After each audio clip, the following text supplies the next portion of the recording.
Hello there, welcome. I am here. Are you here with me today? Thank you, Frank, for the hydrate. Kicking things off nice and sated,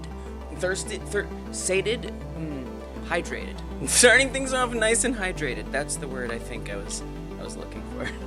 Hey, welcome y'all. Today I'm going to work on some JavaScript learning. I'm making a little tycoon game of a such where you're supposed to like keep a bunch of employees happy, hire more employees, make more monies. There's a lot that still needs to be done. It's a work in progress, but I'm really happy with where it's going, how it's turned out. So let me show you a little bit of where it's at. Now, it's not everywhere that it used to be, everywhere that I want it to be, but that's okay. It's just a learning project for fun. I like making games. But I also want to learn JavaScript. No libraries, just regular JavaScript. Why?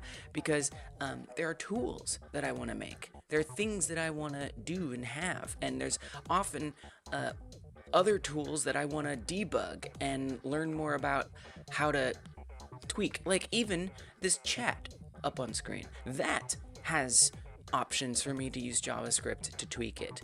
But if I don't know JavaScript, how can I do such a thing? So hopefully this will put me on the right path to get there. So the game is not much now. What it's supposed to do is you hire employees and their income and their happiness go down because you have to pay them. What's up, Yatharth? Let me know if I'm saying that right or not. You have to pay them or praise them so their happiness goes up. And as you can see, it's not going down. It's staying right there. It used to go down, but I deprecated that code so that way I could refactor it in a way that was better for having multiple of them. Because I was able to set up the decrement and the increment stuff for just one employee. But where it was failing was when I added a bunch of extra ones. So I went back and I recreated all of the code and I made it all very instantiatable. Highly instantiatable for the purpose of making sure I have every value linked between the worker and its own buttons and its own stats. So today I get to find out if I really did connect those together correctly so we can get that decreasing and increasing back in. Now, one thing that is missing here is money. So the idea is supposed to be that you get money. Thank you for the follow, Let Me Flix. I want to let me flix that. That's fun. I want to make sure that we do have money profit and that you use that profit to hire more employees. So really we could just keep making this bigger. Now it's not the most beautiful design, right? You gotta like scroll to see them all. But I kind of want to not get too deep into a CSS hole for now. It's kind of right. Okay, kind of right is kind of right. You're new to game dev and really love my Godot shorts. Thank you so much. Yeah, I have more shorts on the way. I've just been like procrastinating posting them, but I do have more that I'm working on. I'm really glad that you have enjoyed those. So some of my YouTube content some of my YouTube content is members only, but most of it isn't. So I do 2 public free streams a week, and then I do 1 member stream also in the week. I was correct, and I guess we got one name right. Yeah, I like doing the member content because it's a nice opportunity to just offer something special for folks who are contributing to the channel. But I know that it often feels like leaving people out. But you know, so I had to do a couple Mondays there because of scheduling issues publicly. But generally, it's like those streams have never been public. They're always private member content. And then, again, 2 free public streams a week. So mostly I'm here. It's just like a little special thing. So don't worry, it's not all members only. This is my first pure language game. Interesting, S-Back. I guess so, because yeah, usually I use Godot. That's typically what I'm here doing. There's actually a game jam going on right now, the Game Like Jam, where I'm making a game. So this is actually going to be my last JavaScript stream for September. In October, I'll start doing it again. But because I need to work on my Granny-like game, we have this Game Like Jam right now called, it's kind of called Granny Like Jam, but really it's the Game Like Jam, where we make games like other games. And so I do want to work on that, but I also want to keep learning JavaScript. But yeah, to your point, yeah, I guess I'm usually using like a game engine and stuff instead of, you know, more of a whatever. Pure, yeah, I guess so. I guess it is. I guess it is, S-Back. Never really thought of it that way. Love that. New to game dev, hey, if you got questions, let us know. This is a learning friendly environment. Thanks, Flix. Appreciate you. All right, so in order to get that money increment, decrement stuff working, I have to put the code back in here. Also, these animations, they're supposed to be reflecting the satisfaction of the worker, right? So right now, they're just like looping endlessly here. But really, it's supposed to be that when they're paid well, their happiness is up, that they're not raining and crying, there's not rage in the background. They're just making rubber duckies and all is well. As you can see, the CSS needs some love. And then once it starts going badly, good day, Roger. Then they start getting sad and they stop working as efficiently, and then they get angry, and eventually they quit. So I'm gonna work on that. Try to get all that connected. You know, now that I can instantiate multiple versions of them, I want to make it actually function in a more meaningful way. But we'll get there. We'll get there. I've been coding in JavaScript and Java and JavaScript, and I've done some little Java games, and the only thing I can say is to you is good luck. They escalate pretty quickly, so remember to organize well your code. You know, I'm trying, and you know, I like that escalation. It's a good learning experience. I mean, I feel like I'm often warned about JavaScript, right? Like, it's kind of like a meme that it's just like kind of a confusing, weird, absurdly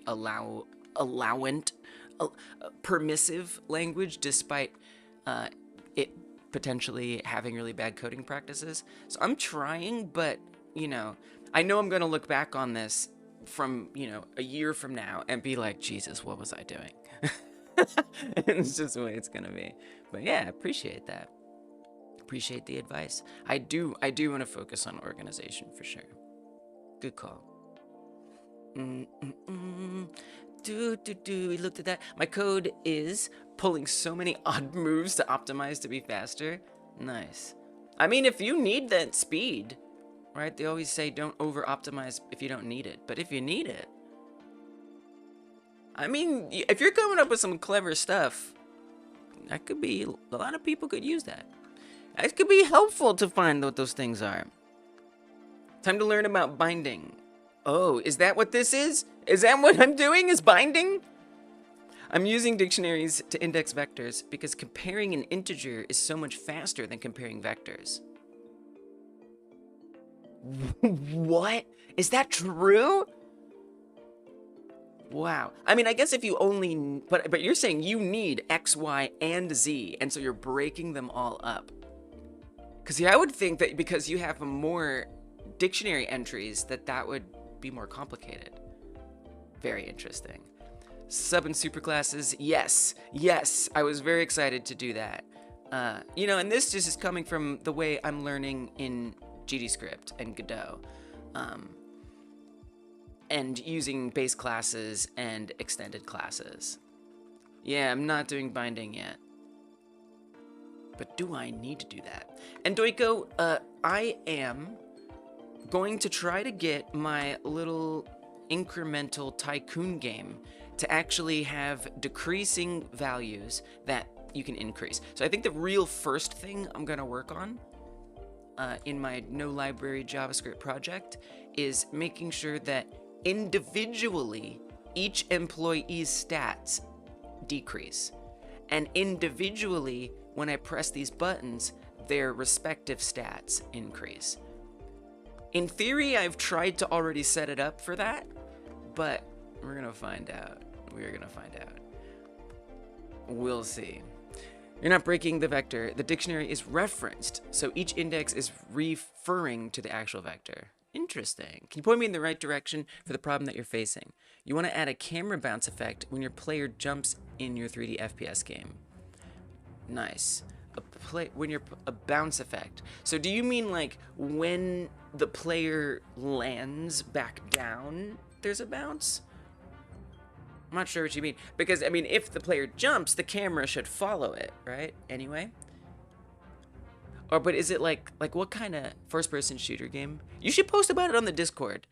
A lot of willing, helpful people there, including me. Where are you at? Twitch or YouTube? You're on YouTube. Link is in the description box. There's a special Godot section on the Discord. Yeah, tween. Yeah, tween. Yeah, because tweens will actually have like a potential bounce easing, right? So tween, bounce, ease. Good job. Both when landing and jumping too. So what you want is like it to be like spring loaded. Like you jump, it goes boing, and then when it lands, it goes like this. Because I assume you already have it go like this, right? But you just want to add some extra easing in there. So yeah, I mean the thing is, right, jumping isn't handled with a tween as it is, so you'll have to add that tween in there. Oh, just give me the documentation. Don't give me tutorials, give me the documentation. Okay. Wow, that's some hefty documentation loading. Okay, bounce. So using these like transition types are gonna be your friend. So I'll put a link in the chat if you want to check that out. I posted the wrong link. I thought I copied it and I just didn't. So, oh, I see. It doesn't copy it. It just opens it. Okay, there we go. Okay, so, you know, you're going to have to do a little bit to set this up, but I do recommend experimenting with these. Some of, you know, they're a little rigid.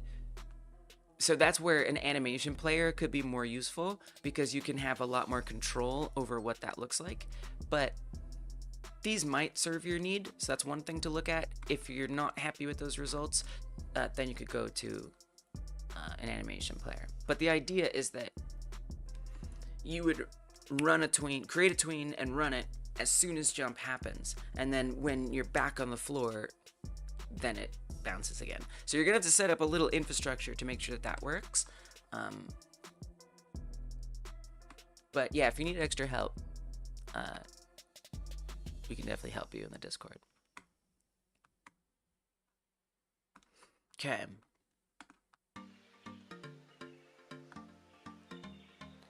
So I do have this code. I believe it's over here. This is the old code. Yeah, look into it. Yeah, we got you. We got you. No problem. So this used to do the decreasing quite well and the increasing. I had like an increase stat function in the worker class, and then this update stats would decrease it over time. And I need to get it implemented again. So we'll get that working. Okay, hold on. I gotta be right back. Real quick. Real quick. Hold up. Hold up. Be right back. We're gonna make it. We're gonna get the code back in there. We're gonna do it. Hold on.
Okay, sorry about that. I was cooking some food. I didn't want it to burn. I didn't want it to burn. Alright. Let's do this. I got my food, I got my tea, I got my hydration, and I got my project. What more could I ask for?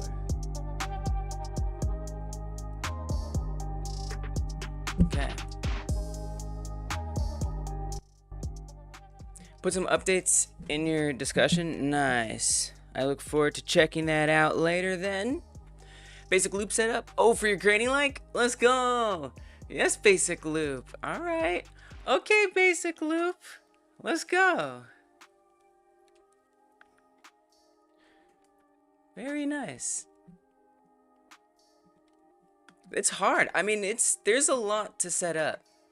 Especially the monster. I feel like the monster in the granny like is the hardest part. All right, so this previously lived in, maybe you shouldn't, we'll see. Yours is gonna be in a school at night. Whoa. It's like Scary Baldi's Basics. Hey, Alcaridian, welcome. So I was setting up the worker ID stat pay value, which was just the base stat. I'm not sure why I redeclared that. Oh, maybe because we were updating it. Maybe. I feel like, oh, so it doesn't look like I even used that. So maybe I was preparing to use that.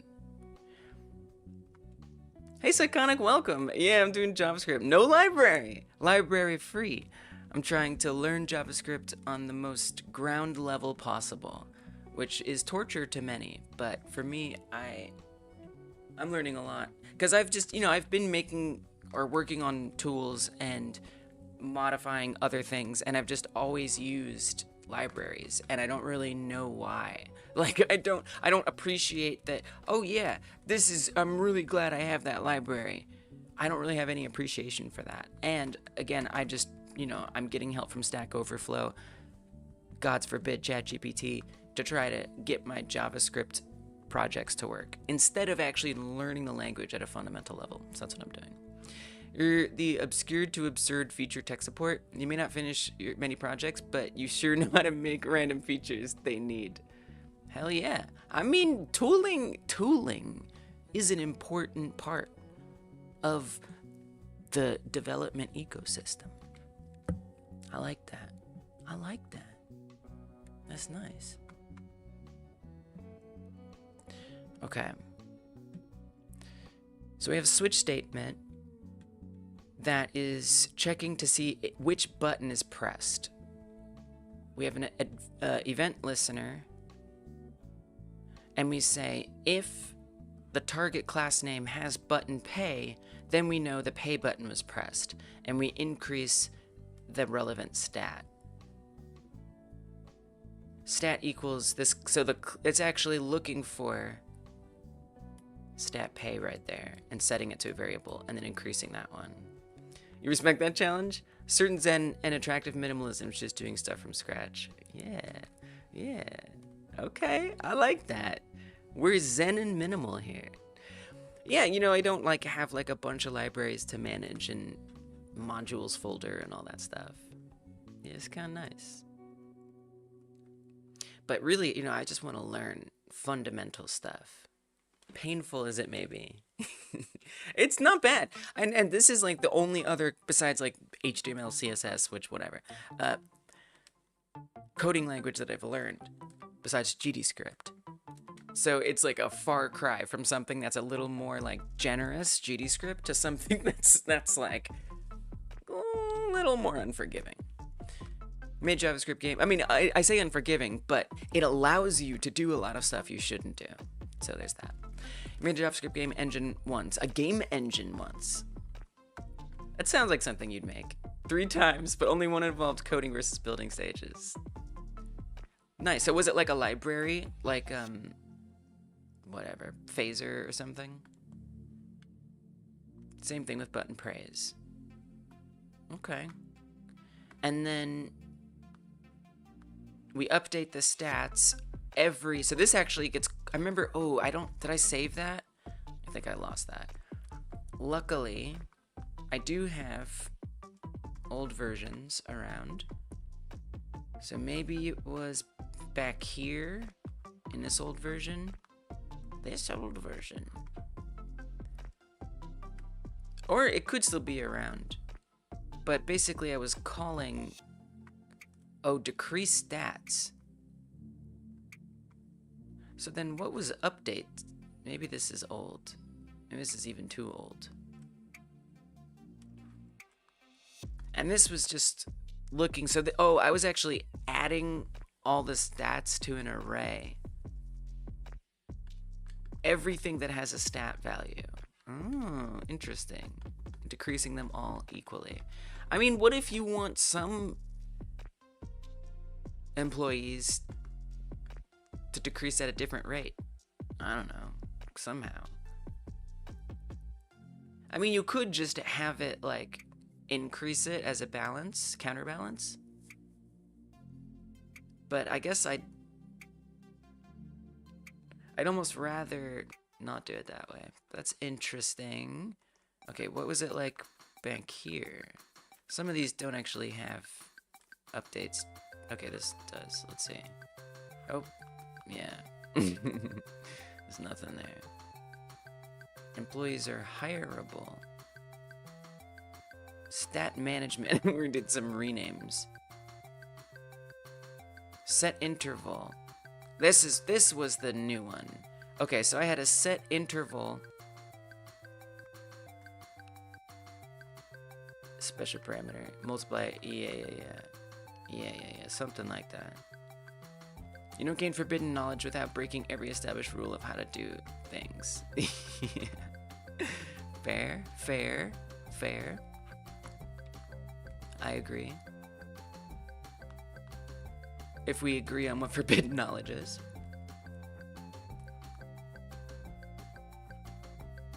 Yeah, we could do a special parameter. But, you know, it's just like the way that was set up before wasn't necessarily doing that. But it looks like this redid that a bit. So here we were going to each employee and then running the decrease stats function, which I think it'd be a lot easier because then in the employee class, I can just say, and this I think was, so this didn't work great because what this was like a dictionary or like an array of the employees. You can see we're pushing the employees on there. And actually that was how we were creating it. So immediately it would update that array and then this would read from that array to decrease them.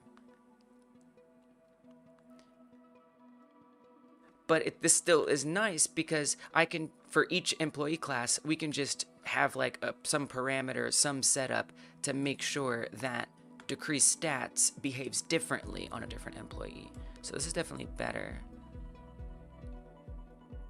Is there like an easy way in JavaScript to, I mean, I probably need to still push. I think we still need to push to an array. Yeah, we should get all this in there. I think this is good. Okay, so let's grab this. And then we have increase stat. Yeah, I don't know what I was doing with that. Okay. So for now, I'm gonna comment this back out. And let's update this. Forbidden knowledge in the sense of who even thinks to do that? Like how I made my mesh model data easily changeable by extending the array mesh to create a custom mesh class with more info. Nice. Instead of any external thing storing the info, it's just in the mesh. You got some clever workarounds. Data in the mesh. I mean, you can also use metadata, but it depends what you're trying to store, I guess. I guess I don't know if you could store model data in metadata. Probably not. Yeah, it's probably a good way to do it. Nice. Plus, then it works with the class system, which can be useful. Okay. So when we add a new employee, trying to see where that is. We press button. So it's really happening on these buttons, which I don't love. I'd kind of rather, I mean, it's not the worst, but I think I'd like to create an add new employee function again. So we're gonna say function add new employee. Why are you auto completing it? Okay. I don't know, it's not in there, but somewhere it recognizes it, which is scary. Okay, do I remember how to write functions? Like this? Now the only thing is we need to pass in what the class is supposed to be. That sounds hard.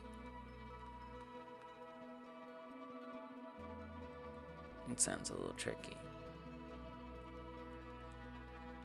I'm not sure how we do that. Like, I could just put this in there. Yeah, you should probably just do that. I would say just literally slap that in. And then what all that it does extra is it updates this employees. All right. I think that's the way to go. Oh, I've still got some of this in here. Nice. You follow the rule of, they never said you couldn't do this. They just never said you could either. All right. Don't follow an unspoken rule. Nice. I respect the things that guide you. Wow, we already have all this. Now, what was update employees doing back in the day? Remind me. Oh, it was just like old code mixed in with new code. Because I don't even see an update employees thing on here. Okay. Got it. So I don't know that we need that. Oh, and then this actually creates it. Right, even though, I mean, yeah, you could, right. So I could just do that if I didn't want to make a new function for it.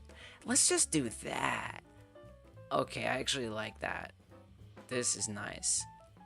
Then I don't have to make this function. Okay, let's do that. I like that. Still, you know, we've got these like buttons, but it's okay. So we're calling it workers, right, because employee is an actual type at this point.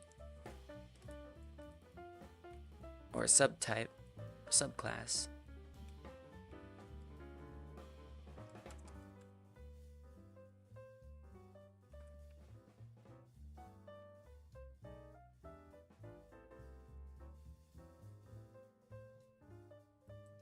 What did I do wrong? I did something wrong. Paste that. Then paste this. Okay. That's what we'll do. And then we just change this to intern. Can we zoom in? I feel like VS Code zooms in so aggressively that like I never use it because it's like too big. This isn't bad. And then test worker is what this one is. Basically, test worker exists so I can like try stuff without messing up these. Okay. So now we are pushing to a workers. Nice. Already exists. Love that. Okay. Now, did I leave? I don't think I left anything else pasted in here that I didn't mean to. Right?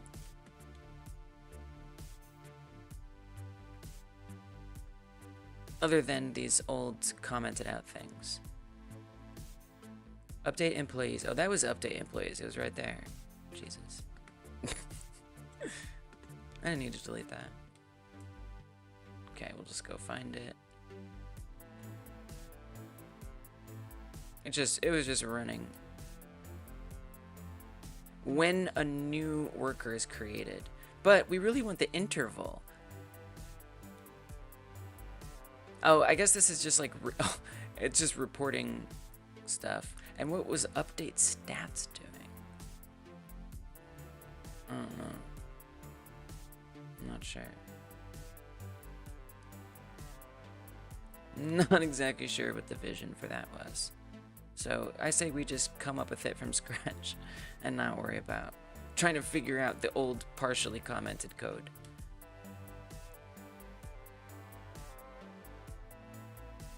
Yeah. Okay. It's much more boring. So this is saying employees, but really we want it to be workers, because at that time it wasn't,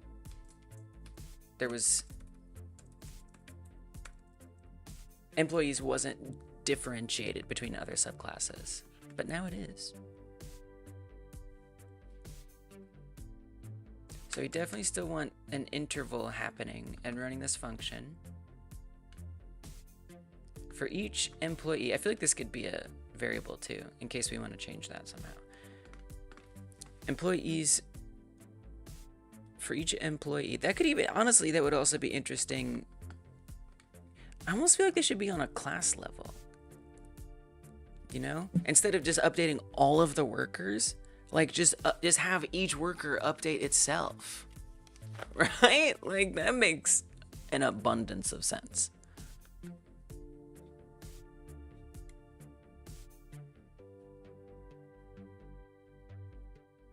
Yeah. Then you don't have to do all this.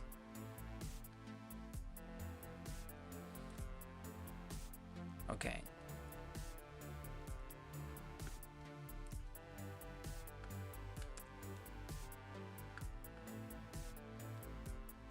Okay, I'm just gonna keep it maybe somewhere on my clipboard.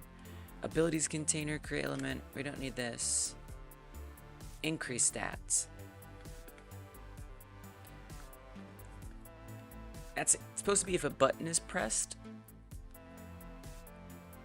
And it pulls in the stat. So yeah, this kind of makes sense as a variable out, or a function out here.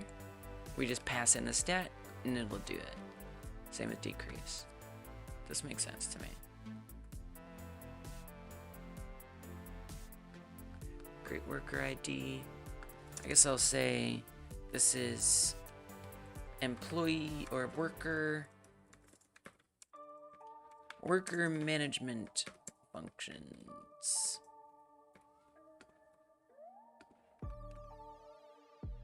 Okay.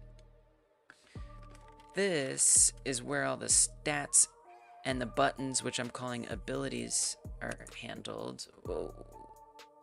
Whoa, we got another set interval over here. What? Please don't do that. Please stop.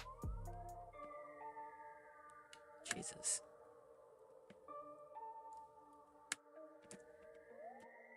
Messy. Okay. So I want to say here, stat classes. That's it. So this is actually buttons. Hiring buttons. Just so it's a little more organized. Worker classes. Now actually this is all giving some worker management up here. We're adding the worker to the DOM, we're creating a worker sprite. But these are within the worker class. So actually, never mind, my bad. I missed that indent. Let's put this up here, in fact. Nice. And then we have all our variable declarations up there. Hey Jonas, welcome! Thanks for supporting the channel. Appreciate you for that. Also working on learning JavaScript. You are? For your computer science 5.0 course. So this feels like good co-working potential. Yes! I mean, you know, I've noticed that like JavaScript stuff is your least favorite language. fair. I've noticed that like JavaScript, so many people use JavaScript because it's just so ubiquitous. It's so all over the place. It's so necessary. It's such an employable skill potentially. You know, among other skills, obviously. But yeah, it's interesting, like where I don't know. I just feel like, you know, I was like, okay, we're doing Godot. We have a Godot GDScript community, some Unity people, some Unreal people. But then I just dropped JavaScript, and people are like, oh yeah, JavaScript. I know JavaScript. It worked out really well. But I mean, maybe we all who are learning some kind of coding eventually bump into the necessity of JavaScript. Yeah, I feel you. It is. So, I mean, and I feel like going from GDScript to JavaScript, like the complexity is a lot different, which is interesting. But what's quite nice about it is just how useful it is. So even though I agree that it's quite annoying to use, what I love about it is just how useful it is. And for that, I'm able to look past any of its flaws. But sometimes as I discover how things work, I'm like, this is stupid. Why should it be this way? That's okay. At least I feel like, also, I appreciate that there is, like, a good way to do things. Even if it's easy to do things a bad way. It does seem like if you structure everything well and a certain way, it's less painful. But yeah, I feel you, Jonas. I enjoyed GDScript more. Yeah.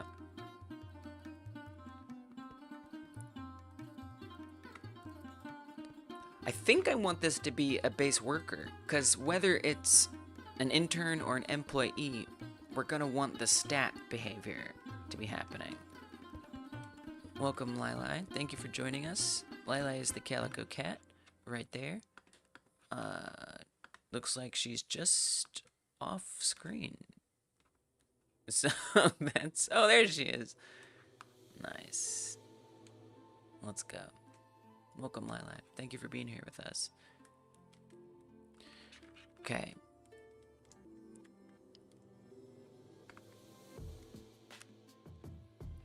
Create worker sprite, add worker to DOM. Yeah, that seems like good first stuff. So what I want to paste is setInterval. Oh wait, what was the difference between this one? Function update workers. Yeah, I guess this one's better. That's messy. We need to indent that a little bit. Signature declarations can only be used in TypeScript. What do you want about that?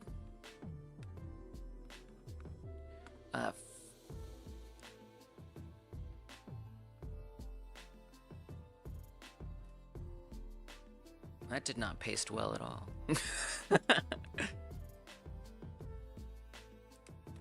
I don't think we have an update employees on here anywhere. This is good, right? So we're creating it. Employees doesn't exist. We don't want to do the iterate thing anymore. That's no good.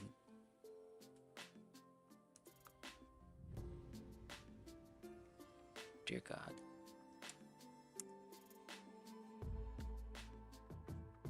Is it that that's missing? Indeed. You want a comma? You don't want a comma. This should also be... I mean, can we just say decrease stats?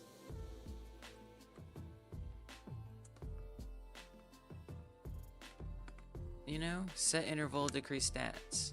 What more do we need? And you want me to put a comma somewhere.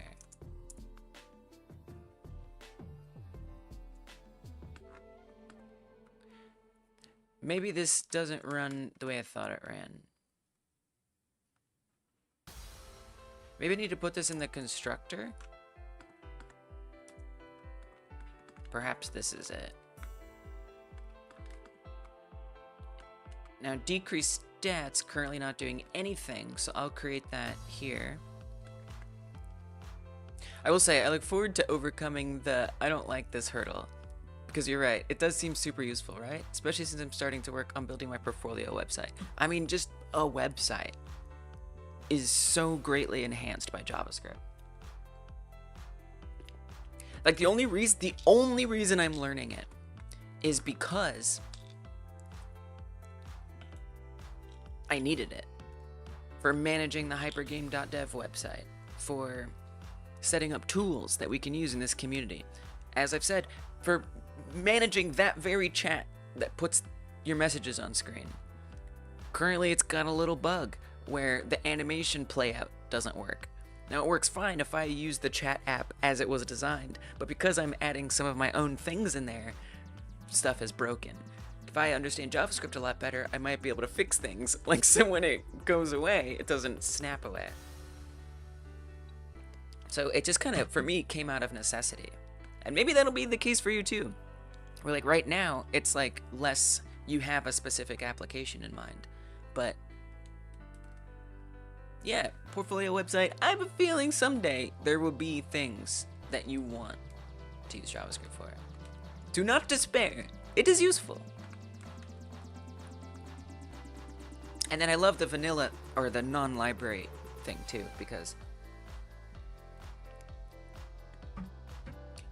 for me, learning-wise, the library is just obscure, like what is happening. They're super valuable. I'm not saying one shouldn't use them, but for me, I want to fully understand why a library is so useful and be able to sort of understand what it's doing under the hood. So decrease stats doesn't actually exist. Oh, it does. It's right there. Oh, but it's decrease stat. Oh, yeah. I guess that is better. Oh, interesting. So maybe I don't want to... Oh, put that on a worker. Oh, maybe we put that on the stat class. Okay, that actually makes a lot more sense. If I really think about it. Now, this isn't where we create, so this is more of an abstract class, right? I feel like, I don't think there is, but I wish there was a way to say this is abstract. Because it's just like nice to remember that these are abstract classes. That is to say, they're not intended to be instantiated on their own. They're just there for the sake of having base components that go into the classes that derive from it. Now, with that in mind, that does mean also for each of these, I'll need to put that interval thing, which is fine, but it is a lot of repetition. So we say decrease stat, and specifically the stat is going to be whatever this is, which I will say is kind of hard to. I guess we could say this stat equals this create stat constructor name. Create stat doesn't return anything though. It just does it. Well, maybe it should return something. It can do all of that and then return the stat. So specifically what we want is the inner HTML. So this is what I'd want to return. So we could say return this stat value inner HTML, which I could establish elsewhere. But yeah, maybe I will. This stat HTML equals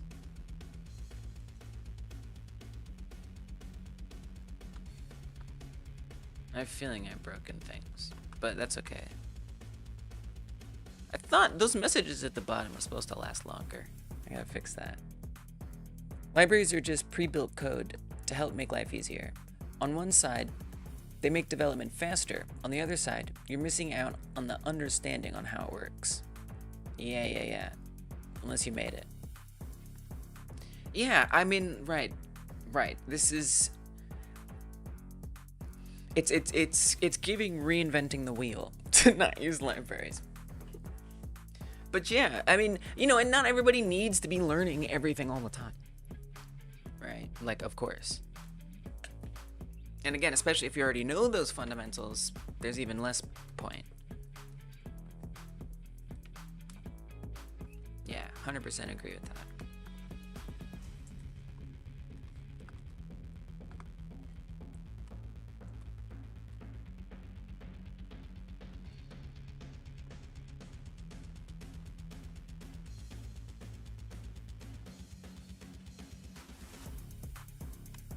Hey, Rorik. Excellent day for all us hyper game devs. I know that's right. I know that's right. How you doing, Rorik? So let me get this straight. We're just putting this outside of that function. Okay. Oops. Dr. Lee's Octopus, thanks for supporting the channel, by the way, Rorik. Appreciate you. It is. I'm here. My friends do call me Lee's. So, something to keep in mind.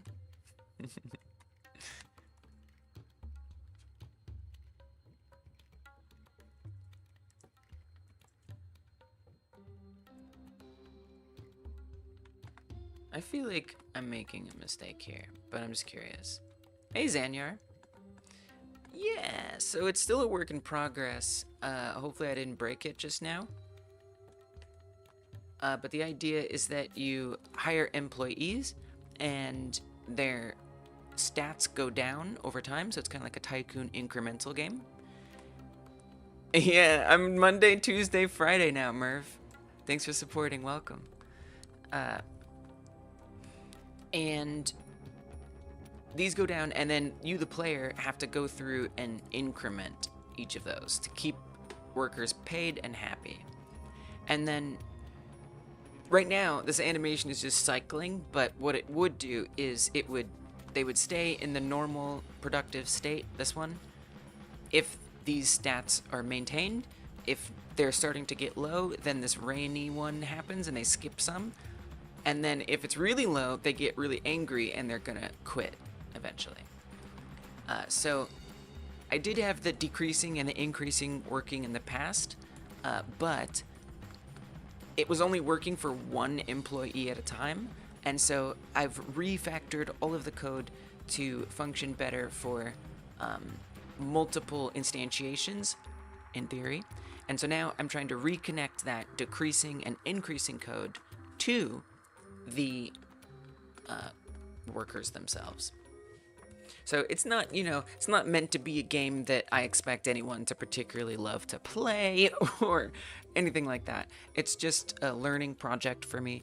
I love making games. It motivates me to learn things. So yeah, just a little something. PawnXPawn, by the way, I should say, made this art. Shout out to PawnXPawn. I don't hate libraries and use them all the time, but I do like the next Freddy side and building things from scratch. The next Freddy side. Is that a typo? What does that mean? Yeah, building things from scratch can just be nice sometimes, too. It can just be nice. Wow, okay. Needy-greedy. The needy-greedy side. And building things from scratch. Gotcha. Thanks, Anyar. Yeah. No library. Autocorrect is weird. It's getting weirder. Something that kills me about autocorrect is, like, if I am typing, like, the thing is changing its stuff. So, ITS in English grammar is supposed to not have an apostrophe between the T and the S. No apostrophe there. If it's a possessive noun in this case.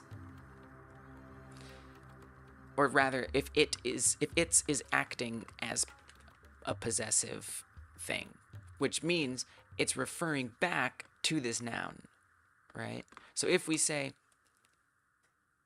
the thing, comma, it's changing its stuff, whatever. So here you do with the apostrophe, right? And I just think it's wild because autocorrect will always, just like in my experience, will just wedge in an apostrophe right there. I'm like, no, it's not supposed to be there. What are you doing? I mean, it's just like a tiny pedantic example. But it's like, what? Why? Why do you just assume that you know better?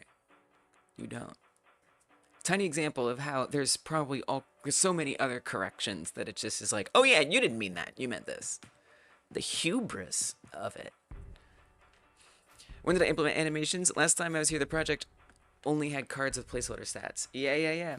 So, PawnXPawn made these sprites and these animations.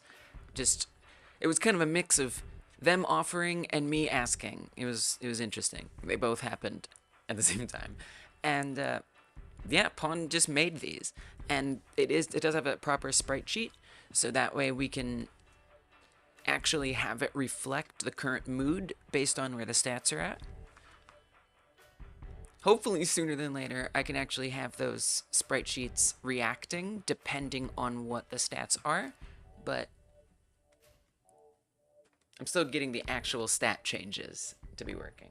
So yeah, was that last time? I think that was last time. So that was last week. Last week is when I put those in. Yeah.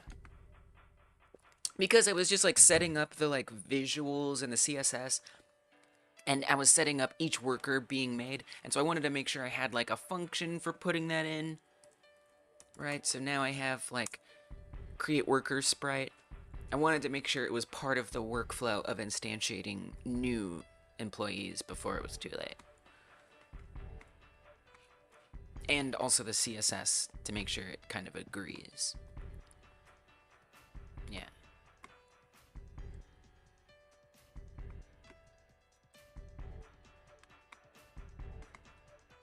Oh yeah. I don't know if what I'm doing here is gonna work. But we're gonna find out. And then we can say return this stat HTML. So like in theory, I'm trying to say create a variable called stat HTML, assign the inner HTML of this stat value to it, and then update stat HTML, i.e. the stat value inner HTML, to be the base increment stat, and then return stat HTML.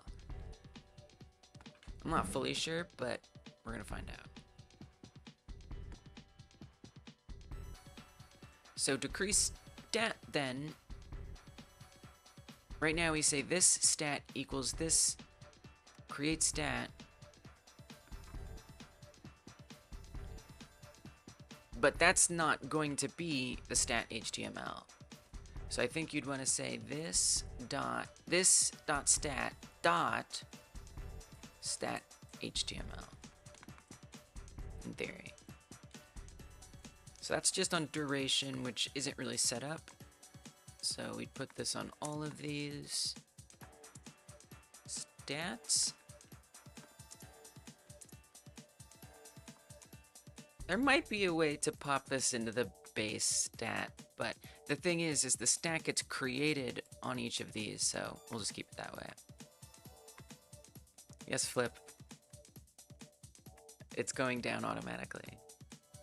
Don't you try to solve my problem before I test it, I swear to God. Unless you see a grave error, obviously.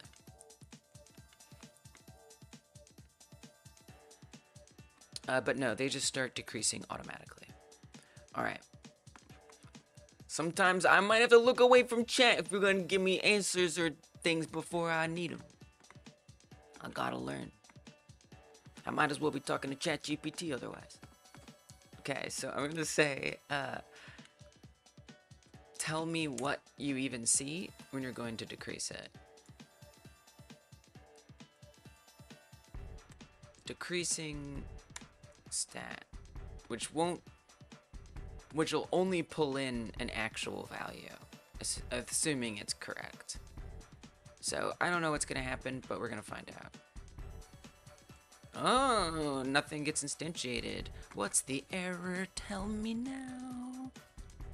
Cannot read properties of undefined reading stat.html 161. Okay, I kind of had a feeling I was setting that up wrong, but now I'm certain. So it's that it can't find that. So can it find? Okay, let's try this. I'm gonna comment that out, and then console log. Oh, so one thing that can be a little nice, again, is the test stat. This is a good test stat situation. So here, I'm gonna say console log, and let's just pop in. Oh wait, they were not assigning this stat. Oh, wait. Oh, I see the problem. Ha. Do you see the problem? I see the problem. I didn't assign these on the others. I only did it on one of them. I hate repeating. It feels necessary for now. Alright, now try it.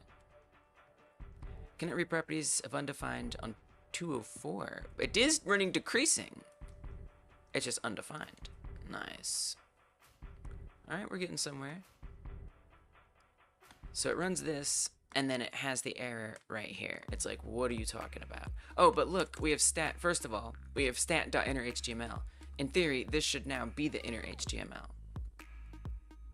Oh, it pulls in the stat just fine. Yeah, but still, that's not the stat value. Okay, so we're passing in undefined, which is not good. So that probably means that it's also not doing any of the other stuff. So tell me this, if I comment out the interval thing, let's do it on test stat. Spawn a test stat, a test higher.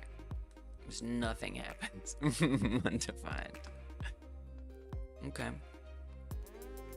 At least it isn't not a number. I prefer not a number, because then you just fix it so it is a number. Undefined, it's like, didn't even see anything in the first place. But I know, you have a special frustration with not a number. And that's understandable. I feel like I should really put the cat over here.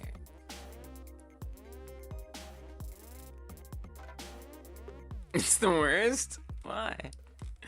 What's so bad about it? It's just an error. It just means you gotta fix something. It's part of the process. Also part of the process, if you're on YouTube, is pressing the like button. Hyper smashing that thumbs up button means more people find out about these streams, join our community, we help each other out, and stuff like that. Be a part of the process. If you're on YouTube, press the like button. Thanks for that. Undefined means you forgot to hook something up. Nan means you aren't even getting the right type of input somewhere. Okay. Alright. I guess maybe, I don't know. They seem like okay. Seem pretty equivalent to me. But I can see how undefined isn't necessarily worse. Maybe you'll bring me over to your understanding someday. Yeah, I guess so. I feel like it depends, but you might be right.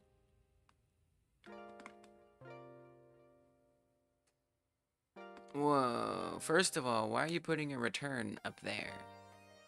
Number one. Oops. Don't do that. So let's try it after fixing that little oopsie. Can it read properties of undefined reading inner HTML? Well, yeah, I know that that's a problem, but it's still undefined. Okay.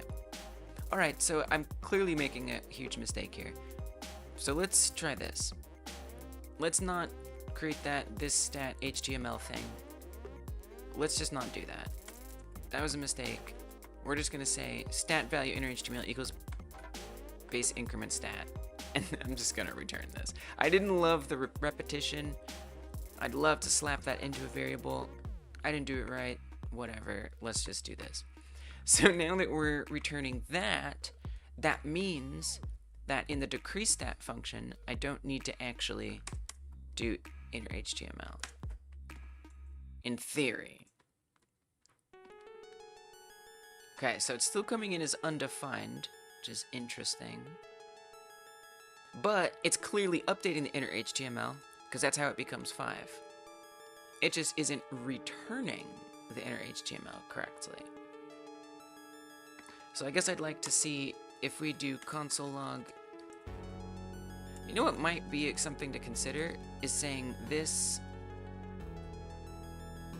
I don't know. I actually don't know. I guess what I'm trying to get is like a reference to the inner HTML. I think that's a mistake. I think you can't do that. It's just a hunch. But I feel like you can't do that. So let's not. And let's just go back to this being inner HTML and this being inner HTML.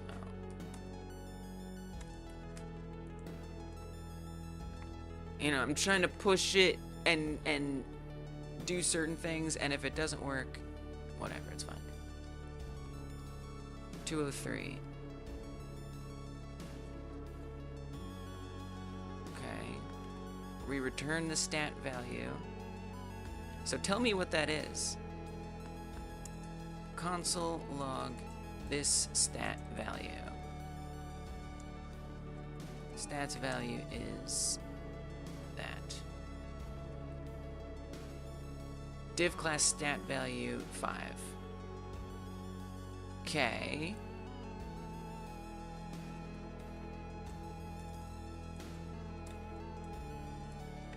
Inner HTML 5. Okay.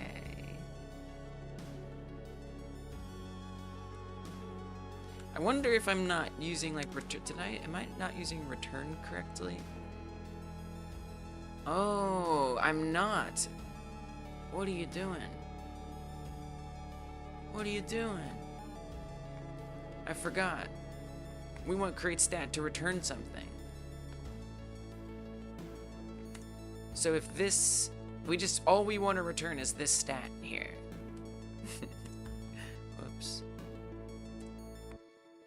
Fixable. Utterly fixable. Alright. It's decreasing. Now it only decreased one time instead of more times. And concerningly, it's staying decreased. But it normally would be 5. And now it's coming in as 4. So that's something.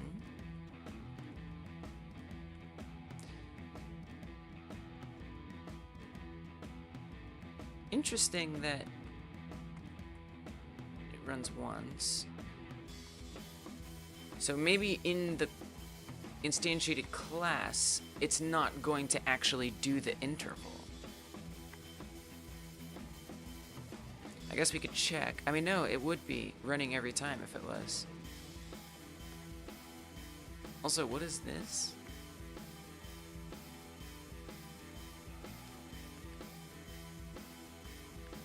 For each stat, append child. I don't think we need this.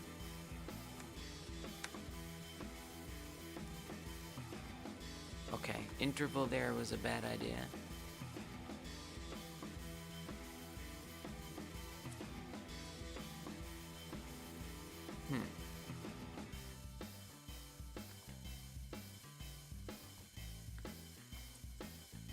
And I can't put this outside of the constructor. I guess that would be weird, right? I guess we could always do like a super parameter and have it on like the base class or something.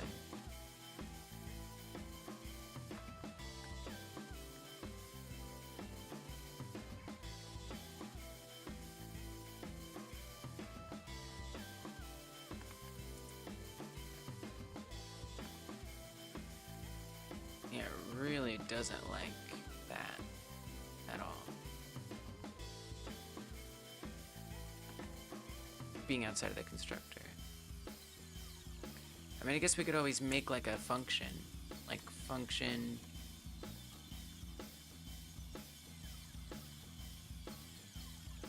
Or maybe we have to do like a this here. I don't think so.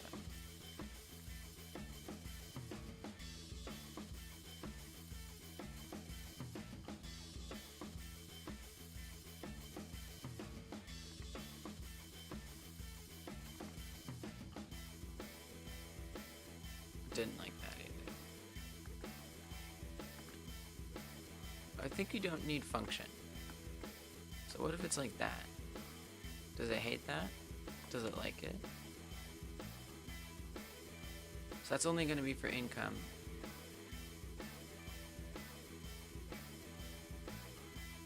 So it literally didn't even do anything for that. Nothing.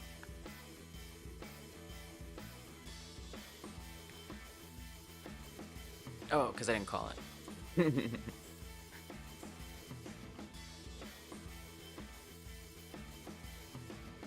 So it works, but it doesn't interval. Hey, Fleshy Desert. Welcome back. How you doing?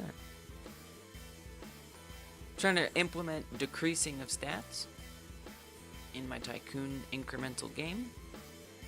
Am I just forcing things and seeing what happens?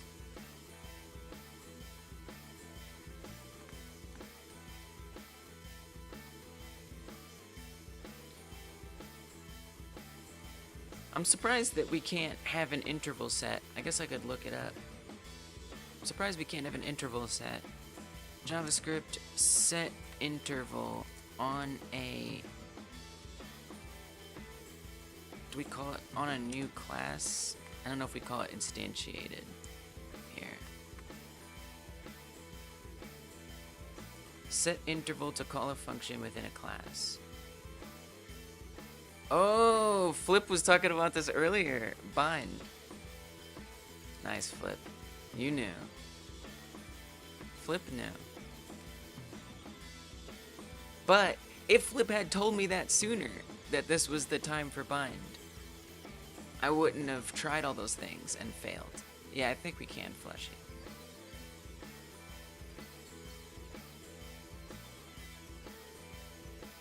Yeah, you were foreshadowing. I like foreshadowing. I like that a lot. Okay, then where do you have this draw function? Just in there. And why? Like, why?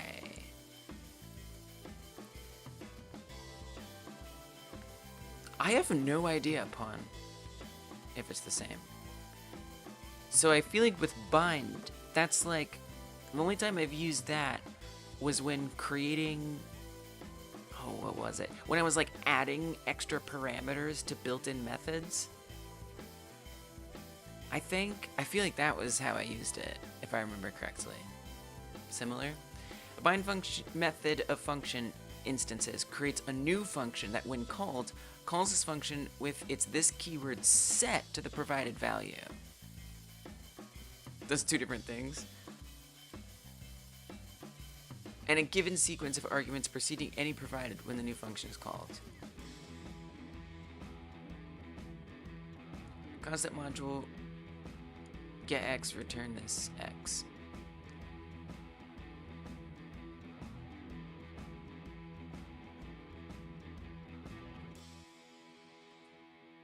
Function gets invoked at the global scope. Expected output undefined. So it's about ensuring that this, all that it's doing is it's binding the this. So that way it can actually find stuff within the scope. Okay. Fine.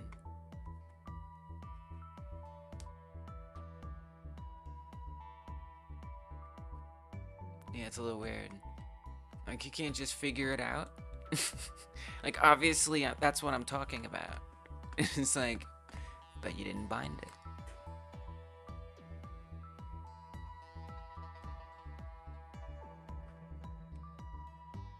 Okay.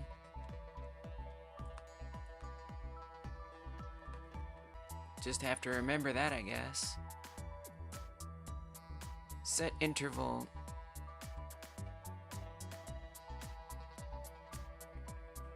Draw bind this.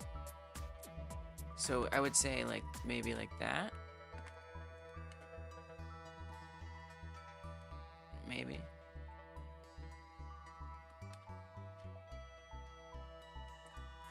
Oops. Hey, give me my window back. It's actually a global function, so it might not. I might need to be a class function. Can it read properties of undefined? Oh, but look, it's intervaling! Because it's reporting the error every second. Hell yeah.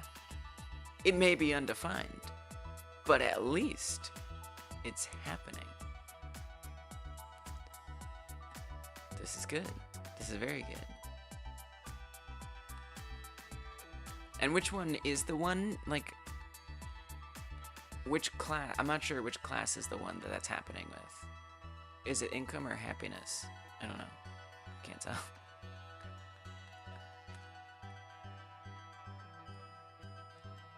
It's gotta be income, obviously. It's only when you put this in.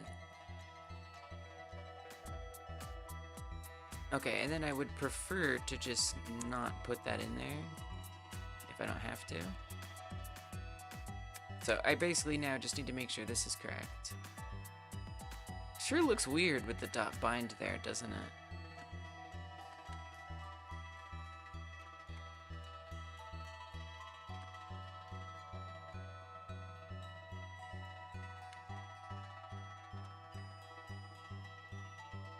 It rebinds this in the function. The subsequent arguments act like the Godot bind.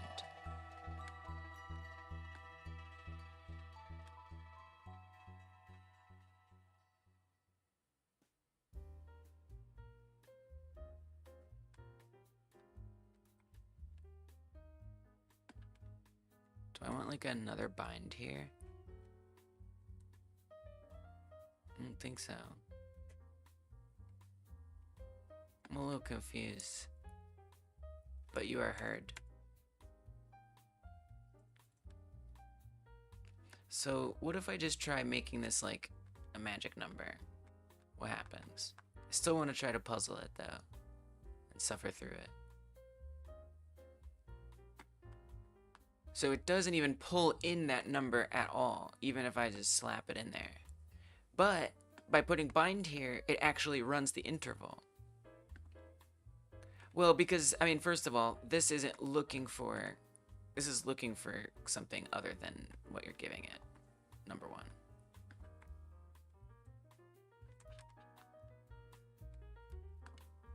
On the other hand, we do have it immediately logging it, and it still doesn't see it as anything.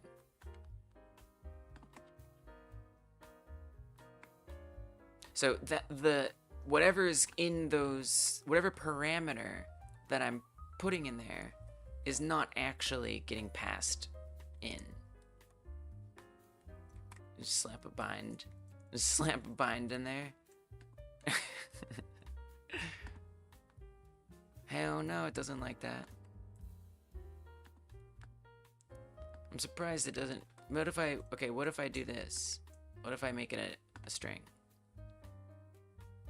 Still undefined. Wow.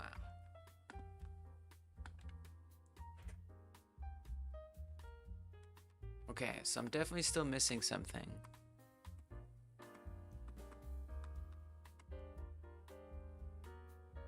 But now in this case, I don't know desert. I have no idea. All that I know is that if I don't put that bind, the increment or the repetition, the interval never happens. Oh, but now it gets the 3. Crazy. So here you can see it's not repeating every second. Whereas if I put the bind, it actually sets the interval every second. But now we get that magic number I slapped in there.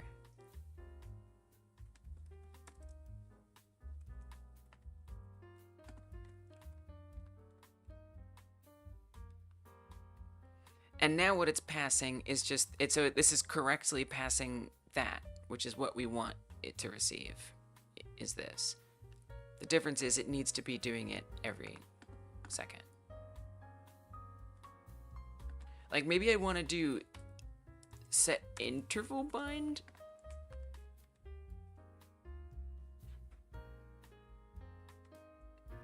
Maybe I want to do both. Oh, we are just trying things. Because it's fun. Definitely doesn't like that.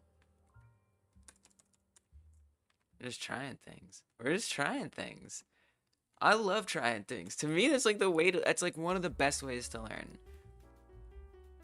Is to just do wrong things. Any progress for the Game Like Jam game? Yeah, so, of course I've been working on it in the public streams. So I'm gonna start, so Tuesdays, the next 2 Tuesdays are gonna be Game Like Jam streams. Fridays continue to be Game Like Jam devlog streams. And so I did get some stuff set up. I'm not sure where you last saw it.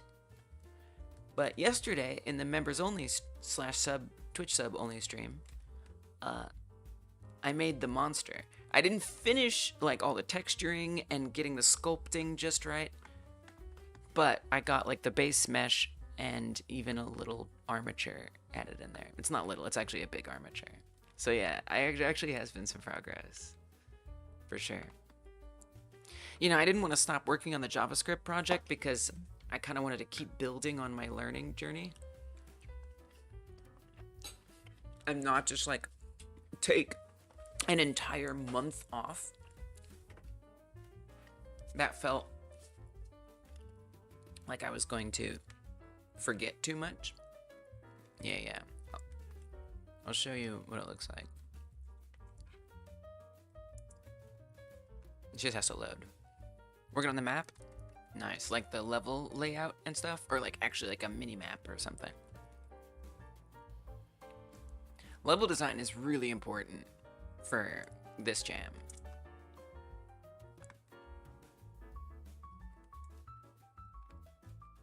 Okay, so this, we know this, that binding the parameter of decrease stat actually makes it interval over and over again. The house where they're chasing you. Gotcha. Yeah. Nice. Very important. Crucial, really.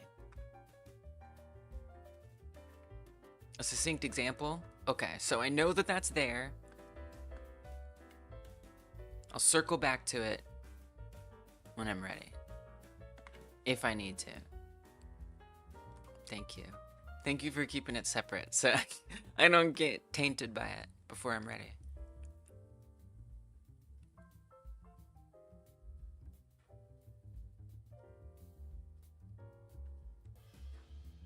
But I'm very curious to understand through my own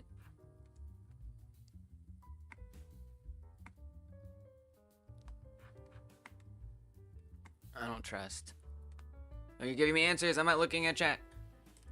But if you're learning along with me, I guess that's nice, because you don't really know if it's right. So that's fair. Hey gamer, I'm doing good. How are you? Thanks for stopping in. I might look at what you said, Fleshy, since you're guessing too, along with me.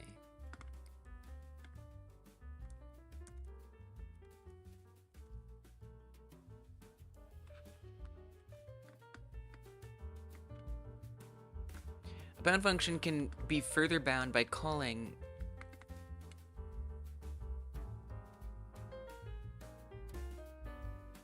which creates another bound function. Okay, this is interesting. Creates a new bound function. I mean, look, I just try not to take answers. Sometimes when I'm trying to solve problems, I like to try to do it myself, so that way I learn the struggle more. I find that I tend to remember. It is weird, Nikba. I tend to like remember lessons a lot better. I mean, to me, it's very similar to getting, a chatbot to make code for you. Except you guys aren't bots. You guys are just regular chat. Tired, not doing the best? No. Yeah, take a nap. Take a nap. Thanks for checking in. I hope you feel better soon. You are a bot? But that doesn't mean I won't fall back on you guys as a resource. Of course. And sometimes I'm just frustrated and I do just want you guys to help me in the answer. So it's not about not giving the answer. It's more that knowing that you might have an answer, I'm gonna wait to look at it until I've exhausted my resources, which is experimentation and documentation. You ready to say drop a like before you nap? Oh, thanks for dropping a like. It helps, gamer. Yeah, so you're good. I'm getting used to just being like, oh, there might be answers there. Gotta look away. Like and subscribe. Flushy on Twitch doing YouTube work. Some of you could be Decepticons? Really? Nuh-uh. Wait, are you serious? I'm gonna pretend I didn't see that.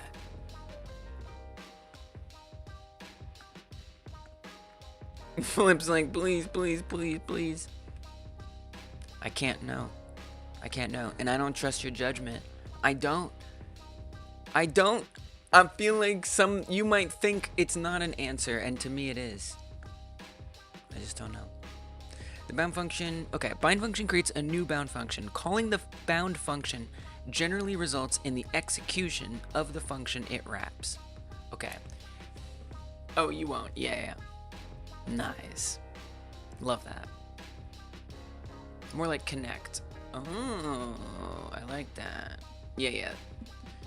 I like that. Generally, I like how it says generally. Like, what? Generally results in the execution of the function that it wraps. So bound is wrapping. And also pawn is making a GDScript comparison, by the way. Bind wraps a function that it's going to execute. The bound function will store, yeah, that's what I was assuming, Fleshy. Bound function will store the parameters passed, which include the value of this and the first few arguments as its internal state. These values are stored in advance instead of being passed at call time. Pawn is my name, don't wear it out. 12.4, no Barts! Thank you for supporting the channel, how dare you give me the answer! Welcome. Oh, I was gonna show you what my progress was on the granny like. So I'm still setting up the navigation map, but yesterday in the member stream, which Bart's helped me out with a lot, I made this. This is our monster. I still have to touch up the model, right? It's a little rough around the edges, and there's more design changes I want to make to it. Obviously, it needs some spider eyes. It's gonna be a spider monster. It's based on an Eder cap. When will I texture it? Probably next Monday in the member stream.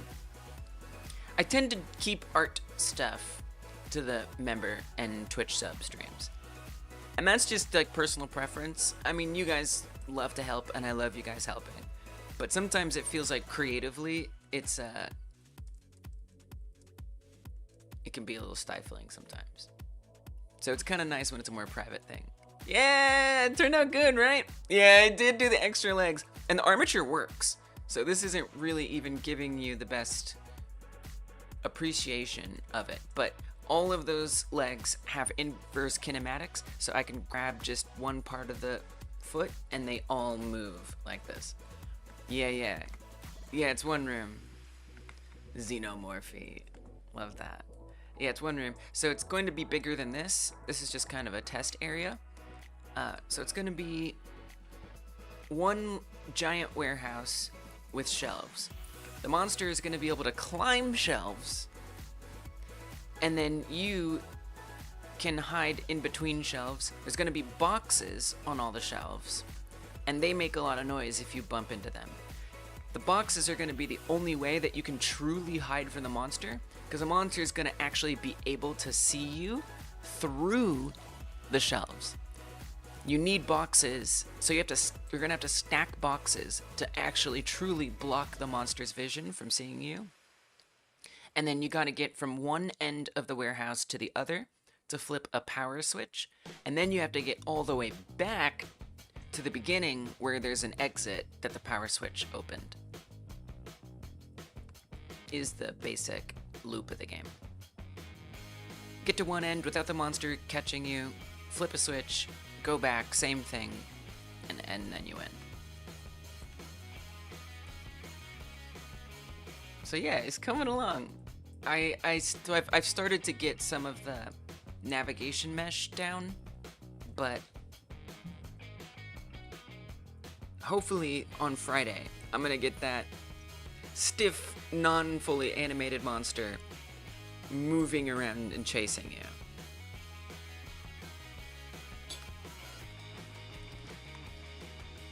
We'll see what happens.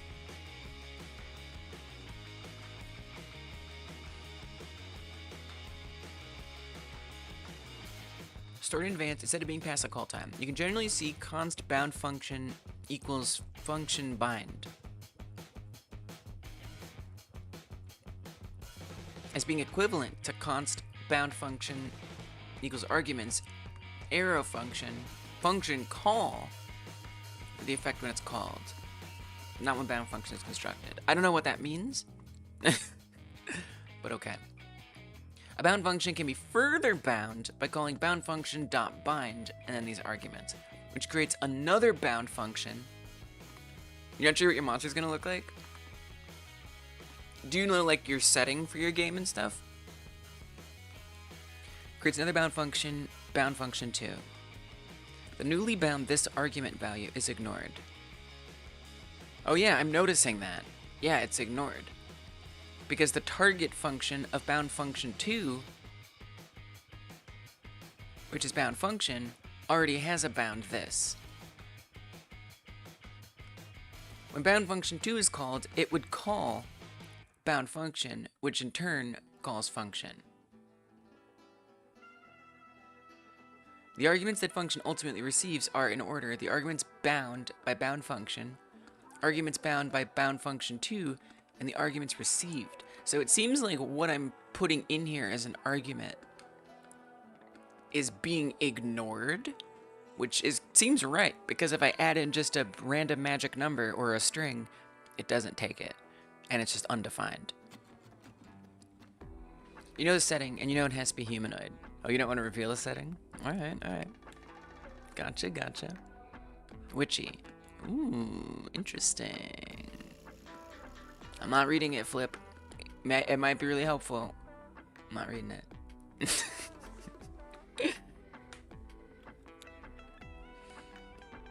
Yeah, these docs are kind of obtuse. I don't love them. But they're informative. Just they're not as friendly as, say, GDScript docs. At least there is comprehensive docs. I'll take what I can get. Yeah, this might be a good thing to look at.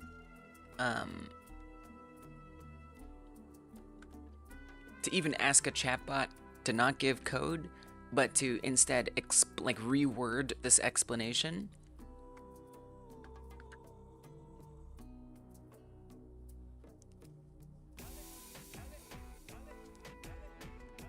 The arguments a function receives are that.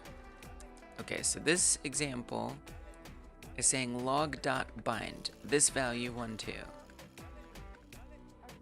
bound log dot bind. You're capitalizing it?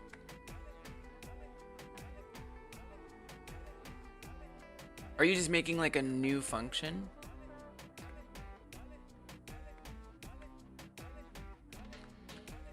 I believe you. Bloops, bleeps, gloops, clops. How often do I think it is okay to use chatbot for coding? Hey, what's up, Jord? As much as you want. It's assistive technology. I mean, and that's different for everybody. You know, like for me personally, yeah, apparently you can.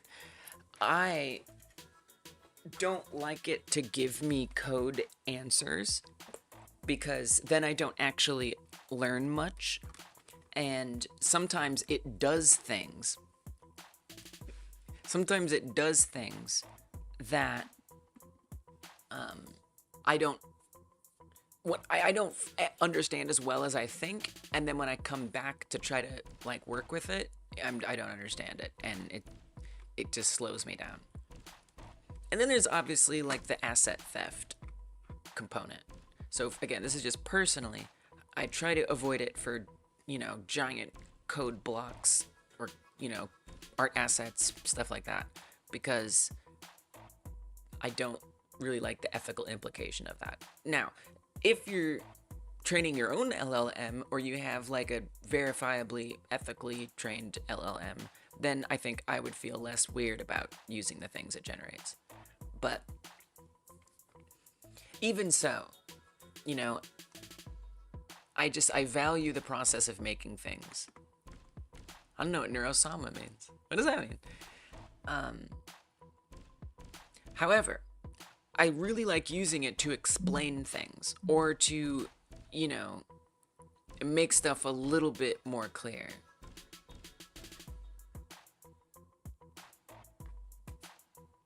AI VTuber? Whoa.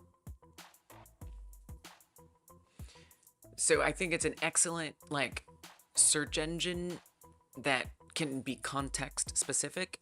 Sometimes I'll try searching things and I don't find exactly what I need, and the chatbot can be a little bit more context specific. Or if I don't understand something. Like the other day in Blender, I was using this tool called QRemeshify, and it had all these advanced features I didn't understand. And so I asked it to explain what those advanced features were and what they did. And it was amazing, and it helped so much. Hey, Insane, in the kitchen, making sweet tea. Delicious. Welcome. So again, this is just my personal thing. Like, you should do whatever you want. Unless you're joining the game like Jim, you should read the rules about it.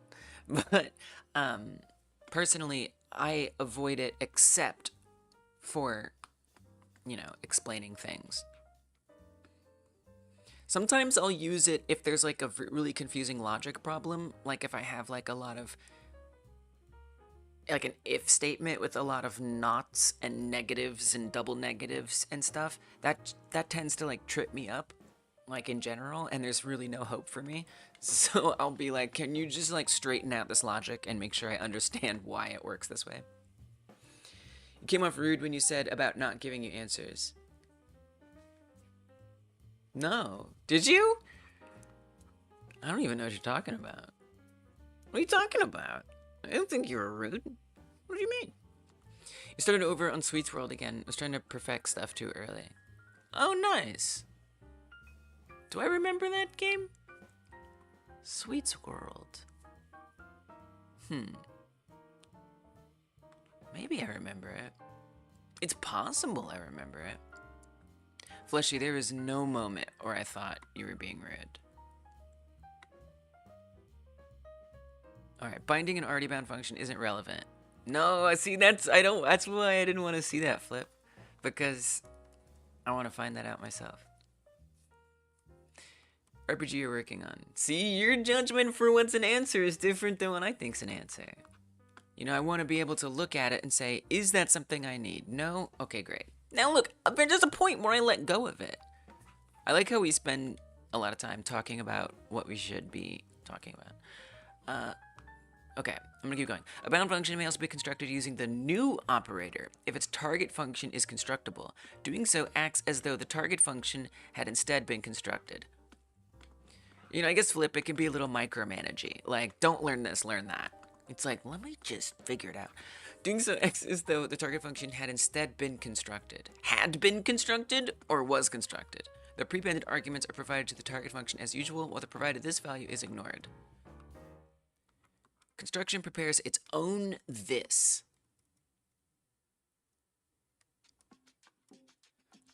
I think what I'm trying to understand, if it's going to ignore parameters, like all of this is going to be ignored.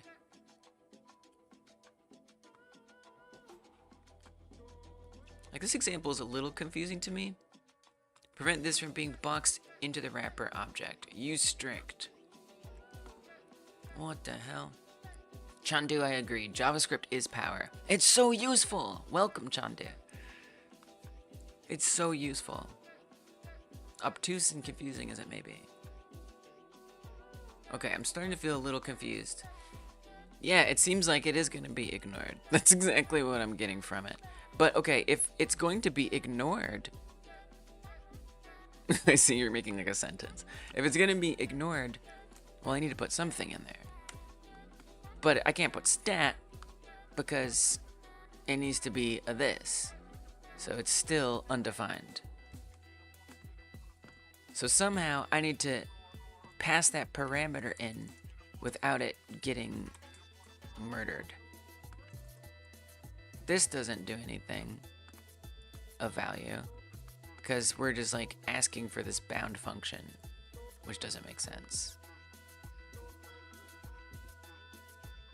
And so if I put it here, I mean, that we tried already and definitely is not good. It basically just calls it one time, which is no different than if I just do this. It's literally the same thing. It's like meaning nothing. And if I do both, it also doesn't work. It just like blocks it entirely, which kind of makes sense because again, the bind is going to ignore the parameters. So if it's ignoring parameters, what are we doing here? I think this Stack Overflow example is quite interesting, that it just puts this in there.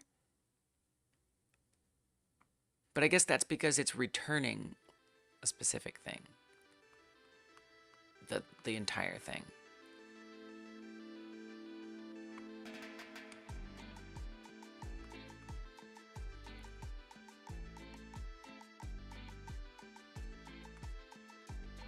See if other people talk about bind.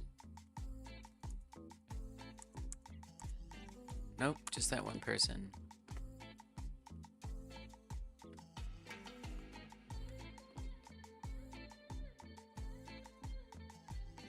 See if I can find set interval bind. I'm definitely leaning towards looking at Flip's stuff on the live text. I am.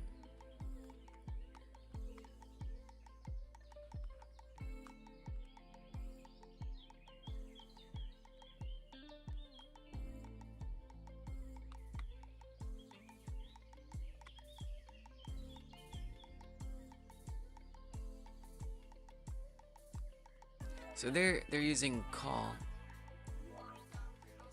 which didn't work. Oh, it's kind of giving an answer. You're calling set interval, not your callback function. Yeah, the song has birds in it. This. What?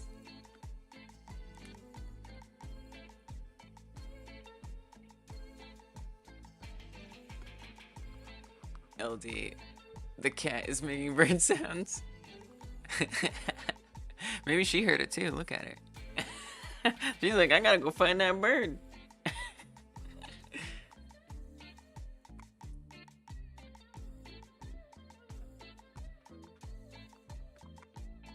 mean, I guess I'll try it. At least I found it in some way. It's always a fine line between getting answers and not. Wait, that's not right. This. Let me out, equal chart.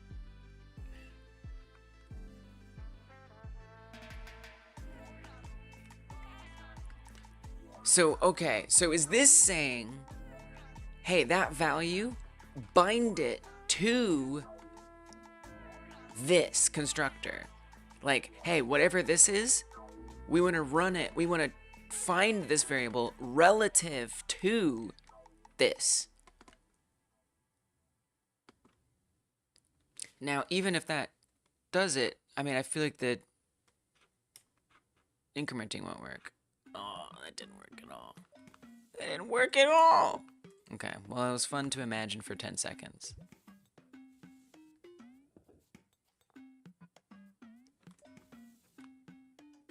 That super didn't work. What a shame.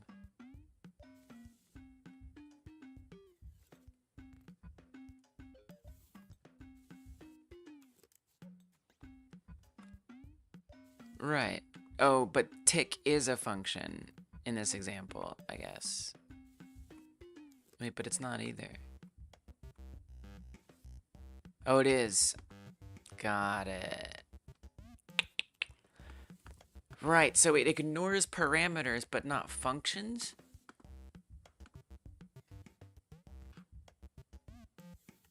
But I need a parameter. I must have a parameter. It is essential.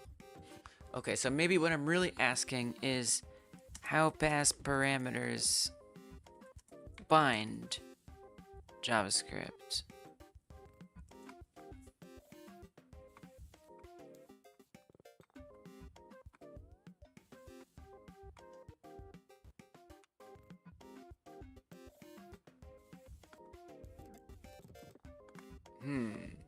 So are you saying that if I make this bind, and then I pass this, and then that?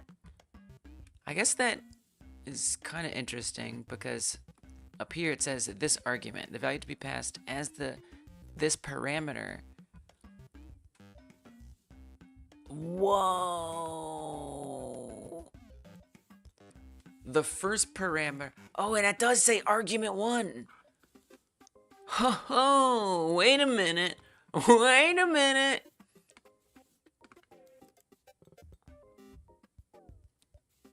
Crazy. See, even though I read that before, I didn't really understand it. I know, it's kind of mind-blowing, right? I didn't understand what the hell this meant. So we first have to tell it, in this case, when you're binding it, what are we binding this to? When we refer to this, I mean, that's stupid. I hate that. Like, it's right there. Just figure it out. Okay. Let's see what happens.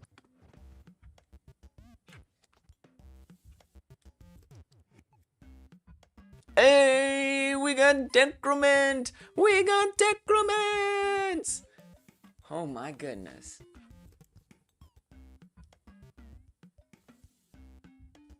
Wow. And curious, nice. Individual decrements. Let's freaking go! Yes! Okay. Now I will engage with the things that Flip has shared, which may be irrelevant at this point.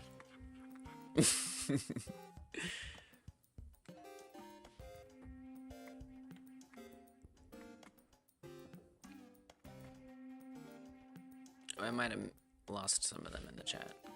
It's okay. I don't care, Discord.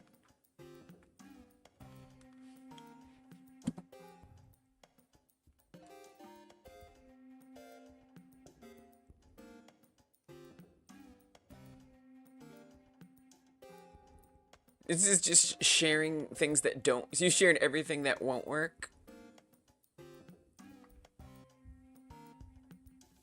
Interesting. Well, now I feel like it's gonna pollute my mind. Oh, I guess the hello universe.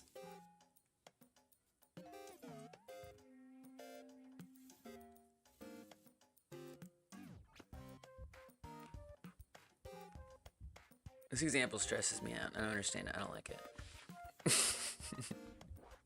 I appreciate the help attempt. Okay, but there were like other things I ignored, right?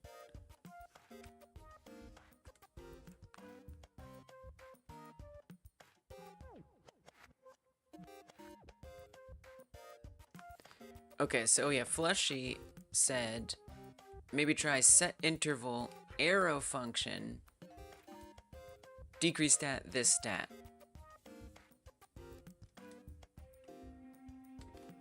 First was a function and call, then the bind and call. Okay.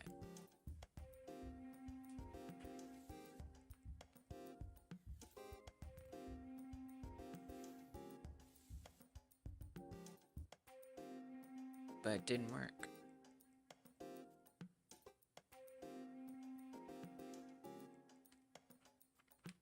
The equivalent of using bind? So it would still work? Well, obviously I have to try it now.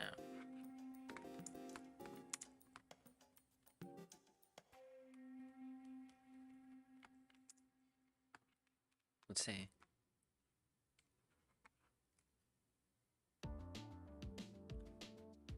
That works!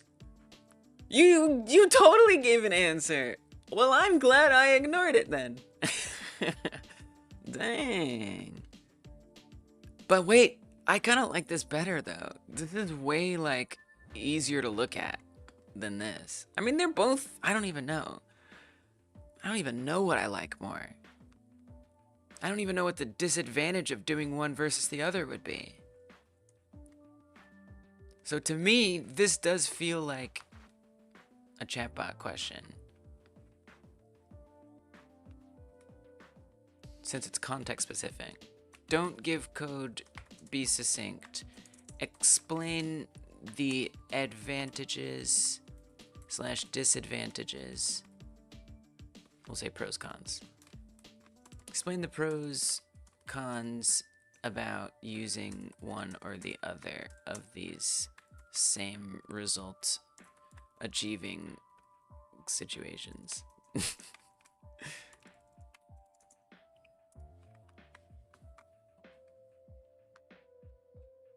Captures this from the surrounding scope automatically. Bind is an industry standard.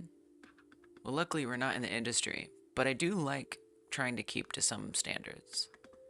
No risk of unexpected binding behavior. Cons. Creates a new function each time. Also, is the industry wrong? The industry is built on a lot of old things. Creates a new function each line. Slightly more overhead if used repeatedly. Less explicit. Can be unclear in nested contexts. Bind this. Explicitly binds this, which can be clearer in complex setups. Reusable if stored. Can avoid recreating the function. I mean, I'm not storing it, but I guess I could. Cons. Slightly more verbose. Can be misused if this isn't what you expect.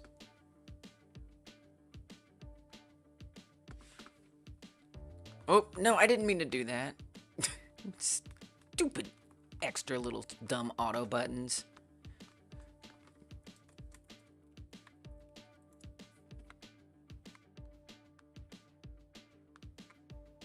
Chatbot recommends the arrow function. Tightly scoped modular overlay system. No, that's... It's learning another project I was asking it about.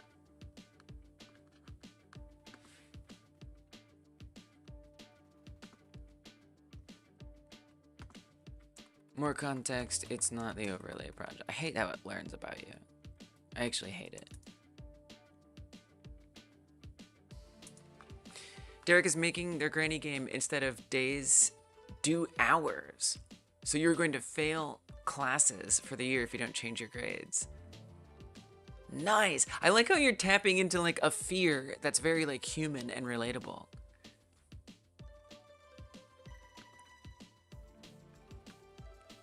And yeah, like, oh, you're like already at the last second. It's like you could have made these changes a long time ago, but now, but now, you have to hurry up and get it done. That's an ADHD horror game. I love it, Derek. Help me use binding Godot. Okay, okay. I like that plus. I'm digging that plus.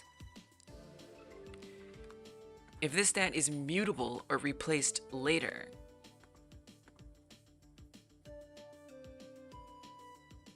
it will not be reassigned. If it's immutable and won't change after construction, this avoids creating a new closure and is marginally faster. Yeah, I know it's twice. Ever gets replaced? I don't think it gets replaced. So Jord, now you, or whoever asked before, now you see this is like how I like using, maybe it was not Jord. I don't know why I said Jord. I think it was someone else. That's like how I like to use the chatbot, is like context-specific explanations that, you know, I would have to literally go on Stack Overflow to ask the question otherwise.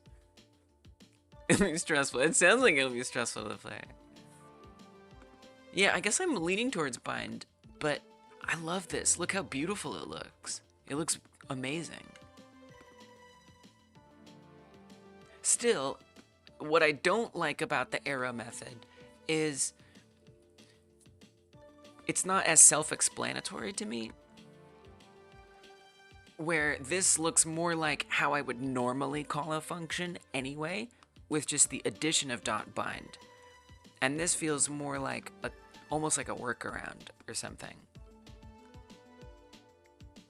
But I'm very impressed that that worked.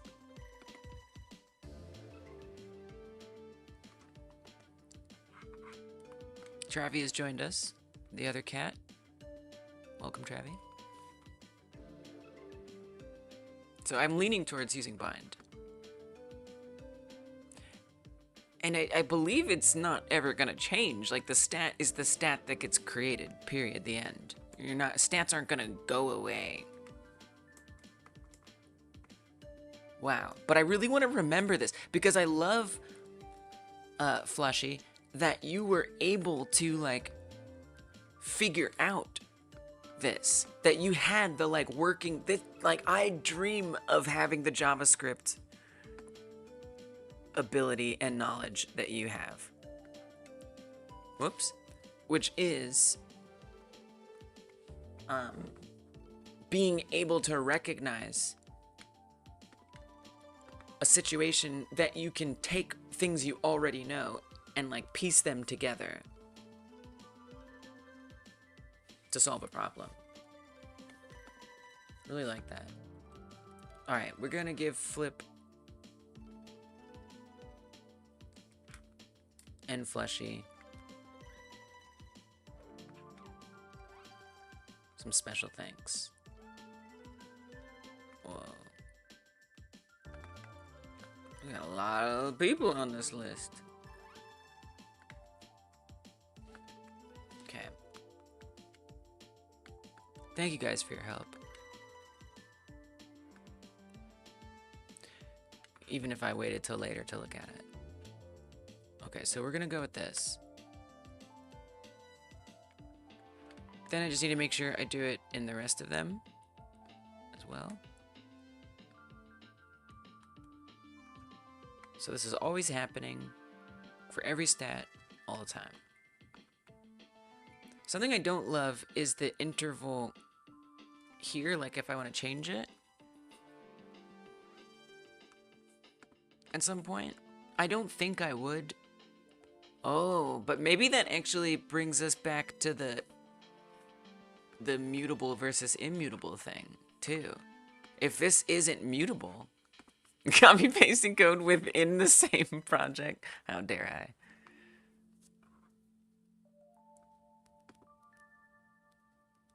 I? I hadn't thought about that. I might want to change that. Maybe I lean towards the arrow function then. Welcome back, Insane. But here's the thing. How are you even going to change it? You're creating it here. I mean, you could have it in create stat, and then it could be a variable that's endemic to the stat, and then you can change it as needed. Okay, I actually kind of like that, though. I kind of like that.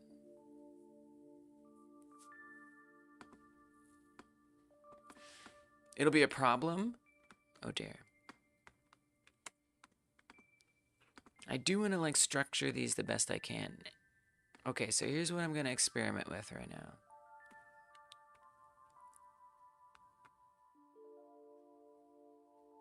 We're definitely using this return thing, right? Yeah. Well, we were, but we might change that. I don't think we need it now. Now you don't need the return. I mean, you do for all the other ones, but in theory, we're eliminating that because that's where it was being got from. Hollow Knight Silksong, the numbers that game is pulling is wild in itself, but then you got other devs complaining about the game's price and the standards it sets with its $20 price point. Yeah.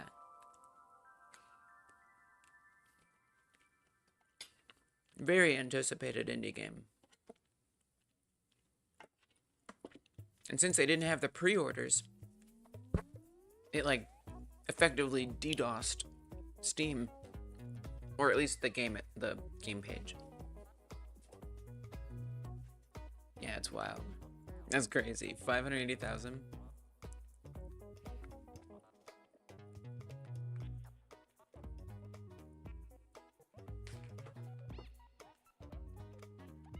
Yeah, Hollow Knight's special. There's something real special about that series. I haven't heard a lot of complaining about the price. $20 seems fair to me.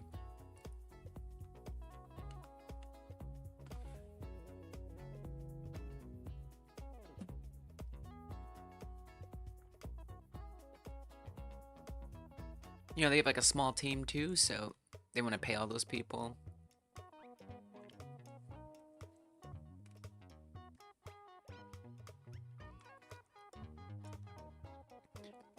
Everyone you know besides you and one other person are playing it. Yeah, it seems like everyone's playing it. I don't really like platformers with precision elements, which is most platformers. They kind of stress me out. It's just like not something I enjoy. So yeah, it doesn't really do anything for me either.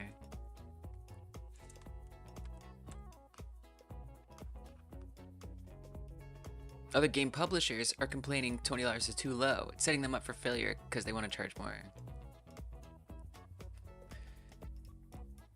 I like Metroidvania stuff in the sense of like getting abilities and going back. But what I see when I watch people play Hollow Knight is, and especially Silksong, there's a lot of like timing. You gotta time your jumps, time your attacks, time your movement to make sure you don't miss platforms or to make sure a monster doesn't attack you. And like that gameplay loop is just not fun to me. With that said, it probably like is very satisfying the way that they've designed it, so somehow it's fun, but it stresses me out.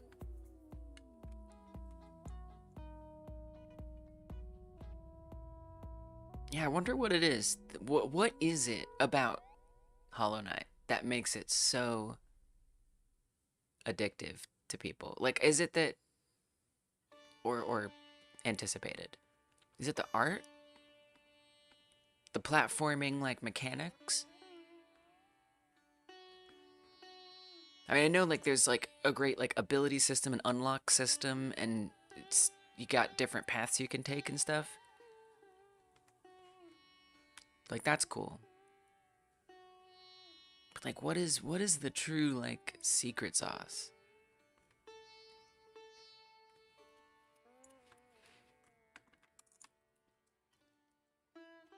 So if I were to come here and say this stat interval equals 1,000, and then we just pass in this stat interval. I wonder what will go wrong. I wonder what will go right.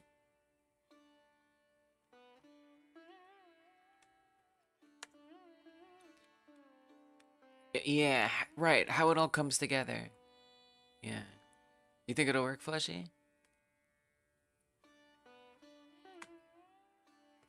And this is just so I can have that interval. I don't know if I will, but theoretically, I'd like to be able to change it. You know, it is like a tycoon incremental game, so it could be like a valid upgrade. Oh, it did not work. The undefined error has returned. I think Flip was predicting it might not work. Okay, no problem. No worries.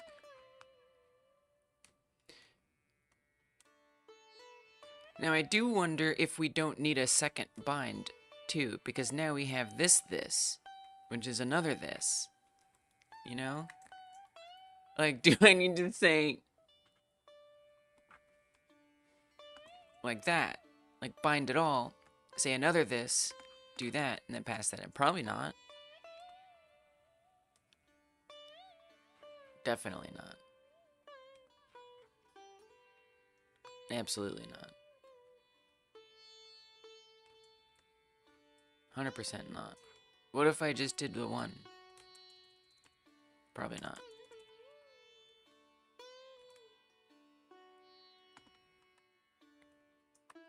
Now it does make me wonder too if the arrow function won't be more effective. I like how we solved it and then I started breaking it again. Something like that could work, but it wouldn't change things once you started. Like you couldn't change stat interval later and it changed the timing. Because it's stuck. Like with the bind, that makes it stuck. Interesting. But if I'm understanding what the chatbot explanation was saying, the arrow function might allow that change to happen. So it sounds like even if I get this to work, I need to make sure that indeed it's a changeable value. Otherwise, it's just kind of a waste.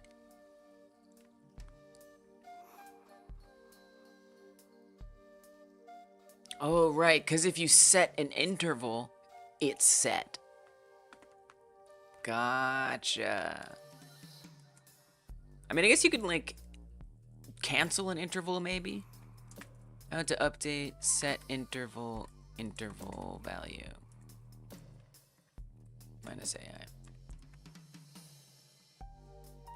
To me, it's the exploration. The world is kind of beautiful. Right. And there's so much to see. Each region has its own unique challenges. Pretty hard to get into because of how much you die. Yeah, I'm just, it feels like a bit of a rage game.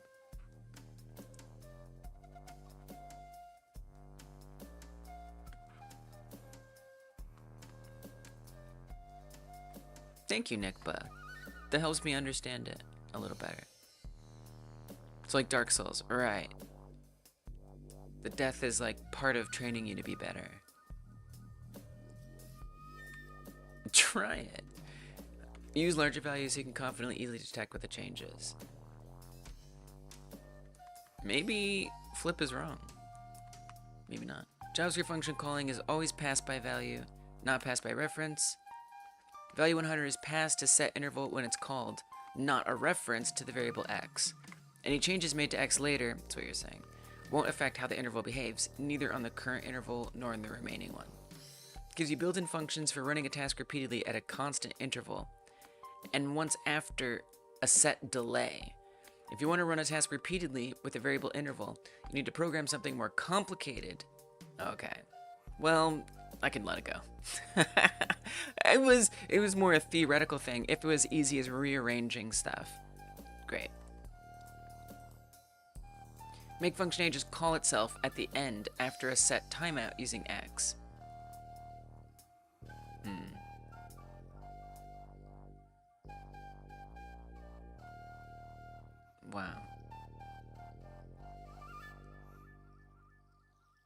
clear interval.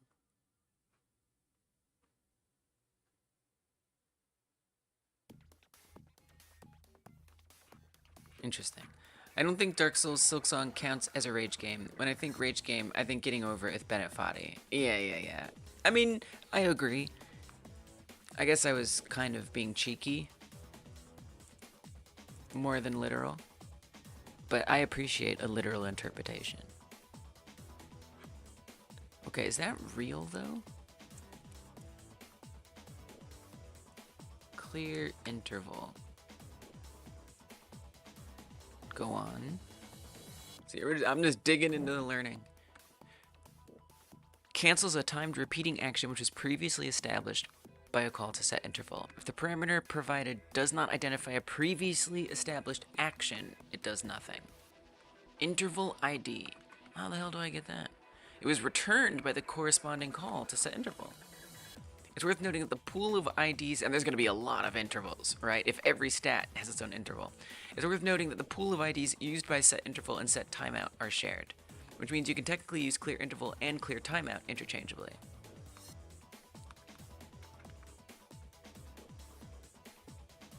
Interesting. So we could get it to work. This just isn't the way to get it to work. I mean, it's a start.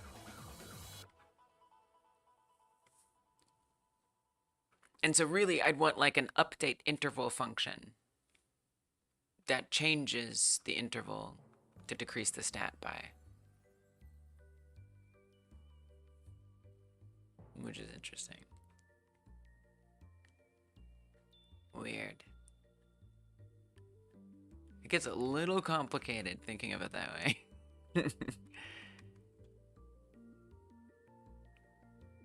And it would be nice to have that potential scalability. Like maybe for some reason you can slow down. But at that point you might as well just like what people use their money slower. What's the check mark for? It's gonna be complicated. Or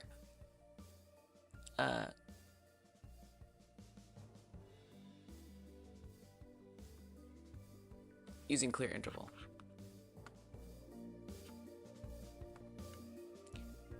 So like maybe someone's happiness decreases faster or slower. I don't know, some employee. I mean, it would be kind of nice because what if I want to pause the interval sometimes? Like maybe instead of it just constantly going down, sometimes it stays there. Could do an interval change function. It'd be more of a cancel and restart. Yeah. I kind of like the idea though. I do. I think it's nice. But I would need like some nice helper functions to make it work. And I still don't even have it working here in the friggin' first place.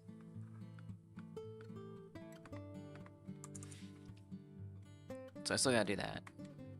You have a recommendation? You'll keep it to yourself? No, I accept the recommendation. Thank you for keeping it to yourself. But this is so I don't know. I haven't yet figured out exactly the formula for what counts as something that I do or don't want help with. I'm working on that. But the last thing felt a lot like a problem that was going to have, like, learning about what binding even means and what it does and how to get that function to run. But this feels more like, you know, I've already learned a lot of that stuff. And at this point, I mean, I might not accept the idea, but at this, you know, at this point, I don't know, for some reason, it just feels like I'm open to ideas. I don't know, I don't think there's a way. I feel like, if anything, I could have like a little button I press that changes open to ideas. Please don't give suggestions. Maybe I need to do something like that.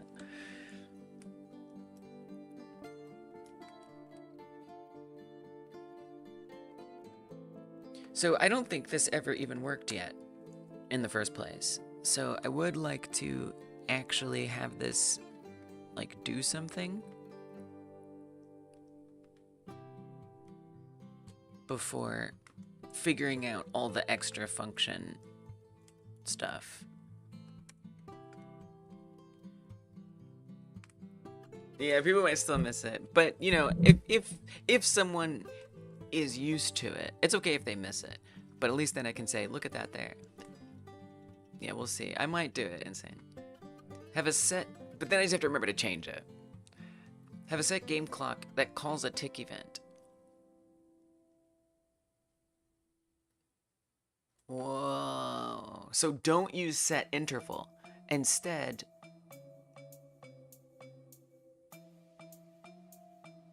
decrease stack counts ticks. So we could use an interval for the ticks. And so the interval would give us a tick every second. And then we could just say, check how many ticks have gone by. That is very cool. That is a very freaking cool idea.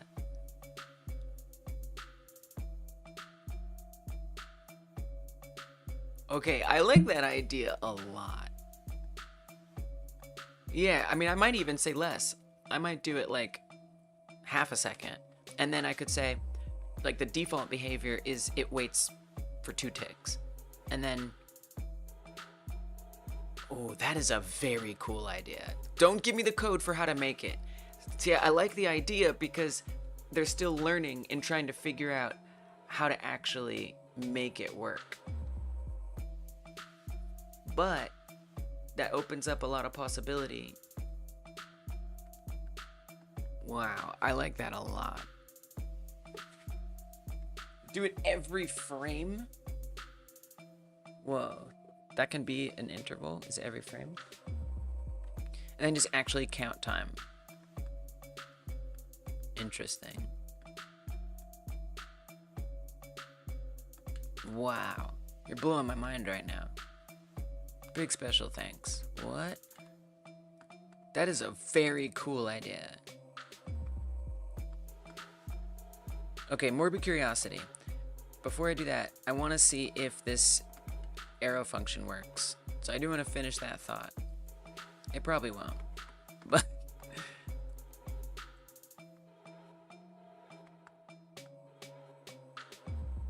did not work. But then I don't even have to worry about this. Man, I mean, I'm glad we learned bind, but like, that's such a good idea. I like it too much to not do it. Genius stuff. I don't know what to say, I'm sold. Alright, I'm gonna try to build it.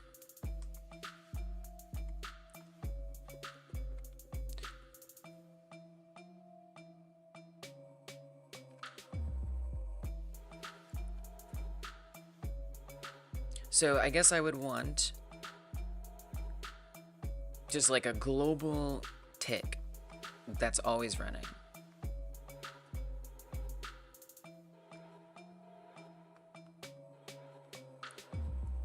I wouldn't call that a helper function. I mean, I'd almost want that like a...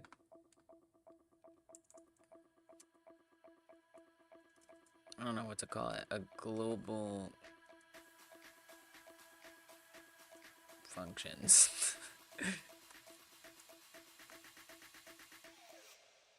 And then we could say function update tick. And it could come with a lot of different things. Well, really all it needs... Okay, so now if it wants to...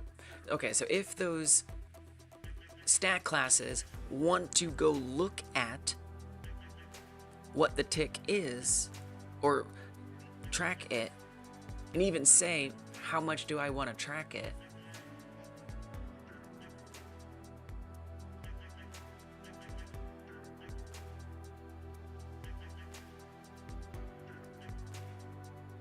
Of course, it would need to be able to call it repeatedly. I guess I'm a little... Okay, we'll see. But like, it's... And then maybe I'd use like timeout or something. Okay, update tick. So what's the thing we're updating? So we're gonna say whatever the tick is applying to, which could just be like a function that runs. Could say tick on tick. Do on tick or something. And then tick interval.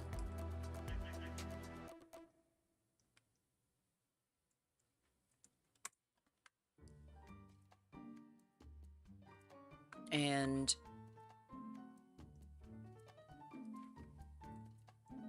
we'd want to set interval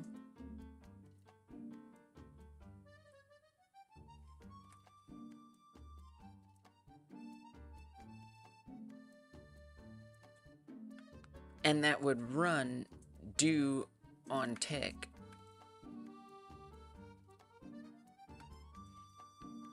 And it would do it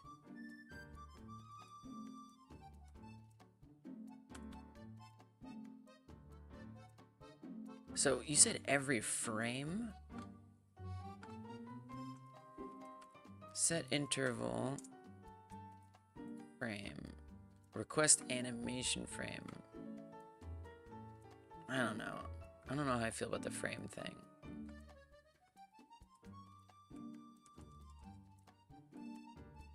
Set interval frame JavaScript.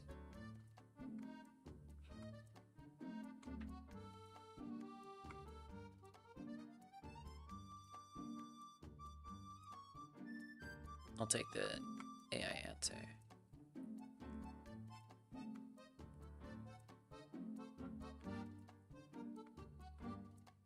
Set interval is called. It returns a unique timer ID that can be used later to stop the interval.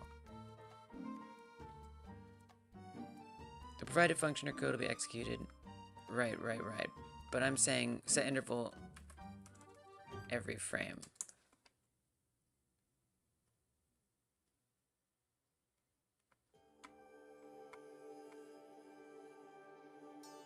I did see that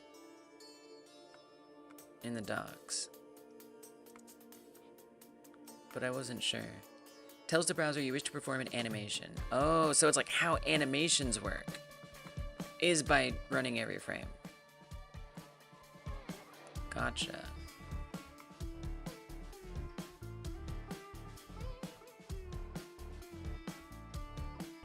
Use the first argument to calculate how much the animation will progress in a frame. Otherwise, it'll run faster and higher refresh rate. It's like delta. Oh my god, so many warnings. Request ID is typically implemented as a per window incrementing counter. Therefore, even when it starts counting at 1, it may overflow and end up reaching 0.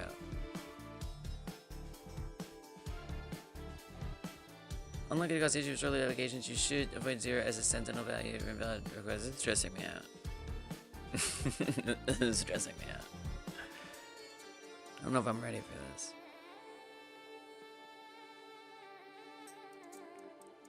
I don't think I'm ready for this.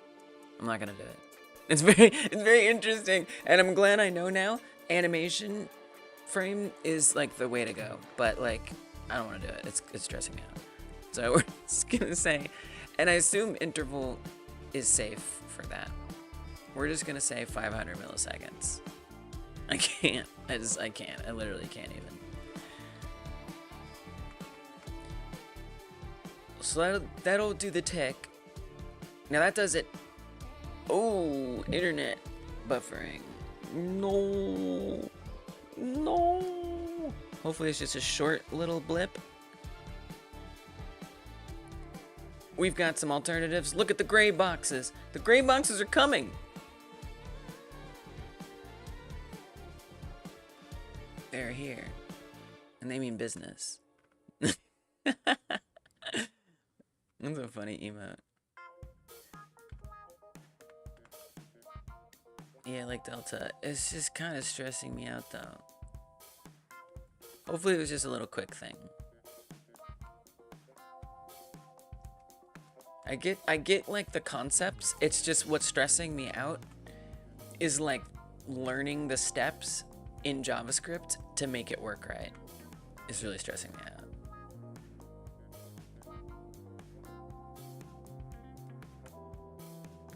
And then like math is stressing me out. A lot of that's really stressing me out.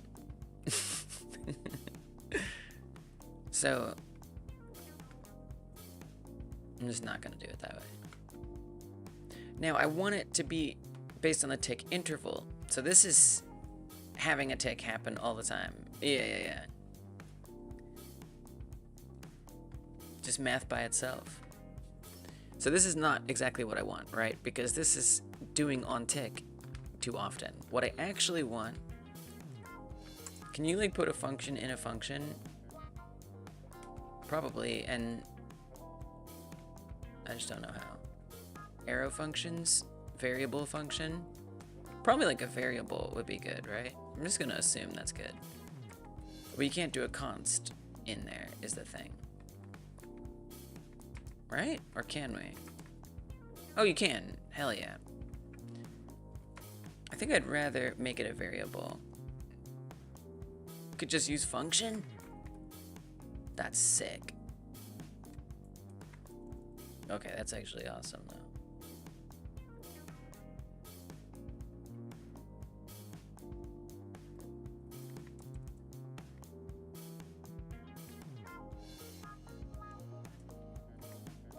Tick on interval. That will run do on tick.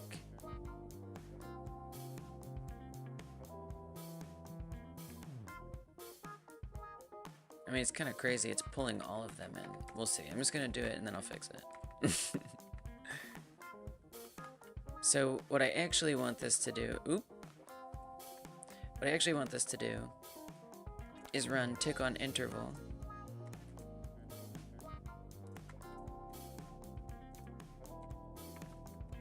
That's so much repeating. Do on tick, tick interval. Just for now, we'll fix it. So it takes those values, put those in there every 500 seconds. But what we actually wanted to check is how many have gone by. So tick interval. So if we say 2 ticks, then it runs it. So we want like a counter, basically, that resets itself, I guess. I guess we could set this up out here and say this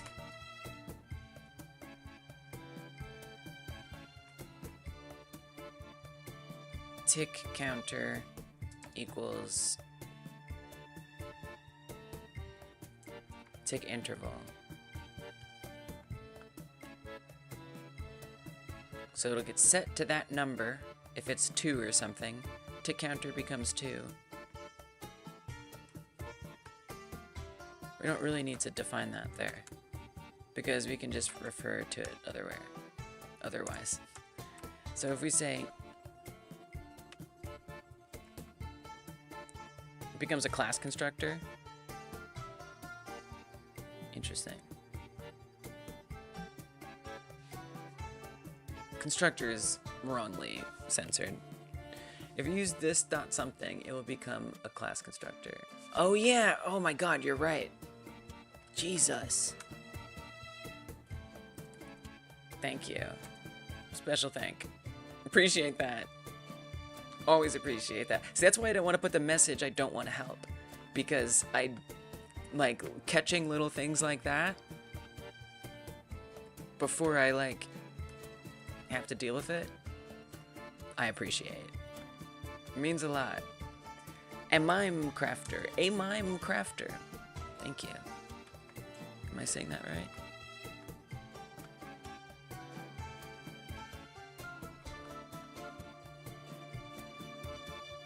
Wow. I hate this. Okay. This dot, I mean. I get so confused about it. Okay. If tick counter, which I assume will be scoped in here. If tick counter is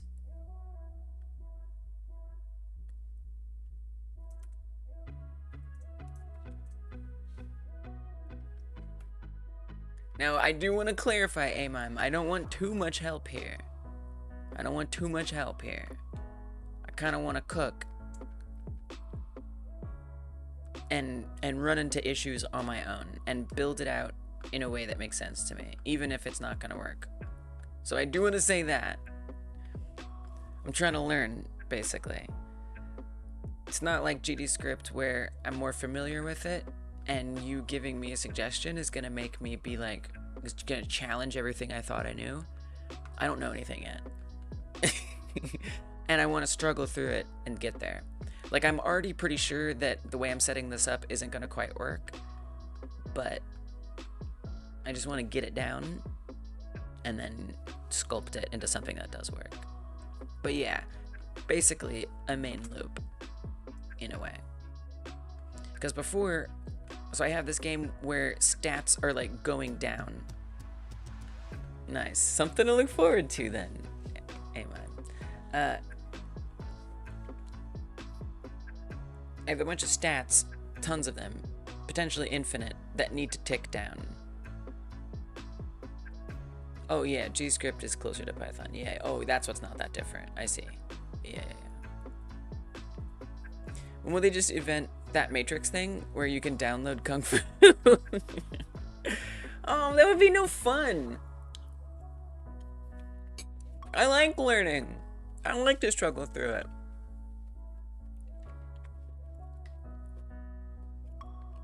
I mean, if I needed to save the world, yes, let me download it.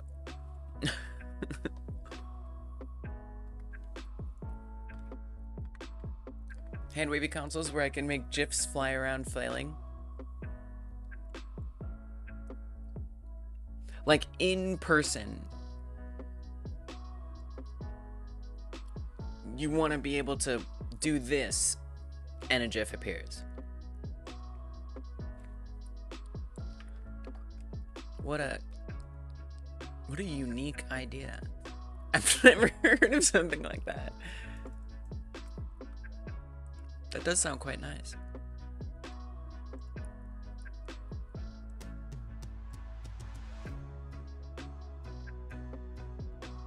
Holo displays. I have often like thought it would be nice to have like a way to display screens in a way that everyone around you can see clearly. Like maybe like a built-in billboard effect that you can just, yeah, summon at any moment. I never quite thought of just using it for sharing GIFs. More like so we all can watch the same video together. Yeah, anything Tony Stark uses. Gotcha. Yeah, that'd be cool. I'm on board. Okay, I'm still learning JavaScript. I'm actually trying to remember how I do this. If ability name. Gotcha, so we just put like an expression with a Boolean result in there.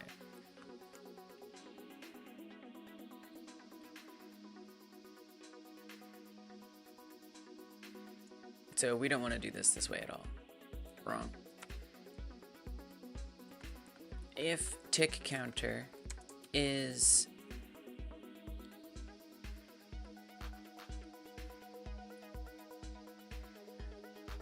I mean, I guess we'd kind of want it to be equivalent.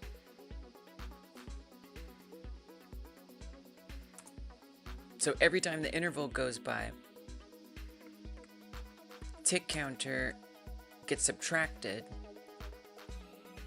by 1.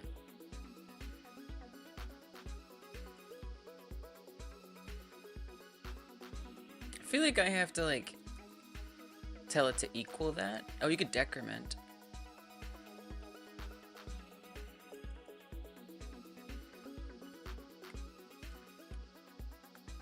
Wait, let me remind myself how I do that. Minus minus. Oh, after?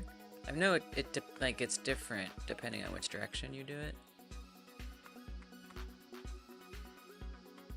Still learning this JavaScript. I'm very new. Okay, so we would just say tick counter minus minus. So have it subtract.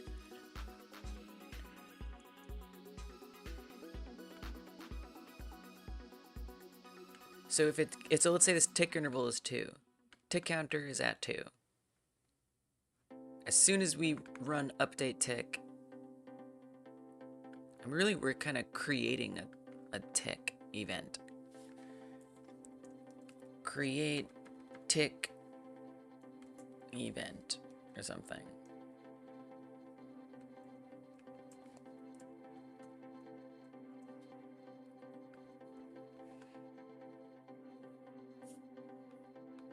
So that gets created in theory. I'm probably doing it wrong, but in theory. I'm not looking flip. I went back to wanting not help now.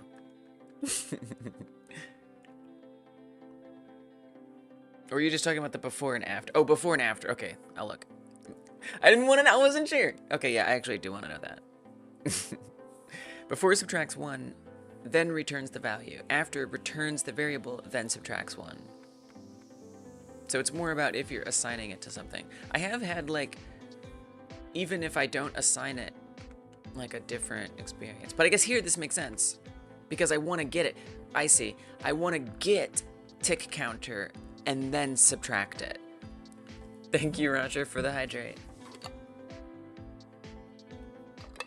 As opposed to, I see. Yeah. Thank you, Anna. Gotcha. Yeah. Thank you for the reminder.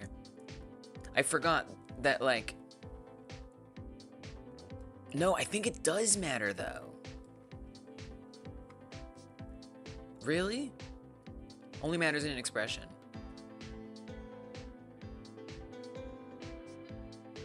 I can do tick counter minus set 2. Okay, hold on. Stop. Okay, actually that's awesome. Wait, that's actually really cool. Wait a minute. I would never have even known to try that. Wait, that's actually awesome. Wait, I like that a lot. Okay, special thanks to you guys. 20 Stark built a granny like in a cave with a box of scraps. I don't know like exactly what that reference is, but I enjoy it. I enjoy that very much. Okay, special thanks to everyone.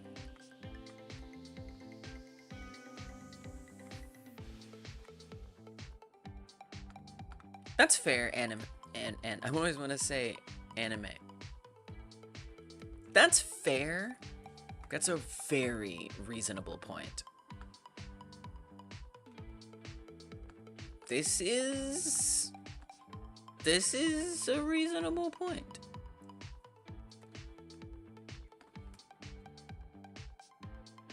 Wait, is that even working though?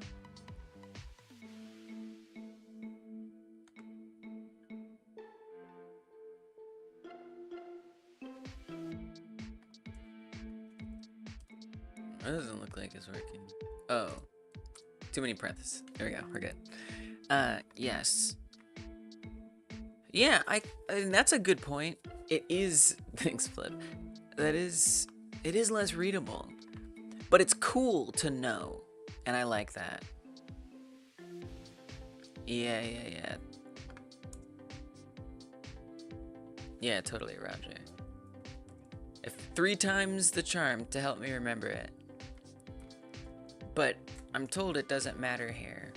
Yeah, I guess I actually do prefer this. Especially with the equals and everything, it just kind of like, the dashes get a little lost. Yeah, it's more readable. But I love that you told me that. It's really good to know. If tick counter set to, okay. So, we pass a tick interval. We're saying set tick counter to the tick interval. And then hyperdense coder jargon. Yeah. Love it.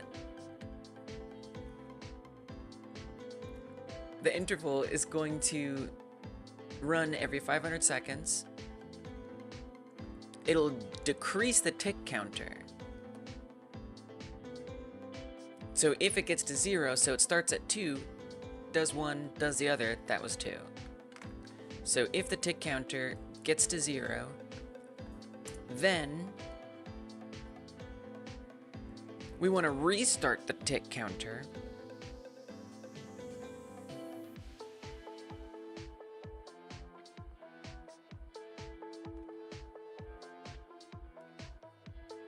I wonder if I don't want like a... Yeah, but then you're gonna get multiple intervals. So I guess we say that if that equals that, tick counter gets updated to tick interval again.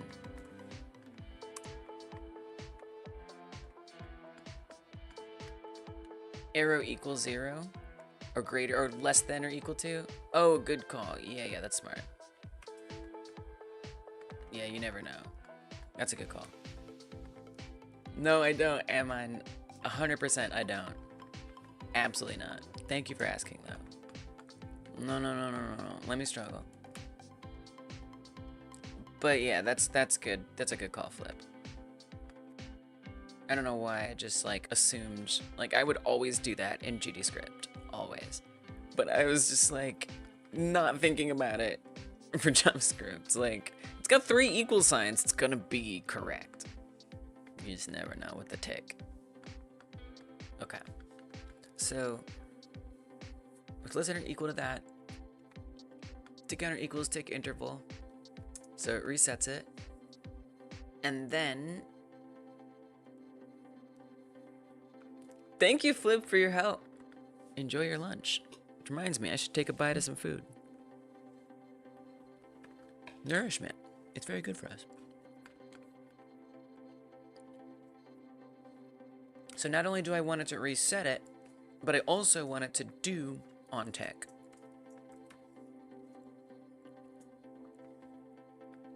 Now, if that's a function, I guess I worry a little bit about how that would work. Like, it kind of depends on what do on tick is. I mean, I basically want it to be a function. So I'll have to experiment with that. So let's experiment.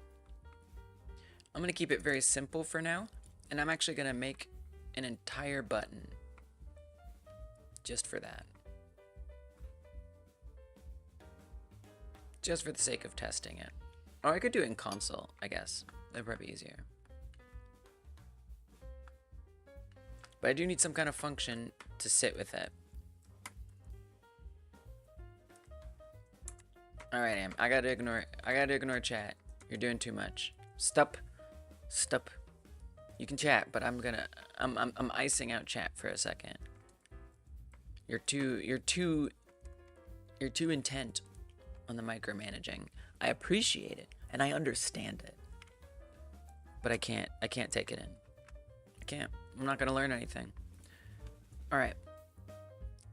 And also understand, I'm assuming it's not gonna work. But what, so I do appreciate, it's confusing, right? Because sometimes I'm like, if it's really broken, let me know. There's really no hard and fast rule. I just have to like feel it out. And in this case, I would like to test it, see that it doesn't work, and then try to fix it. As opposed to, but I guess it's fine what you said. But I don't know, what if you say something else? I don't know.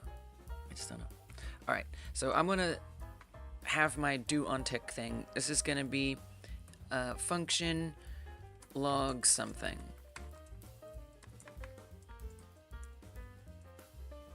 I'll check up on chat in a bit.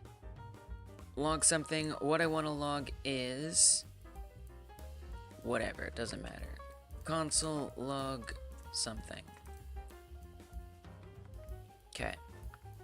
So let's mess around and see what happens. Now, if I... Yeah, I know, I mind.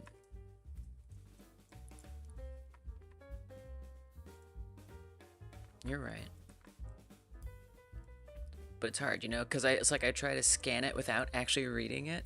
Do you guys ever like look, like let's say you're watching something and you like know an actor but you don't know what they're from? You're like, what is that actor from?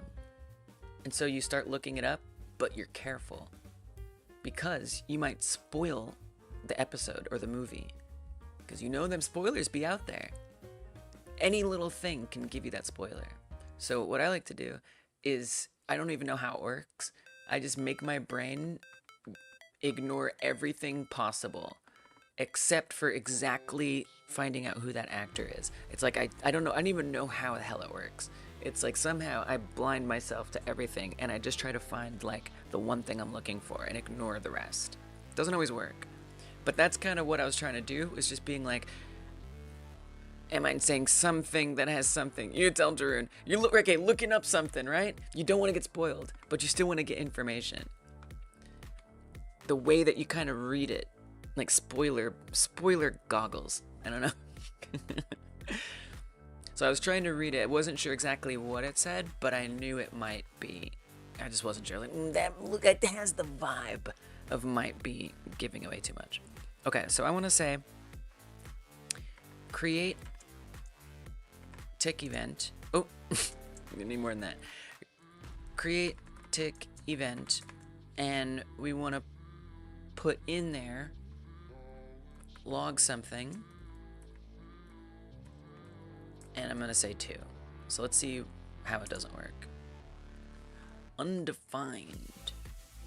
Whoa.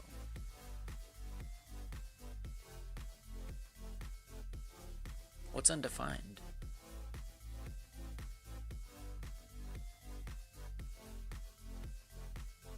Maybe I'm also just like not... Here, try this. I don't usually use the console like this, so we're experimenting with that. Okay, undefined is acceptable. It's the something.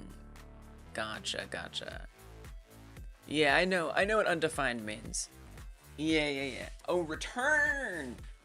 Thank you, Nth Cha. Gotcha. I see.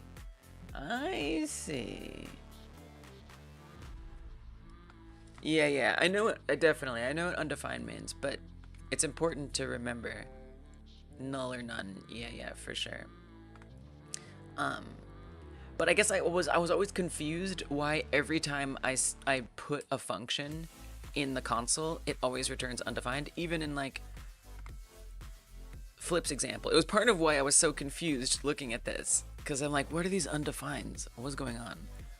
So just by default, if you are in the console log and you type a function, it tries to show you what it returns. But of course, we often aren't returning anything, so that's why it says undefined. Today I learned. Thank you, Nth Chat. Love that. And also thank you, Antmine, for trying to explain the other thing too. Alright, so basically it just did nothing. So if I were to say, just to like see if it's doing anything. Yeah, I didn't know that. It's little things like that that I guess you just find out along the way.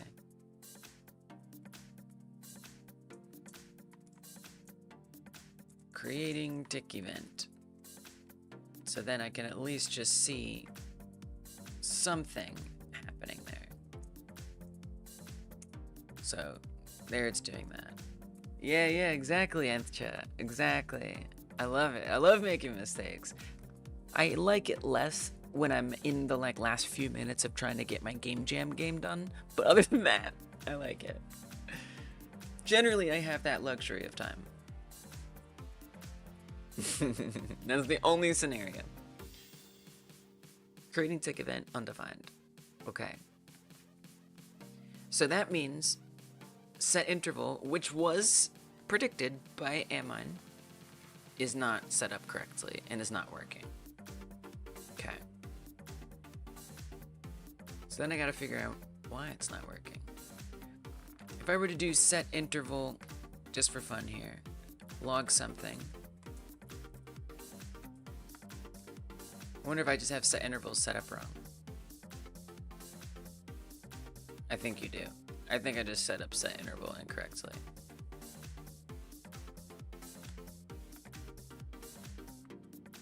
But now I just have to find where else I did it, so I can remind myself how to do it right.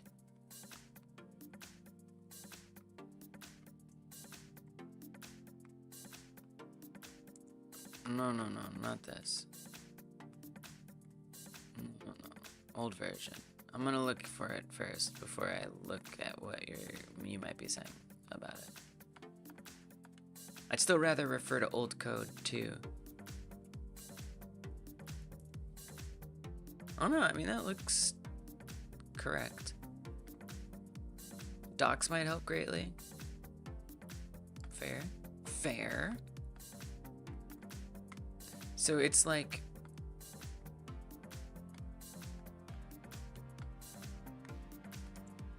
what if I did it like this?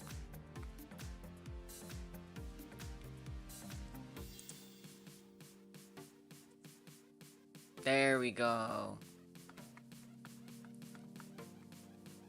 Didn't need no stinking docs. So it was that I was putting the parameter parent. That was the mistake. Oh, but wait, I do want to pass the... You don't need to, though. You literally don't need to. It's unnecessary. It's already implied. You know? Like, it's right there. It can find it. Okay. Ooh. Ooh. So let's see if anything is happening here. I'm going to say console log tick counter just to see if even anything is happening there. It is. It absolutely is. I'm not looking at that. That looks, I don't know, Ethcha. I can't tell. I'm nervous. It might be fine. My spoiler goggles say there be dragons.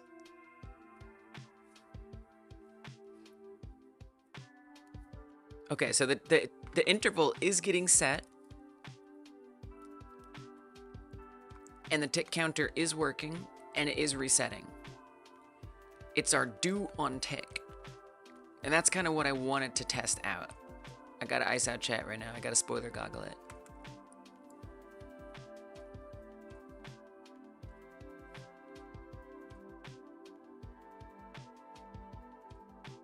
So it's and I figured that this was a bad implementation, but now I for sure know that it's a bad implementation.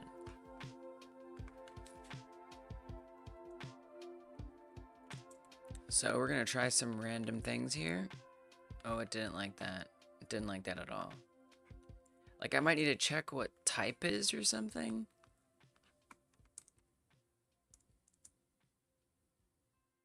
Oh, okay, let's go.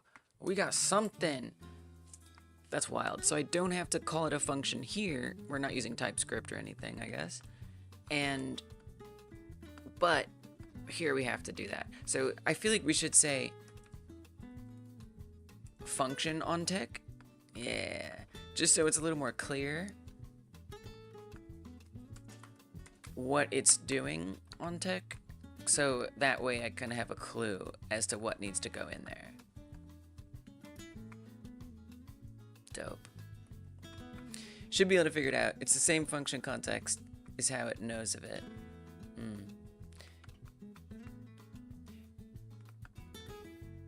Needs to know what value is coming to the other function. Right. OnTick is a function, right? OnTick. Oh, yeah. Yeah, it is a function. So, yeah. You guys were definitely guiding me to the right path, but I'm glad I got there. Anyway. Alright, this is dope. This works great.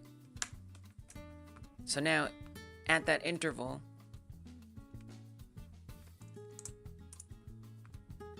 it's going to print something. Now, if I were to say... Oh, I guess we should try to change it along the way. This is creating the tick event. But what if I want to change a specific tick event, right?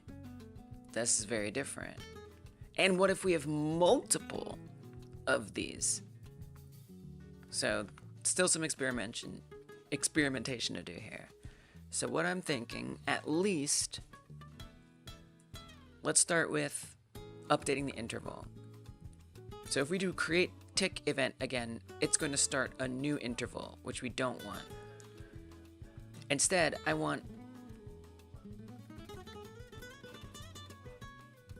to update tick interval.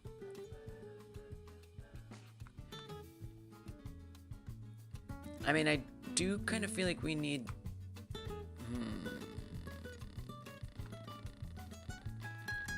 I mean, I almost want to do like a class or something. I mean, we are going to be putting in something from a class, an instantiated thing. So this could be wired back into each instantiation of the subclasses or something. I believe what you're saying is probably really helpful. I haven't looked at it though.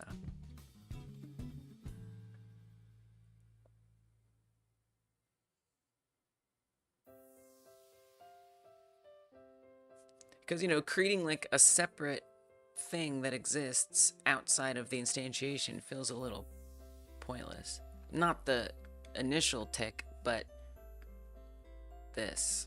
Or not the interval, but the tick. So actually, let me try this first. Let me try creating multiple tick events. And then this time, let's have log something be log text. And then we plug this in here. So first question I have to myself is, if we say log something hello, and that's at 2,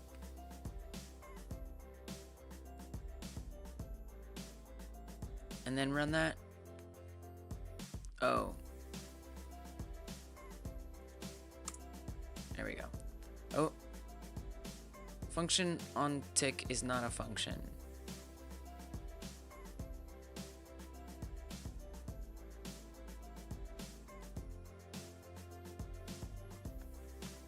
Whoa. That's a whole other issue. You learn CSS and HTML and you'll learn JavaScript soon? Nice. The employee array is probably going to be global. Yes. Yes. Should be able to figure it out. It's the same function context is how it knows of it. Chaining doesn't make much sense if you have multiple tick events.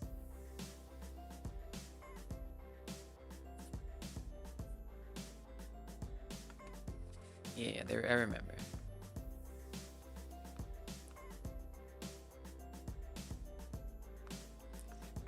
Right, so it's trying to return. Interesting. Gotcha. It's not gonna pass that function. So I see. So maybe I want like a like one of these things or something.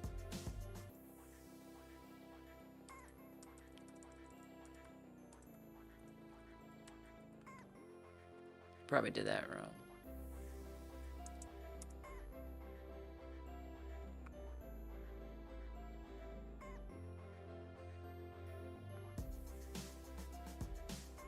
OnTick is not a function.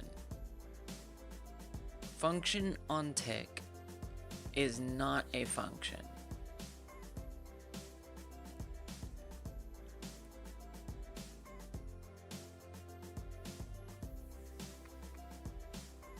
Yeah, it has to be a function. Is it possible to create artificial intelligence like ChatGPT with JavaScript? Maybe. Welcome, Ahmed.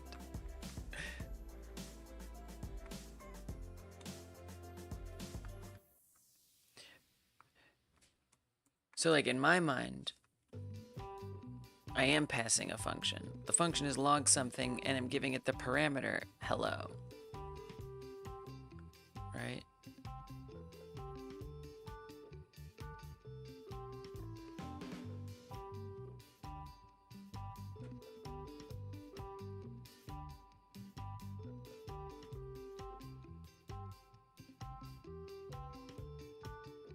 I'm not sure I understand nth chat.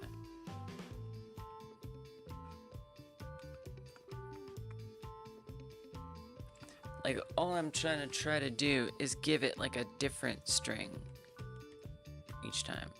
You're not passing it, you're calling it. Oh.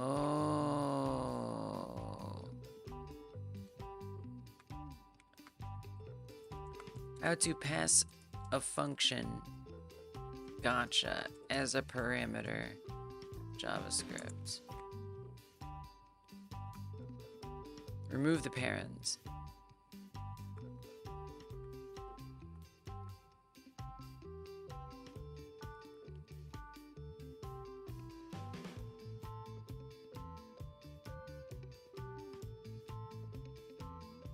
Callback.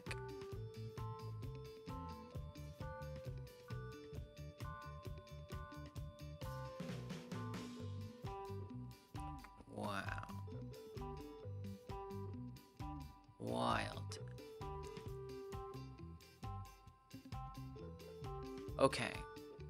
So then I'd want to say in here, or wait, in log something. But wait, I don't want that to be... Okay, log something is the function. This is confusing. That's a little confusing, though.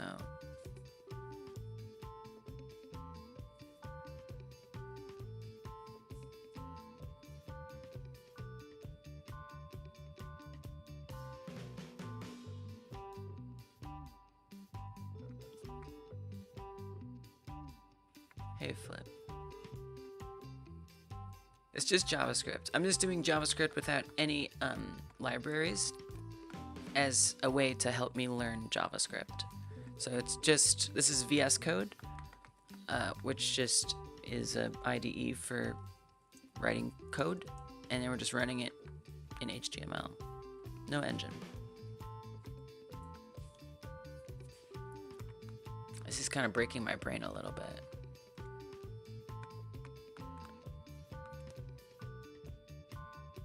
Because if I want to give it a different parameter, that's just going to return it because of the parentheses.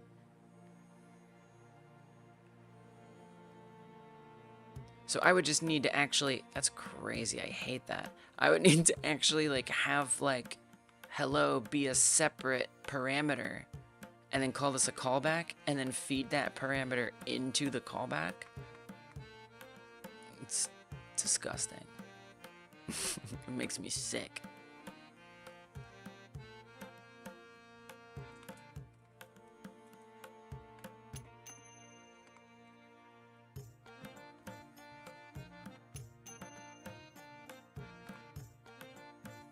What a mess. I hate that.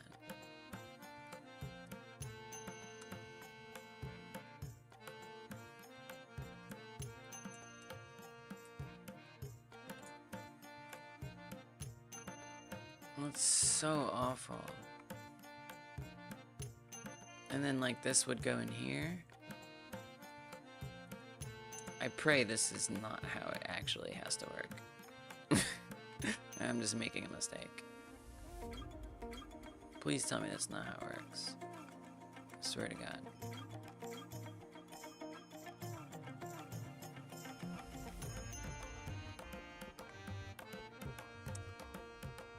Oh my God, that's how it works.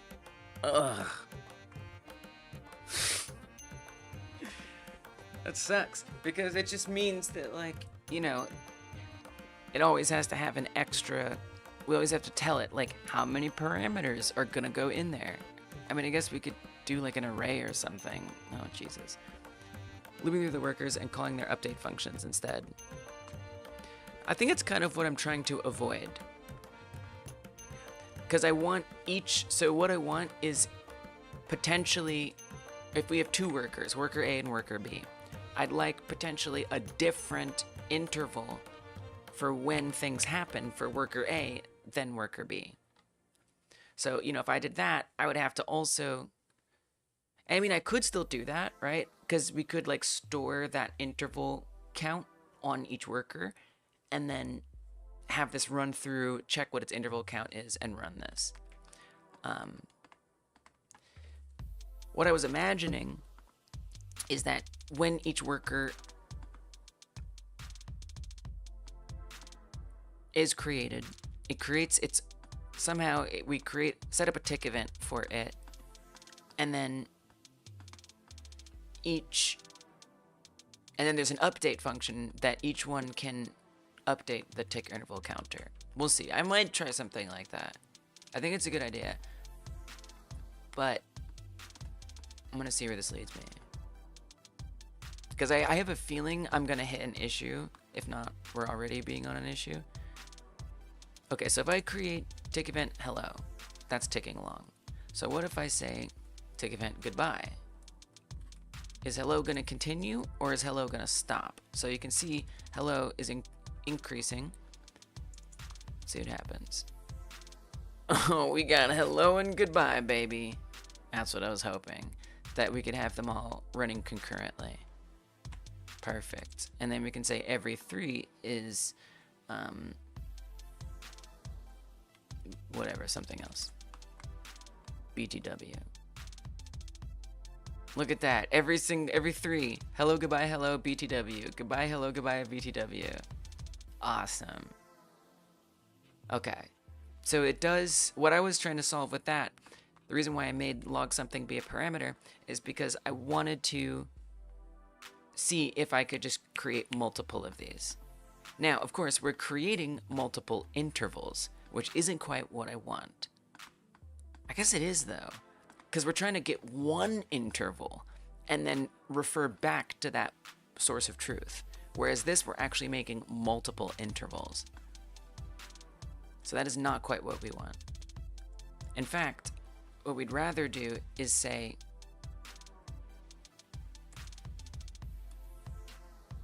set global interval, and then have a function set global interval. I guess we'll say global interval functions.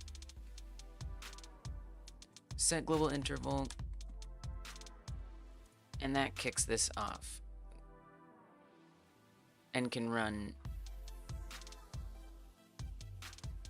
Now, if I was going to try to access tick on interval, that'd be interesting. Thank you, Fleshy. Yeah, we'll figure it out. Thank you for stopping by, helping out, and hanging out. Goodbye. Goodbye, Fleshy. Appreciate you. I do.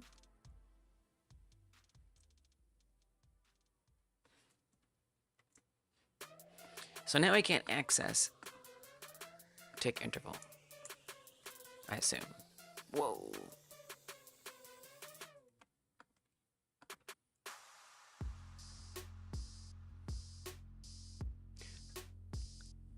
I could just make this a separate function. Because what do I really want on a create tick event? It's a good question. It's a very good question. I really think this needs to be on a per stat basis.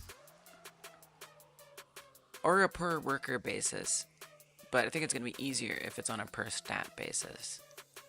Which would be better too, because then a certain worker's income versus happiness could be controlled differently.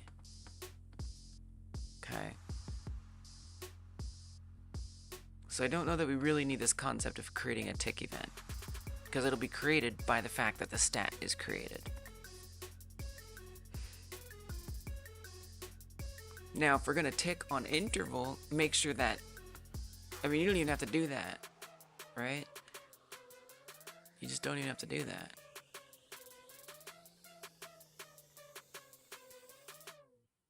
What would I even want it to do? I guess just update.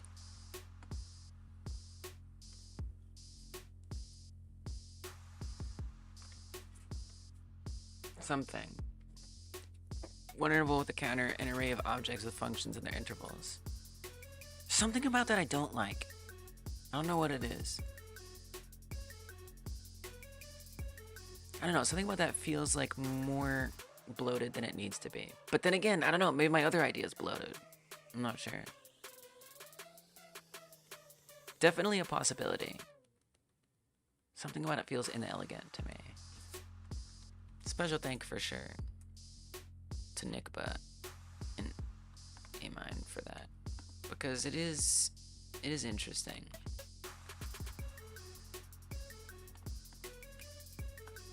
Just not sure I want to go down that path first.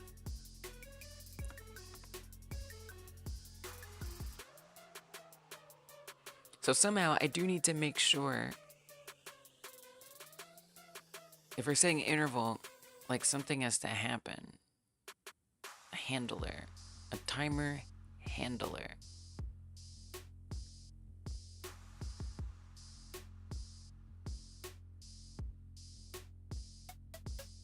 It looks like I can maybe just give it like a default thing, because I really just like don't care what it is, potentially. No, we can't do that. I just like don't care. I guess you probably want something that it can cross-check. So maybe we do want something that it can see that's running every interval. Yeah, the array thing is a good idea. Actually, that is a good idea. I see what you're saying. So on every worker, its tick on interval would run. Yeah, that does actually kind of make sense.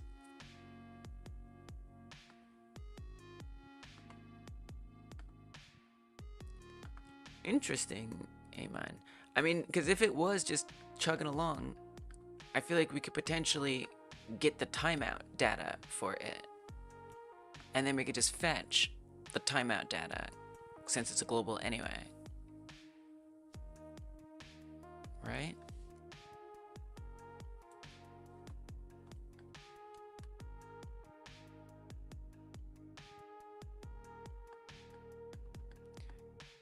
Time delta on the last time it did up. What? I'm not sure I know what you mean. As for your placeholder function, oh, update. Have a time delta on last time it updated.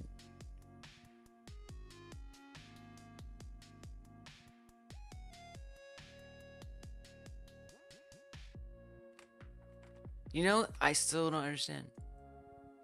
But I can't just pop this in here, right?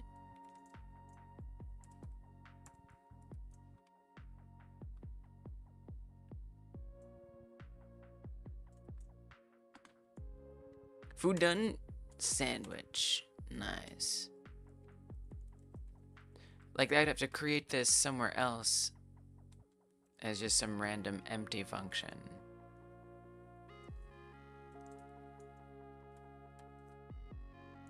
Wait, is this syntax correct, though? Oh, gotcha. Nice. Neat. You know, you got some tools. What? What does this even... How do you even read this? No code, just succinctly read what this says out loud in human language. I'm confused by how to read the empty function part. It's a lambda. Run an empty function. Okay. Function without a name.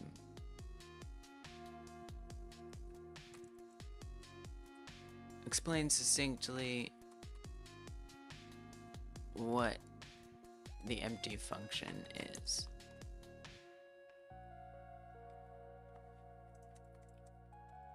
What is it called? Technical information.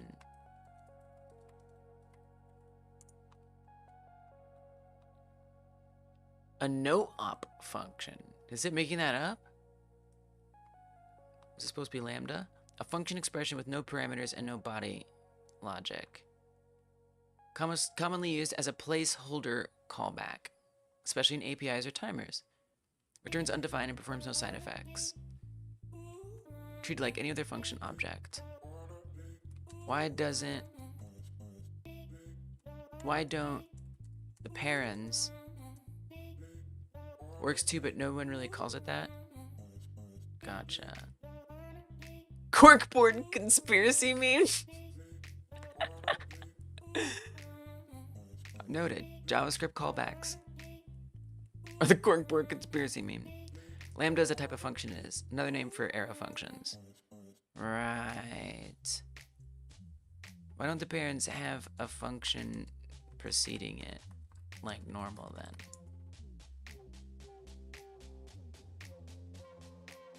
Gotta say succinct, it forgets. When you write that, you're using an arrow function expression. Parents is part of the syntax, not a function call. Oh, I see. Unlike traditional functions, like function do something, which have a name before the parentheses, arrow functions are anonymous by default unless assigned to a variable. The parent holds the parameters, and the arrow defines the function body. So in setInterval placeholder 500, you're passing an unnamed function as an argument.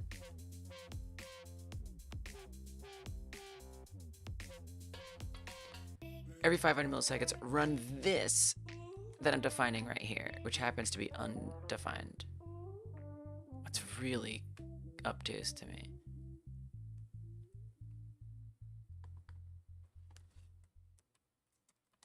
So all lambda arrow functions look like that,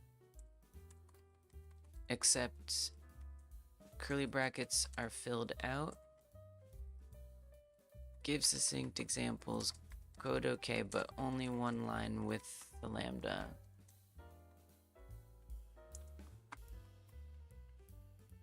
I said one line, bro. Oh, I guess I did do multiple. Whoa. What am I looking at? I didn't mean to turn on the echo, but I'm glad I did. Okay, internet's been fine. Let's get rid of this.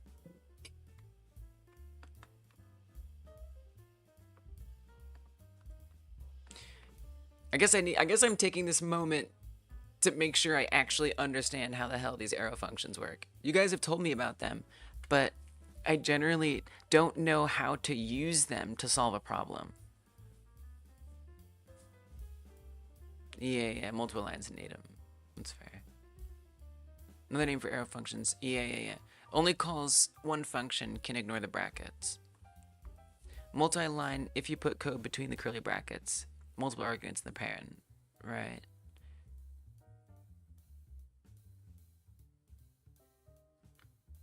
So that would just literally just do that. What the hell is the point of an arrow function? And why does it look like equals greater than? Pass an argument without parentheses. Oh, it's for like multiple. Or to declare that there's none. That's crazy. Oh, I see. There's the example right there. X arrow function, x times 2. So, bring in x. What do we want to do on x? Arrow is like saying, do this on the thing that I'm pointing from. Kind of. So if we have x, it's going to push that in there and then do it. And in theory, return the result.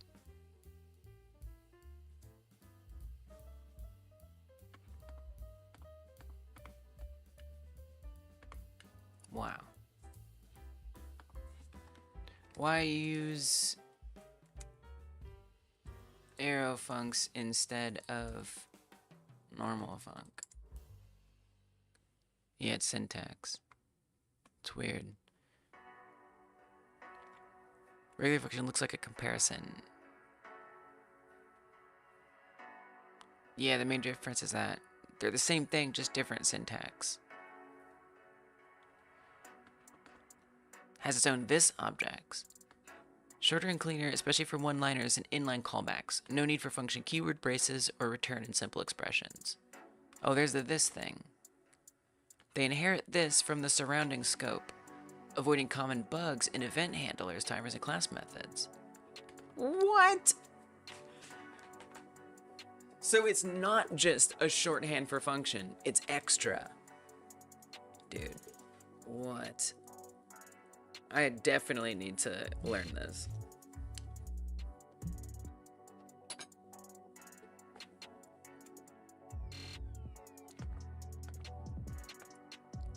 I mean, I guess that makes sense.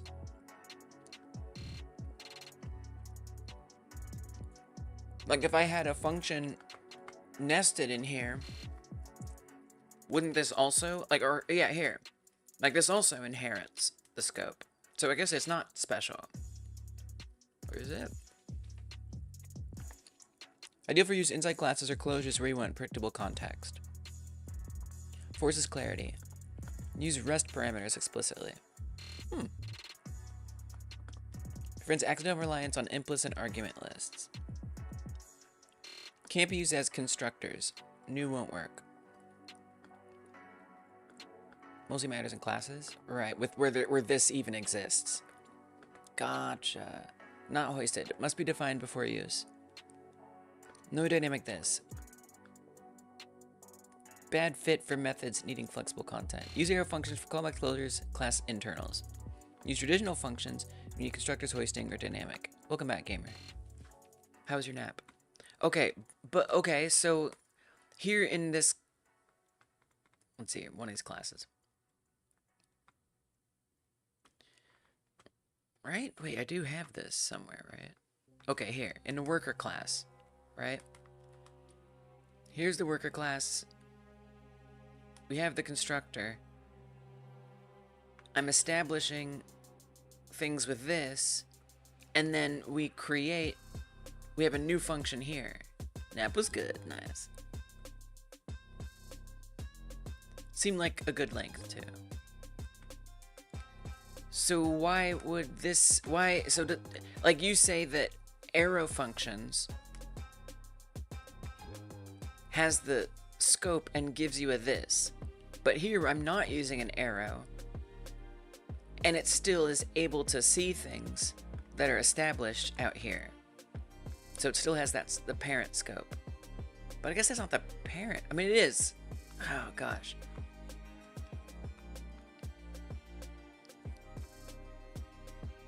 In the worker class, yes. I'm confused. Why does this function work then if arrows are the ones good for class internals and this inheritance? Be succinct, don't give code. It works because create worker sprite is called directly from within the class. So this naturally refers to the instance. Regular functions inside class bodies automatically bind this to the instance when invoked through this .method. Arrow functions are only needed when passing methods as callbacks, or using them inside closures, where this might otherwise get lost. So this is not a situation an arrow function makes sense.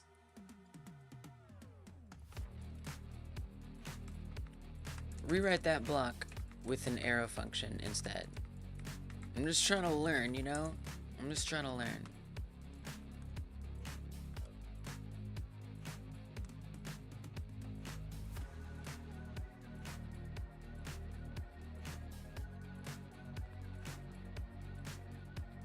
Do I still need to call it? Well, then what would be the point? So it wouldn't be even worth it here. Ensures this is lexically bound to the instance. No, give the whole thing rewritten. So I can see what is the difference.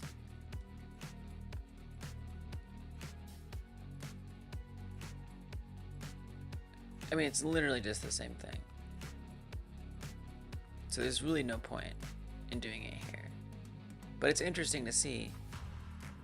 There will be none.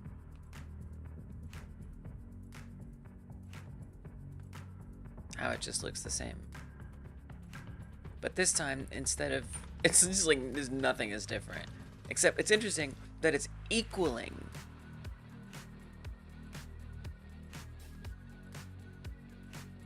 This is whatever new worker class you created. Okay. Right. Totally. 100%.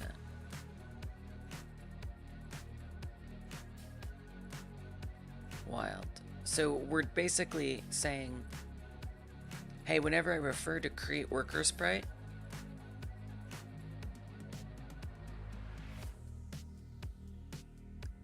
assign it to a parameterless function that's this.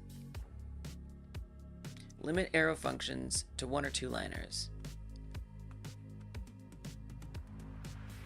Back comparison. It's still interesting, but I kind of figured, I was looking at it like this isn't a good example. But it's interesting to see like how it would be that it's basically not doing anything significant. Right as create worker sprite equals function.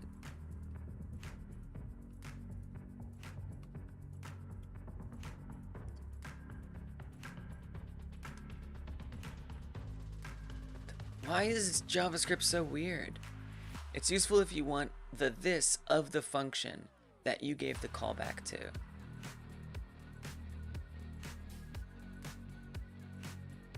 That sounds like something I really need to understand.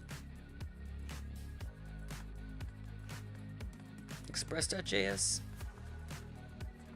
I don't know, that doesn't sound like something I need. It's interesting. So really, I'm just trying to like grasp freaking arrow functions.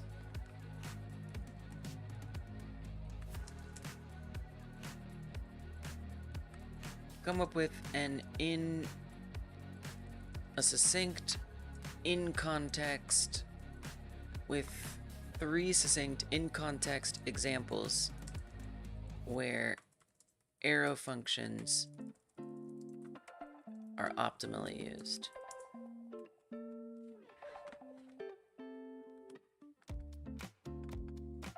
No, code each one.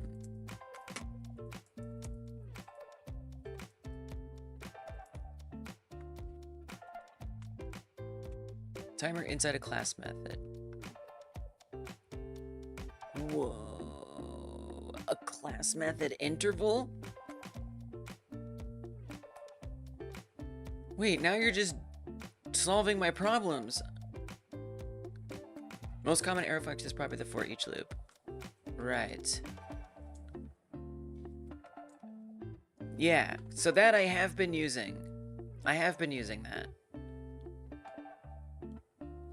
But I just do it. The only reason I'm doing it is because I know what I'm supposed to do. But it's not like I actually understand why I'm doing that. I guess it does kind of make sense. Like we're saying run this function on like for each stat. Like I get, like conceptually I do get that. For each stat, run that function. I guess where my confusion comes in is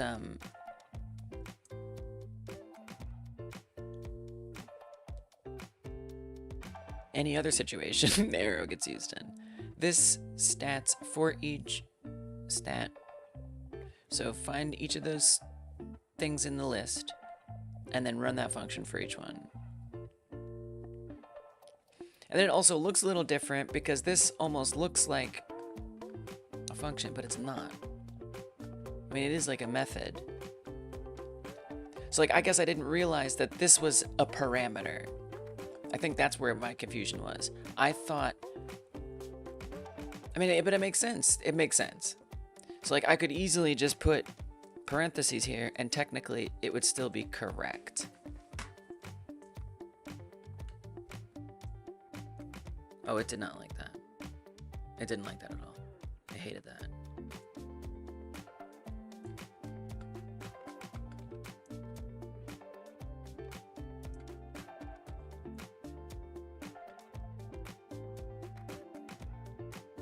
It did not like that. I was trying to imagine, like, you know, if you have that, and that. Oh my god. And that, right?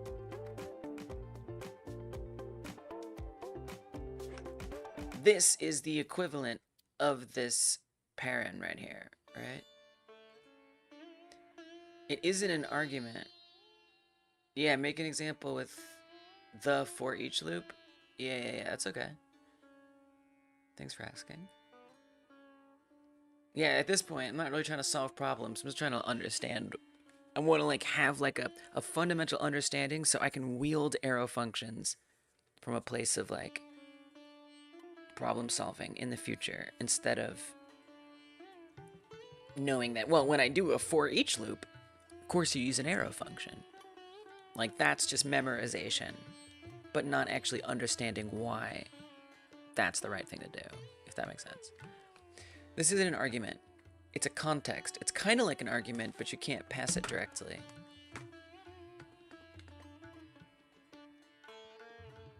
What? You can have bind to give a custom this? Whoa.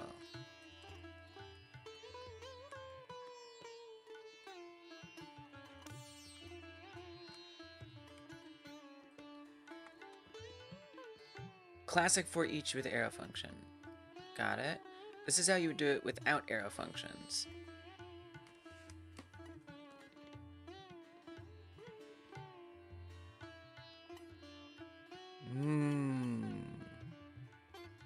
Arrow function just saves some space. Wow. Wow.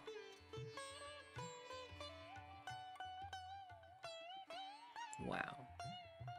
Function my func thing, console log thing. I kind of hate arrow functions. I think they're ridiculous. Like I would just rather write this. Like sure it's longer, but it to me, at least from a learning perspective, it at least makes it more clear what's happening. Whereas this just feels like it's this whole other thing. I don't know, it's weird. For every callback, you kind of don't want the context of the for each. You want the this of your class. I'm not sure I understand. For every callback, don't want the context of the for each. I don't know what you're saying. This of for each is the array class. Right. I think I see what you're saying.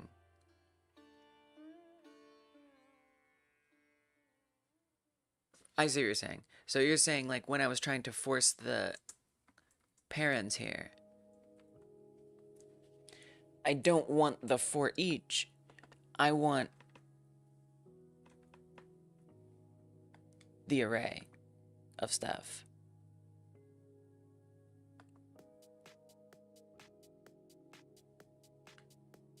So weird. Okay, so with your example here, flip. Let me look at these other ones. Like, how would this apply to something that isn't a for each? I like that breakdown thing. Array mapping with transformation.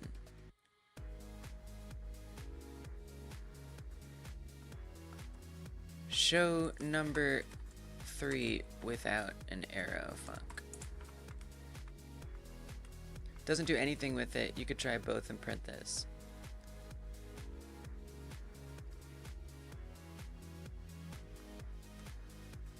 Yeah, that doesn't do anything. The wrapping it around. More verbose and doesn't inherit this from the outer scope.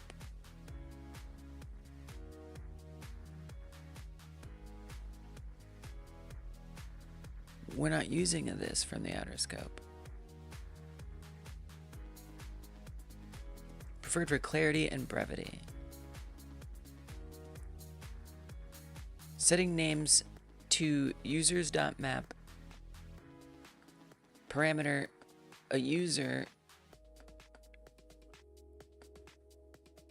every user in that array. This is kind of like a for loop, isn't it?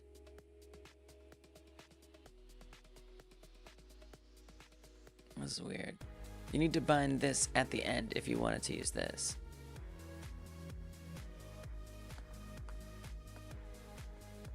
What? Similar to for each.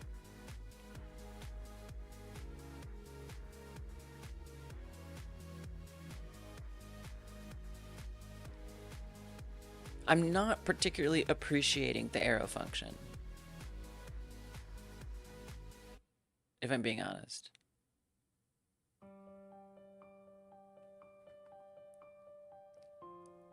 Passes a new arrow with map. Right, it's a little different. But it still creates like an array of stuff to potentially iterate through. Back a new array with map. Right, as opposed to looking through the existing array, it creates a new one. Oh, gotcha.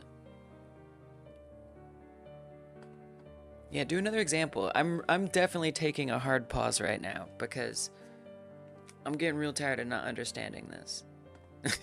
Solving problems is great, but again, not a game jam. I just want to learn. That's my main thing. And I don't feel, I'm not sold on arrow functions. I know, obviously, you guys, the internet is all saying they're preferred in certain scenarios. I get it, but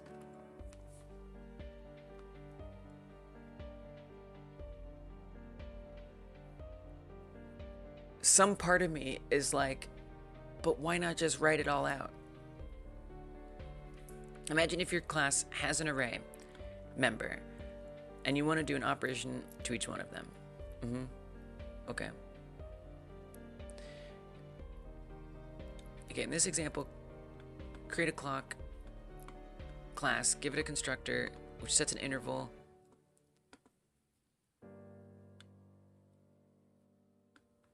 Not a placeholder function this time. Instead, okay, but why?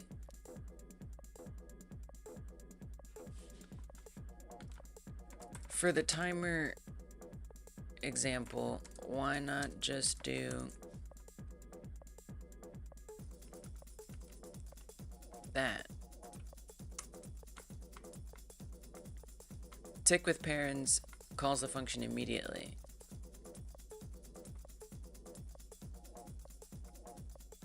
Oh, okay, sorry. Never mind, I meant this. Why not do this?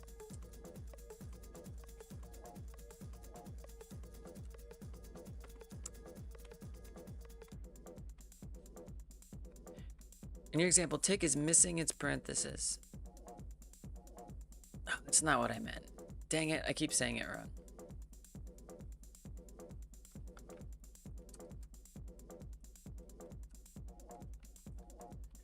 Why do your it's hard when there's not actual code?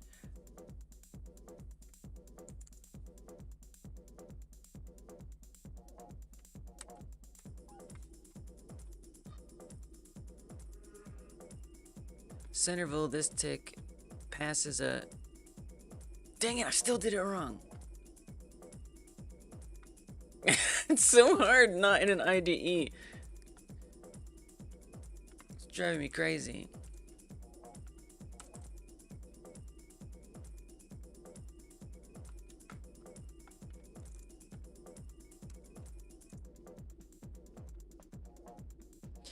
Interval, this tick passes the method reference without binding this. So, okay, this is what I really wanted to ask. So when tick runs, this is undefined or points to the global object. Okay, so then why not this?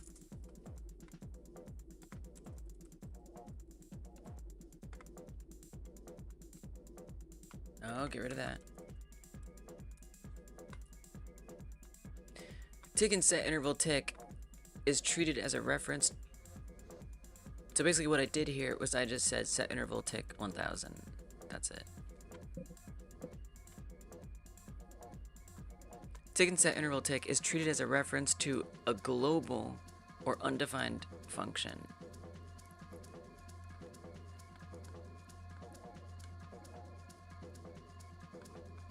Even though in an example like here, or not here, here. Okay, so here I can say this, I see. That actually does make sense to me. That actually does make sense to me.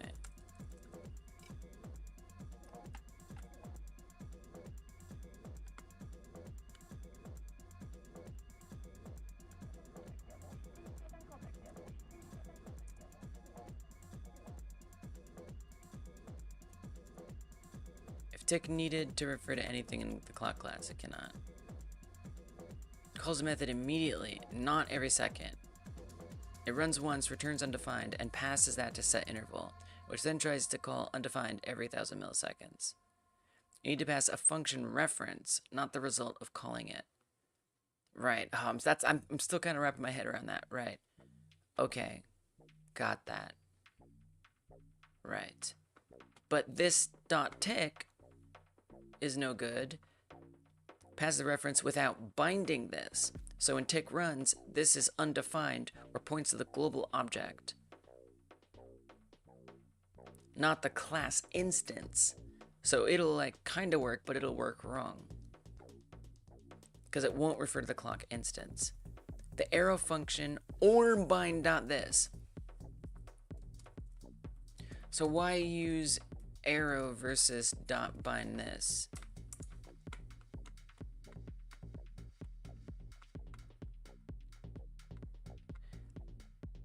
I know. Simplicity and lexical safety. What does that mean?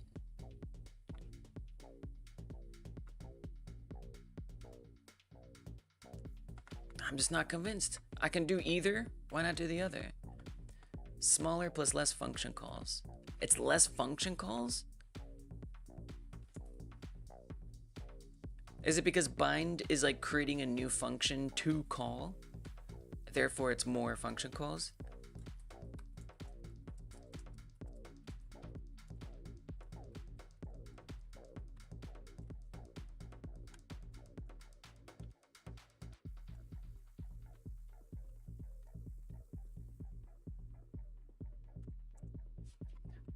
Why and how does have more function calls? Find that this doesn't inherently cause more function calls than an arrow function. Bind this creates a new bound function object every time it's called. That bound function wraps the original, so when it's invoked, it calls through an extra layer. The wrapper calls the original with the bound context. Arrow functions don't wrap anything. They just capture this lexically and execute directly. Okay, this is making a little more sense to me. I mean, I still don't like it, but I get it.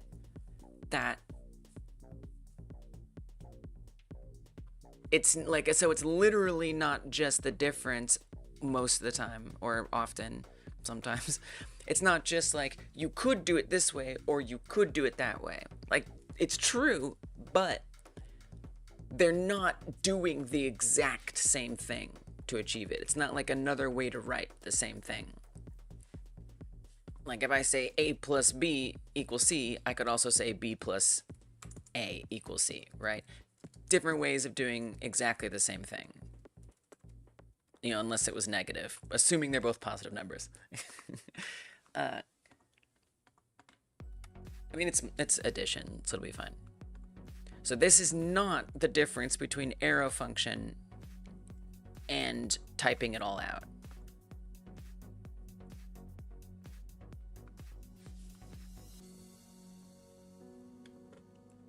Arrow function isn't creating new functions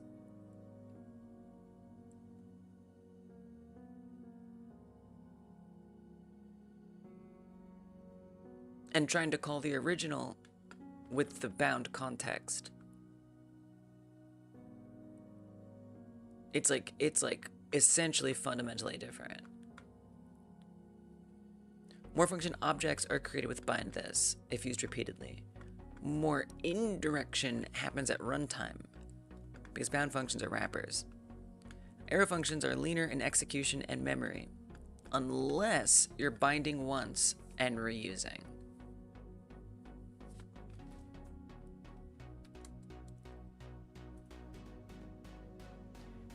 Okay, but see, I'm not sure I really understand.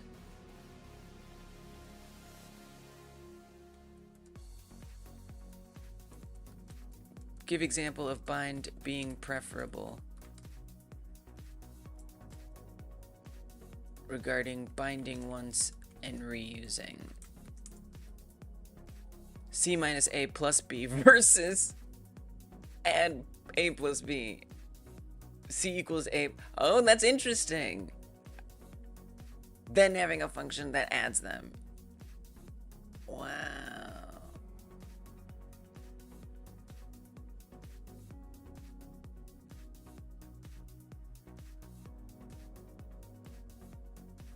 Gotcha. So instead of just having it set it up right then and there, I have not. No, I haven't looked at your example yet. I will.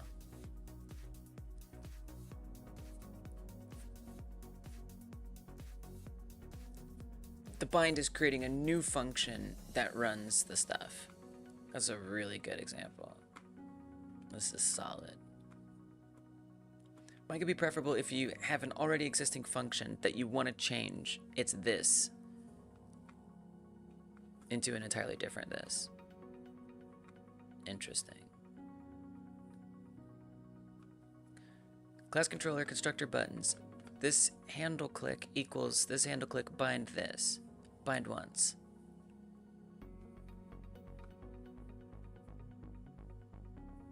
Iterating through all the buttons in there, handle click just reports that something's been clicked. So one time, every time the button is clicked, it says this and nothing ever changes. It's optimal there because you bind the method once in the constructor. You reuse the same bound function. It avoids creating a new arrow function for each button. Whoa. Reusability. If you need the function to be reused, bind is preferable.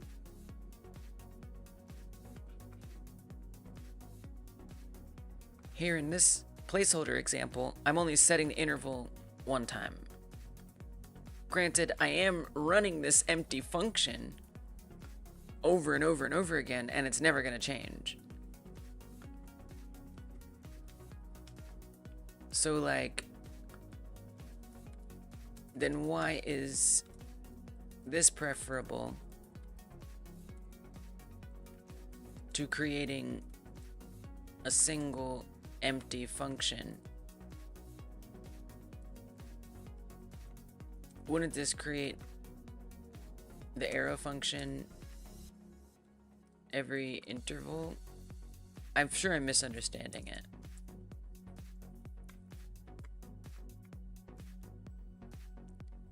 This arrow function is created once.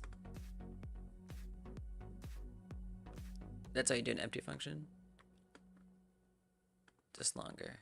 It's passed as a reference, which then calls it repeatedly. So that's just endemic to setInterval. Wow. So I really have to know that.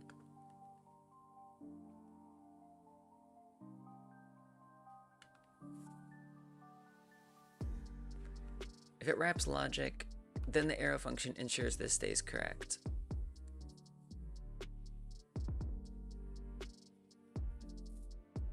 Interesting. If it wraps logic, it keeps it locked into that instance.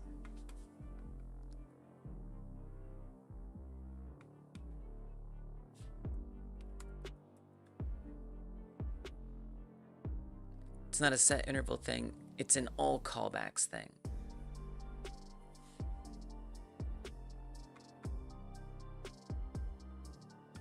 Whoa.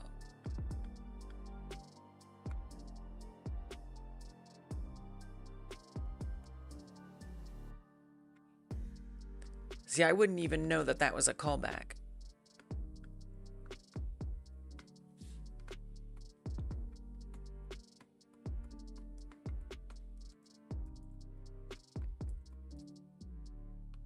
Doesn't explicitly use that language. Why is set intervals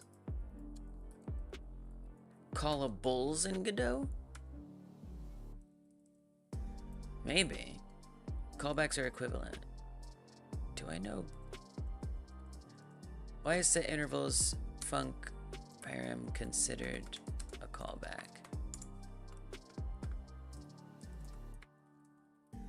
Is that really what it's called? I don't think I've ever used it. Oh, I do. Oh, yeah. I see. Yes. I mean, I normally see it as a parameter. Why Copilot? Familiarity.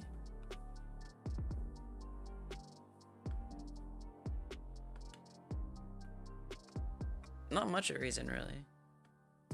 Why not? I don't really have a reason. If I do, I forgot it.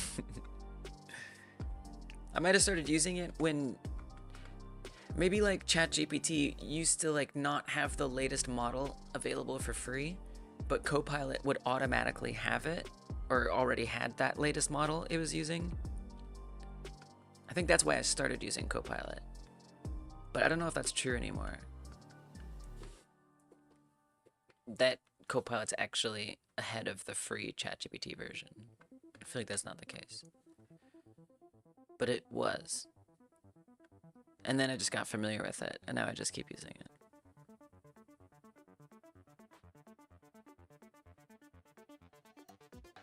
Oh. A little internet goof out. Just a little internet goof out. Claude. I didn't like Claude that much. I don't know why. It's just like a vibe thing. Internet's goofing. Internet's goofing. Free but 20 uses. Who's they in that sentence? So I don't know what it was. Claude just rubbed me the wrong way. Maybe I'm just not using it right. I liked the way that it showed all the code though. The way that it like had like a separate column was really nice. Something about it. Something about it was just like weird. And then I also got the sense that there was going to be some limitations on the free aspect.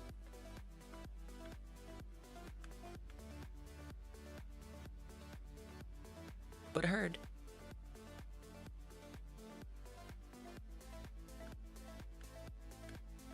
Okay, yes, so I do recognize callables.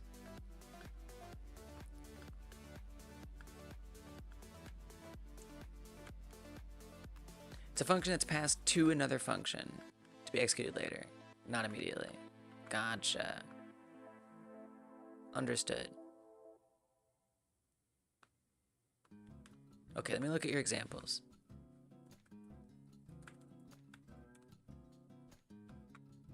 I'm ready. Lesson 20. I ask you like 5 things and it's like, all right, you're done. I hate that. I'm gonna enjoy the desperation for an adoption period. If you're talking about Claude. Yeah. Hate that.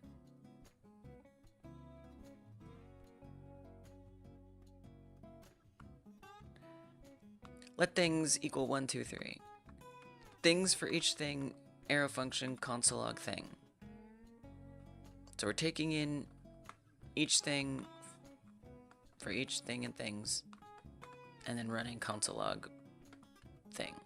Got it. Doing things not with arrow functions. Scope dependent function. This cool function equals function thing. And that function logs that thing.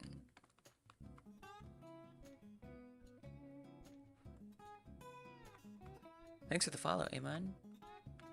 Doing things not with arrow functions. Okay, wait, what was I supposed to get from this? It's kind of nice, I guess. So like this is fine and this works.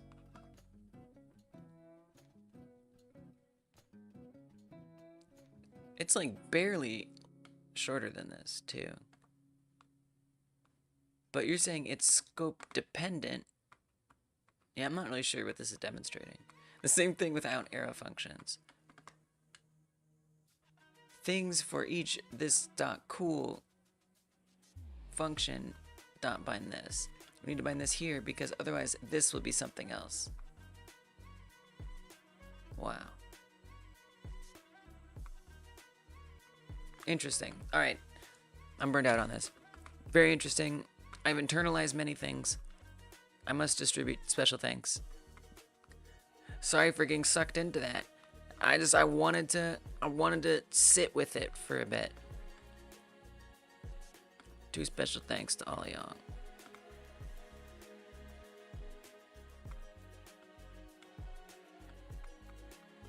How's everybody, right? Yeah. Depending on this menu, means you need to access a function or a member like the tick function from earlier. Dependent on this means you need to access a function or a member like the tick function from earlier. Okay. Oh, in Flip's example.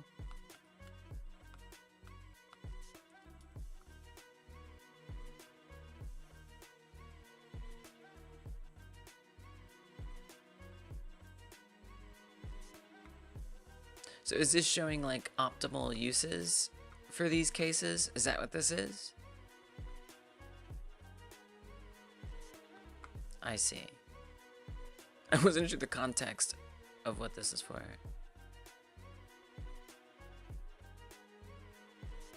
Nice.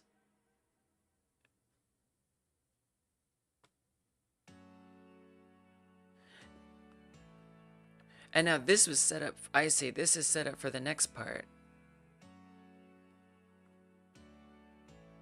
Okay, that is pretty long, actually.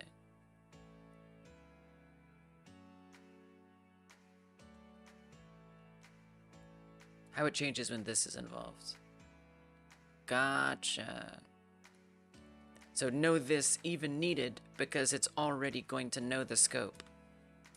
That I think is gonna be like the hardest thing for me to remember too, is if I'm running something non-reusable within a scope, I should use the arrow.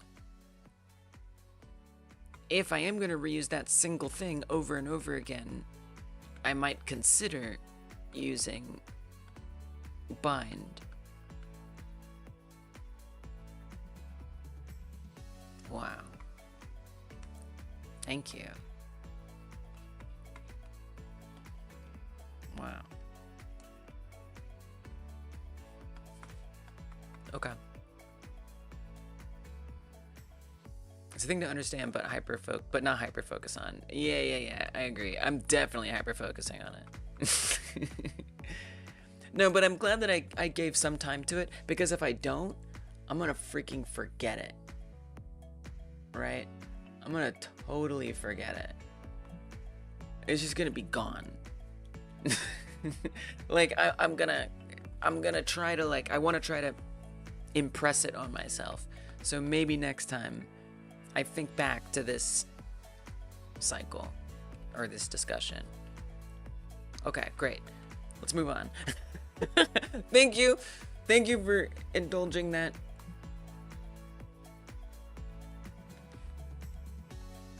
I mean, I'm gonna disagree. Yeah. I mean, I guess I agree. Yeah, it's gonna set it in the back. I mean, yes. Okay. I do think it's still worth going into. Yes, things get forgotten. Totally. But this gives it This gives it a lot more context. So like when I remember it, now I'm gonna connect together these dots of, oh yeah, arrow functions are good for running within a certain scope if you're not reusing the logic that it's dealing with over and over and over again, or the function that it's running over and over and over again. Right, so I might be like, oh, arrow functions, what's the thing about it? But because of the discussion, once I reconnect that neural pathway, there's a lot more context to support what I get out of that reconnection. That's what I think, and how it feels for me. So yeah, just to be specific. Okay, so back to this whole problem of trying to create a nice global interval that can potentially be adjusted based on a tick event. All the way back here for the Tycoon game. So I know it still may not be quite right. That's okay. I like that, because I can fix it. Or try to. Set global interval. So I'm running this right now at the very beginning, and it's setting the interval, and in theory, the interval is just running on its own on a nothing function every 500 milliseconds. In theory. Now, just because that's running, so what? How do we fetch that interval? So one thing that I'm curious about is like timeout. They share the same pool of IDs. Right, so tell me more about this timeout thing. Execute set interval runs in a separate execution. Okay, cool.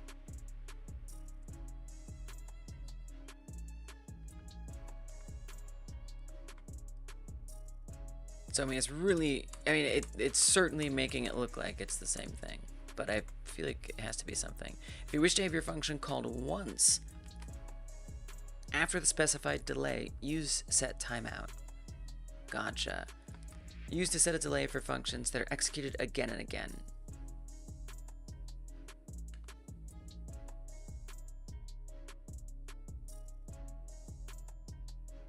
Interesting.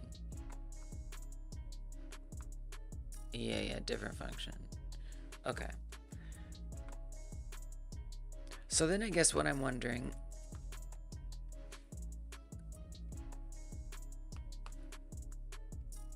JavaScript get interval timeout. I'm just curious if there's a way, sort of like in Godot, you got signals to just like grab it, or some kind of get interval. I'm looking away for now because I'm curious to discover it, but we'll see. I'm spoiler goggling. Set and get interval.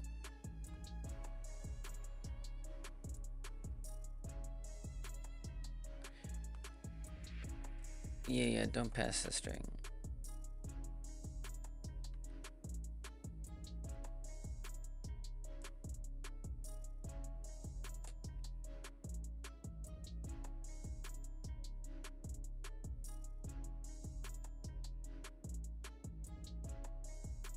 Interval stop?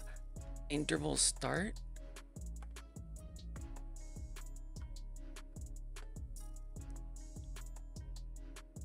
What? Is that real, or is that referring to something else? Okay, I'm like, that's not real. That doesn't sound real. It's not. Button. Oh, it's the buttons. Gotcha. And that's just doing clear. Oh, that's not what I want. This is different.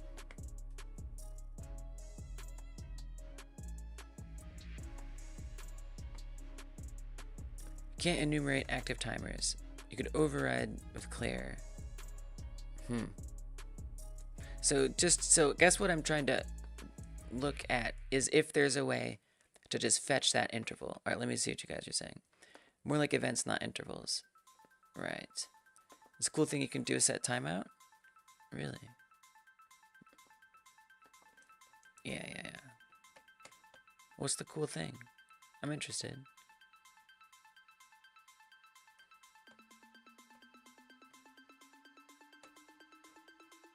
But it's interesting that there's the interval ID thing, too.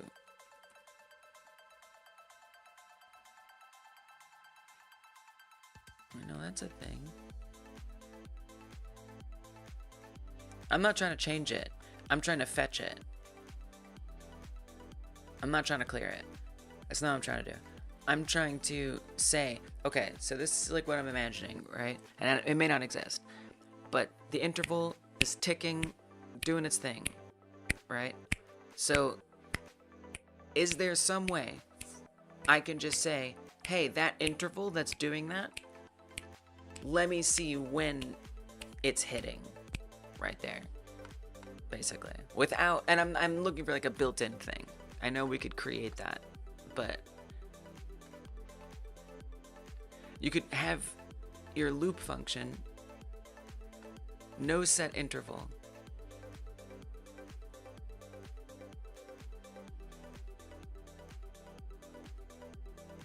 At the end, you call set timeout to itself. What?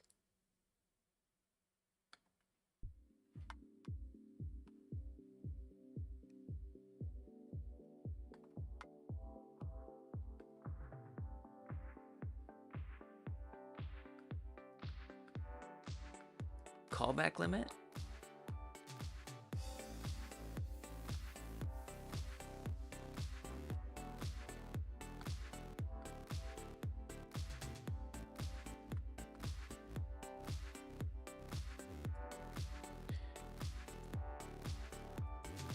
I'm still kind of curious about getting this interval ID.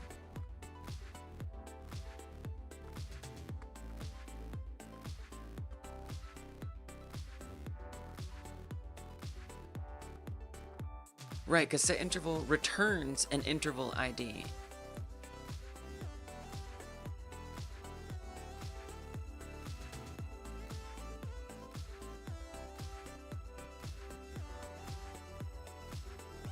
No code list ways interval ID can be used besides clear interval.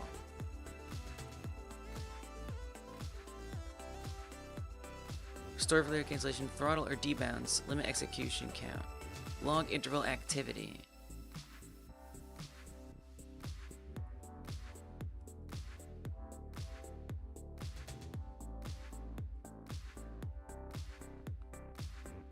That's what it feels like I'm interested in.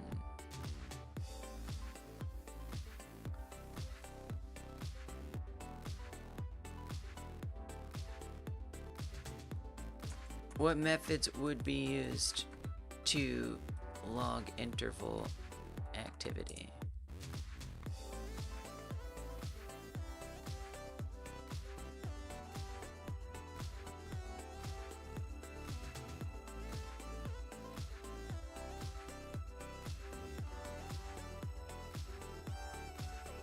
No. ID is just for clearing. That's basically what I wanted to know. Recursive without a stop condition. Okay. ID is just for clearing.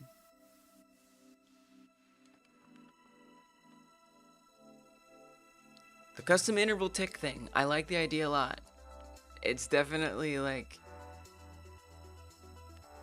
It's definitely an advanced thing for me to figure out.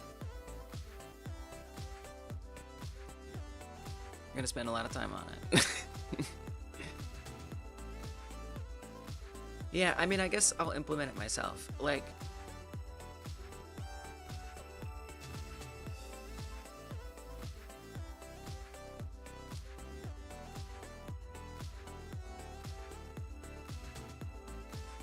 So let me remind myself, events, right, events.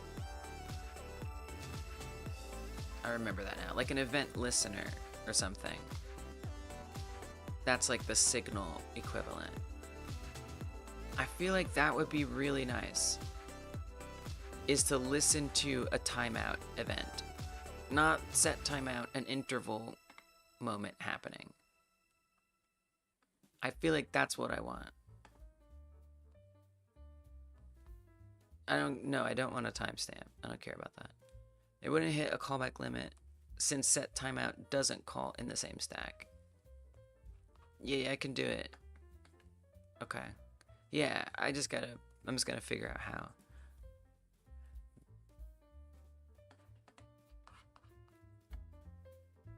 For now, with potential spoiler goggles, the event interface represents an event which takes place on an event target. Triggered by user action, blah, blah, blah. So, dispatch event. Oh. Block all async calls too. Oh. Interesting.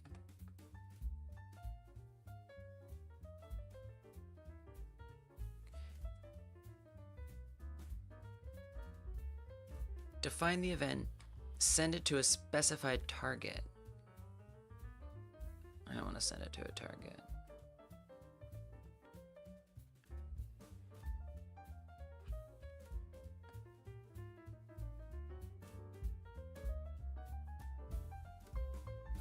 Interface is based on event.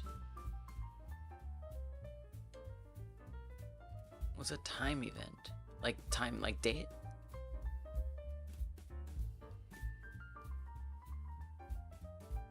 Whoa. This is some other things. Yeah, event listener. Right, but like, I would need to find... I would need to be able to find the event somehow. Okay, I might have to spoiler goggle it. Spoiler goggle it.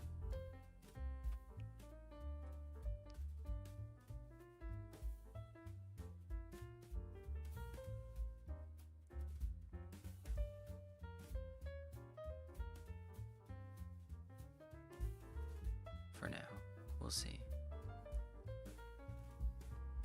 I've looked away.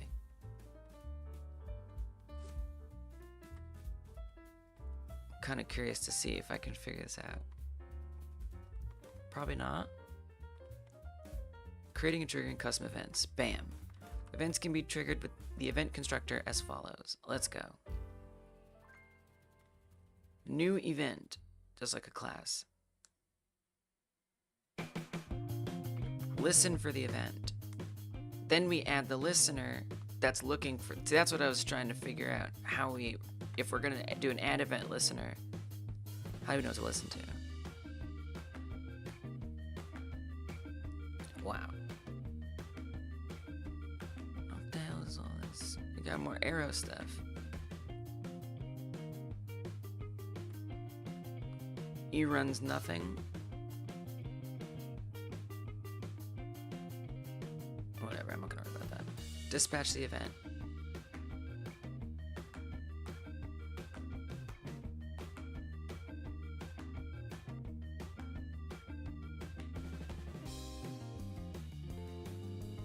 Use the event target dispatch event method. I don't need data. Sends an event to the object, invoking the affected event listeners in the appropriate order.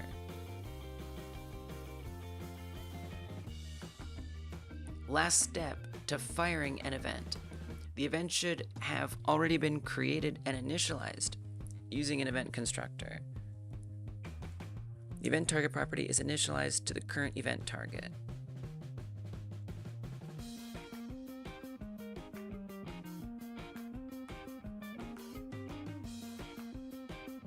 Invokes event handlers synchronously. All applicable event handlers are called and returned before dispatch event returns.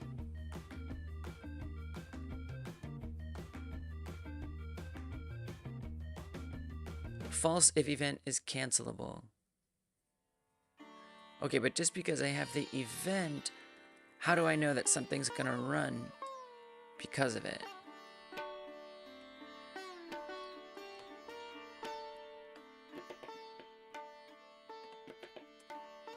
Like, we're dispatching it. I guess it just is, like, it's a signal. It's just in the scope. And then, I mean, that kind of sucks, though. Like, if we're checking constantly, I don't think I like this.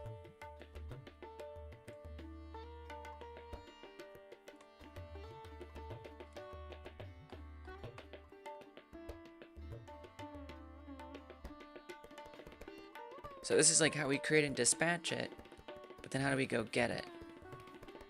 Or see that it's been, that it done been happened. Don't need that. Listen for events that haven't been created yet.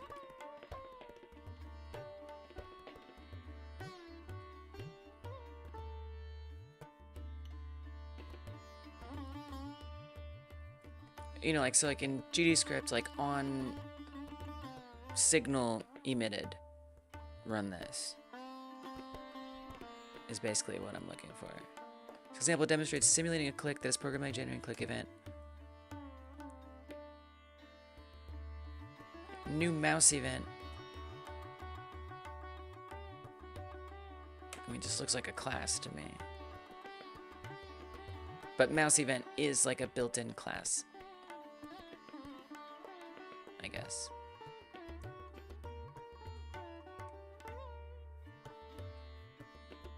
Registering, what does that mean? Event handler code can be made to run when an event is triggered, either by assigning it to the target element's corresponding on-event property, or by registering the handler as a listener for the element using the addEventListener method. In either case, the handler will receive an object that conforms to the event interface or a derived interface. Multiple event handlers can be added or removed using the event listener methods. Third approach is not recommended. Inflate the markup and make it less readable and harder to debug.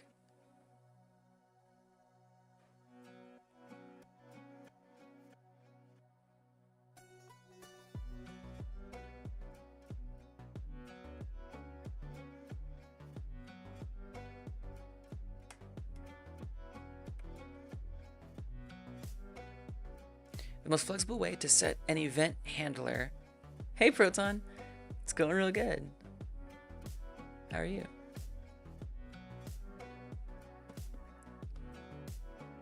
Use the event target addEventListener method. Allows multiple listeners to be assigned to an element and enables listeners to be removed if needed. Same button performing different actions in different circumstances. Whoa.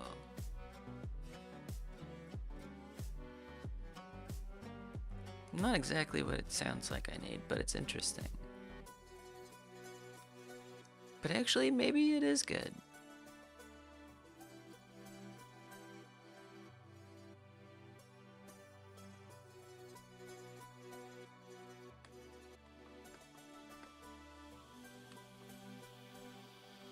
I'm a little unsure what this click means here.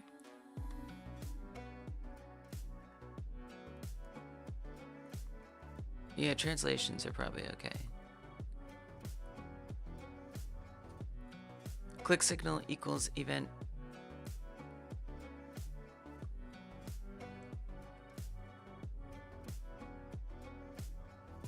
Okay, let me check out what you guys are saying. Wait, let me get to the end. Actually, let me get to the end of this document first. The name of the click event. Okay. Oh, they're just continuing from earlier, I guess. Like the example they've been using. Gotcha.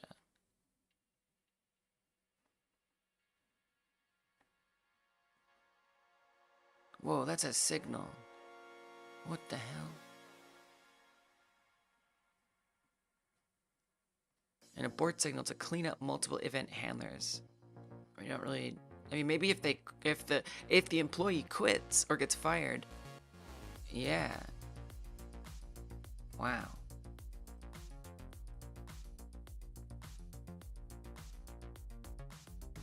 I would need to think about cleanup. Jesus. Built-in JavaScript event.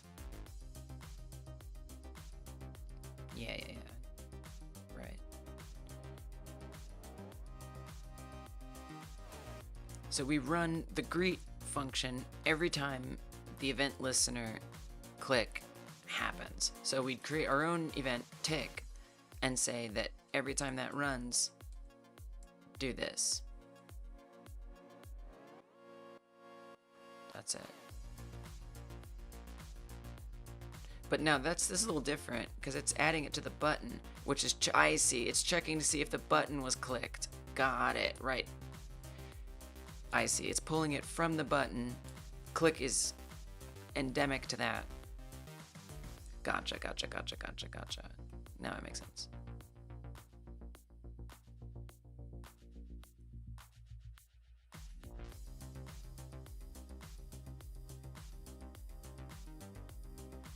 Whenever the button emits a click, it's gonna find it and then run this. So I'd want to say, whenever the global scope window or something emits a custom event tick, do stuff. Essentially.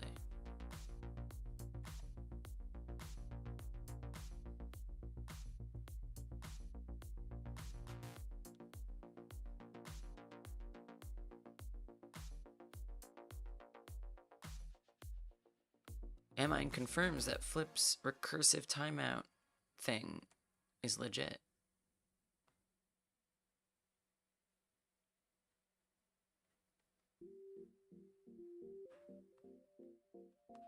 This is very interesting. Alright, let me catch up with what you guys were saying.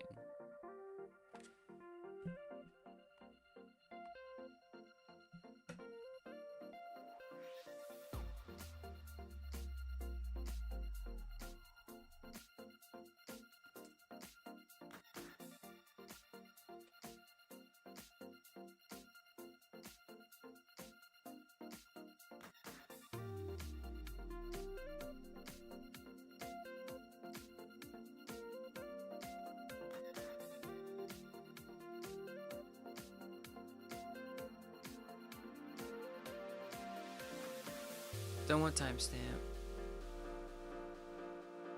I was talking about that. Fire the event and the event listener will get it. Right. They're listening to that event. Yeah. Sounds good. I'm afraid of animation frame thing. It scares me. It feels too advanced for my little new brain.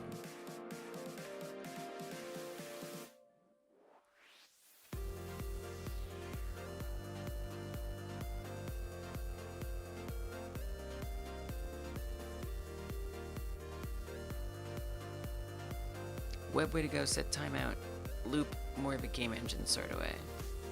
Search custom event. Dispatch event is like Godot's signal emit. Connect to the event.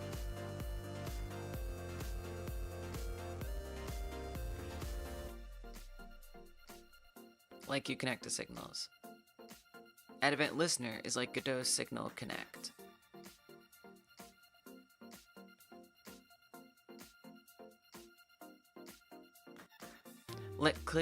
Let click signal equal event click would be like signal click in Godot.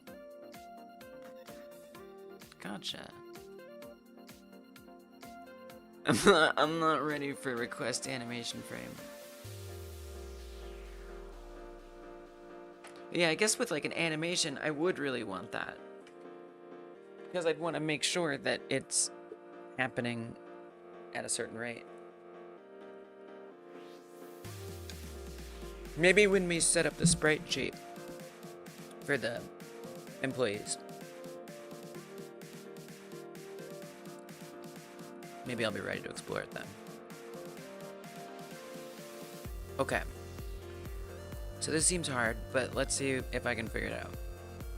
So when that interval happens, well, I guess I want to create an event right away. And then we dispatch the event every interval. So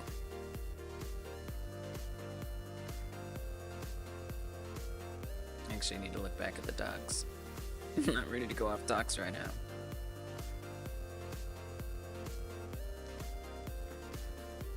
Constant, nice.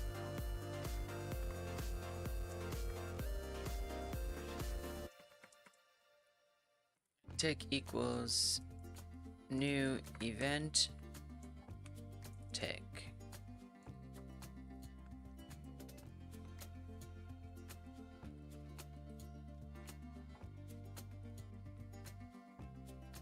I guess we keep calling it event. We listen to it.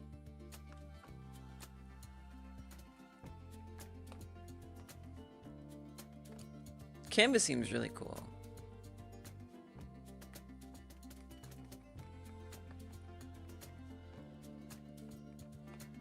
Also not there yet. I'm not saying that you thought I was. I'm just saying I want to be there. A graphics library, but for the web. I was kind of thinking of it like for rendering things. But maybe that's what you mean.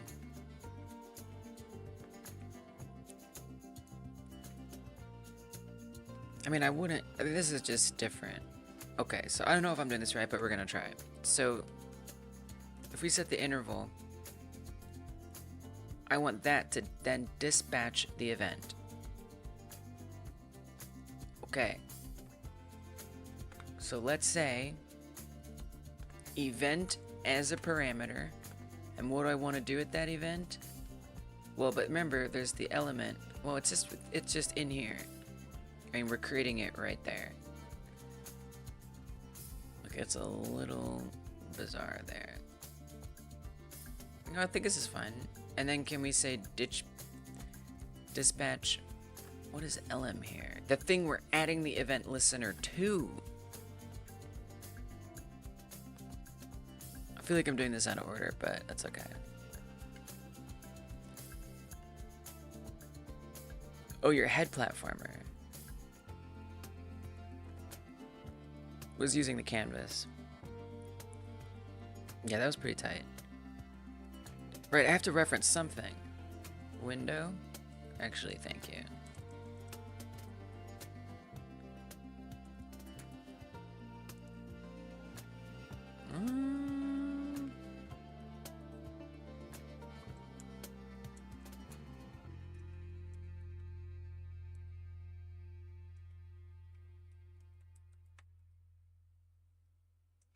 Dispatch event.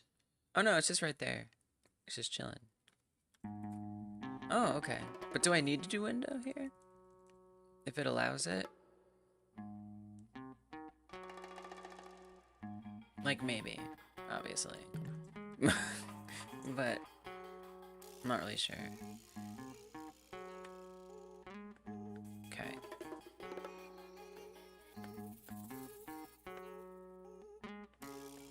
Yeah, the global object. Set interval event, dispatch event. So every time, in theory, I don't know if it's gonna work, but in theory, we run this, create a new event, so it's one time, and then it's gonna set up this interval that should dispatch an event, in theory. So if I wanna listen to that event,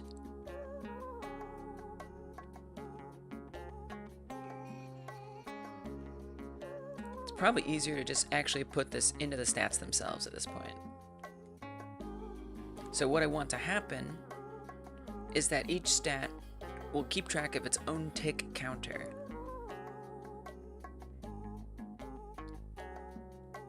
and its own tick interval. Every stat will have its own counter and interval variable that could change. And then when the dispatch event is received, it decrements the counter, checks to see if it's less than or equal to 0, resets the counter, and does a thing. Okay.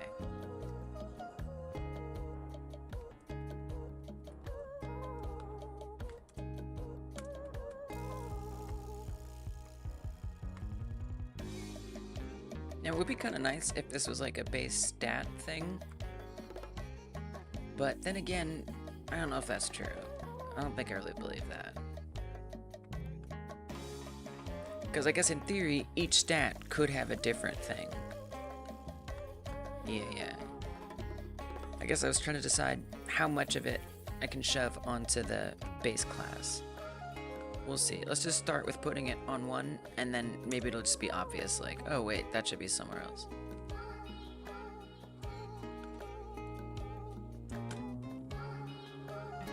Tick counter, that could be on the base class. That should be fine. Tick interval, that could be on the base class. And then just gets like updated. So there could be a default interval, but then it could be overridden potentially. I'm goggling a little bit right now. This, spoiler goggling. We'll see, I could be wrong. I know I could be wrong here, and so I want to be wrong. So I can like make it right after I find out it's wrong.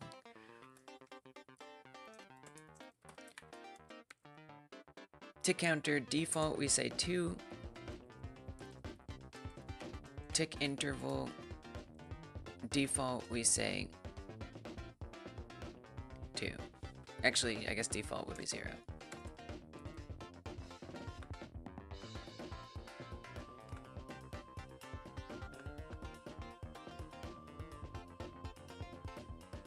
Don't think we want function. Tick on interval. Decrements tick counter, which I will say it's not finding, so I think we need to do this. Nice. It says undefined. So I might want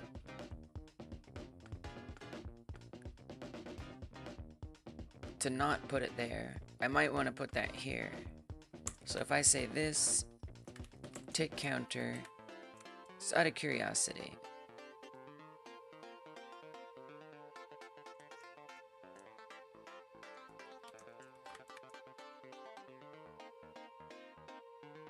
or we'll say, just for this temporary sake, new counter equals this tick counter. What does that make new counter equal? Undefined. Okay. So it doesn't inherit that, which I guess makes sense. Okay.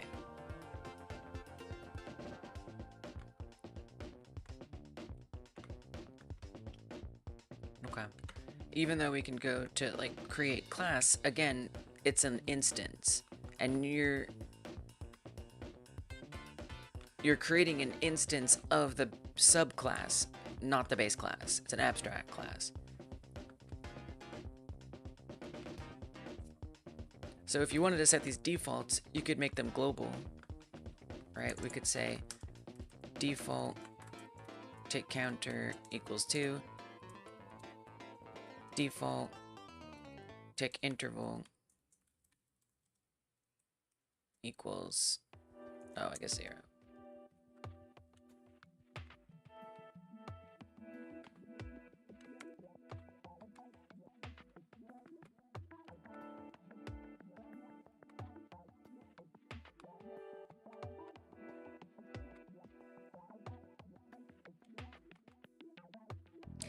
Then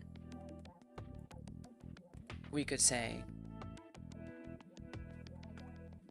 this tick counter equals default tick counter, which now will have that value of 0. It's kind of pointless, but whatever. This tick interval equals default tick interval. Now, if you want to change that, you'd have to put that somewhere. I feel like the counter is useless to define. You don't have to. You can make that in here. But the interval, this can update and change. So somehow I would want to be able to look back at a certain stat.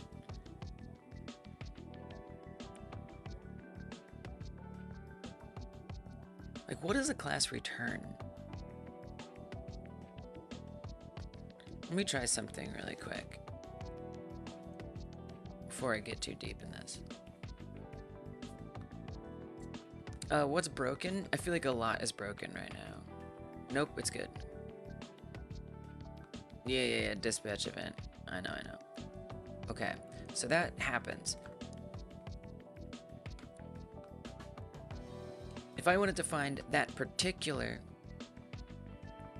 stat reference, let's just do return. Well,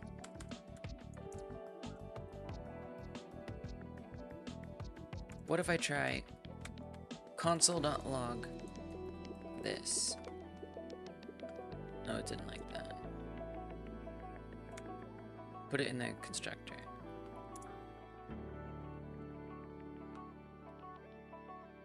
Create that. Oops. Income worker container, all of that.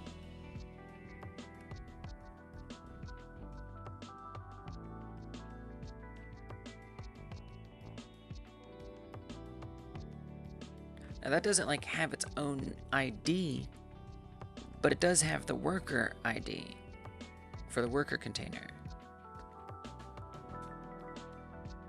I guess I'm just trying to imagine like how I might reference that. If I just type in income, it just gives you the blank class. So that doesn't do much good. We do have the worker array in theory. So why am I trying to do this? I'm trying to imagine if I wanted to update the tick interval. I mean, you could have a function on the base stat, although it would still need to go find this. Well, just pass it in. It's a little annoying, but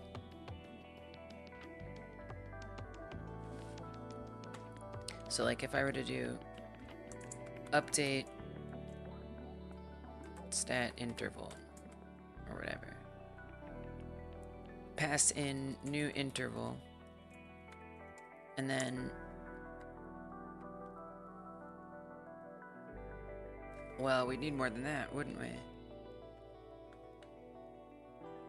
We need to know what it was. So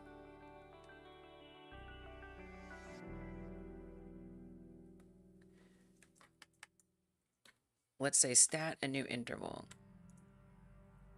So stat tick interval equals new interval. I mean, it's pretty pointless. It's very simple. There's not much going on there. Doesn't seem worth it. Not at all. Okay, that's pointless. We might as well just think about how the buttons are interacting with it anyway.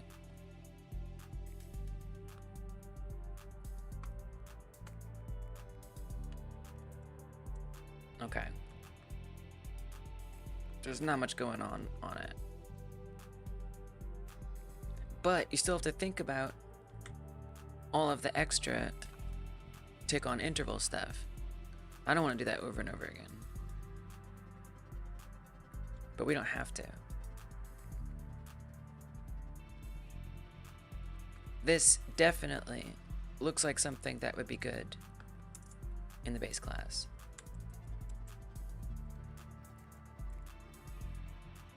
So we create tick on interval,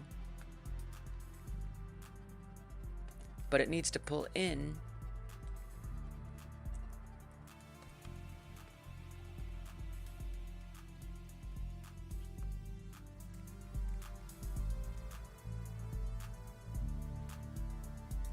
now. That's not creating the tick counter.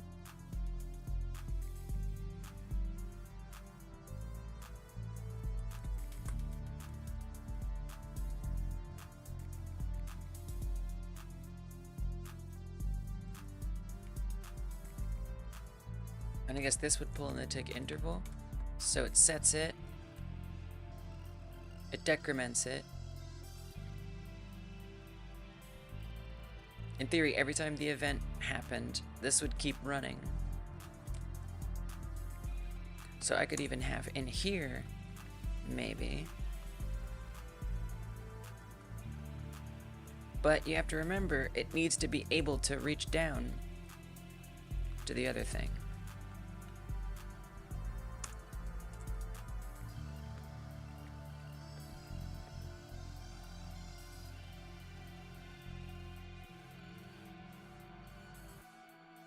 We create the worker container, we create the element. So stat interface is already going to have stat interface on it. But the problem is, you would want this probably on create stat. So that way you have that stat reference. And then that reference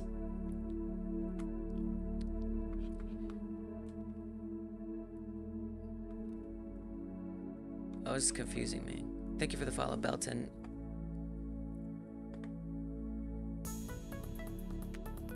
Request animation frame. Executes code before repaint. Get some air tracking to put goggles on.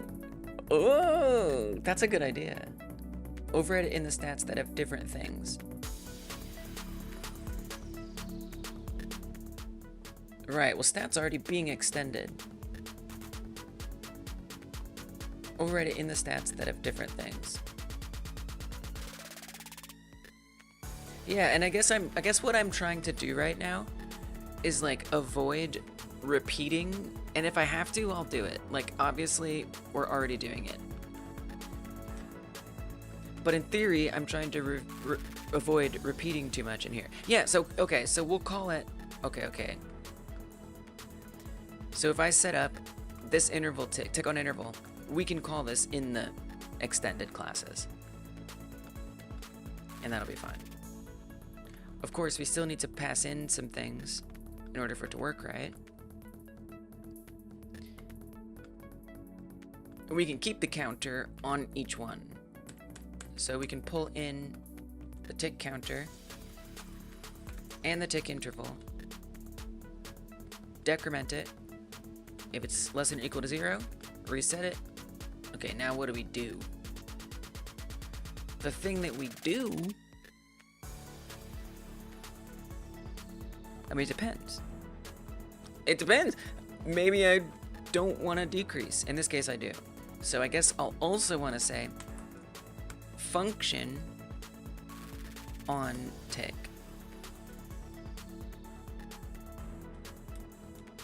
I don't think I'm gonna need a parameter for that.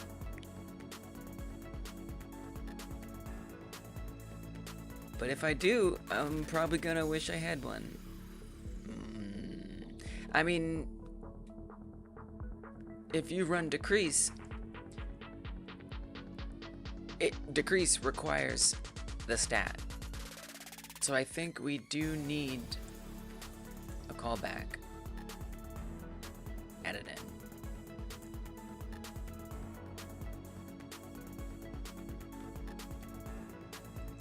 At least.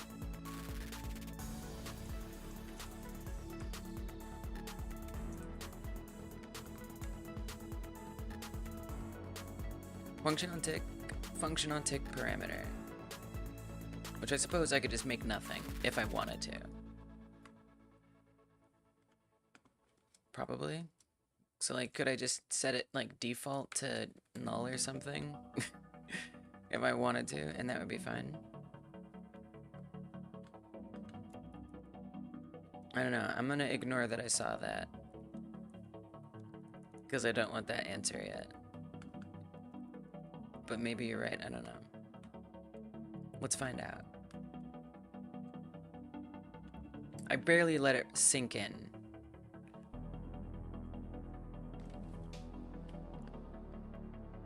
Truth be told.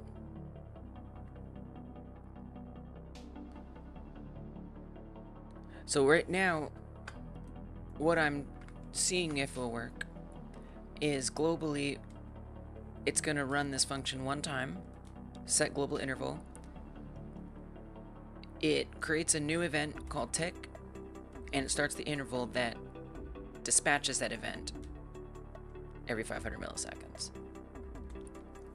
Then on the stat class, I have a tick on interval function, which takes in a counter, an interval, a function to run on tick, and a parameter for that function.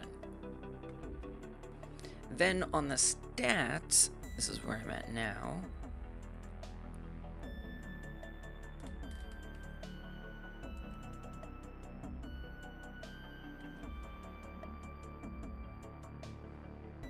Although I'm still struggling with how I'd come back and refer to this. So I think I still need to think about something there.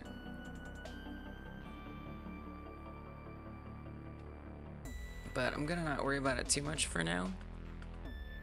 But I might change my mind on that. For now, I'm just gonna put this here.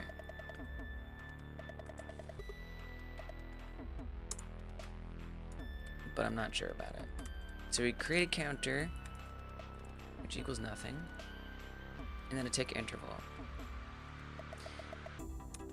Then, I believe I'd now want to refer to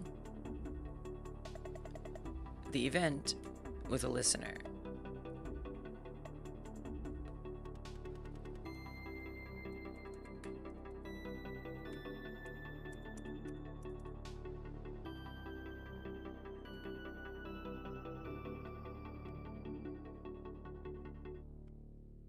Element children document window.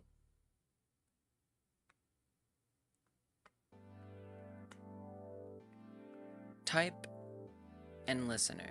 A case-sensitive string representing the event type to listen for. The object that receives a notification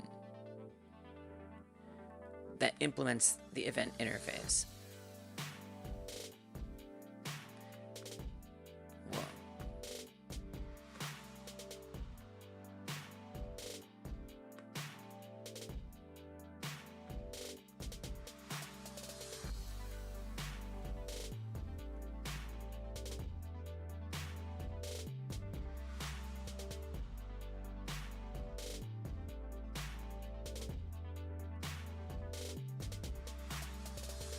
Why does it look like this? I'm not looking at what you're saying yet.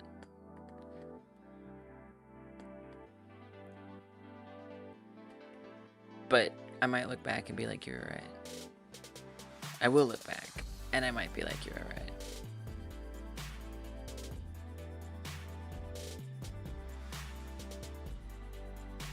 This on-click one. Okay, got it. I can pump a function in there. Perfect.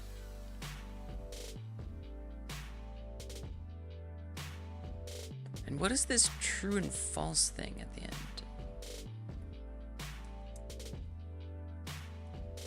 Options. Capture. A Boolean value indicating that events of this type will be dispatched to the registered listener before being dispatched to any event target beneath it in the DOM tree. What?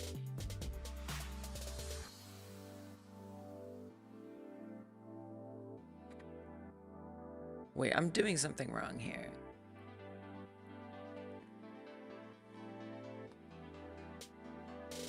I can't be using this right.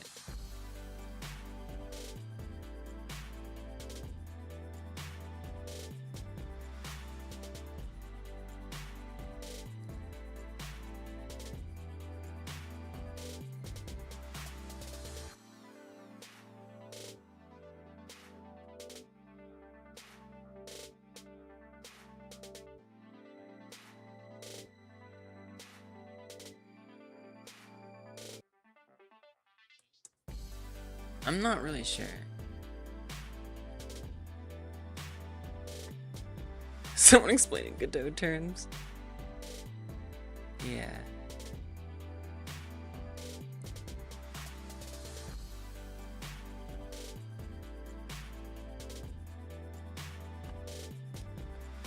It's signal stuff. Oh, actually someone did.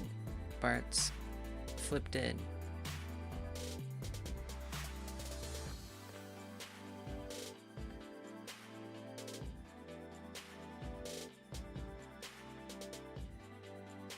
Dispatch event.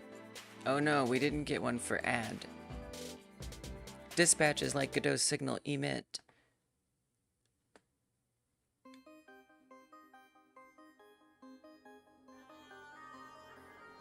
Oh, there it is. Add event listener is like Godot signal connect. Oh, okay. So that is what I want, probably then. Because I want to connect it to this. Good call, Barts.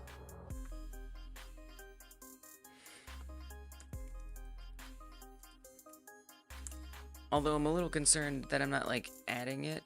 I guess this? I don't know. That seems wrong. Jesus, monkey. There's a lot going on there.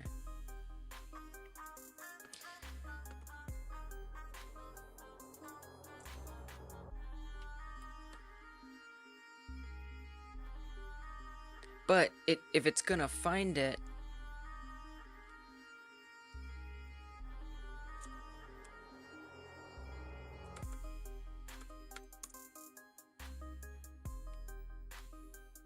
form element listens for the custom awesome event.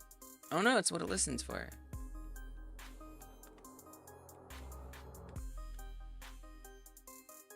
And then runs that. Okay. So tick, and then I want to say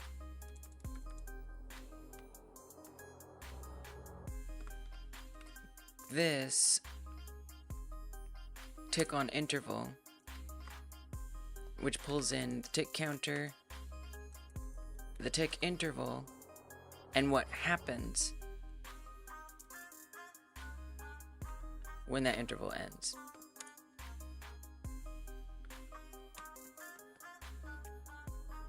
Now in theory, I want that to do decrease stat, which will pull in stat.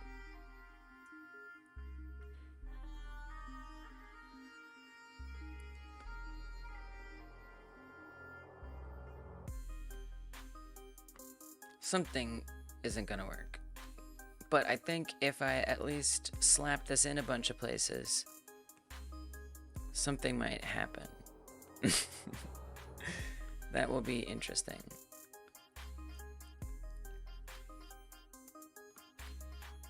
Sorry, you want a comma? Or do you want that? What are you gonna do with the comma? Why are you yelling at me? Oh, okay. Oh, I still have to do these also. Okay. Thank you.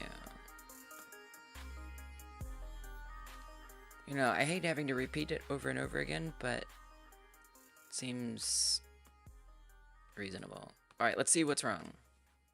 Something is wrong here. Failed to execute dispatch event. Parameter 1 is not of type event. Okay. So that's what it runs as soon as it starts.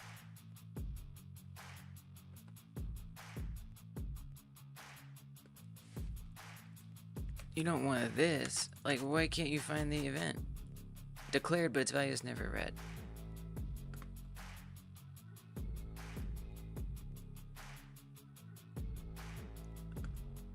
That's not that?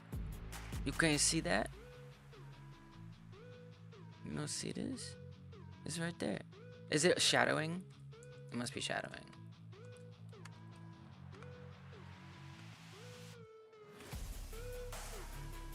It's not.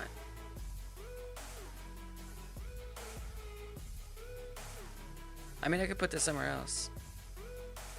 It doesn't really matter, does it?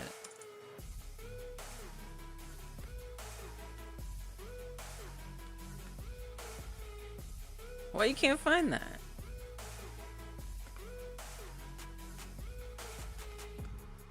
Why can't it find that?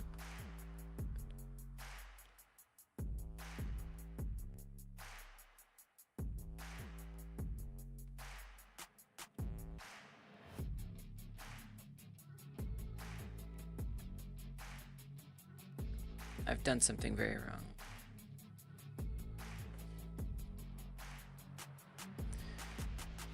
Parameter 1 is not of type event. So what is it? Console log take event.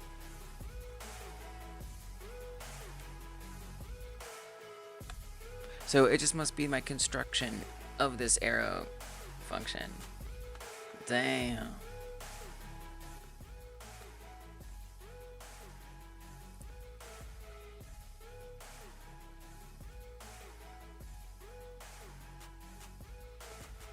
Well, I'm not sure why this is in parentheses. I'll say that.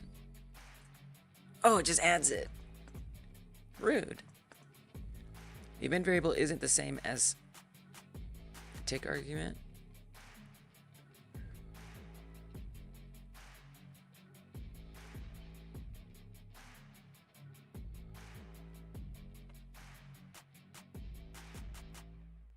I'm confused. I don't understand. Yeah, I understand that, but I don't understand. Like, I could just do what you say, but I'm not sure what we're working towards with that. Because, you know, if I do this, it's still not going to be an event, right? So somehow it still needs to become an event.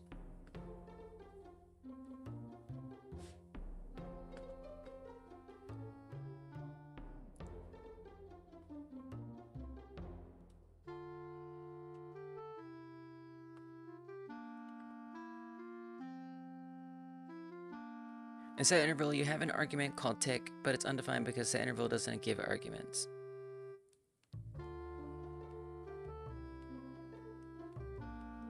What?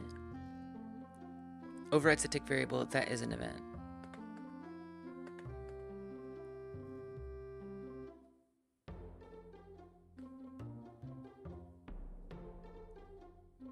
setInterval doesn't give arguments?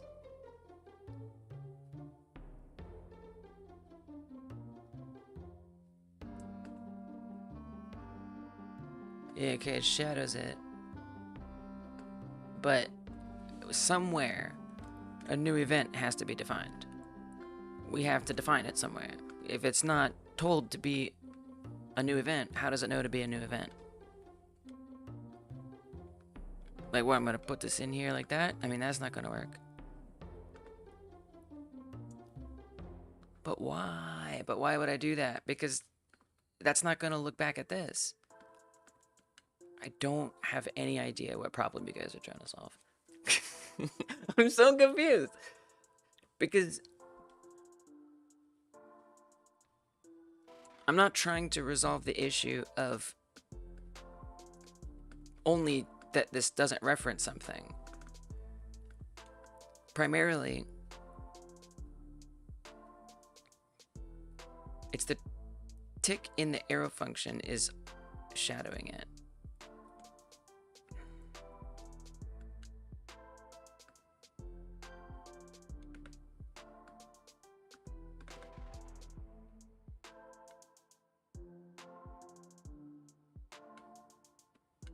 Doesn't need a parameter. Whoa. Oh. What the hell? Oh my god, why is it so weird?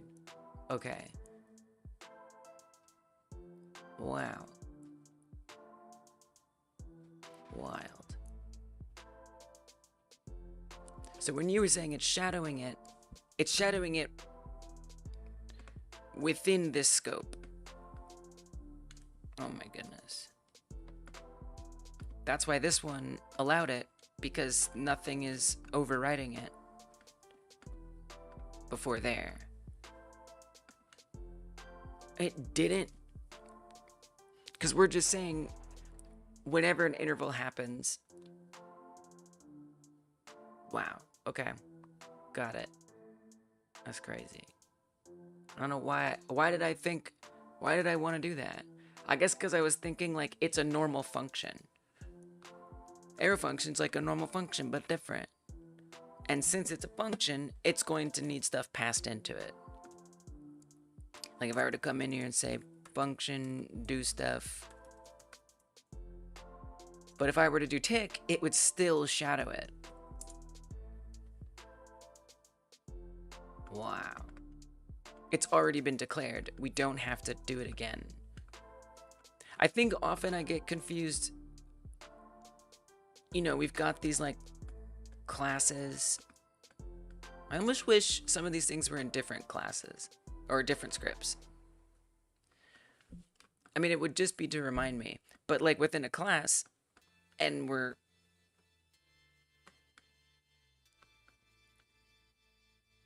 differentiating between a base class and a subclass or creating new ones, we do need to pass it in there. I don't know why I thought that. Why did I think that? No guardrails on already declared things.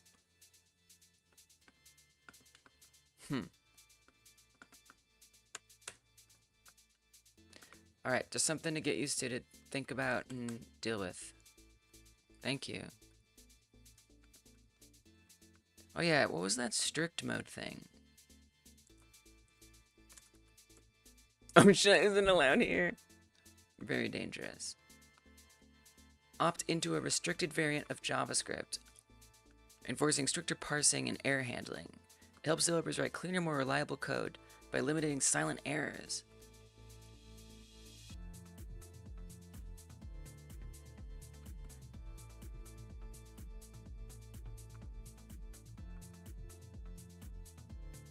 This is cool.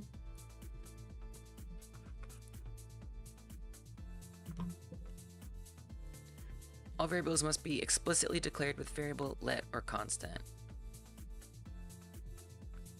Wait, this is awesome. Assigning a value to an undeclared identifier will throw a reference error. Prohibits the use of with statements. In strict mode, this inside a function called as a standalone function, not a method of an object, will be undefined rather than a global object.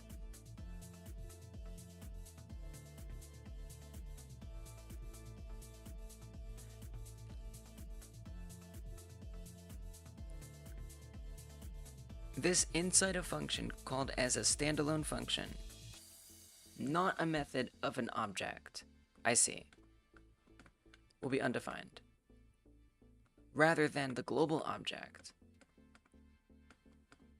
I feel like I might hit some issues there if I do it. Oh, this is very interesting.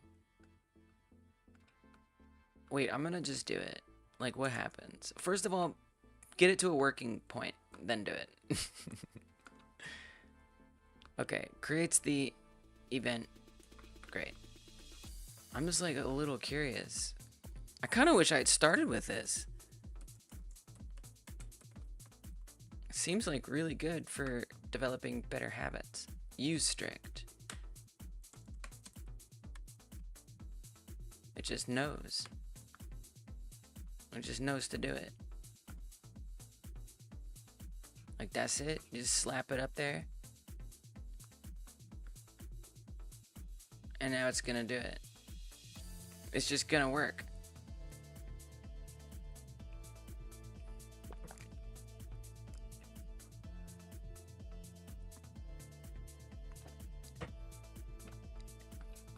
Okay. Well, it's not seemingly broken yet. But maybe I'll hit issues later on. Okay, so anyway, let's see where we're at. So the event gets created, presumably. Worker ID number current is not defined. Uh-oh. That was strict mode. Wow. Wait. What? What did I do? And create worker ID. What? I got bad things. Guys, I got bad things. Oh yeah, look. There's nothing before it. That's bad, right? But this isn't in a class. Is it? It's not. Just chilling.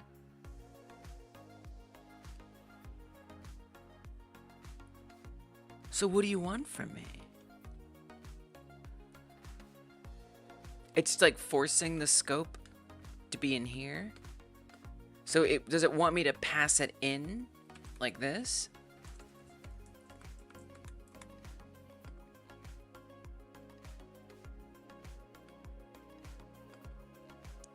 It is defined globally. I think. Oh, we're creating it. Oh, I'm wrong. No, it's not. Whoa. It needs a let. Wow. Oh. Nice. That was it. There we go. Wow, look at that. I didn't even realize that that was an issue. Cool. But see how I was confused? I thought it was defined globally. Why? Because it wasn't clear. Love that. Let's go.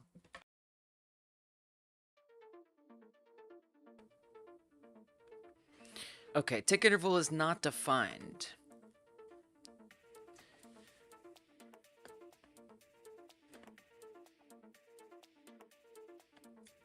Ah, this. I like this strict mode a lot. I am team strict mode for life.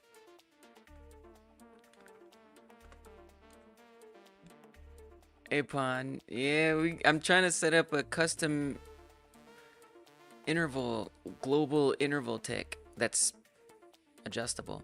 Tick interval is not defined, 197. Ooh. Oh, I did it in all of them. Oh, jeez. Okay. I also just put on strict mode. So I did get the decreasing to work, and it was unique to each worker and their stats, but I wanted it to be a little bit more flexible and modular and scalable.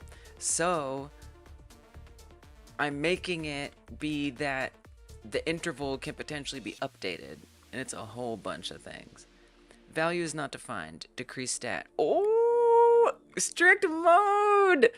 Feels like it's slapping me. It's like, no, that ain't right. I will let. I feel like there must have been someone who was like, you don't have to do let at some point when I was first learning. And I was like, oh, great. No. Strict mode is bae. Can I create property, inner HTML on string, span class, all of that? 277. Oh, yeah. So I think that this is different now. We're not passing in stat value anymore. That's why that does that. That makes sense. So either we pass in something else, but the problem is stat value isn't available yet at that point. It is. I mean, you can have it return it. It's a little confusing, but you could have it return it. So there's where stat value gets created and create stat. You could also go just find it.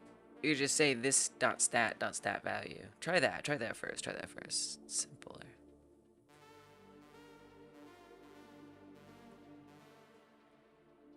Or you could return it. No. I mean, maybe.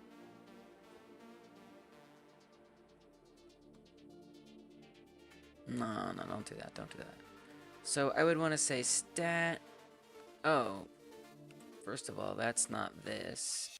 That's a mistake. Oh, wait a minute. First, let's try that. I feel like we're still getting an issue besides this because stat isn't actually stat value, which is what it's looking for. So I think there's just multiple issues there. So we're still going to get that same problem. So I think if I say stat value here, it might work. Because that gets created at that point.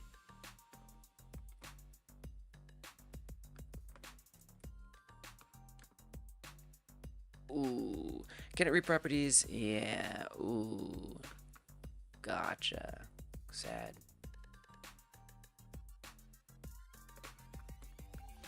Okay. Okay. Alright. Can't find it. Can't find it.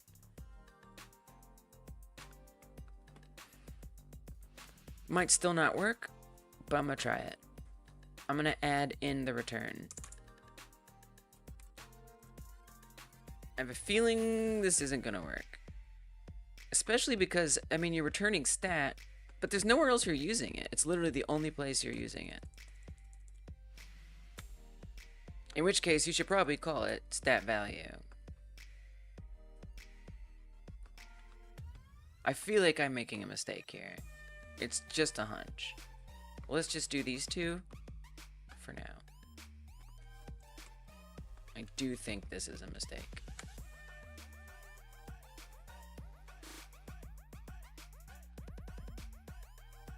Not defined. Ooh. Up here, when it returns it, it's not defined. Oh, this. Ooh. Okay. Can it read properties of null? Reading inner HTML at decrease stat. So I did like try something with null earlier, and I wasn't very confident about it. Oh, because it's a default parameter. That's why. Function onTick param default is null. I'm not overwriting it. That's why. So what we want to actually pass in there... Oh, geez. Okay. Wait, that's this. Oh, but that's supposed to be this. But it's not overwriting it. It's keeping it null. Really? You made a new friend recently? Her and I have been playing loads of Minecraft. Nice, gamer. IRL friends can be super important. Wait, okay, couple things, Liz. First of all, this is the old way. I guess we are replacing it everywhere.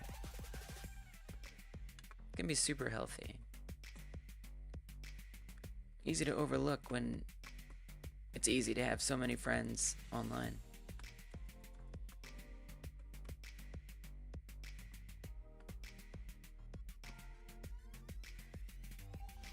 I hate all this repetition. It drives me nuts. I really just wish I could put a lot of these in one place so badly.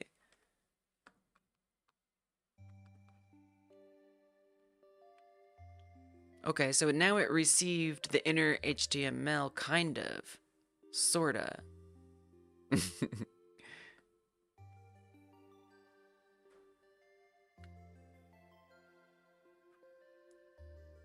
It got the entire element instead of the inner HTML. Which is interesting. Okay, so tell me this. If I come in here and we just say console log stat value, what does that give me? So it's definitely like a lot of extra scope to do this, but it's interesting. Okay, so that does that. And then if I say stat value.inner HTML, maybe I just didn't update it on the decrease. Yes, that's 5. I think maybe on decrease, I didn't update it to be looking for something that has inner HTML. What is this? Inner TMLH? How did that happen? Probably I like clicked and dragged it or something. Wild. Absolutely wild. And then that's why it says decreasing and puts the whole thing in there.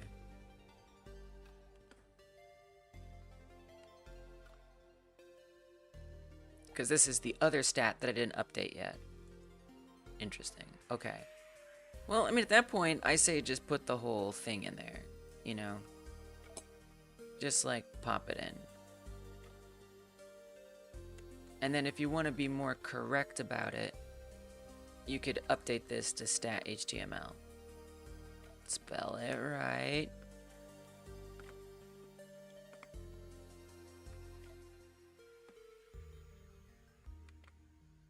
Then just on each of these, so we did income, even though I hate the repetition, we could just pass inner HTML directly.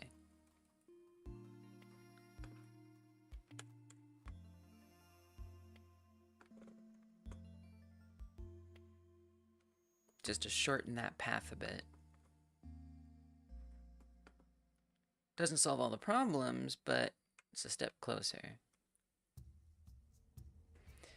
This add event listener is not a function. Oops. 205. Okay. So I need to figure out where to put add event listener. I'm not sure. I mean, if we just leave it like hanging like that, you're not supposed to do that, right? Like, that's bad. That's bad form. You made a computer in Minecraft once upon a time before mods are popular. Nice. Yeah, redstone definitely seems like a cool, fun way to like experiment with code. Make it Engie?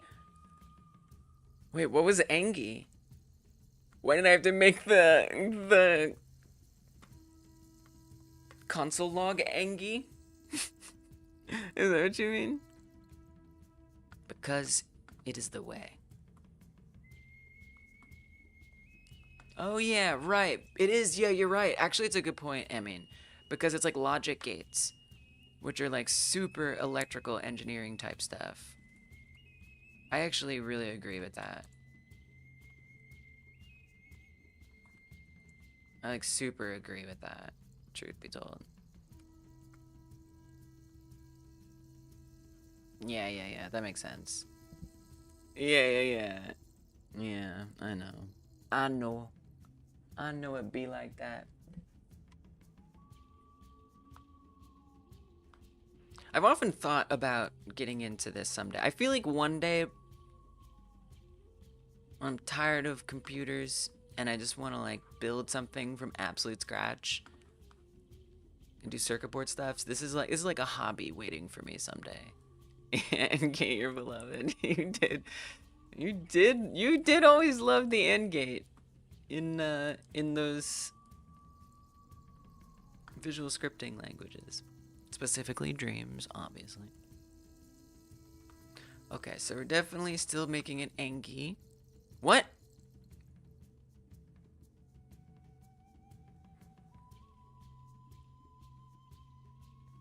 Yeah, it's right. It's still yeah, the logic gates are still fundamental everywhere. Redstone stuff. Yeah. But it does like more directly map to electrical engineering. Still, I agree with you. Problem solving, debugging, using logic to tell something what to do. Computer sounds awesome. Like what, you could like put input and it would like output stuff. So you make a desktop with icons? Okay, so they instantiate with no errors, but as you can see, there's no interval happening. So this needs to be examined, very much so. One way to check it, at least, make sure the interval is actually running. That would be a good check. But how are you going to do that? You would need a listener. It would have to be listening in order for that to work. Doom in Minecraft? I bet it has been done.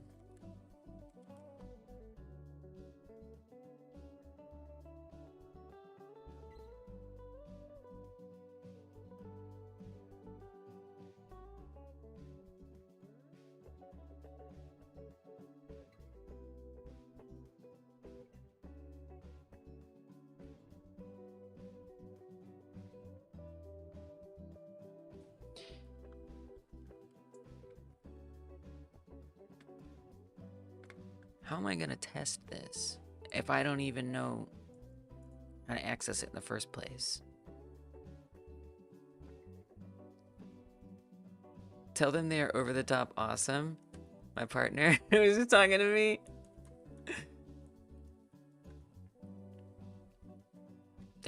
They are awesome, and they deserve an over the top accolade. Getting added to the window object. Problematic and apparently non-functional. Well, I was trying to say this, but it didn't like this. Yeah, I was talking to my partner. It would have just been well received if I'd done that. But maybe this was like a mistake. Because it definitely didn't do anything. I think it even got mad at me. Oh, because add event listener doesn't exist on there. Right? Oh yeah, this is something you guys were saying earlier. Stat has to extend event target.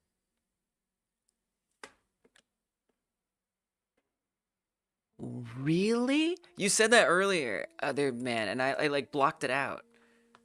Effectively, I might add. What?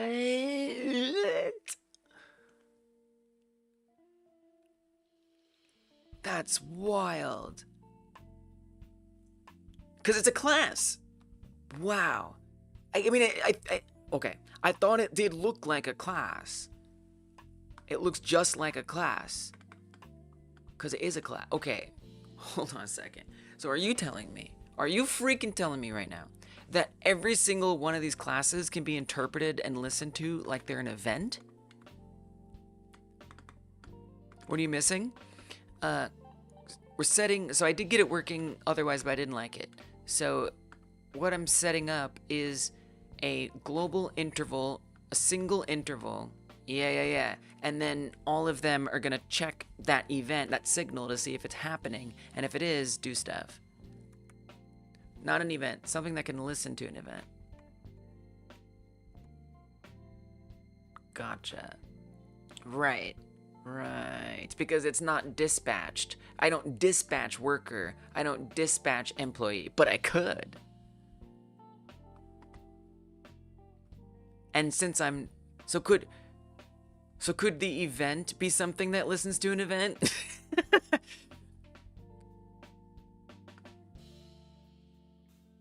Thus the name event target.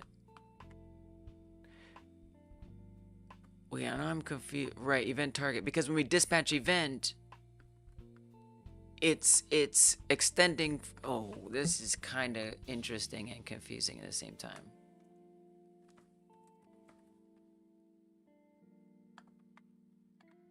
Event target interface is implemented by objects that can receive events and may have listeners for them.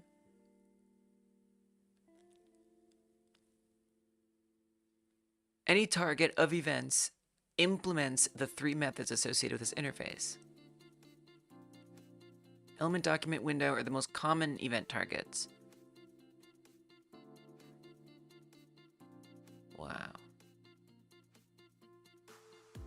Many event targets also support registering event handlers.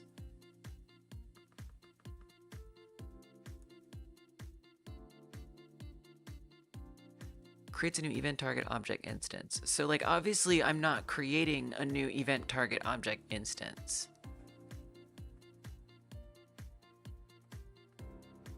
That's not something I did. I did say new event. So I guess I could just call this whatever I want? Am I supposed to call this event target? Like if I just call this new interval. Oh, it doesn't like that. Oh, it hates that. It hated that. It didn't like that at all.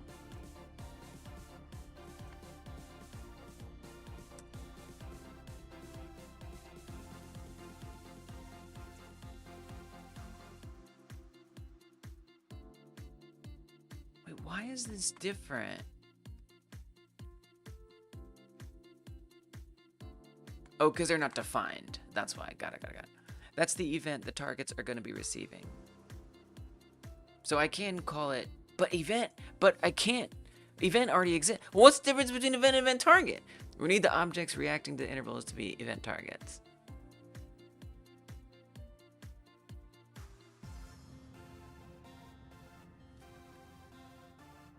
Bizarre. So event is a built-in class that keeps track of global scoped events. Event target is part of event class and lets one access the events.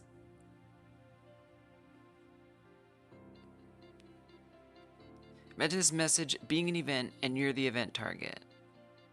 Oh, I see, the object is the target.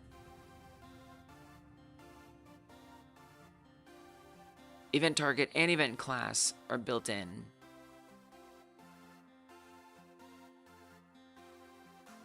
And I mean, that's wild. I would kind of love to see like a more clear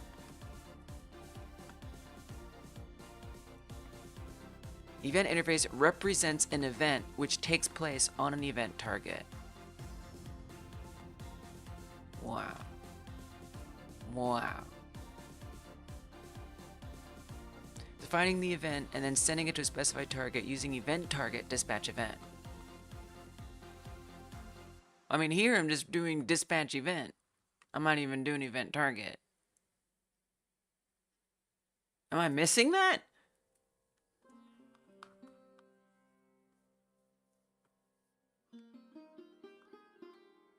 Damn, you ain't got examples? Many DOM elements we can set up to accept these events and execute code in response.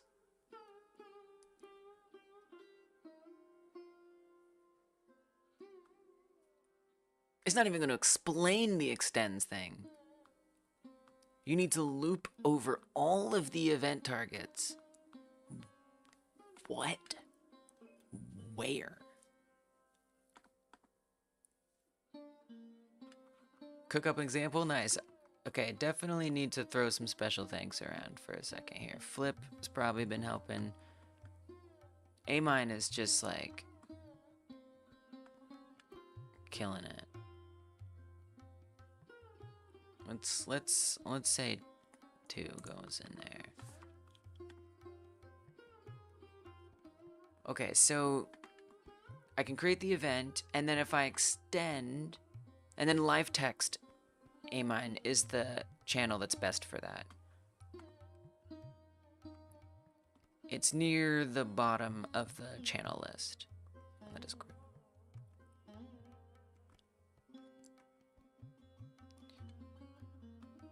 So stat is going to extend for some reason event target, because event, I mean, I kind of get it.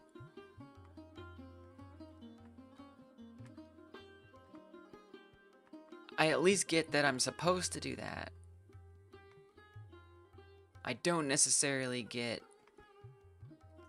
how that works.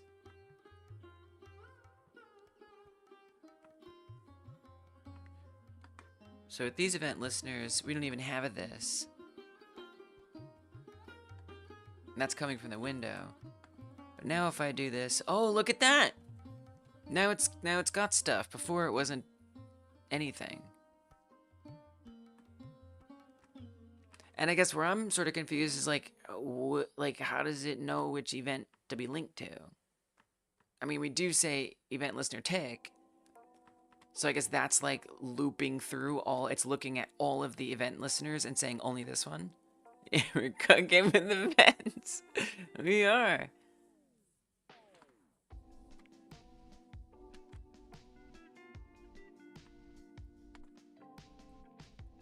Yeah, this feels like really important. Like just super useful. Whoops.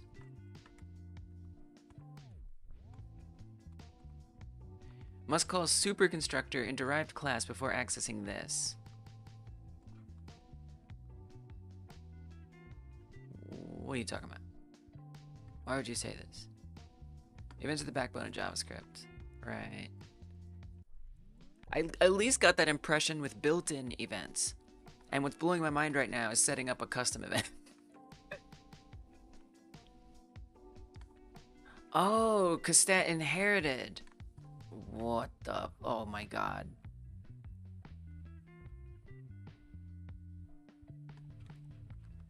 Constructor needs super. Right. Jesus. But what is it supering? What is it supering? And he's a super something.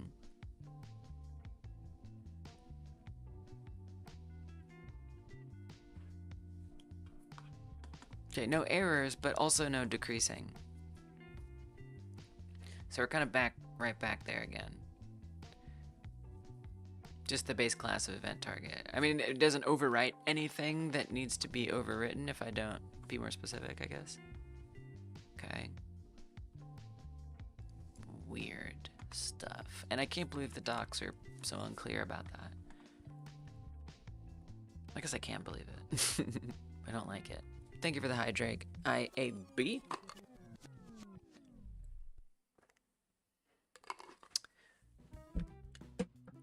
Fantastic. Superb. Event target has no parameters for its constructor. Oh. Got it. Yeah. Nice.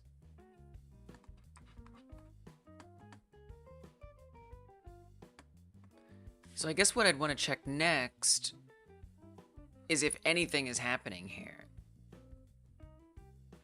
I mean, it's kind of hard to tell. I'm just saying add this. I don't even know. Like, is anything happening? Decrease stat. Console log.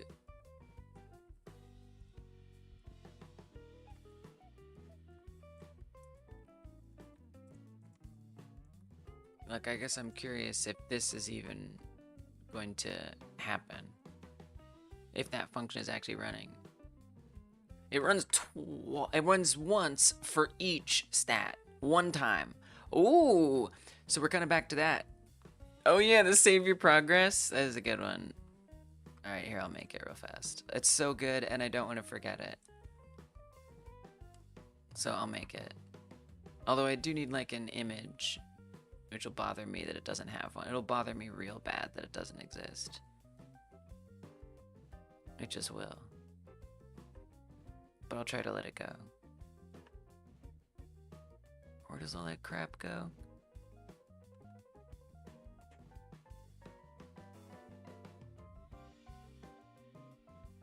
Wait, where is that stuff? I can't remember.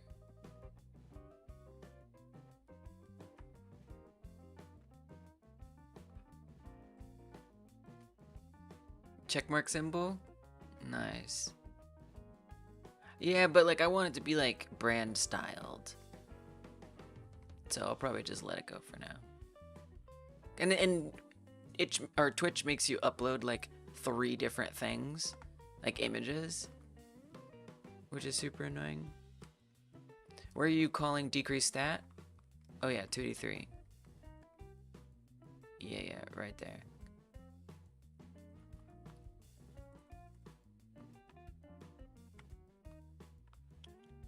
Alright, I can't remember where stuff goes.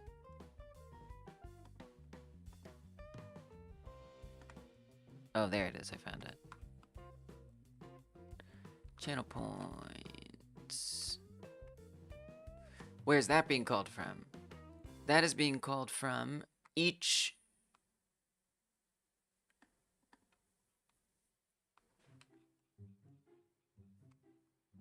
stat subclass instance that's created. And then with this add event listener situation.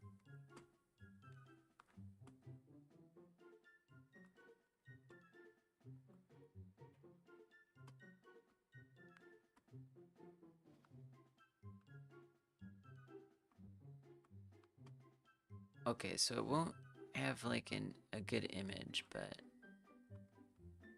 what is tick on interval? It's a little convoluted in it. This tick on interval is on the base stat class. Oh.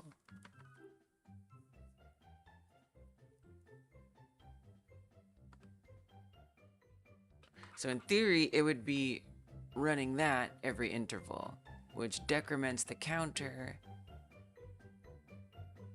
But it seems to only be, it's worse than running it one time. It's not even running it one time, because it doesn't decrease it. It just like sits at that. Yeah, I was just thinking that. Okay. I don't think we are, because, well, we'll see. Actually, I'm not sure. It's a good question. I actually have no idea.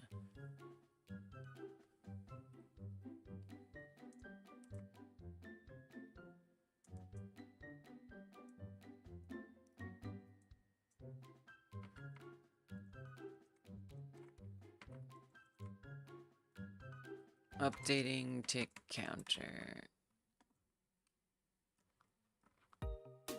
Very good question. Excellent debugging. Okay, so it runs it one time. Indeed. So it's just not being hit every I feel like where the issue is, probably, I would think, is the event maybe isn't happening over and over again. You said the example was too slow? It's okay. It was you were just like joining the Discord. It's not like you were already in the Discord, so that's fair. It's understandable.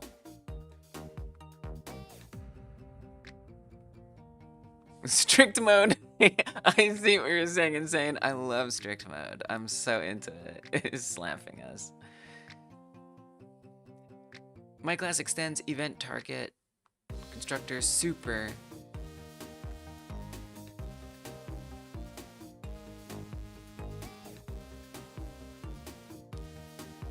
Tick new event tick objects. New my class, new my class, new my class, new my class.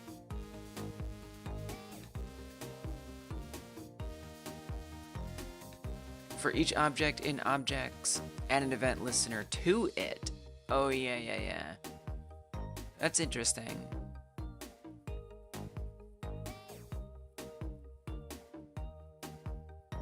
So maybe I still need to do that kind of thing.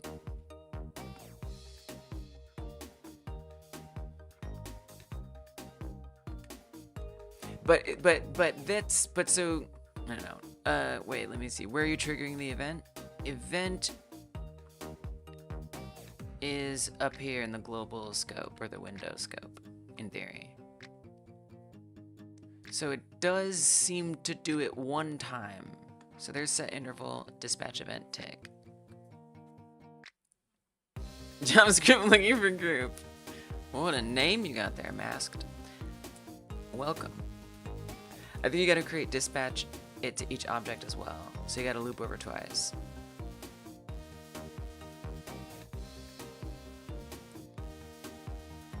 Right, because this is just dispatching it to like... Did you like the stream yet? Thank you, Insane, for checking. Appreciate that. Flip disagrees. I mean, I do at least wonder if I don't need to dispatch the, like, somehow say, I don't know, to like stat dispatch event or something. Oh, let's effing go. Okay. Hell yeah, let's go. But stat doesn't exist here yet, so that would be weird. And so I guess I'd have to do it down here, which is weird. But, I mean, this is just me just guessing. I feel like it's 100% it's not gonna work. Stat dispatch event is none of, oh yeah, right.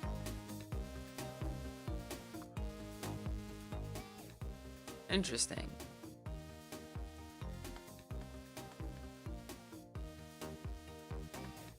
But that's not even what, but that it does kind of seem like what you're implying, right? Adding an event listener to a new class, but that would have to be the instance of the class, and these don't have the instances. So like in theory, I would, okay, wait, hold up, wait a second, wait a second. I got, okay, I could still be wrong here. Hold on, wait. Oh, but wait, no, don't wait. Hold on, unwait. Because we want to set one interval. Nope, I'm confused. Nope, never mind. That event is window tick, but you're connecting to stat tick.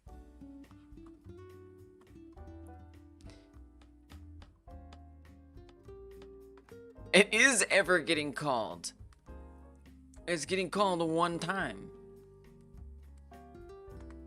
Which reminds me of when we first started setting it up. But yeah. So like, okay, so let's say I set the interval, right, to 1. I wonder if these would say a tick down. Does not. What if the interval is 0?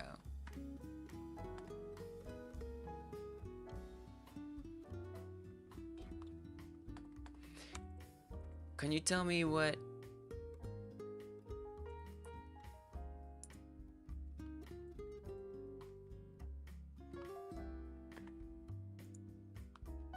But that's not all of these. That's just that one. There are 2 stats. I'm wondering if that is just getting called on construction and not event. So this is like hard. Like what we're doing right now is hard. Called on construction and not on event. If what is just getting called on construction, not on event. Guys, we're doing something hard.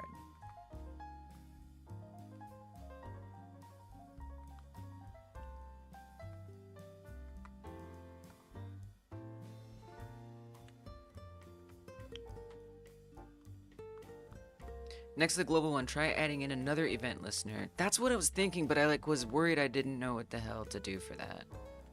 Right, but it'll be outside of classes. Yeah, it's a good idea. Yeah, it wasn't, that would have been something I tried, but I was kind of like blanking on how I was gonna pull that off. Okay.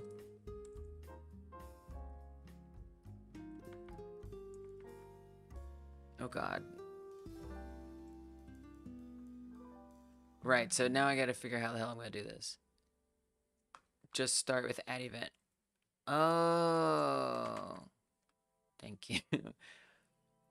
We add the event listener.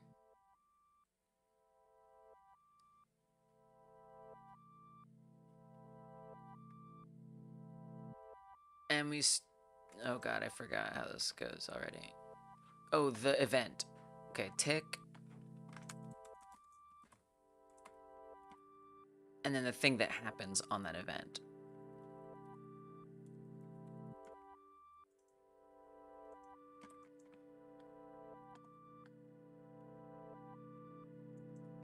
I feel like this is suboptimal. One time. Dispatching it to each object seems to work for me. Nice. Yeah, I kind of like that idea that Amine had. So again, it's just not, it's not actually intervaling. It's just doing it one single time. Because we got that one time. Instead of actual, which is weird because I feel like this is not very complicated what's going on right here. Is it not like 500? I don't know. No, it doesn't care.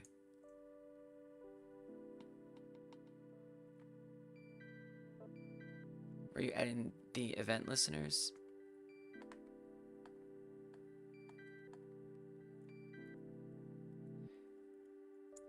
Windows a test.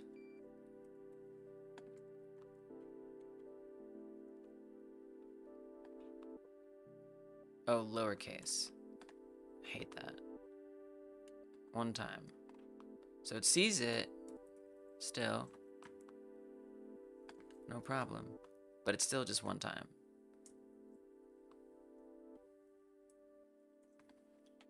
So something is just like fundamentally wrong with the interval.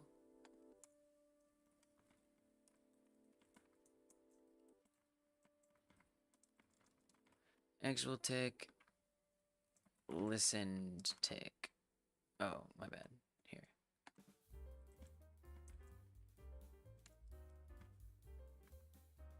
Look at this. Actual tick is going multiple times. Listen tick is not. Yeah, I was thinking that. I was like, this is exactly like what we were dealing with before. But I didn't really understand why.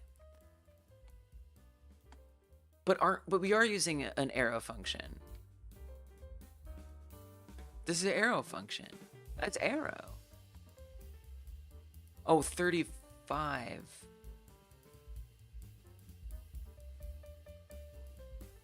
I'm confused. Oh, now it's 36. Oh.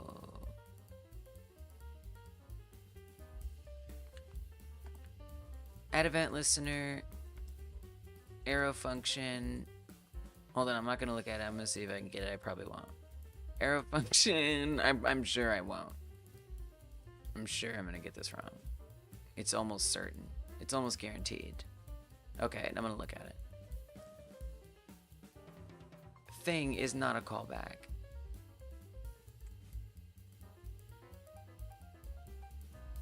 Oh, right.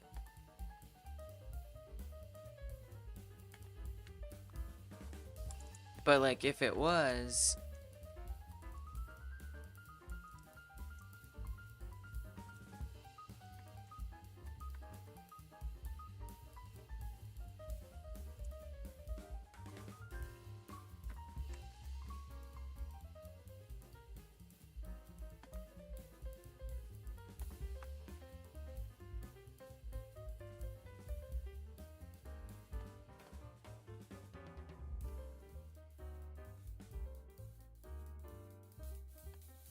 if it was,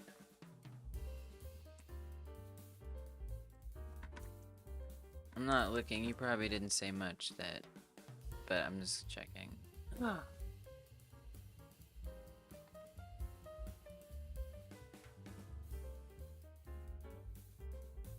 Okay, that's interesting.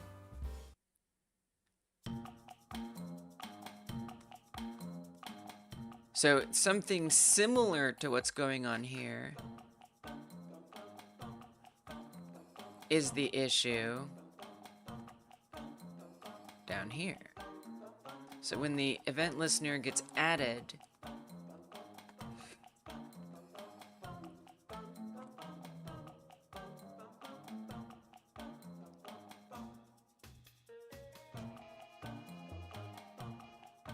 parameters. We can't do these parameters.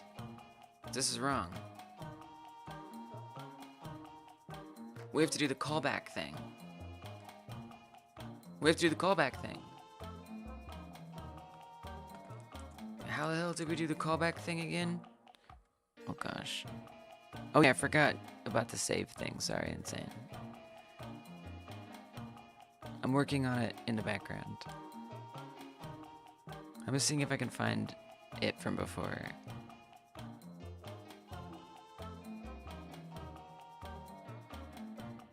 Oh, I don't know if I can test myself. I'm gonna try to test myself on this.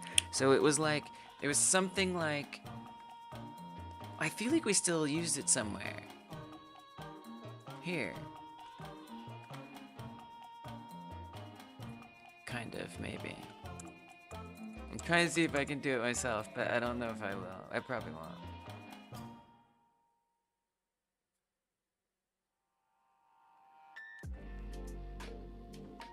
So there's function on tick, and there's function on tick with the parameter. So that's like the callback. Although I feel like this could be wrong as well. Okay, let me back up, see what you're saying.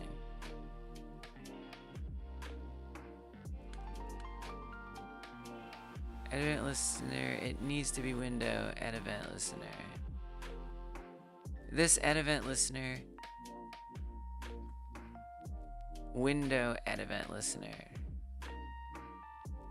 Because the event's on the window, not the stat.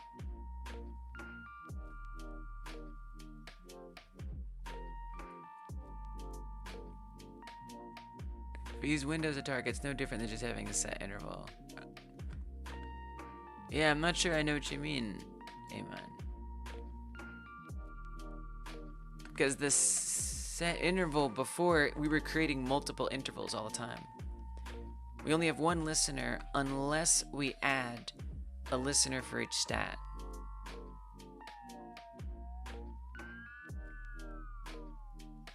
Oh, you're saying that, like,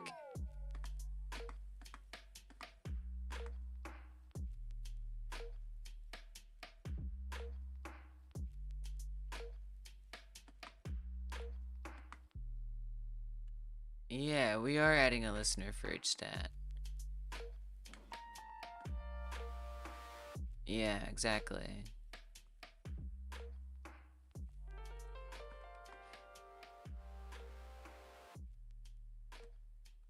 This is the stat here. So does that mean this doesn't need to extend from event target? Adding to the stat, not the window. Or adding to the stat and not the window. Yeah, the stat doesn't have the tick event. The window does. Right.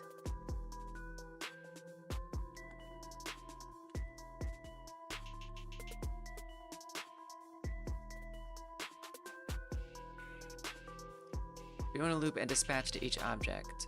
Yeah. I don't think I do. I don't think I do. Clear way to remove a specific listener. Now that's a compelling point.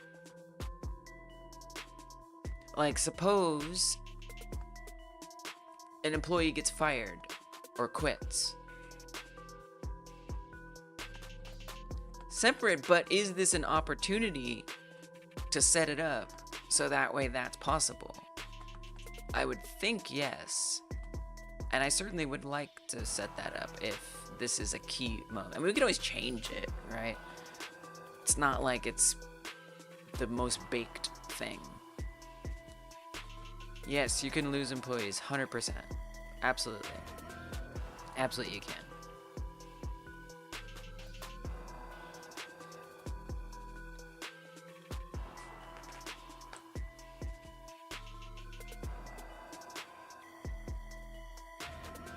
So like, if you lose an employee, I mean, I don't even know how you, like, deal with that.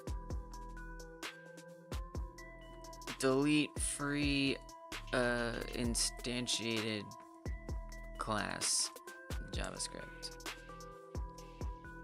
Create and destroy a class instance.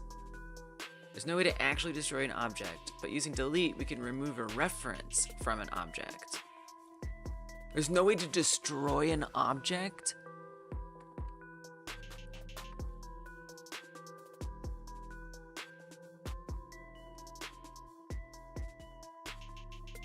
Delete keyword deletes the reference, but doesn't GC the actual target. The actual object. It means if you have several references of the same object, the object will be collected just after you delete. What is this talking about? Dispatching to multiple objects, you can remove the listener from the specific object. That's making a little bit more sense to me. Oh, there's two cats. Oh, they're so close to each other. That's sweet.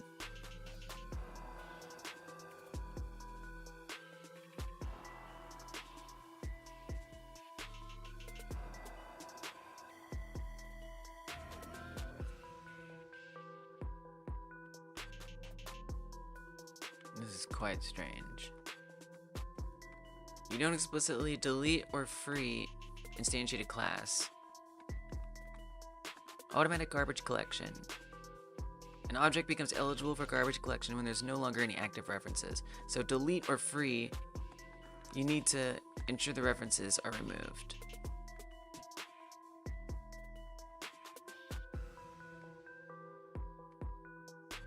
So now what is this? So that, okay. So if I delete the reference to that object. Then it will garbage collect. But will that garbage collection include its event listener?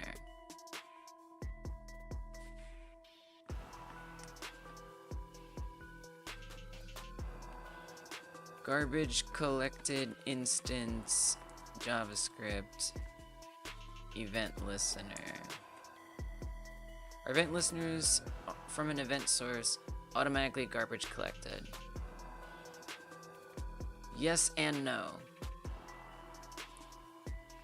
Depends, the stat's not the worker, so it doesn't matter. It doesn't matter.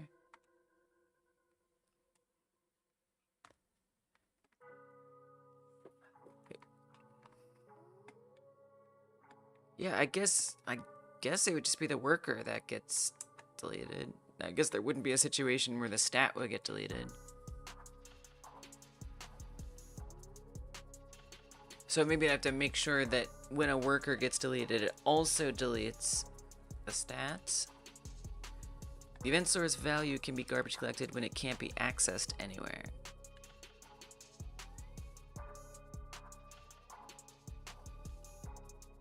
Window it is then. When and if it is garbage collected, any anonymous event handler functions declared as inline arguments to add event listener will be garbage collected. Functions defined more globally that can still be reached can't be collected. So, do workers have stats as members or as stats global? That's a good question. I'm not actually sure. So let's say we make an employee. It is going to have this little array of all the stats that it created. It's going to create an income stat and a happiness stat. So I don't know. I mean, it creates them, but I'm not sure like where they're scoped to. The fact that you say the word members and I have no idea what a member is makes me think that they're not. But I don't know. How would I make it a member? I'm not sure. Like it would like extend from worker or something? I guess that would be the way. But that sounds silly. Property of a class instance.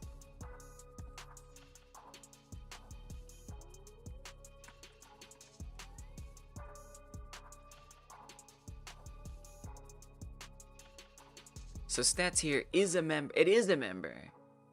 Thank you for your help, Flip. I appreciate you. Thank you. I'm sure I owe you a special thank. And obviously, Amine as well.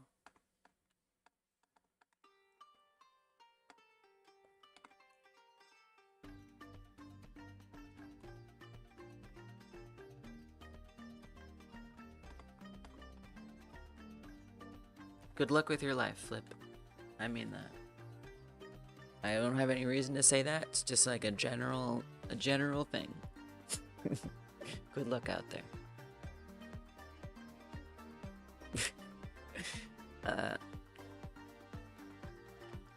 So because I'm instantiating them within this class, who's gonna fix your mistakes? We will make mistakes together, comrade.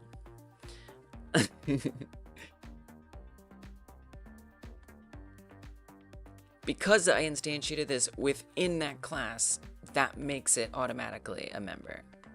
Sick.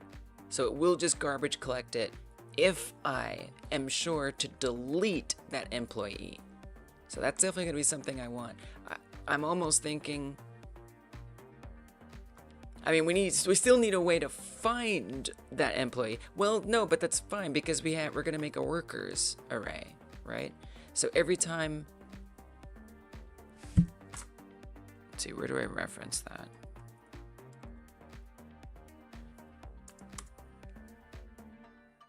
How would I even know if it's been garbage collected? Oh, as soon as we hire any worker, it pushes that reference to the array.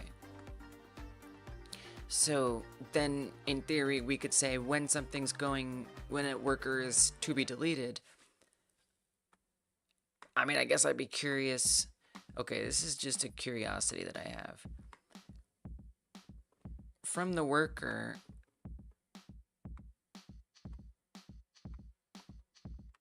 could I say,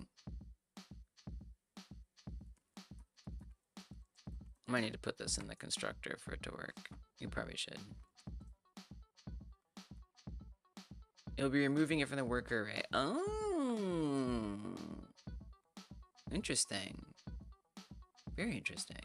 Okay, let me try one thing first. Console log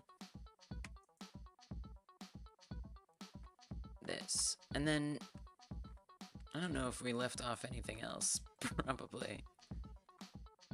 Super keyword. Oh, yeah, we don't need that now. Instat.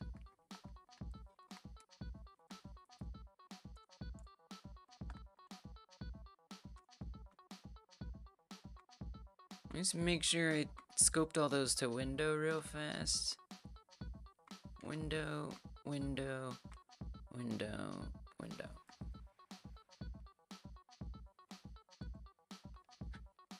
Okay, so that is giving us this. Great, so that is what this is. And then I'm gonna try this. We're gonna say, when a worker gets created,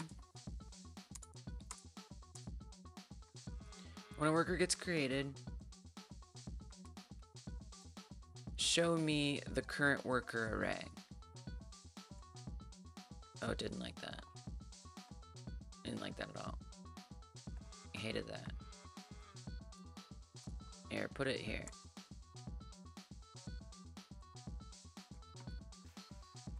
Huh.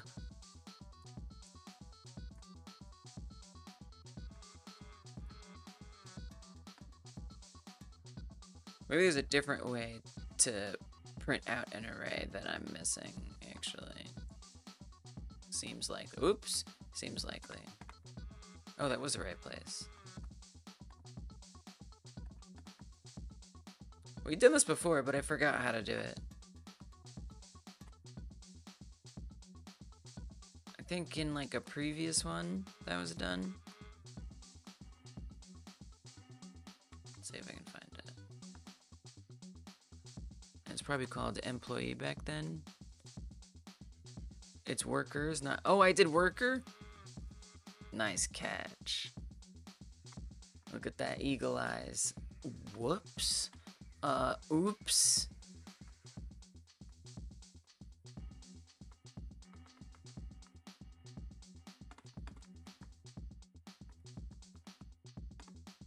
There we go.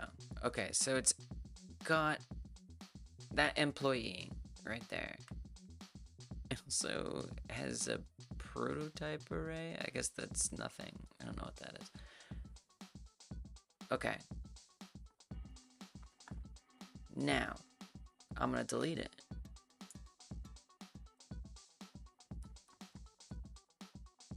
But wait, I don't know how to use delete. Wait, I don't know how to do it.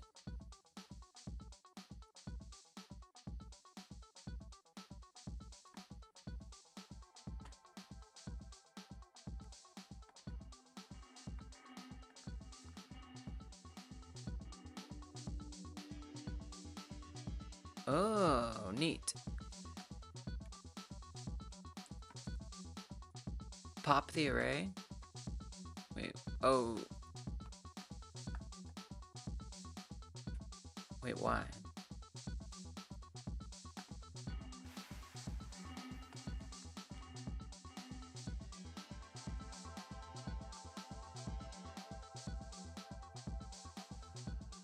But you're saying just to fetch like the first item in the array? It's a little, it's like kind of like it is in JavaScript.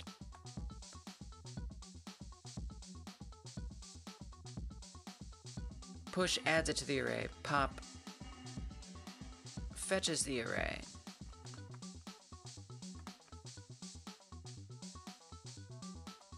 Right? Oh, to remove it. Okay, that's what I thought. Right, pop removes it. Maybe it returns it too. But I don't want to remove it from the array. Wait, I thought we don't want to remove it though. We want to... I thought we were check. So what I'm doing is I'm trying to check what's the array like before we delete it, and what's the array like after we delete it.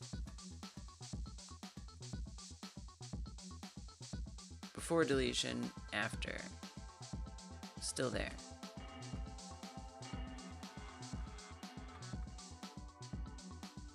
Also, it's obvious, well, I mean, yeah, we would need to tell that HTML to go away as well.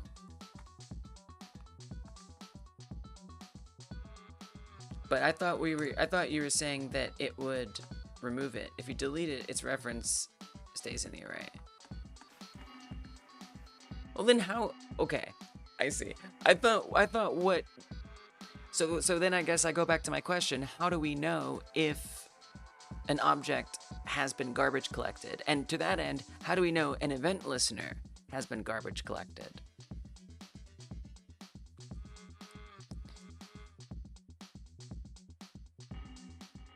All references. Okay. So if I pop it from the array, how do I now check it? I guess I could, I don't even know. I'm not even sure how I'd check it.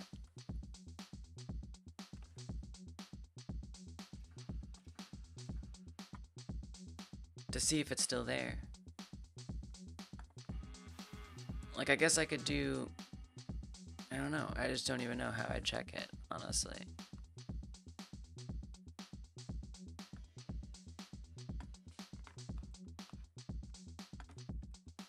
JavaScript, how check object garbage collected. When the code exits a scope, all its variables, it gets garbage collected, so it stays in the array. Removing it from the array is sufficient. Right, but how can I be sure? I thought that was the whole thing we were trying to find out, was if it'll actually work. Why test it if we can't see what happens? If you want to know whether a specific object is garbage collected and you're okay with a node-specific solution, you can use node weak. It supplies you with a callback that is called when your object is garbage collected.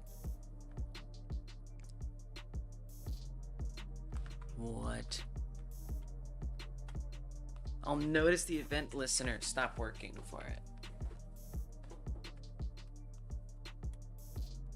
Interesting. Oh.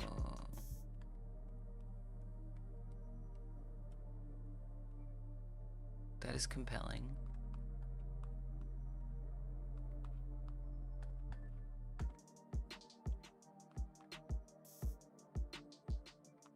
Wait, where's this weak thing? Is it real?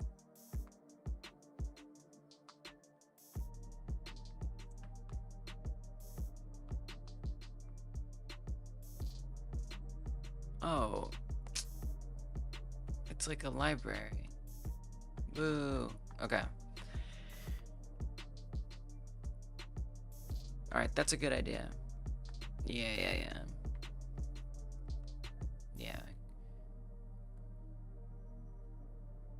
Okay. So before I try, I don't think we're ready to test this yet. Because, not a library. Alright. Okay.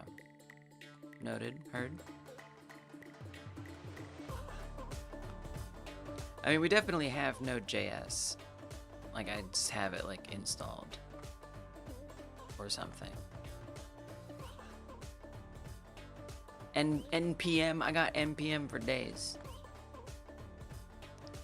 Okay, so something that I need to check before we mess with any of that. Are these event listeners even listening? And are they doing the things that are supposed to happen because they're listening? What is going on here? Oh, I see. I cut too much. Okay. So here's what's gonna happen. I am going to... Whoa. Oh yeah, that was Okay, so we don't want this. Stop doing all this stuff. Get out of here. So now nothing is happening. Updating tick counter. Okay, so this is not running correctly yet. So I haven't yet actually got the interval working. So we can't really check anything until that's working. So I'm thinking I need to do a callback in order to get this to work right. So for the stat, I mean, this looks like it is a callback to me, but maybe I still need to do some binding. Here, don't delete this yet. It's good reference.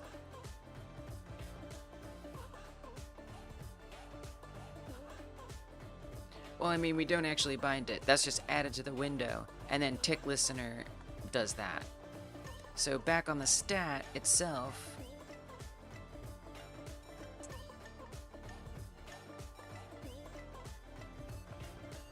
we have tick on interval, which takes in a tick counter. So where does tick on interval happen? In each stat, we say add event listener. The event is tick from the window. And then we run tick on interval. Problem right there. Okay, I see the problem. So I have to do a callback here, right? Which is pretty annoying. It's pretty annoying because I need to pass these in somehow. So where am I going to get them from? I mean, I think my problem is putting this in the base class, which I hate. Are you kidding me? I don't want to put this on every stat subclass. I really don't. Keep your call and append that before it, the arrow. So it's just a function that calls your function with parameters. Hell yeah. Hell yeah, dude. Okay. I like that. I like that a lot.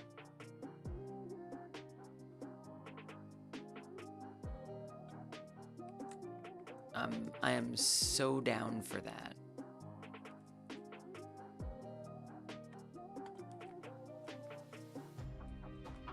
Like this.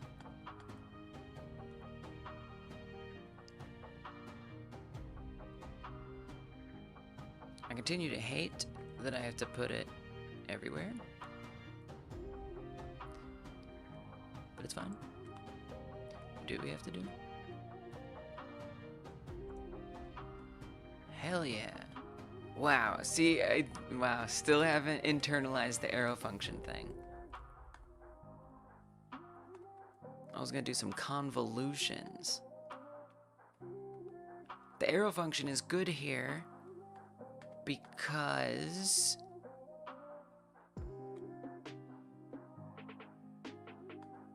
it allows me to do a callback with parameters without having to create a separate thing. Stat class doesn't have all the stuff that's shared between the subclasses. That's right.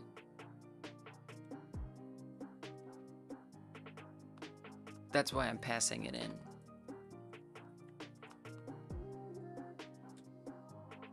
Oh, okay. It's running. It's just not decreasing it.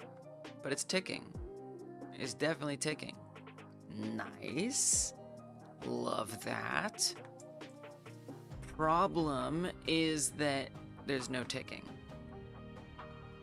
which is interesting. It's taking in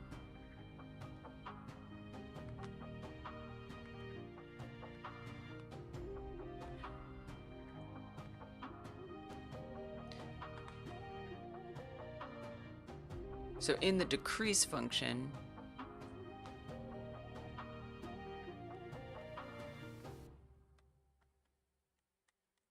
I guess that makes sense because it's not getting, it almost needs a reference back to the subclass so it knows what the counter is at, right? I mean, I was kind of imagining that this would create a new counter, but I guess that this isn't a reference to the subclass counter. This is just passing in the value. But even then,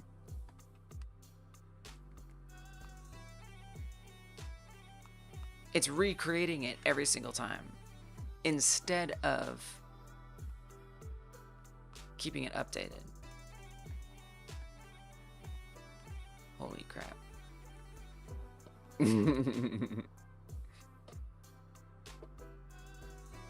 Oh my god.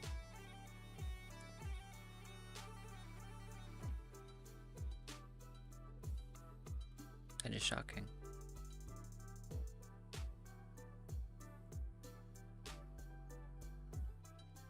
Past the instance itself. True. A static method?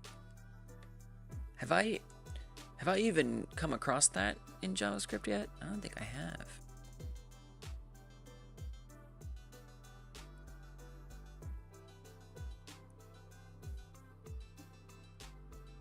Pass the instance. Oh, like this is a static method? Pass the instance so that way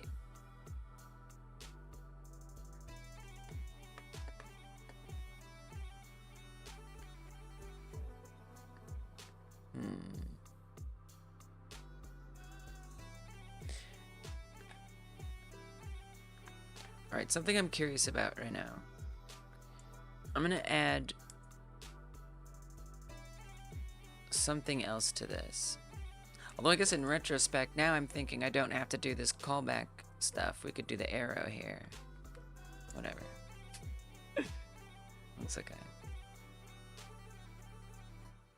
Make normal functions inside a class body, and it doesn't depend on the instance.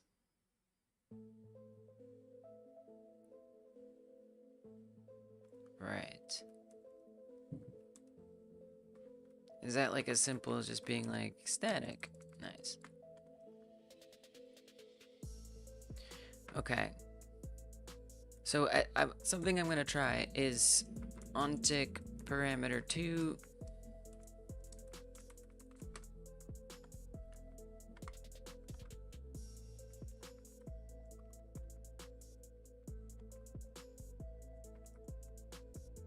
And then down here, for the second parameter, I'm gonna add a reference to itself. This is more out of curiosity than anything. What is it gonna see?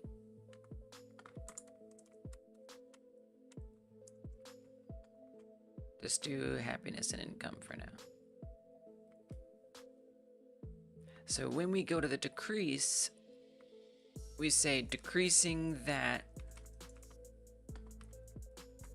on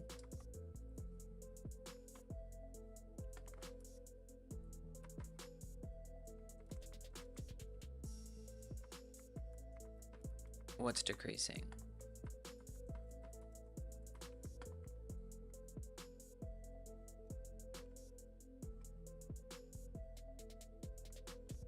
Nice. So that's on worker 0. But what about all of these? Oh yeah, there you go.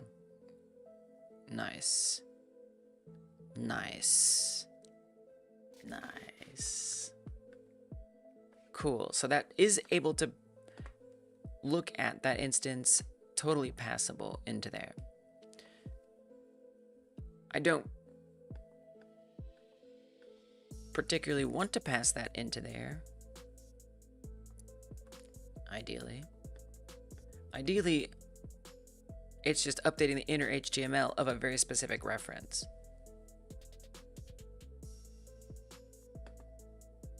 So like right now, if I'm just putting inner HTML directly into this parameter, it's like just basically passing a string.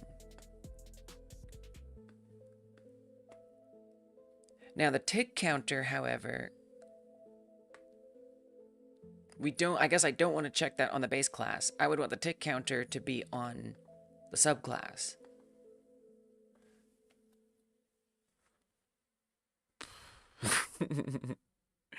It's confusing.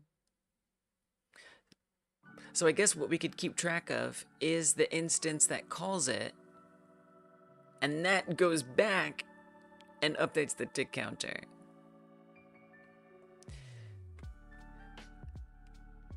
They do. Yes. Answer I'm seeing is yes. They do all have a tick counter. But I'm just not using it. I guess I was trying to use this. Yeah, okay. I mean, we can't just do that, right? Like, that won't work. I'm certain.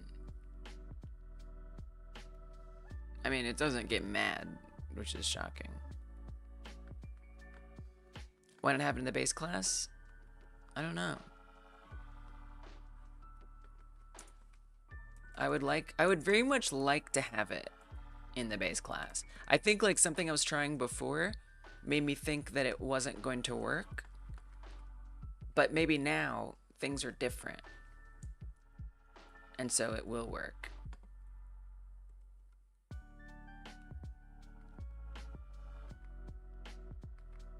Yes, I think that would be nice. Okay, I'm getting a little behind in updating certain things. Oh yeah, so we're passing this in there, but I don't actually want that in there. So for decrease stat, get rid of that. Oh, well, you can keep some of that. Just get rid of the what's decreasing thing.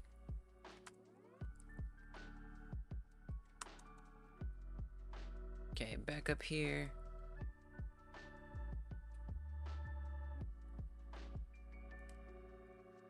In all these base classes, we're not passing in a tick counter. We do want a separate tick interval for each one. But again, I guess this could be on the base class. Let's just start with one thing at a time. You know what? Let's do one thing at a time.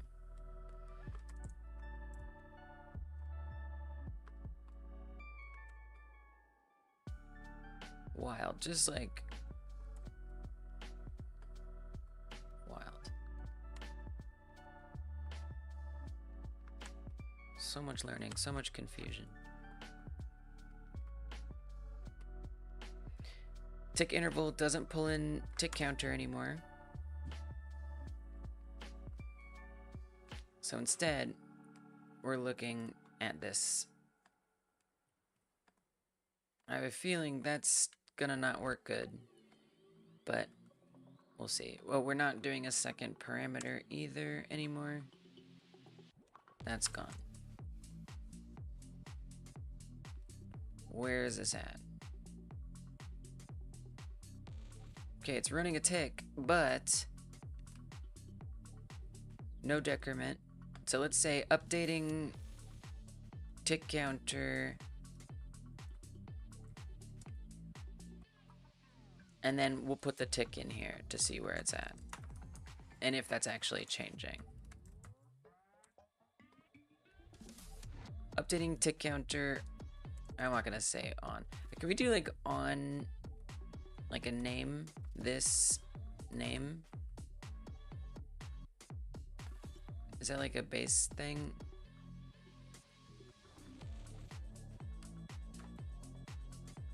Does every JavaScript object have a name method or name property? I guess we do ID. Maybe we do ID.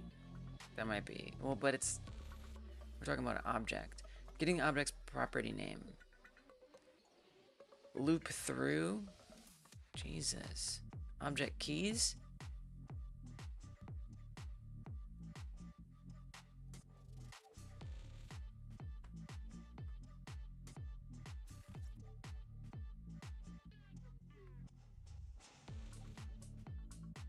What the hell are you talking about?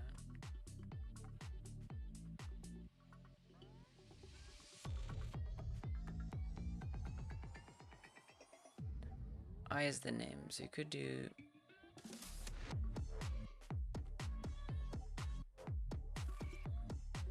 object. Get own property name to get all property names. Dude, what? doesn't have a name property. Okay. I'll get JavaScript object name. Right, object keys. I just want to find a simple way to get the name of a single object.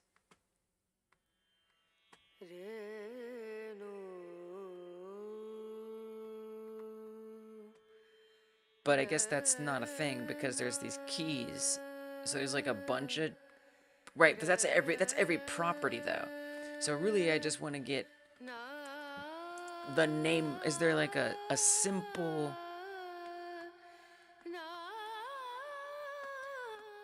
That's not what I mean.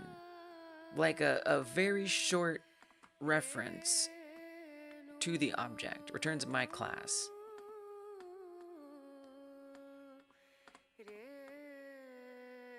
Constructor has a name property.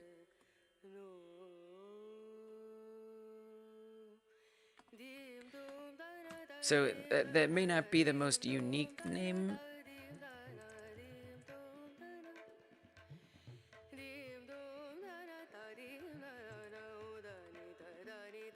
Well, Lise, you could also just say this worker container. Let's do this. Yeah, let's actually have a better idea. What if we just return the worker ID? Yeah, class name. I don't want that.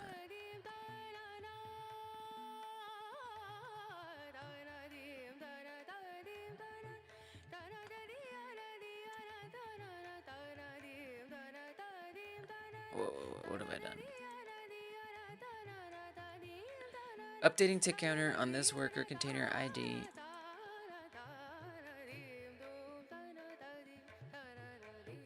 And then, right, so I want like a parenthetical here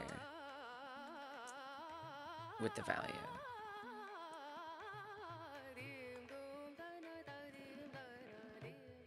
Like this. Whoops.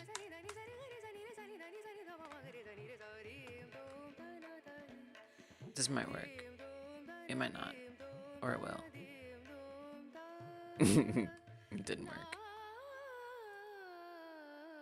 But you can see the counter is changing. But I really need to know the... I need an ID for it.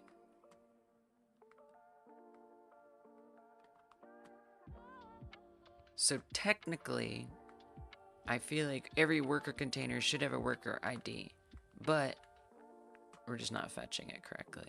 I mean, obviously we could just say worker container, but that's going to be a bit verbose.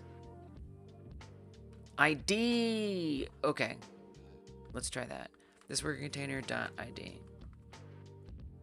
Nice. Okay, so updating tick counter on worker 0, and you can see that's going down.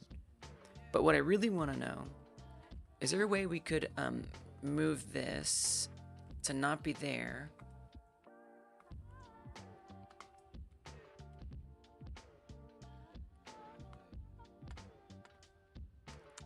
But if it hits 0, that way there's just less ticks. But that's just going to be 0 every single time, right? So that's not actually that helpful. Anyway, let's just try it. So I'm going to put 2 of them. Is both of them on there? I guess what I was trying to determine is if they're sharing the same counter or not. But I think this is going to be a little too hard. What I'm getting is that I should also put the tick interval, which I'm a little concerned about, but it might be fine. Default tick interval is what the tick interval would be. We don't pass that in anymore. Forget that. All we do is the function on tick and a parameter.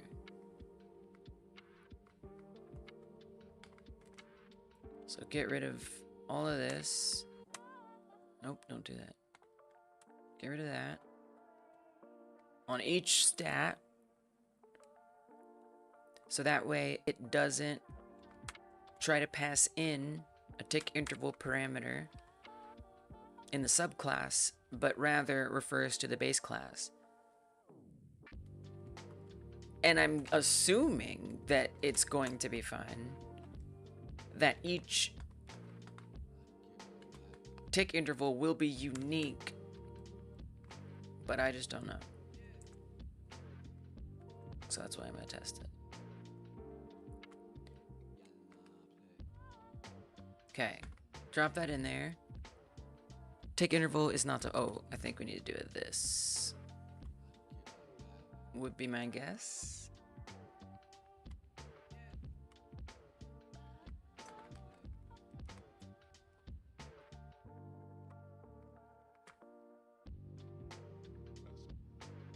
Oh god, I'm lost. Okay, stats. There we go. Okay. Now try it.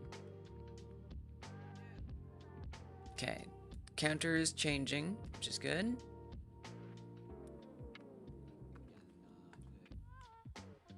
No decreasing. Still, no decreasing is happening. Which I guess makes sense, because we're still just passing in an HTML value, which is not great. So I guess what I want to try now is, what if I set a different tick interval? In which case, I think I actually do want to pass it. Yeah, one step at a time. Undo, hold up. I do want to pass in a tick interval, because I might want to overwrite the default tick interval on the base class. Exactly, one step at a time.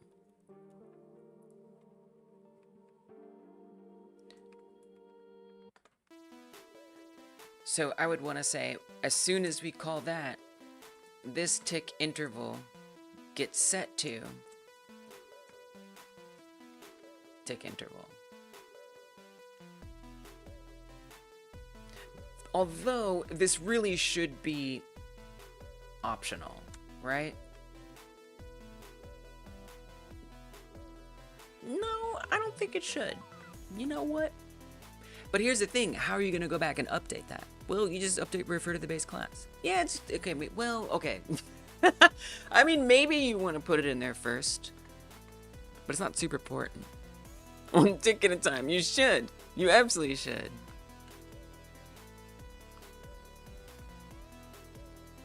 %100%.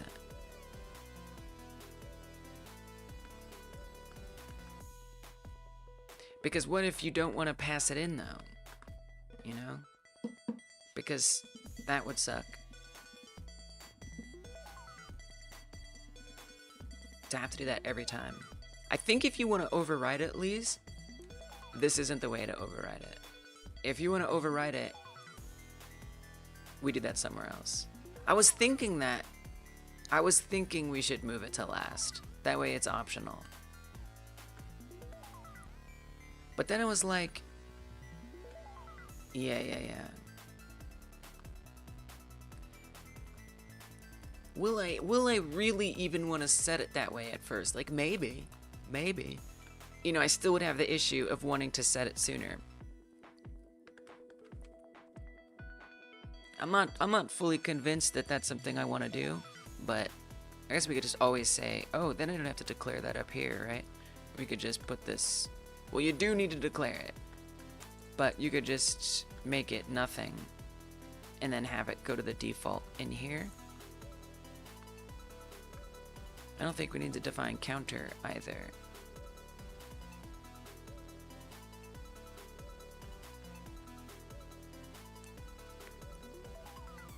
I mean, it's interesting, it like immediately sets it to that, less than or equal to 0.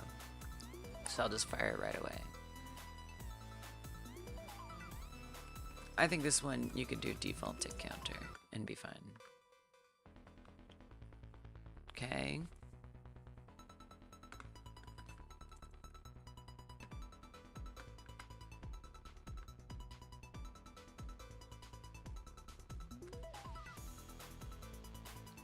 Of course, I do have to move it here. Yeah, this is actually is good for testing too.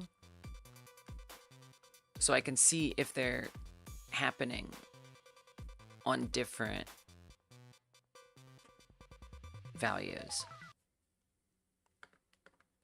Yeah, I get that. I know. That's not what I'm talking about. I'm saying, like, anyway, I don't care. I don't want to say it because we're not there. But yeah, no, I know. So what Amine is saying is that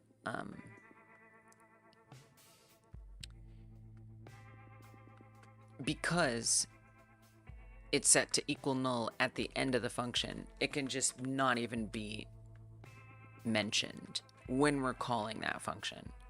It can just be ignored, or not null, but some default, right?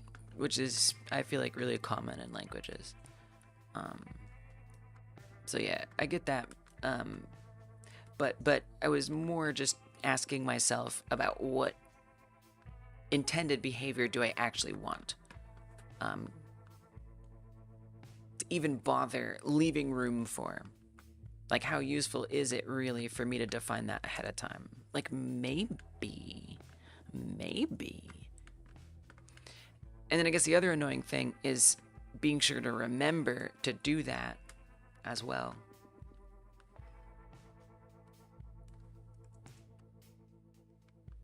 So I don't know. It's nice, I guess, to have it there as an option. So, like, I'm cool with that.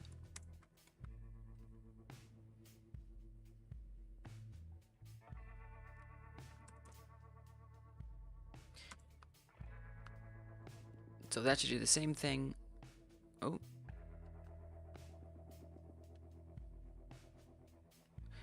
Updating tick on worker 0. Why would it give us the whole... First of all, why does it give me the whole thing? Oh, I think because your arguments aren't updated right.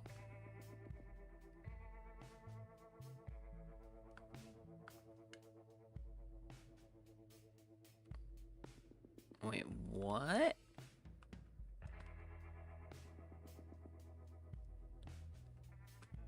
I kind of get why this might be not a number, but what I don't understand, updating tick on worker 0, and then it's giving me the entire object. You don't have to do that.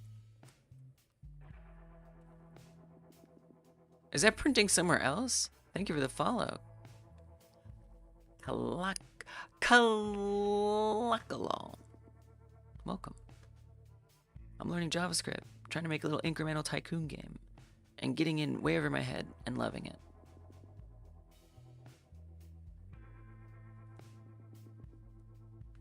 Where are we printing the entire worker container? That's a little confusing to me. It is fun. I love it.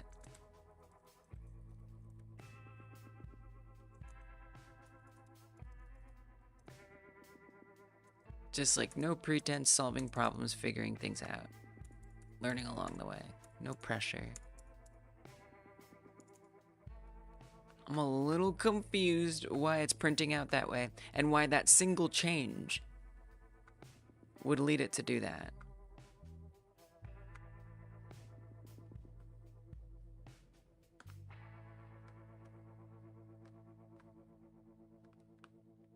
We pull in the decrease stat callback and we add in a value.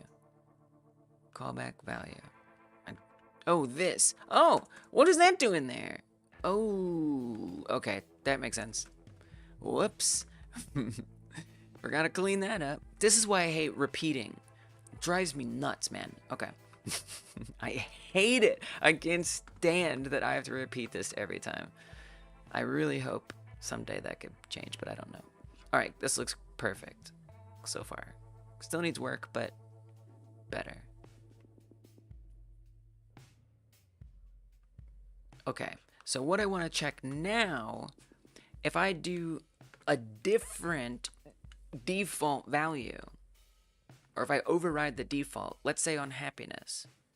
So here, I am going to give it 1. Wow, so it was passing the entire worker container, or the entire object, as that other parameter.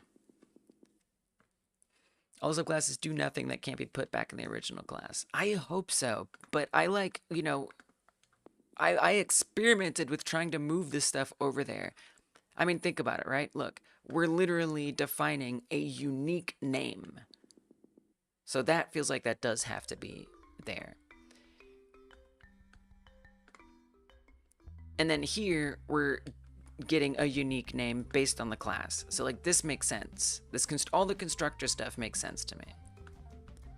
The window at event listener. Yeah, I think you're right. So I tried the parameter thing and it was like a mess. Yeah, I know. But it was like a mess. That was like a week or two ago. I can't remember. I definitely experimented with that, and I don't fully remember why that was a mess, but it was a mess. And it wasn't much better than this, ultimately. I don't fully remember why, but I remember surrendering to what I accepted as the reality that I was going to have to repeat some things in here. But to be honest, this stuff isn't that bad. Looking at the window at event listener thing, I do think we could repeat that. Yeah, I'm not sure if it was, I can't remember if it was like a style choice. I don't think it was. I feel like it wasn't working right with just the parameters. I can't exactly remember why. And then ultimately it didn't really save any time because I was just moving this stuff outside of the class. So I still had to pass the parameter in anyway, right? And then it had to do something with that parameter. It just was like either a lateral move or fundamentally didn't work the same way. I just can't remember.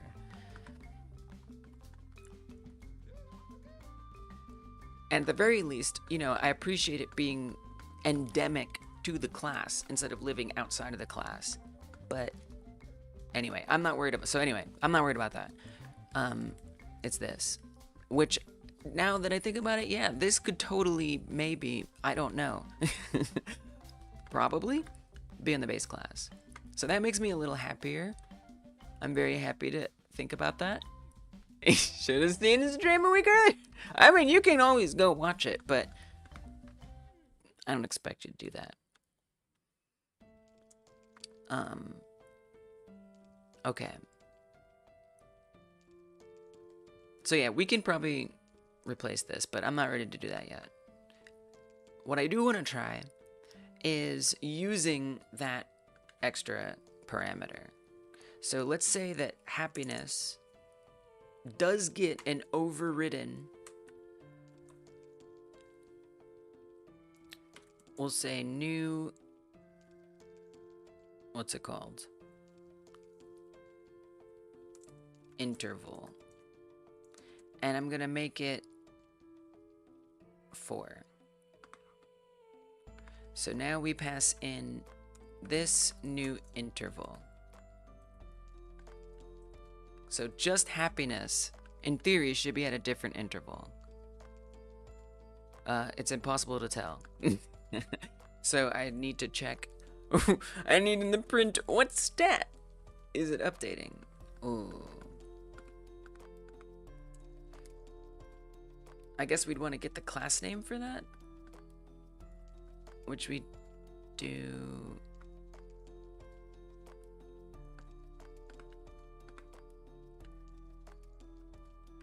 Super, yeah.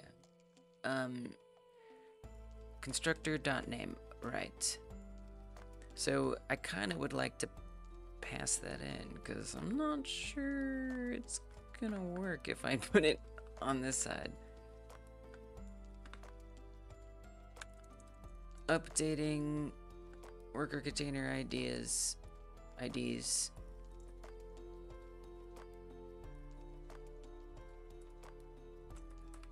I don't fully expect this to work. Constructor name. Stat.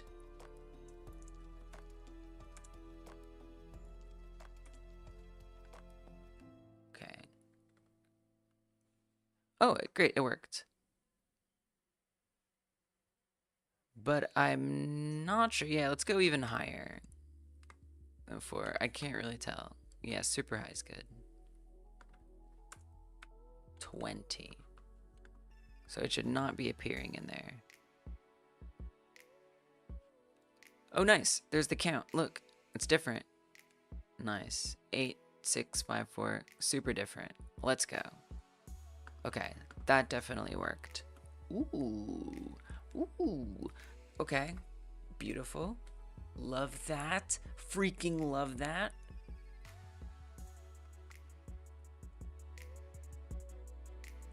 We still don't have the actual decreasing occurring. You know what? It's gonna be okay. I'm gonna try moving this whole situation, adding the event listener out of here because I despise it being there with all my heart. Removing the employee and seeing if the listener stays. Alright, I do have to set up a special employee removal thing, but I think there's a good idea there. Let's hold up. I'm not there yet because I wanna. First of all, it's not even decreasing yet. But yes, I do want to find out if we can remove it 100%. But I'd rather get the decreasing working first. Yes, and let's do this.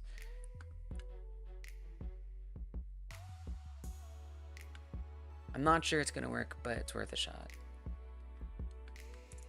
So what if we just slap that into the constructor? Just to see what happens. Maybe it works. Oh, right.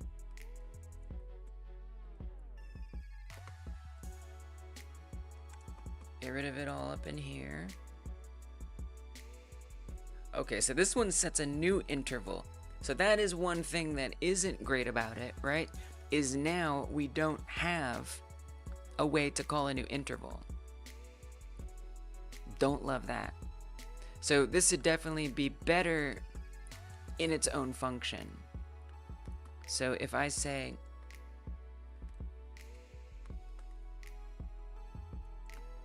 it's wild coding like this. Create tick listener, and it does all this.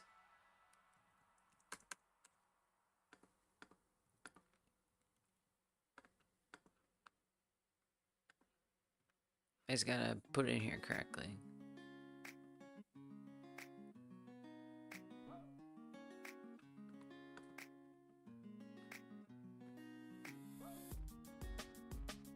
Those are parameters.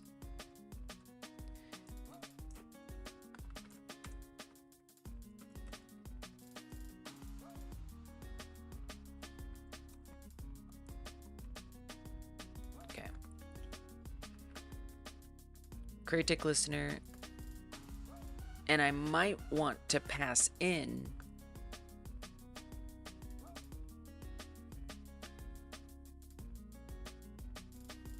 something that's not set up to be passed in yet. I mean, you could also just, you don't even have, you could do it like this. Say,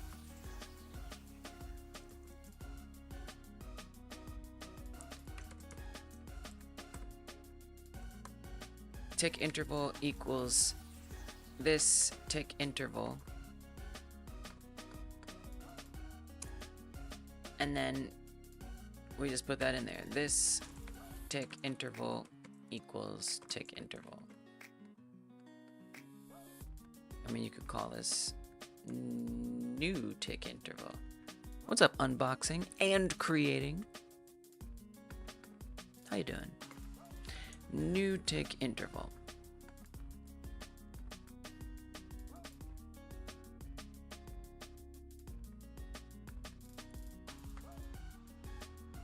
Then in each stat, I would have to say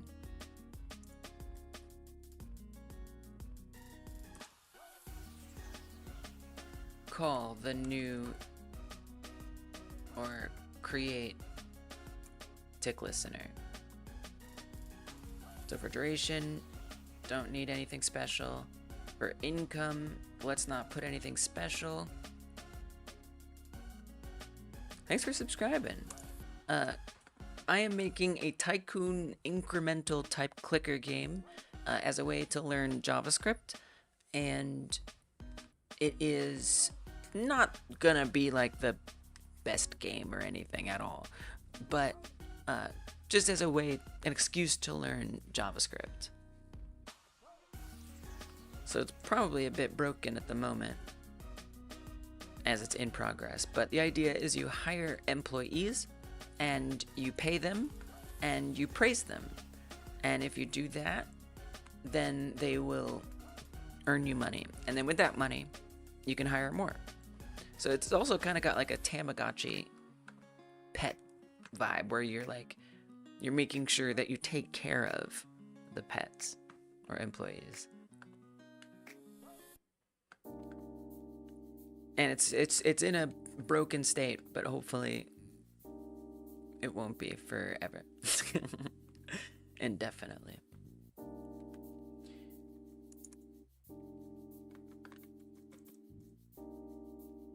Oops. Okay, pop this in the constructor. And then we could just say, for the new interval, 20.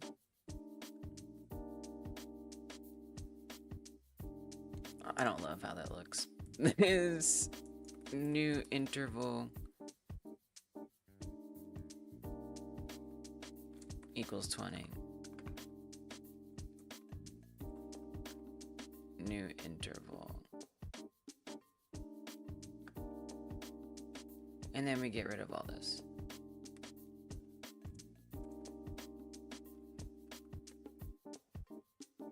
Test stat. Pop that in. Oops, I keep doing that. Okay, where is it at? This tick interval is not defined. I did underscore.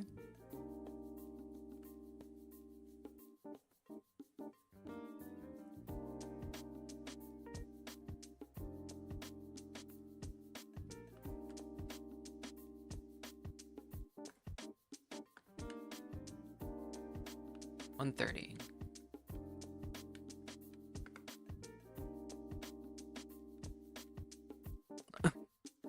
I did.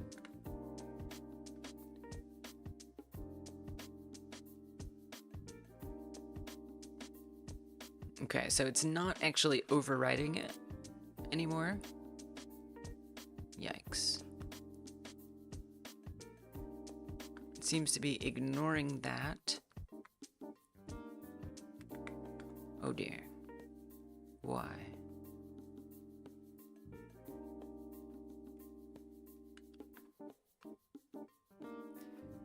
What if you don't do that? And what if instead we just say tick interval equals. Hey Danny, how's it going? Welcome, welcome, welcome.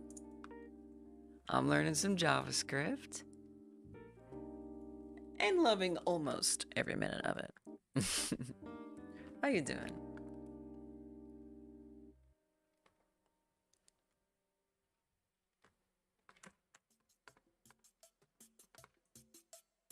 JavaScript hype!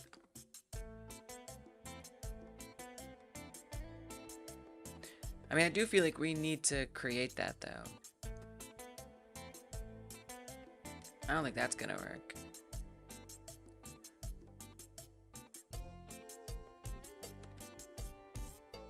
Definitely not.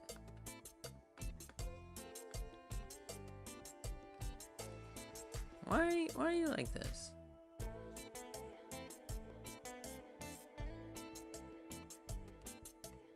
What am I using it for? All kinds of stuff.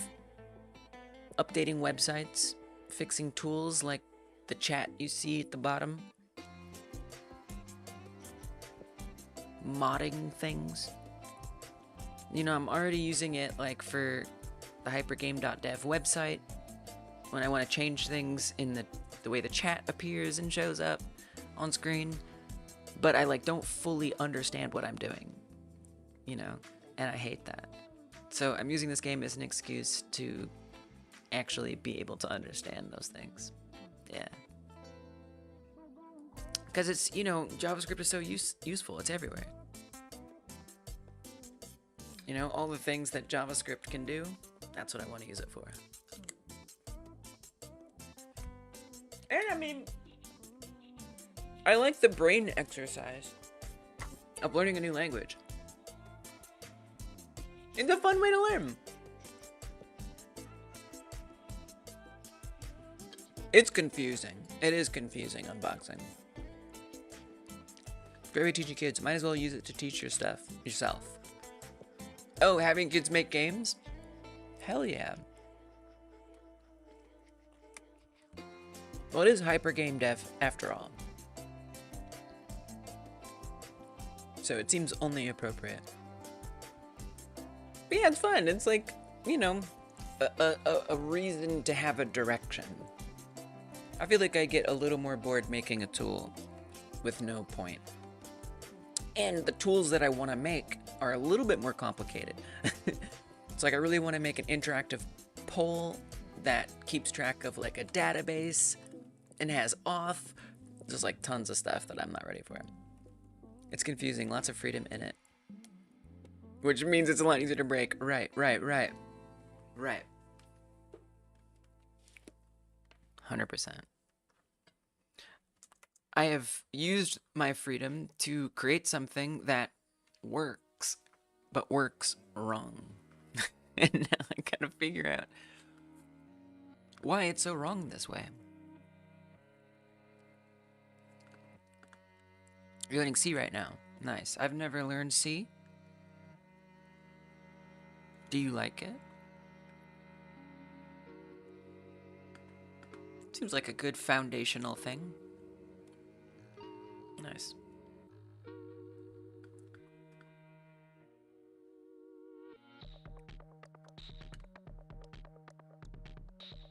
It's fun. Let's go.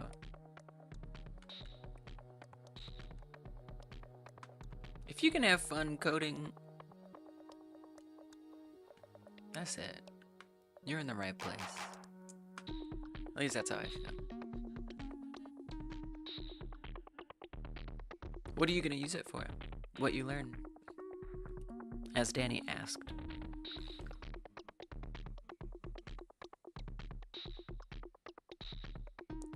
So every subclass is calling createTickListener to give it an event listener. I have a feeling it's just adding like one event listener or something. So now you know HTML, CSS, Python. Nice. C# was your first major language you learned? Worth it?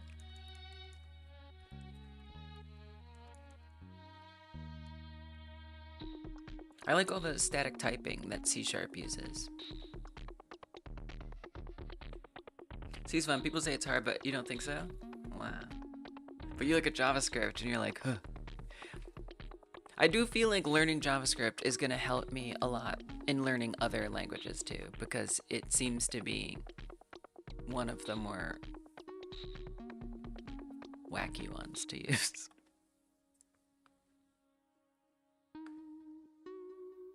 That is like used a lot, you know, not just like a language created for the sake of being obtuse.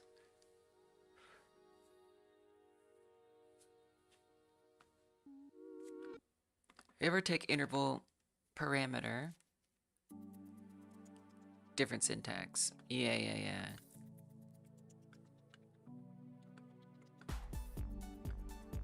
Yeah, I mean, even like as I'm learning JavaScript, it's often really helpful to think about, oh, this is like that thing in GDScript, which is what I usually make things in, is Godot and GDScript. Definitely really helpful.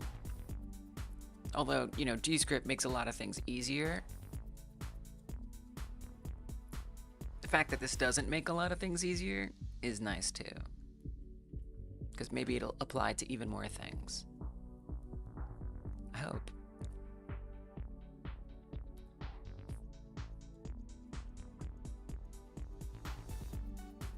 So we have this parameter in create tick listener. It's set to the default. Whoa. Whoa, whoa, whoa. Oh, that's fine, yeah. Set to the default. Oh, Arduino. Nice. Unity. Can you do C in Unity? It's not only C#? Or maybe you mean C#.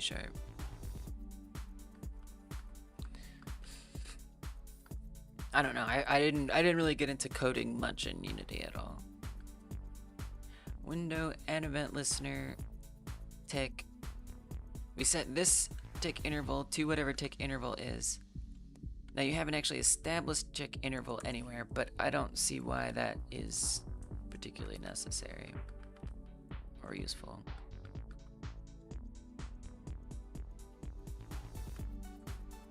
Doesn't matter. But as soon as I moved this to just the base stat as a function it calls, danger.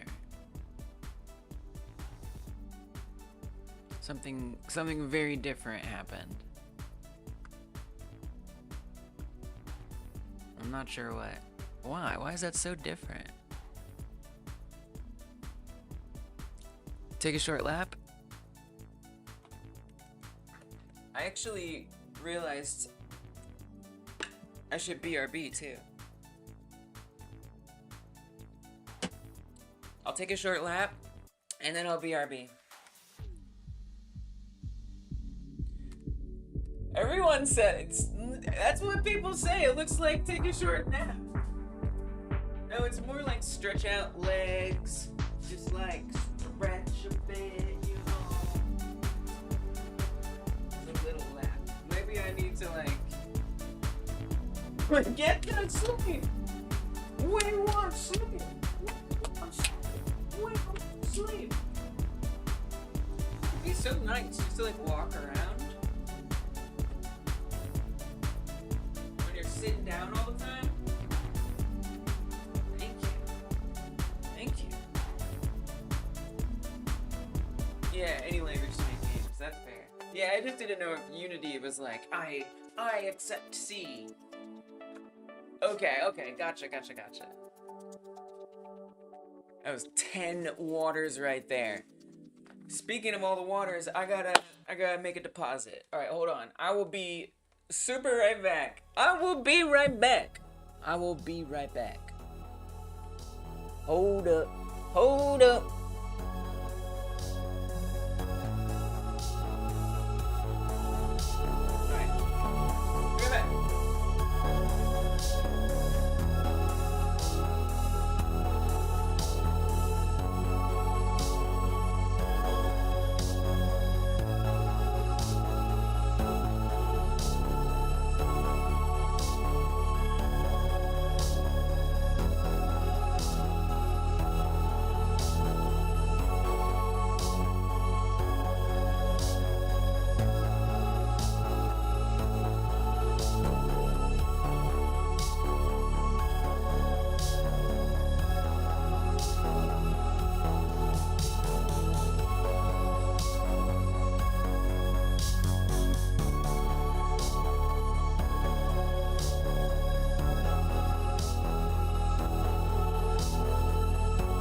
Unboxing says, I was also making a game in Godot engine, and it's like Python, but different. Yeah, totally. Generated a key associated with the name of the variable instead. Whoa. You're thinking of the dictionary thing for components. I feel like it defeats the purpose. Oh, Precipire's code? Gotcha.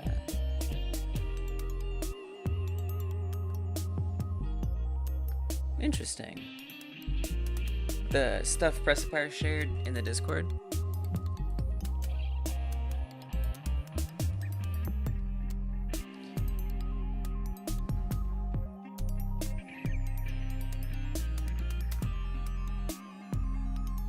What was I gonna add for Insane Alpha Beta? The savior work thing?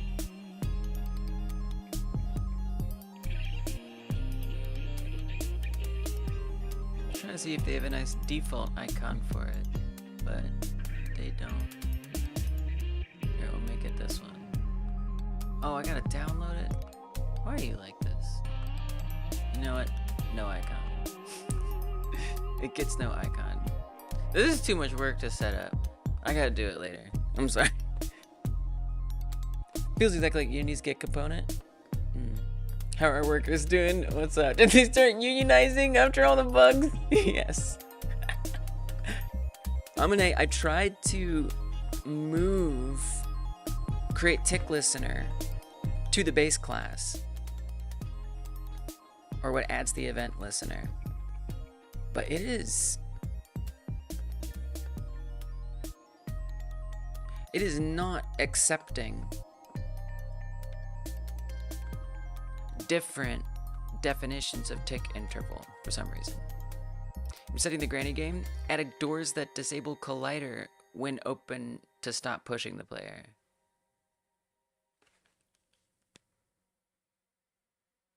I've noticed that, Derek, when playing granny.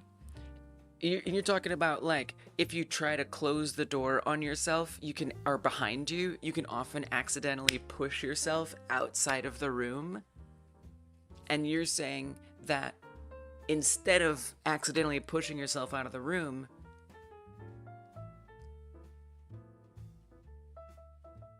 it'll just pass right through you.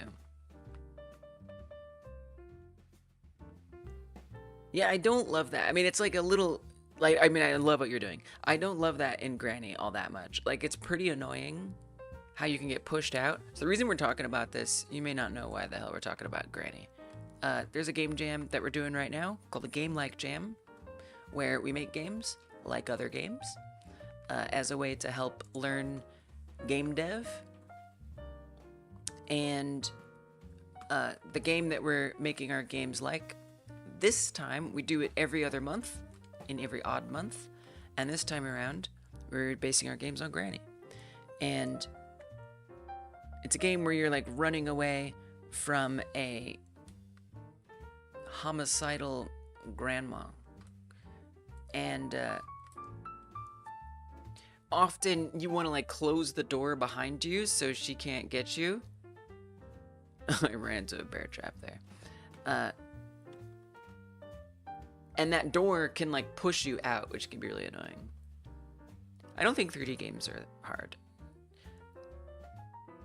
There's two, assuming you're working with an engine or tools that allow 3D. And so on that assumption, I find there are two things that make 3D more challenging. Maybe three. Number one, anything that you normally do with vector math for X and Y, you now have to include, potentially, depending on what you're doing, Z. So it's not terribly often. Friggin' vector math is already hard, but sometimes that can add in some extra stuff, and you gotta think more about keeping track of that. So that's one area. The other area is like 3D models, materials, UV maps, lighting, and visibility, and like how they all interact, right? XYZ more like a ABC. Okay. Like it's easy. It's A, B, X, Y, Z is A, B, C. So yeah, learning about how to like apply materials, make them work good, and stuff like that. That's just learning some new things, but it's not like hard, you know, it's just different. Yeah, so quaternions and Euler, I mean, look, here's the thing. You know, yes, for like the vector math stuff, but I mean, we're gonna get our formulas from the internet, right? Yeah, super hard, but you're not making a quaternion, right? Like, you're not trying to create a quaternion from scratch, right? So here's the way to think about a quaternion. A quaternion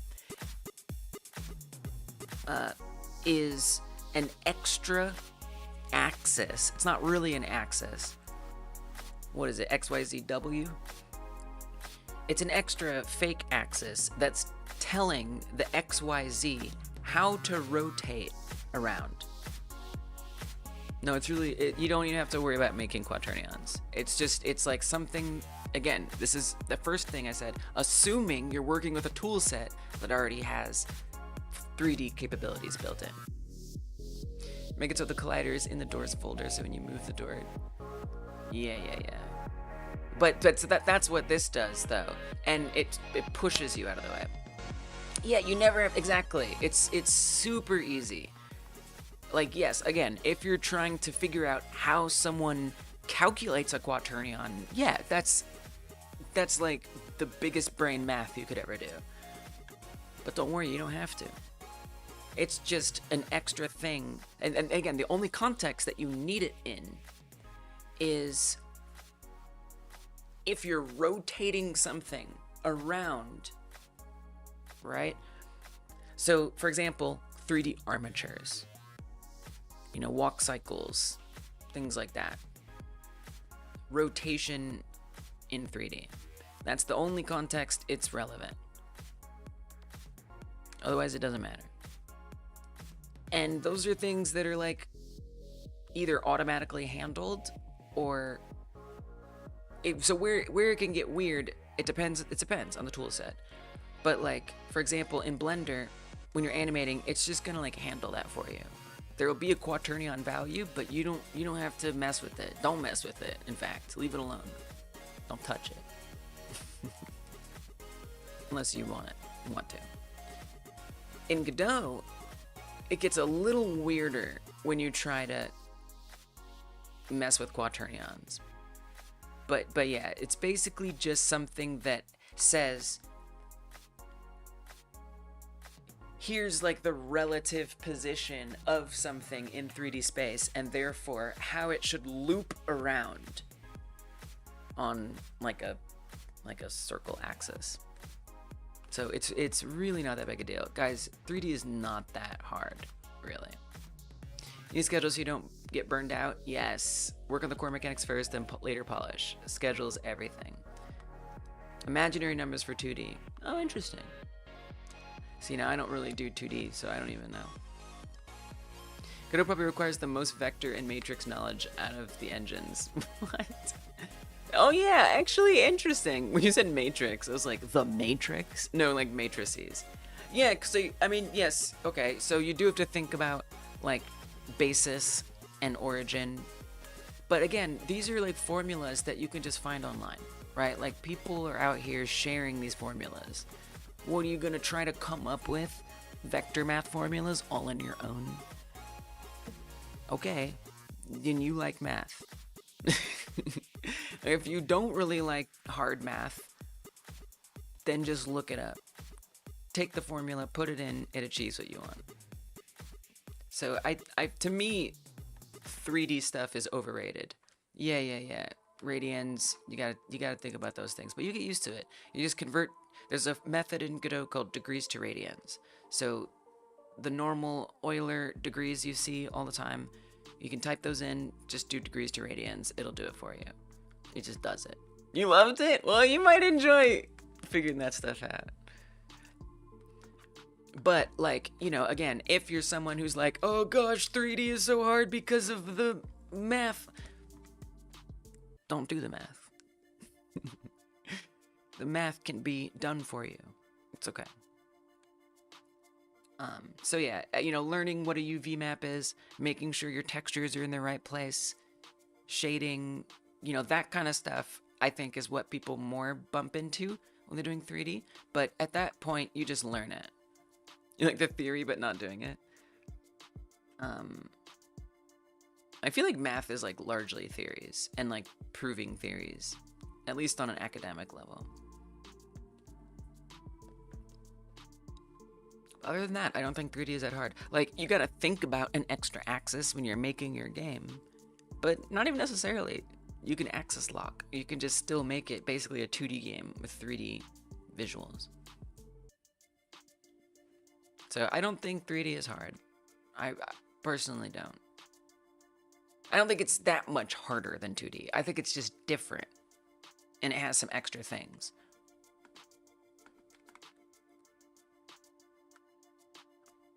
I love 3D. And here's the other thing. If you want to join in the Granny Like Jam, you don't have to make a 3D game. Yeah, academic proofs. Ugh. So pretentious.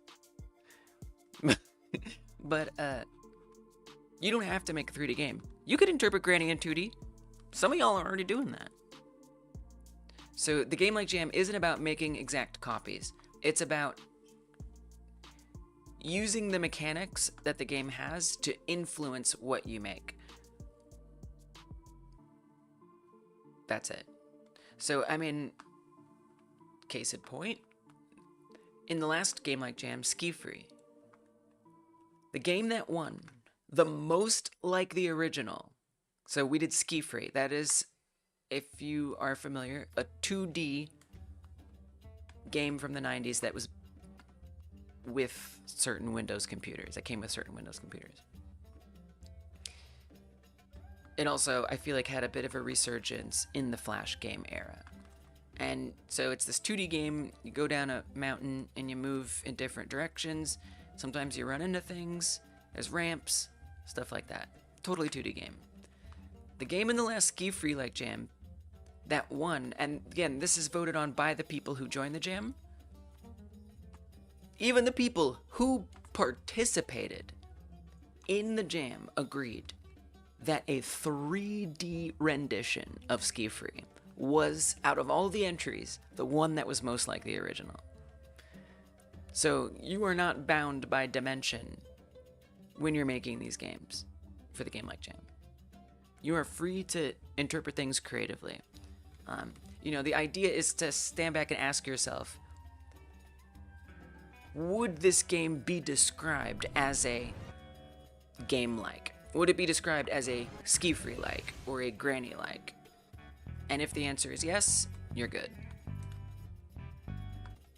And, it's up to you to decide if you want that to be more of a basis of, do you have to be told explicitly? And again, it just kind of comes down to the people who are voting. But, it doesn't matter. Like, you don't have to win. You just use it. Use it as inspiration to get a game made. The reason I started this jam was because I have a big problem with scope. And when I come up with little game projects on my own, I often forget that I have no idea what scope is. So the Game Like Jam, for me, is a way that I can have the scope decided for me. So all the mechanics are figured out. The gameplay loop, it's just like set. So I already know what I'm making before I make it, to some extent. So I can base the length of the game on the reference game. So to me, the more creative you end up getting with your entry, potentially the more work you're adding on for yourself, the more scope you're adding. So it's kind of up to you if you want to take it in these different directions. But yeah, hopefully that makes more sense. Yeah, I wasn't finishing games.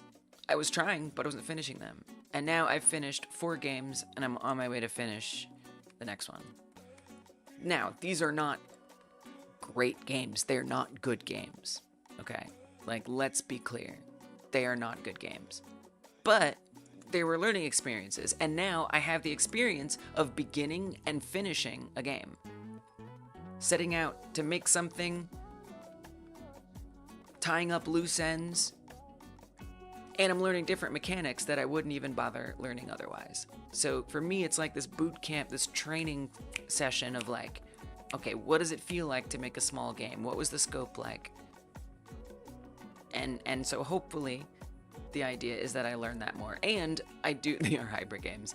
And hopefully I also pick up the things needed to at every stage of the process.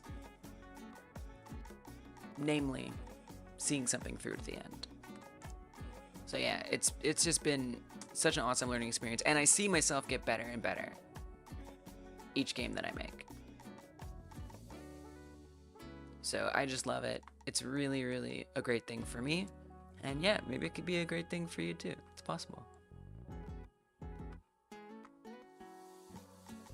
The hour by hour, day by day, if the janitor catches you, an hour passes. Because you're doing it like in school. I like that. The janitor's gonna catch you. Doing what? Is the janitor the monster in your game?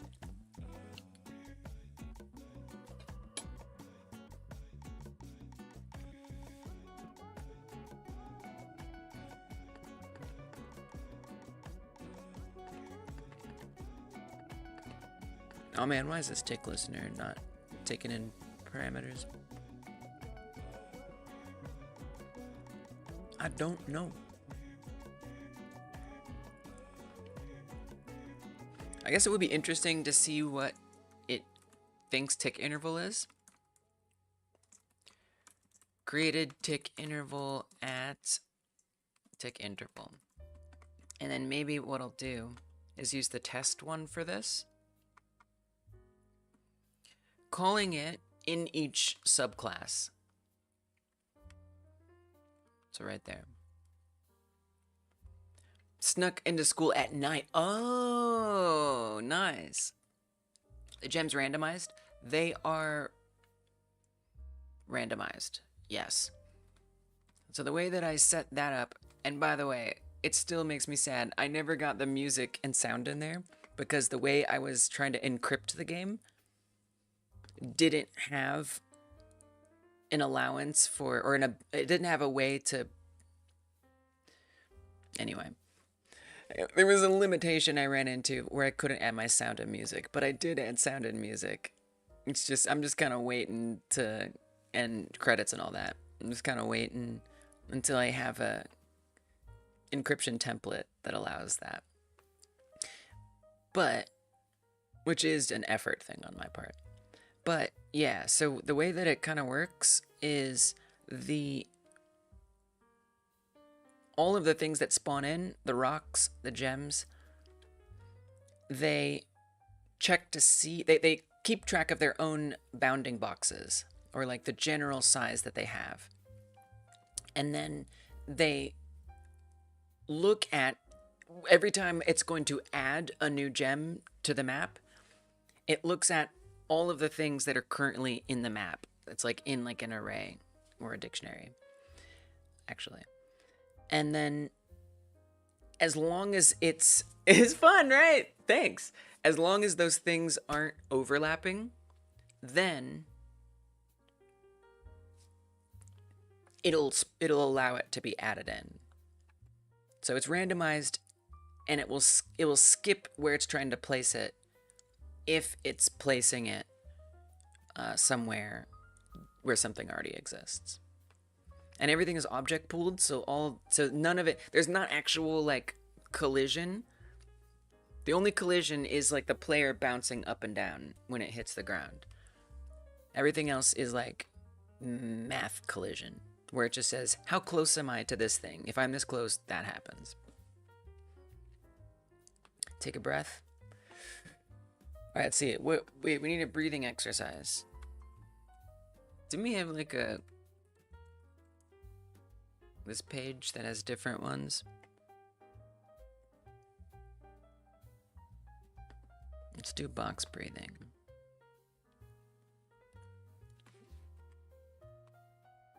Okay.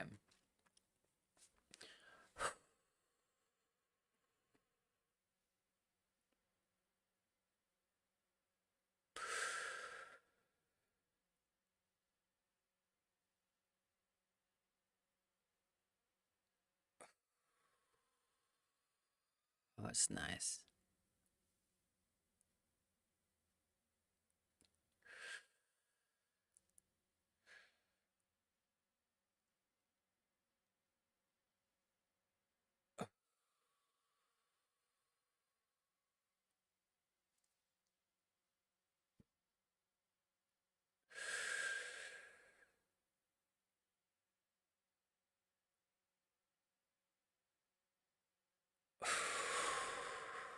Nice. I feel like we should encourage everyone to join. Hold your breath now, hold your breath. Now hold your breath.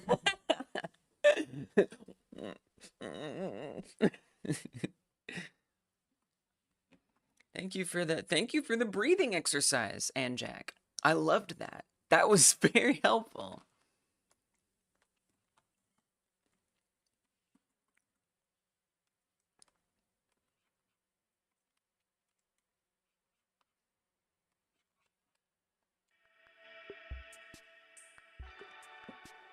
So yeah, so I'm calling that function in the base class from each subclass. I'm gonna try putting this on test stat. I haven't really used test stat much these days. Oh, this still has create. Oh, I see. That makes sense. So this time I'm gonna only do that. I want to see what it's probably gonna do the default. The default amount is the number 2. So this is like how it's counting before it decides each stat to update the stat. We're creating our own like interval, our own tick system for tracking when things should happen.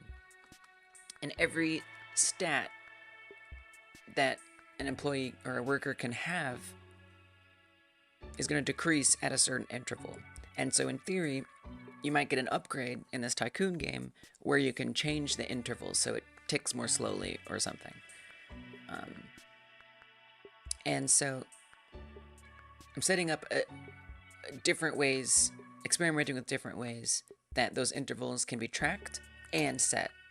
So I had it working good when I was adding an event listener for the tick in each individual subclass. But I really hate having to add the same code over and over again that could very easily, potentially, maybe, but maybe not, be in the base class. So now I tried moving this function create tick listener into the base class, and I'm trying to call it and update it, but it doesn't seem to be updating it. Create a tick interval at 20. That's interesting. So it creates it at 20. But if we look at the ticks, it's only going between 0, 1, and 2. Or 2 and 1 at this point. So it should be starting at 20, 19, 18, 17, 16, 15. So that's really interesting that it's seeing it, and then it's just not using it. This is very good information. Yeah, so this is the function.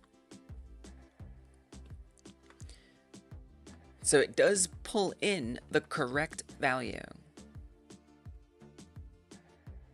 So I have basically tick interval being created here, although I could put even when I put it up here, it didn't make a difference. Now, the thing is, tick interval, look at that, it's down here. I wonder if this is part of the problem. What if we pass, maybe I need to pass the interval down into here. Wait, you're resetting it. Whoa, whoa, whoa. Maybe. I don't know about that. Possibly. But I will say, I might see part of the problem. Yep, I see the problem. Look, we're not passing tick interval into here. Love it. That's fixable. This tick interval.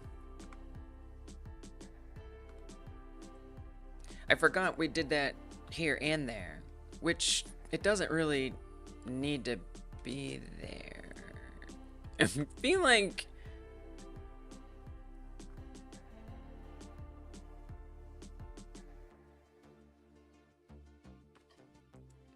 I feel like we can potentially just omit this, but it could be wrong.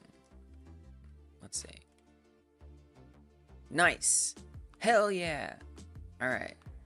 Let's freaking go. Cool. Get rid of that. Don't need it. Don't need all this. Well, there's one more thing to think about, which is the decreasing. So the decreasing, I'm quite sure I know why the decreasing isn't working.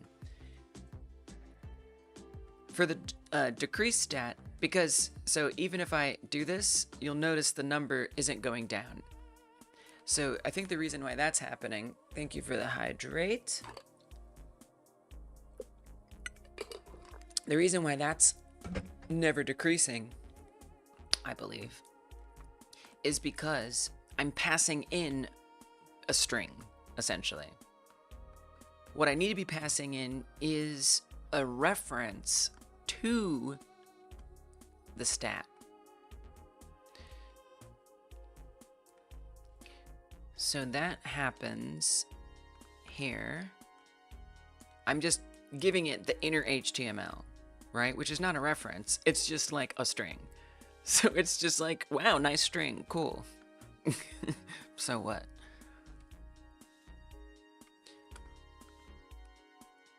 So I'm gonna try to do this in a different way, but we'll see how it actually works. So that's supposed to be the stat value for tick interval.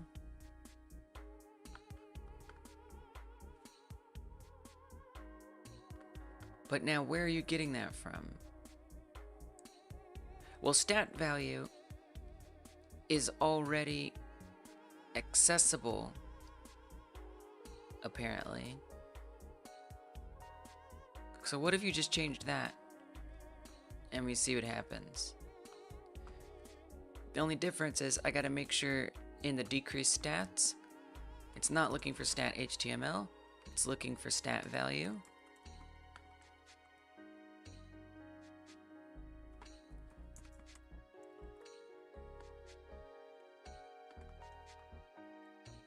And then from here, we do inner HTML.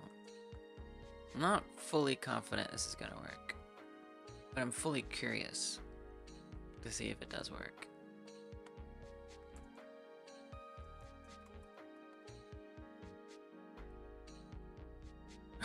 Not a number. Nice.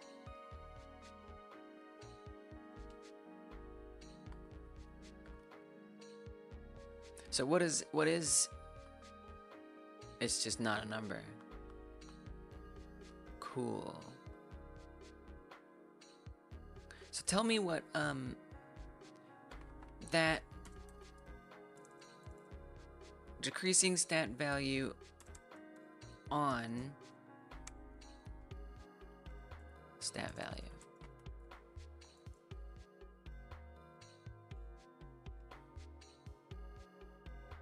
Whoa. Interesting.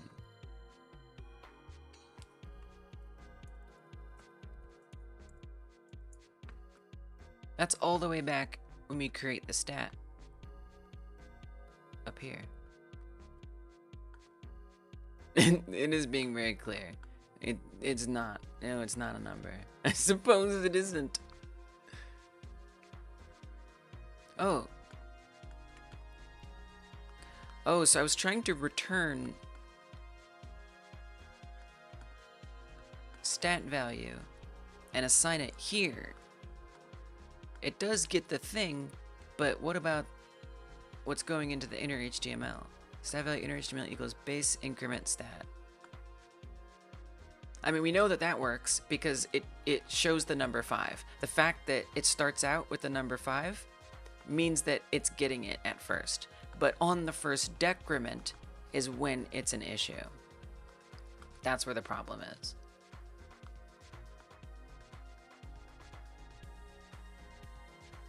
I wonder if this is from my strict mode. Are you strict? Like, what if I comment that out? What happens? Okay, same problem. It has nothing to do with that. Cool, cool, cool, cool. Great. Not a number. Why not? So this does work, because that's 5. It sets that. It does all this. Console log created stat value. Stat value is not defined. Oh, this. Sorry. So it does see that right there. That reference is fine. Obsession unlocked. Blaming strict. It's strict mode did it.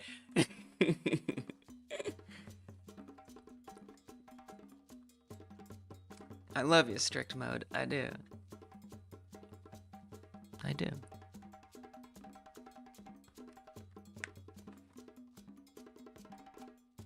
Okay, so then when we return it over here,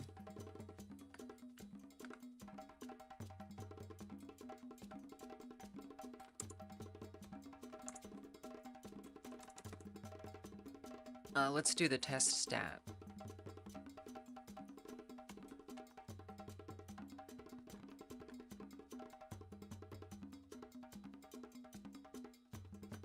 That is an ability name. Create stat.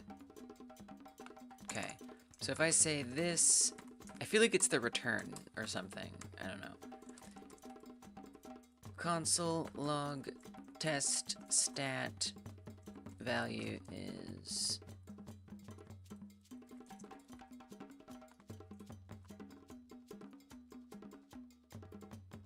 okay, so it brings in 5 and it gives us not a number. Interesting that it isn't looping. Hate that. Why? Why?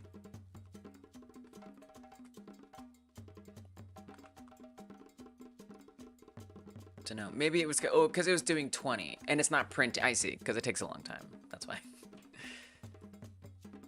Maybe we'll make it a little shorter. So it definitely sees this. This is correct. Oh, debugger.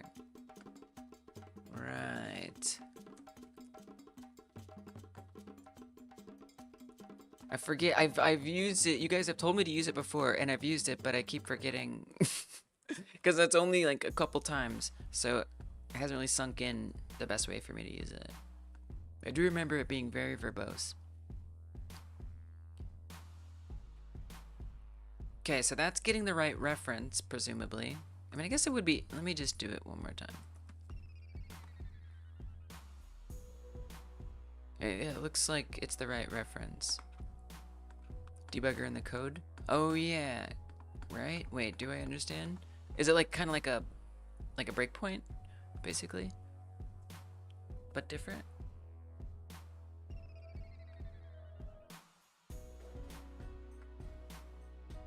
So it brings that in. So now what I want to know, down here in decrease stat. I think it's something about when it's going back and referencing it again. It's a keyword. That doesn't mean anything to me. Oh, like deep. No, doesn't mean anything to me. Is like this, like debugger console log or something. Doesn't mean a lot to me. Like I see keyword, right? They go over here. I'm gonna need that one spelled out for me. I could look it up, but first I'm gonna keep puzzling this out this way. And then I'm definitely gonna look into that.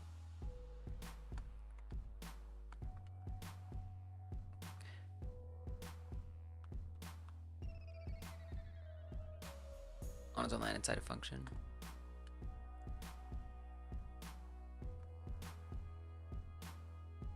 So we're setting it to not a number.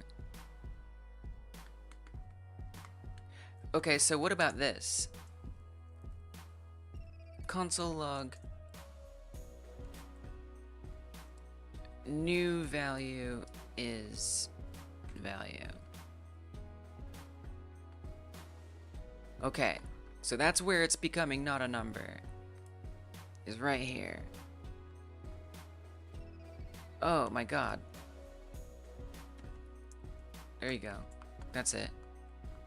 Yep. We don't need no debugger. Let's go. Alright, so now let's see it on hire an employee. Hell yeah! Hell yeah! Oh!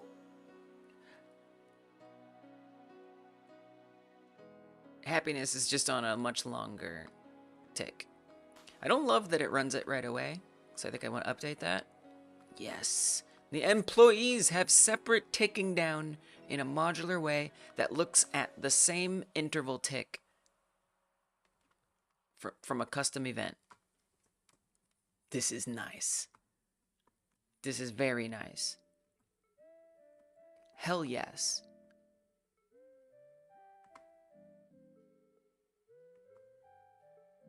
Okay, and then happiness, it's on 20.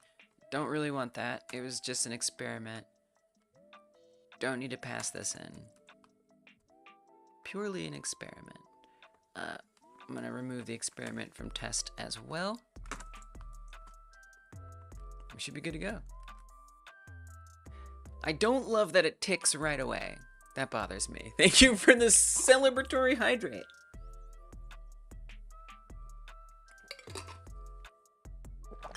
Thank you. Oh. Press bar always keeping me hydrated. Super hydrated. Okay, so I don't want it to do it right away. Basically, it says if the value is less than or equal to 0, then it's going to do it. So don't be 0 at the start, please.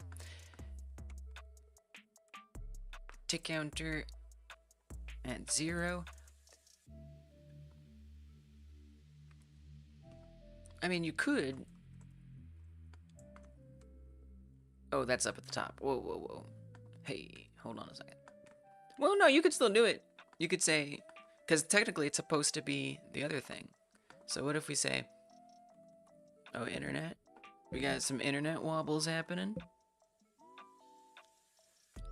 We got a green screen too. Lately, it's just been like a quick dip and then it goes back.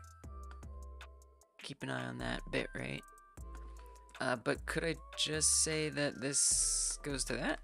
That way it starts out nice. So that way it doesn't tick right away. Love that. Okay, now this is where I'm gonna run a commit. I know I should commit sooner, but it's fine. Green corner exposed. One green corner. There's not a green. Stop. What are you doing? No.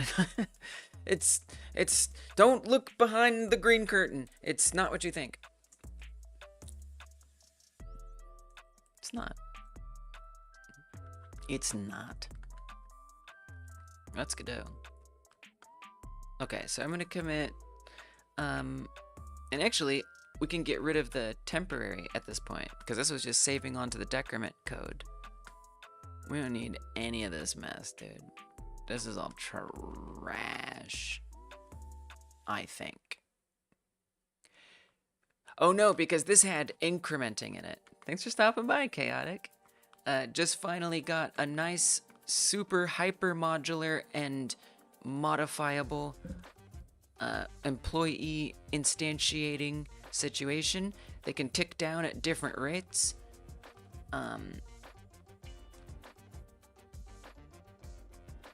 Oh, it's interesting. Knowing that the intervals can be different, I'm just like, how would I want to change that? You know? Like, income, maybe it goes slower than happiness. You know, it's super fast now just for the sake of, like, it being that way. What goes down? I mean, if your income goes down, really, I almost feel like, yeah, they're in, but they're not actually responding to reality. It's just rotating through all the states. So technically, I could use these values to calculate that stat. Third ratio. But like which one's the slower one? Anyway, I just don't know. I'm not sure. Like then it's like, does the happiness respond to the income? Really, the happiness is saying, you're not praising me. Therefore, happiness is ticking down. I think happiness should be slower. And I think that the lower income is, the faster happiness should tick down. Whoa. So then that gets into, how do I make sure... Hold on, can you just commit it real fast? Well, get rid of the console stuff, please, if you wouldn't mind. Delete, delete.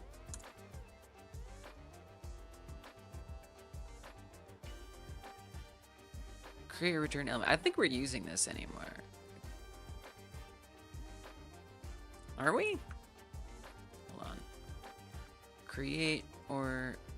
No, we're not even using it. I mean, I like it. Using it. This was checking to see if something already existed, and if it did, return it instead of create it. Otherwise, create it. But I don't think we need that anymore, because this was back before every like stat and button was already linked to each employee. So I'm gonna delete it. If we don't need it, I don't want it. We can always come back and grab it if we need to. Don't need this. I'm just cleaning up, then I'm gonna commit it, and then I kind of want to push a little further how we update the interval rate, because maybe we can, and that should be. Okay, so what is this? This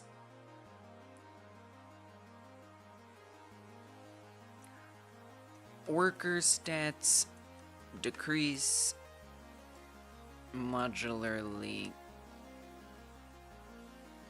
That's it, it's all I'm playing. No more.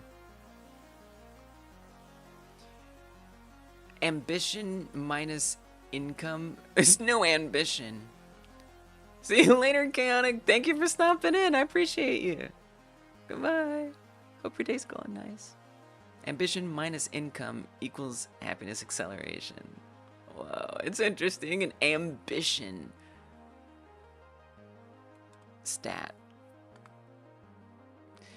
Yeah, so far, one thing I definitely have not been deciding I'm going to bother with from a scope perspective is that each employee is unique. They're really just all going to be the same generic thing. Although there are different, there's like the intern versus the employee. Oh, the intern's broken. I gotta fix the intern. Wait a minute, why is the intern broken? What'd I do? I'm gonna forget. That does look like a lot less.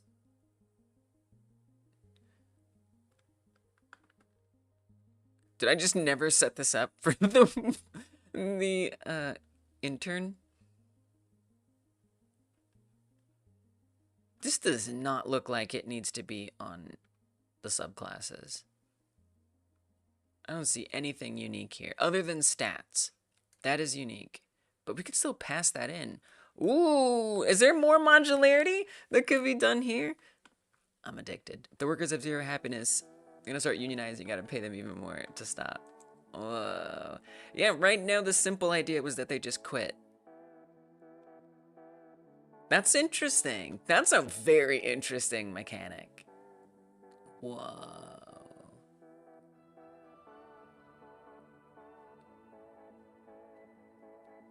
Okay, I'm at least gonna like write that down because that's cool.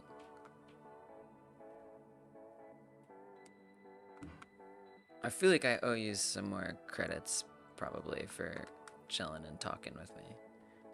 Okay. But wait a minute. I'm gonna write that idea down. That idea is dope.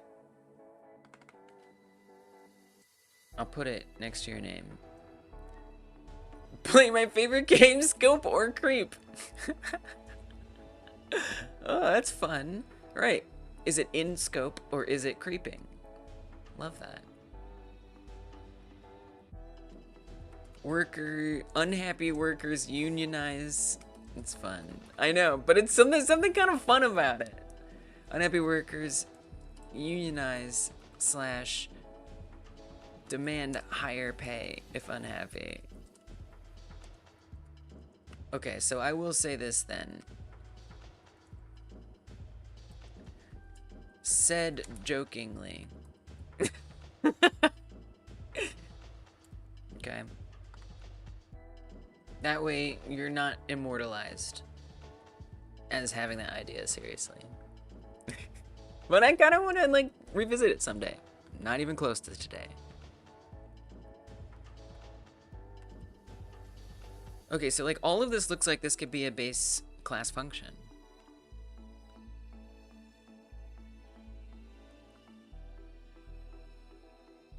Why isn't it? Did I have some reason why it isn't? This worker interface equals create an element worker interface. And then we add the stat interface here. So the only thing that I'm seeing that's unique is stats. So like in theory, we could say this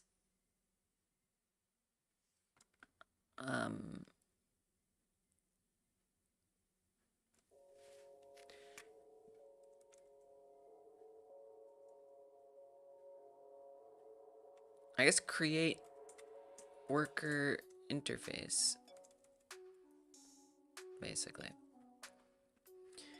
Scope is increasing at a very small take interval. Yes, always. 100%. I know, I don't have a game-like framework, so it's just gonna go to the moon. And beyond. So we'd want to pass in the stats that get created.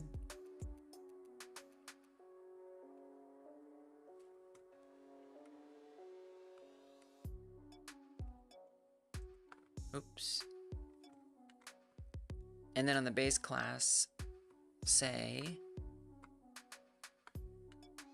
create worker sprite, and to DOM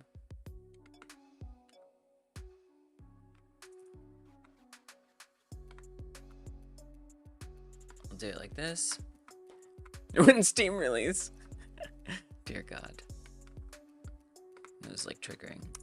Create worker interface. I love how it remembers and like finds even out of scope functions to reference. I wish JavaScript had more complete, or Godot had more complete auto-completion references. Okay, slap that all in there, except we bring in the stats.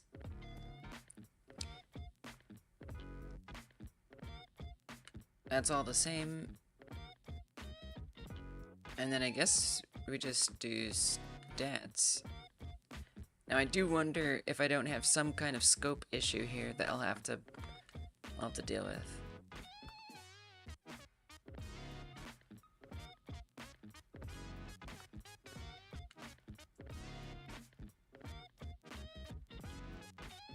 Looks like it's good enough to me. Something's gotta be wrong. Right? Surely.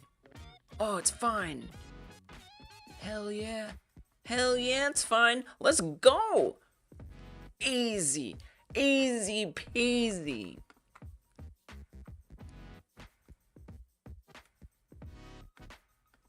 And then we just say that for each of these. Hell yeah, we don't need to repeat no logic. I guess I was just setting that up and I never bothered to deal with it and to get it set up right. It's okay.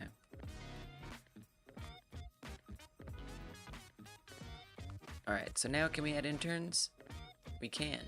Wait, why do they have happiness? Oh, they do have happiness. Oh no, that's right. No, this is good. Obviously the CSS is looking not good. Where duration is not like in line. But I don't want to get bogged down by a bunch of CSS. Oh, and there's our test. Let's go. Let's freaking go. Okay, now I'm gonna commit it again. Interns and test workers get added. Good. Okay, now I'm gonna add. I'm gonna explore how to influence. You're playing my games? I do like blocky dig and match. You're locked in? Let's go. Wait, that's so awesome. Yeah, I'm very proud of that one. So that one was supposed to be like Puyo Puyo.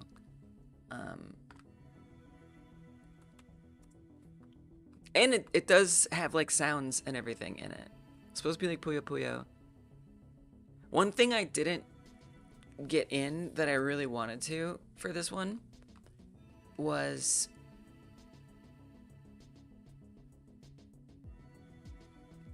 wait, I actually forgot. There was something. There was something. Oh, that you could retaliate against the opponents. Like, if you're getting combos, so like you clear multiple matches at the same time, the garbage up at the top could be delayed.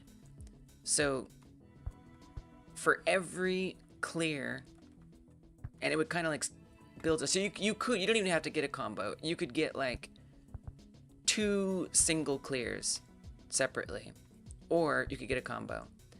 And then whatever like glass blocks are built up from the opponent would be on hold. So the opponent would like get knocked out and get dizzy, and then no new glass blocks would get added in that time either. So the idea was that the better you play, the harder it is for the opponent to attack you. It would be nice, right? It feels like something that's just like really missing from it. Especially when you get to the hard, like the easy level, it's not a big deal, like whatever. It's not putting out that many blocks at you.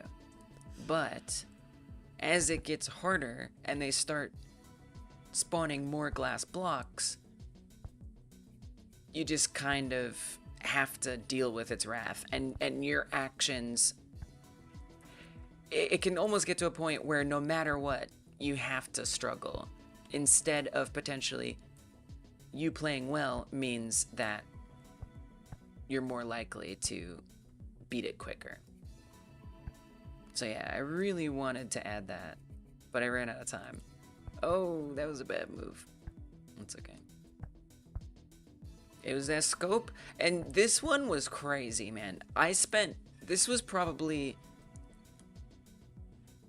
the longest time, the longest time before I had a working prototype in any of the Game Like Jam games I made.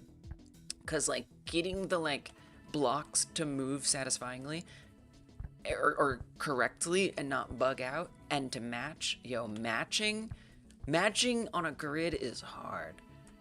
It's like, it is like a whole mind boggle. And then, the other thing that I wanted to add was that when you get close to a wall, and you hit it, it won't just deny you, but it will actually push you away. But again, I just ran out of time to implement that, and so I just said, screw it. You can't flip into a wall. But it can lead to some annoying situations where, like, why can't I flip that in there? A month long. All the game-like jams are 1 month. So it's a lot of time. But also, you know, I was working on this game exclusively on stream. So I only had the live streams to do it. Volcano, I did it a little differently, where I actually worked off stream. And that helped a lot. So I think I was doing it like once or twice a week in that month. And then I added in extra ones. So some weeks I did like 3 times because I was just like panicking, trying to get it done. So yeah, got it done in a month, working 1 to 3 days a week. Usually average 2. Let's say averaging 2 days a week. But yeah, I'm really proud of it. It turned out really good. I'm super glad. I'm super glad that you got locked in. I was kind of like, oh yeah, we gotta keep going. Thanks for trying my games, Danny. The only games I've really ever completed are those. I owe it to the game like jam.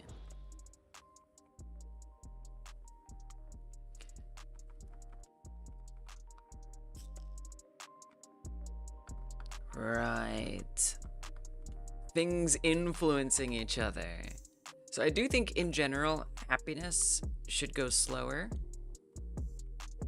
as a baseline rule.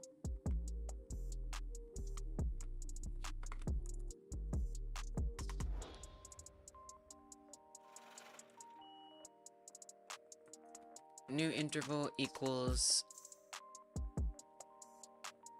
you could do 10, like it could be pretty slow.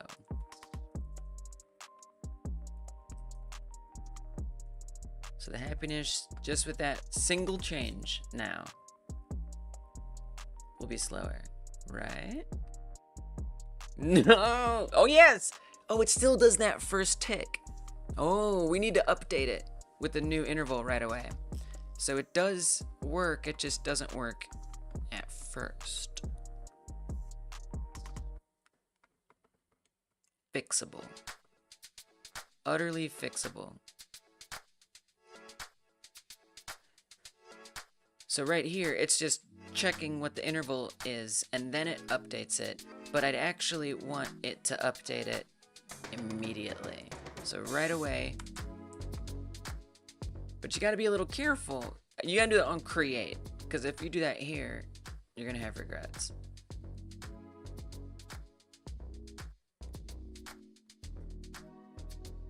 Okay, try that. Nice. So now it doesn't tick super fast.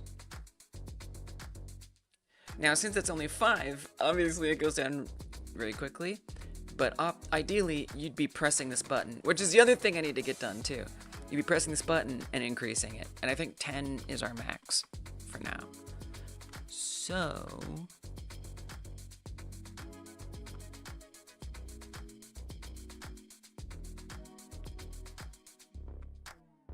how do I want to update the happiness interval? And this would be on a worker by worker basis.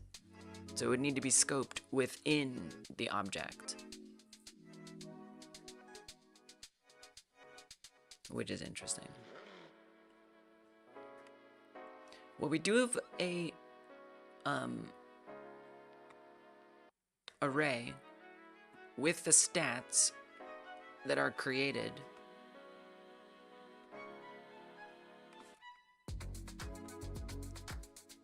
on each worker.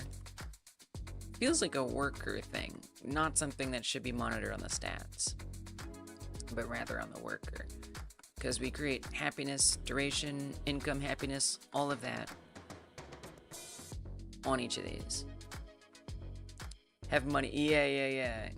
Absolutely. I haven't even gotten to money yet. But I want to, yes. I want money. Yes. So the money would be generated And that sort of like well-being, overall productivity stat that also is reflected in their sprite, not currently, but eventually.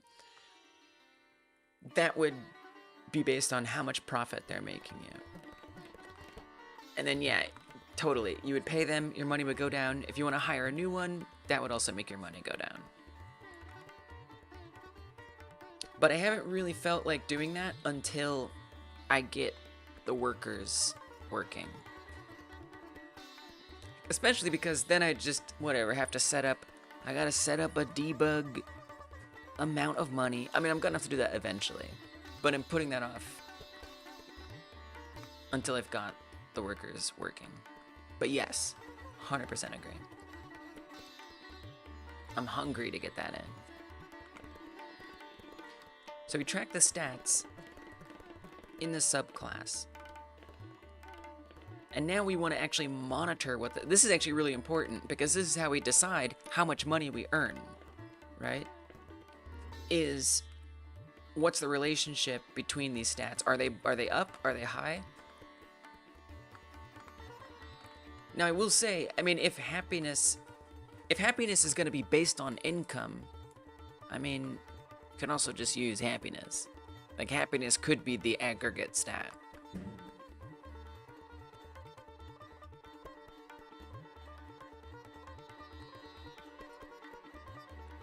Honestly.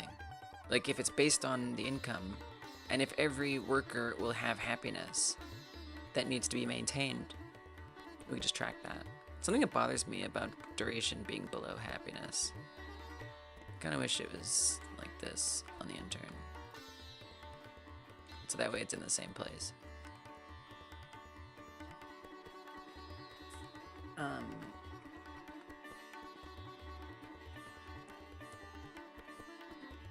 Because then the alternative would be another stat, an aggregate stat, that checks the relationship between income and happiness. But if income is already going to reduce internet wobble, if it's already going to introduce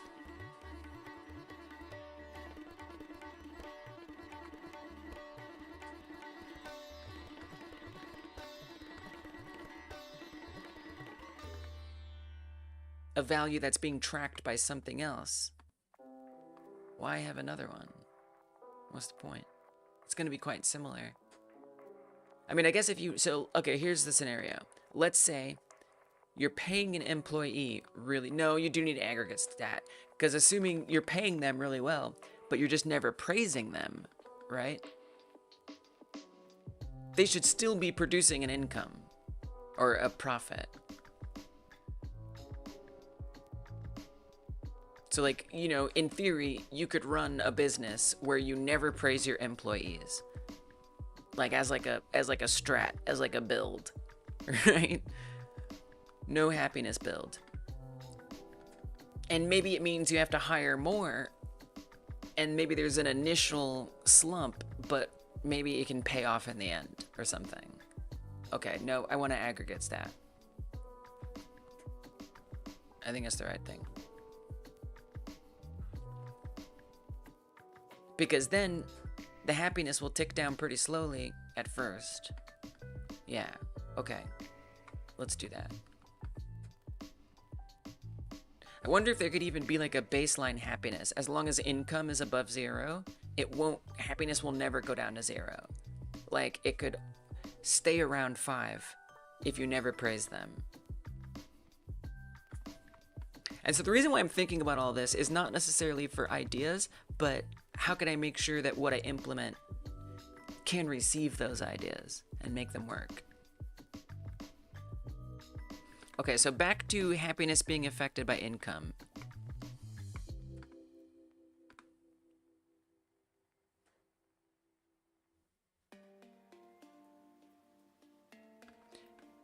I feel like this would be good to build into the base subclass, or the subclass itself. Now that I think about it.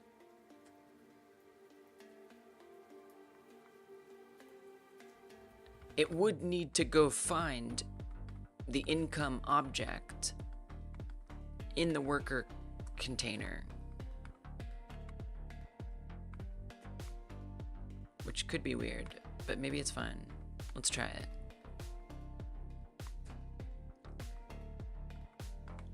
Okay, so for happiness, and I could also make this like a base, probably should, in case you have other things you also want to check against. Well, there's the aggregate stat, right?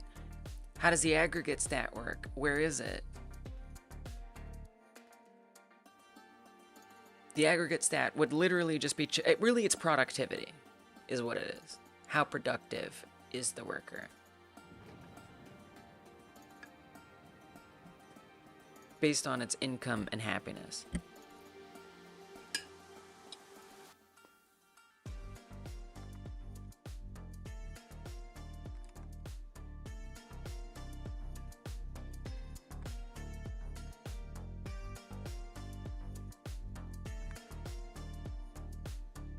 Gotta think.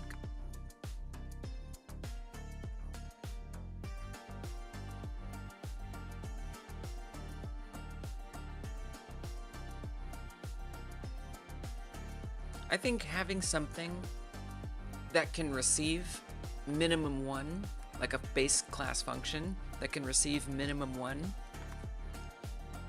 parameter, and is specifically designed to compare two values. The only thing is I'd have to figure out like how to tell it how to compare it. You know, like a conditional thing. Like if I kind of did something like this in GDScript the other day, although it's arguably a bit of a mess, but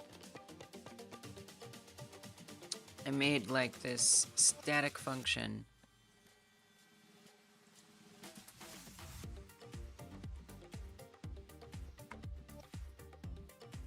change state if, and I had to like write out what it means because I was so confused by it. But I did make it from my own brain. If the current state of the thing that has the state does match the conditional state, then change to the target state. So we pass in a current state, the thing that has the state, a Boolean of whether it's supposed to match, and then a conditional state that will happen depending on the result of that comparison. Wait, no. The condition, so this is different because this is limiting it very specifically. So that is to say, for example,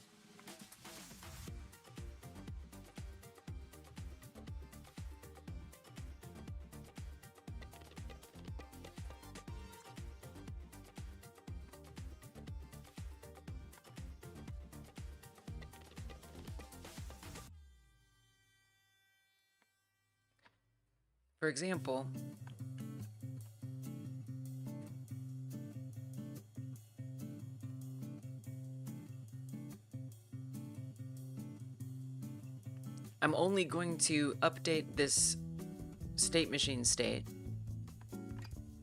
if the current state of itself is true. Wait.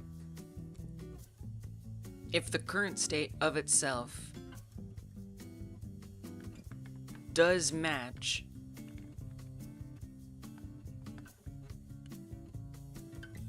oh, it's so confusing. It's so confusing. If the current state of the thing does match the conditional state.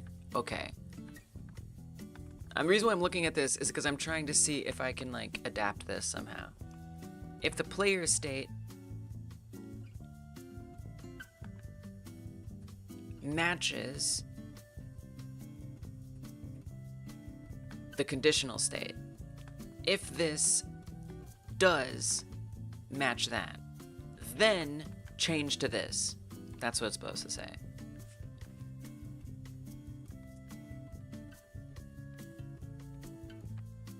So in another example, oh, they're all true here. Is there any other ones? That's it, they're all true. Only seeing if things match. So if I were gonna adapt this to be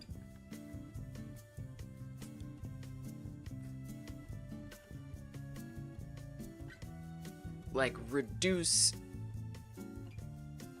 interval, like for the happiness, or increase the reduce the interval if the income, which we don't really need, I don't think, to clarify the thing it is, because it should be within its scope. In this case, I was trying to handle it outside of its scope. If the income value is less than some number, so we could have a, I'm not sure exactly how to pass a less than parameter. I mean, you really could just, I don't know, I don't think we need to do it like this. I think what I could just do is we could have an expression, and if that expression is true or false, then it runs some result, which is, in this case, updating a certain value.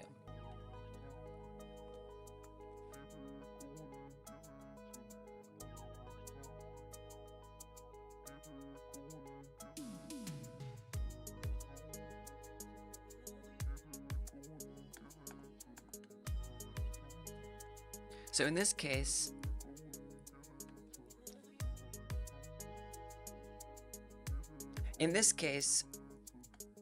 I would somehow need to, oh, internet, oh, the internet is wobbling.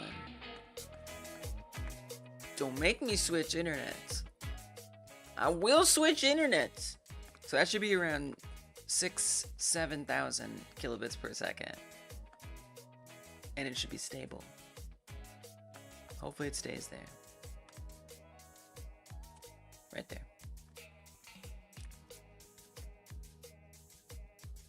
We're getting fiber soon. Not too soon, but soon, I'm told. By the company that installs fiber.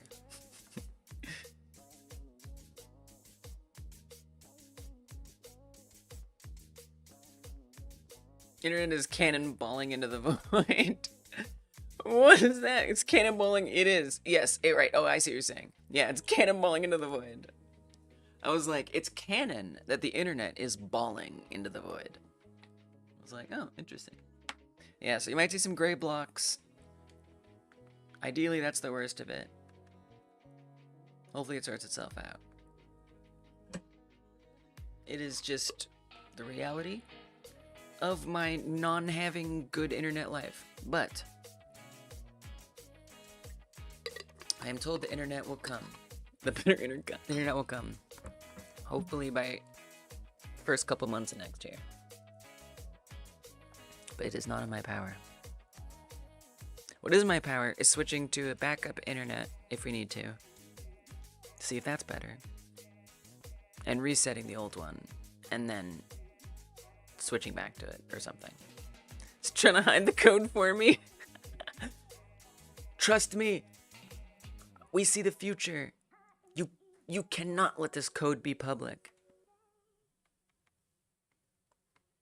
Terrible things will happen if this coding pattern gets out. It's unlike any pattern ever seen before. Wow. I must be a genius.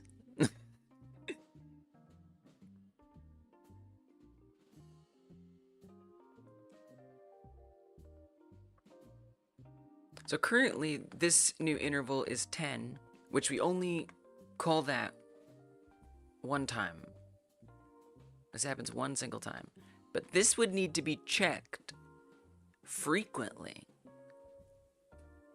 In fact, maybe it doesn't make sense to even put on the subclass. Maybe it makes more sense to put it on the tick.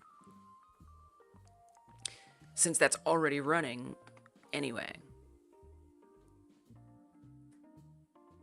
Kind of makes some sense, actually.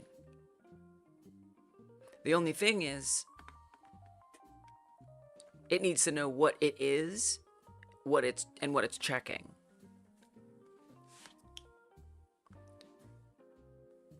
So if we have tick on interval, which normally decrements the tick counter, checks to see if it's less than or equal to 0, then assigns the tick counter to the interval once it gets less than or equal to 0, and then does something, a function on tick, which normally is decrease. So I would think we could just add another function on tick that runs, another callback. That would be the easiest.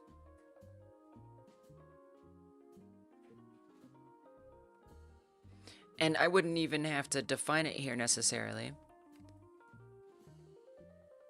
We could say this. I think we want this. This.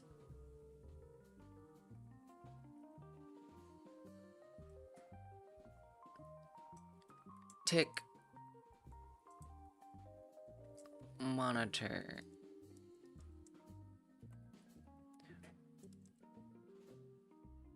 Or like monitor on tick or something.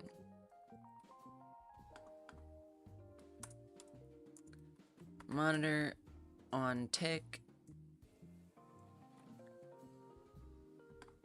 Oh, and then you can put your... Wait, what are you doing? A comma? What are you doing here? Doesn't make sense. Here. Monitor on tick. And that would need to check what it is. We could do a switch. I think we kind of need a switch case here. Because I need to set different... This is a base class. Yeah, I think switch case makes the most sense.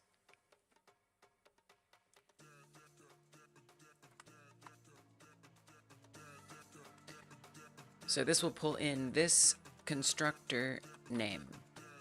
So that's either going to be happiness, income, duration, whatever. So monitor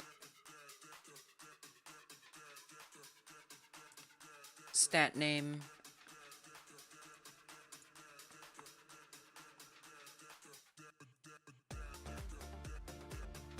Okay, I don't remember how to do a switch.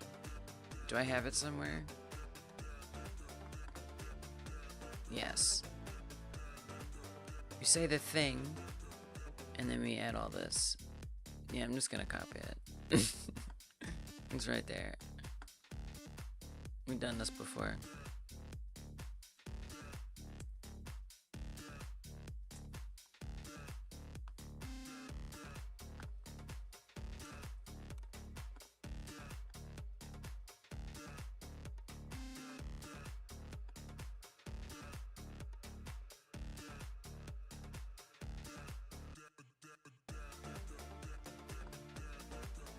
Oh god. And that's one thing I've often struggled with, is wedging code in elegantly. Here, try this. Try, just doing like that line. It might be less confusing.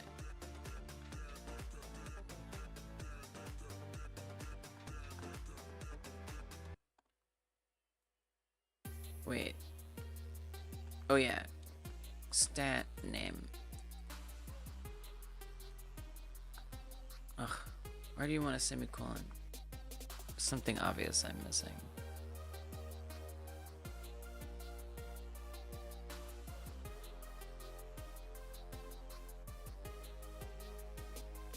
Oh god.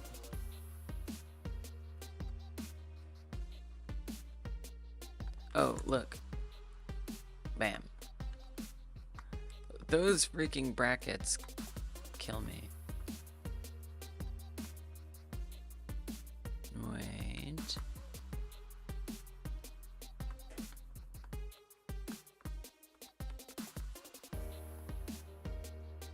That opens there, does all that. Don't think we need this. Oh, I hate the brackets. The brackets are brutal. I do have a feeling, since it's not sorting itself out, that I will have to deal with the internet momentarily. Next gray box spell. Okay, so what different stat names is it going to be looking for? Now I assume that this returns a string, but I guess I should make sure. Probably would be a good idea. Okay, so I'll comment all this out for now. I'm just going to say console log this constructor name. Probably obvious, right? It'll probably be really obvious what it is, right?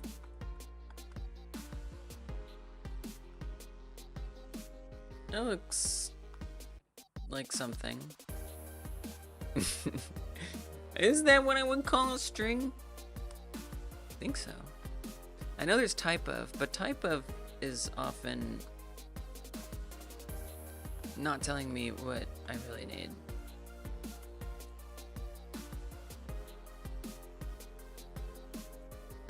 But I guess it's worth trying. Oh god, now I gotta remember how to do type of. Like this?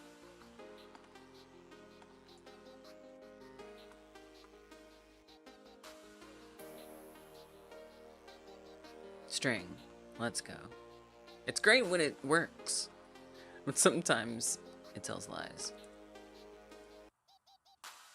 Okay, so that is a string. So we'll say that if stat name is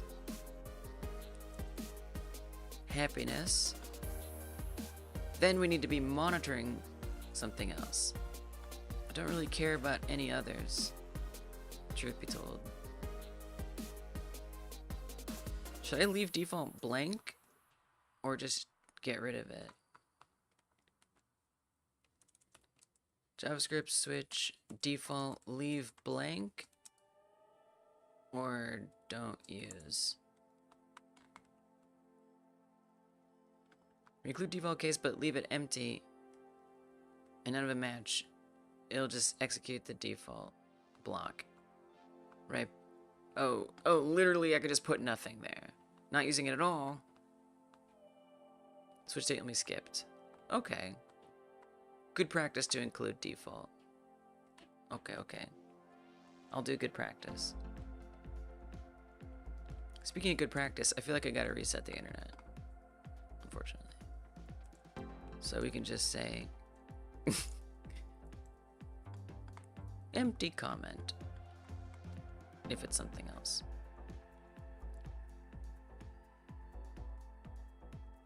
But at this point, I'm not really sure what else to add in there.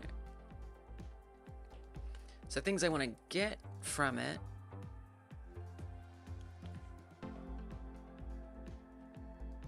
Now the other thing is this is going to know what it is. It's kind of like a way to check, am I that? If it matches with happiness, we know that we're on happiness. Right? So I could say this. I don't know. It depends what are available. Or what is available on here.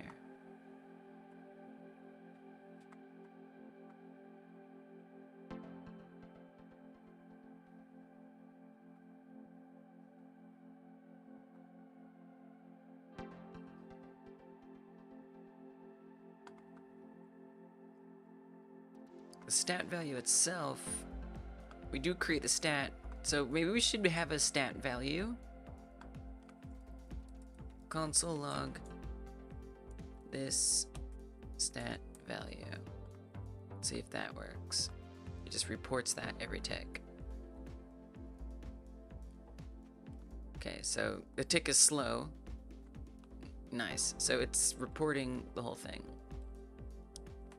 Have a map if I have many stats? Why? If I wanted to track many stats?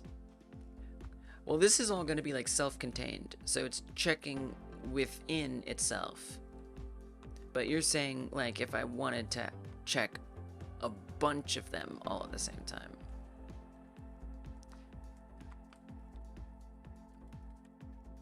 Alright. I'm gonna switch the internet. I don't trust it. It's wobbling too much. It's time. It's time.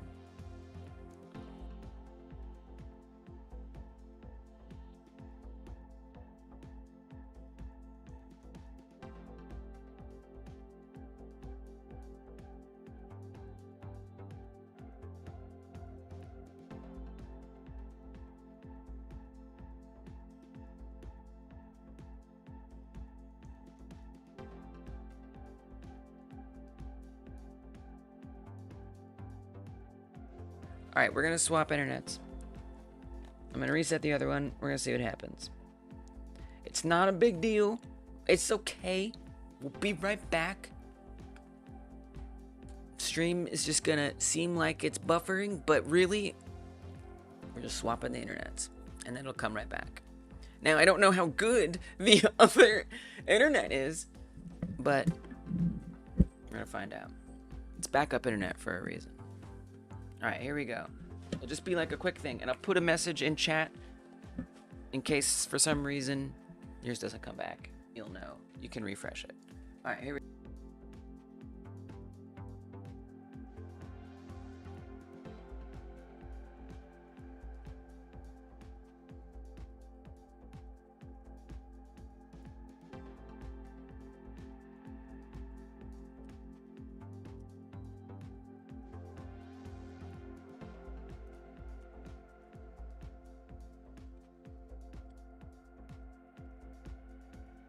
Okay, for now we should be back.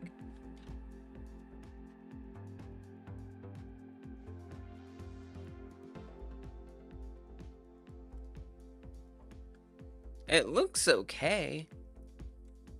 But the thing about this backup internet is it has a tendency. It has a tendency to aggressively drop out of nowhere. Hence why I avoid it. But sometimes it's fine.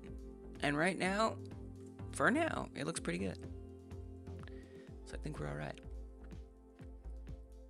Okay. Let us continue. Let us continue. We'll keep an eye on this backup one.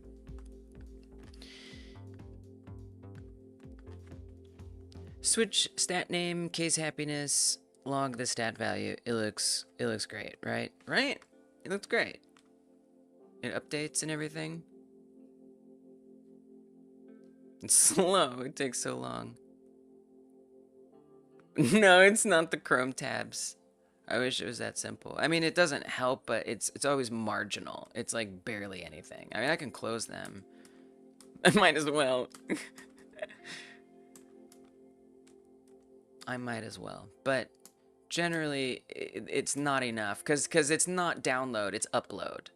If that makes sense. So it's definitely, it's 100% not the tabs. Because this is based on upload speed, not download speed. Because that's how the stream gets to y'all, is through the internet service provider's upload speed. Okay. Gotcha. My autistic self is always going to take it literally. That's true. Yeah, right. That's true. There is tracking. Absolutely. It can't hurt to close them.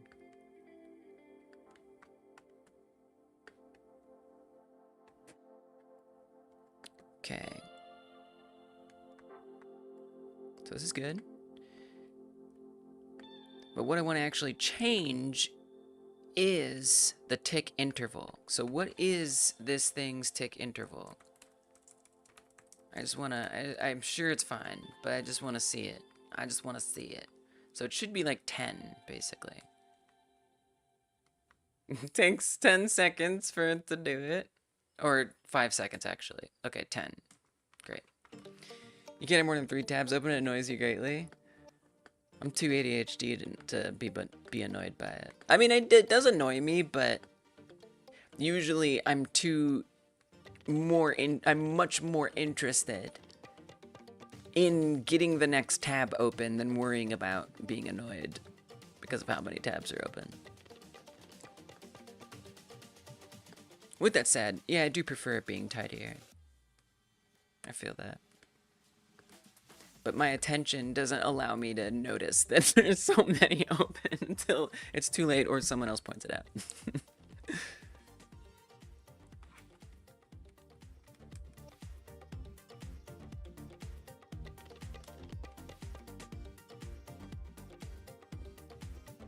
Just making sure that other internet's coming.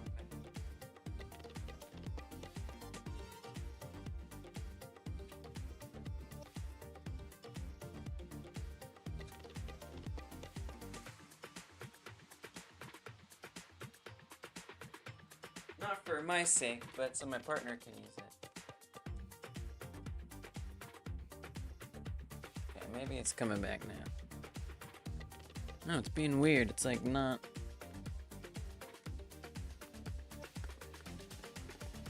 not resetting. Well, you hate to see that. Hold on.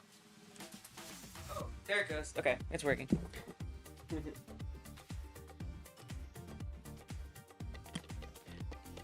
Alright, so this tracks the interval, which is exactly what we want to adjust. And we need to adjust it based on the income. So if it monitors on tick happiness, we also want to check what the current income value is. So now we have to go find the income stat.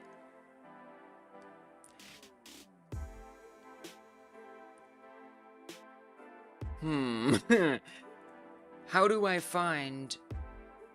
because these are members of the stat or the worker class, right? So how do I find what owns a member in JavaScript?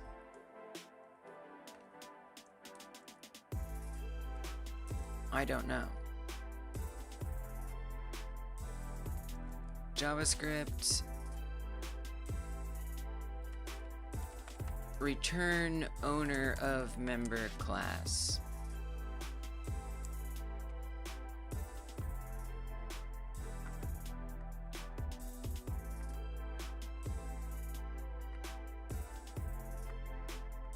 I have no idea.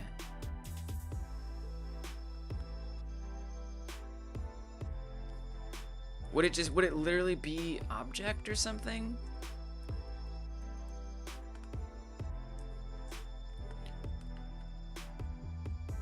I just like don't know.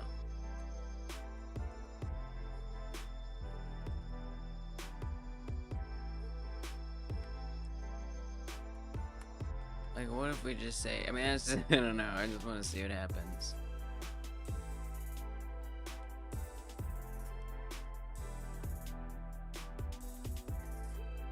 Entire class.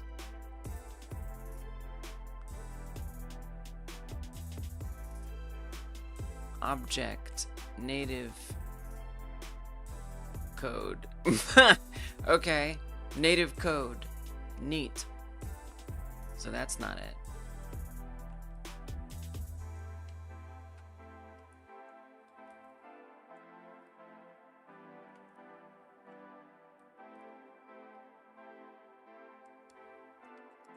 Oh, no. I'm definitely open to suggestions on this one. But I'll keep looking.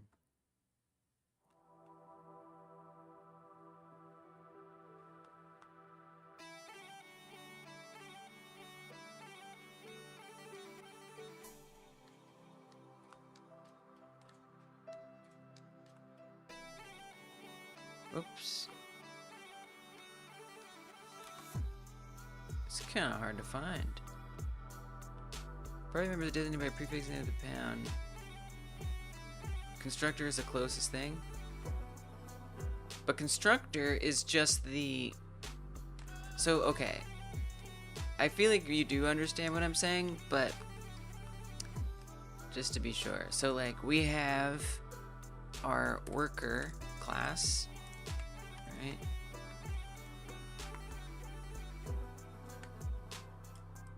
And the worker class, I guess it'd probably be better to say like this.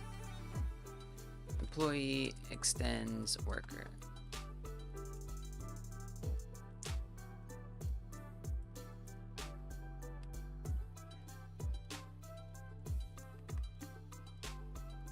And that gets instantiated when we make a new employee.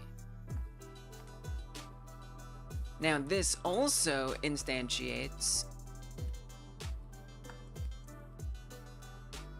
a stat where we're not even that. We'll say happiness, which extends stat.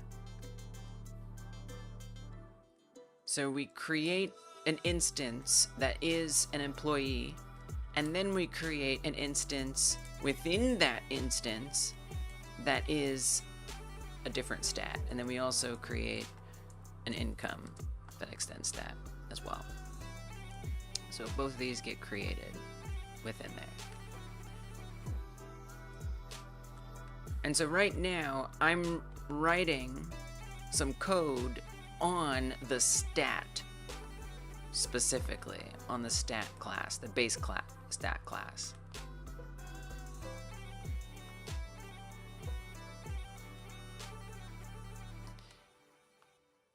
And from there, I want to try to fetch what is the employee class who created me. I guess we could store it. Maybe that's the way to go. We could store it. So as soon as it creates it and it logs it, we have it. Now it would, I guess, go, feels a little wacky to put it on every stat. I feel like there's gotta be an easier way. Or like a less setup way to do it. But oh well.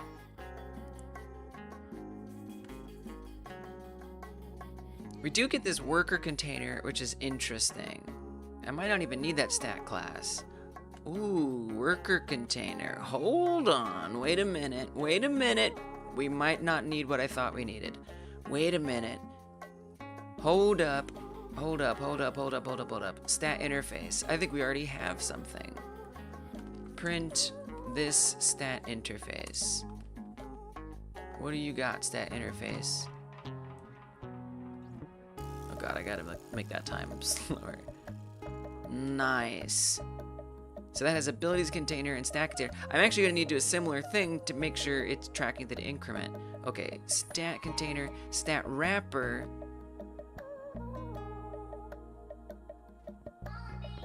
Wait, why does it only contain happiness? Where's the income in here?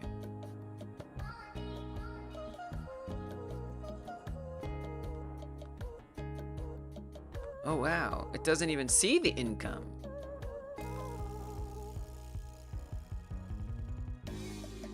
So this is actually only relevant, it only sees what it created for itself. Wow. It's not actually fetching. So, okay. So we could say this. I could do like a DOM search. I guess, can we search the DOM by object? I don't know. You could also do the worker ID. That we know is unique for each thing. Maybe that makes the most sense. 5 seconds. Undefined. Oh, wait. Really? Okay. This worker container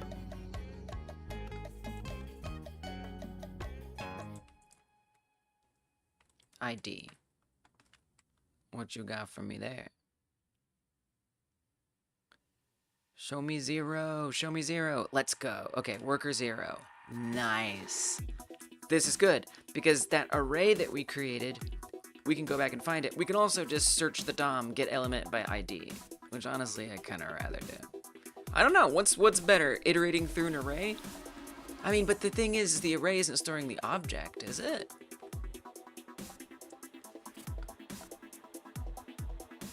Oh, it has the whole class in it. Wow, with all stats and everything. Okay, okay.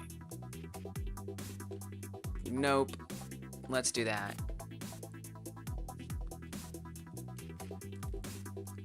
Okay.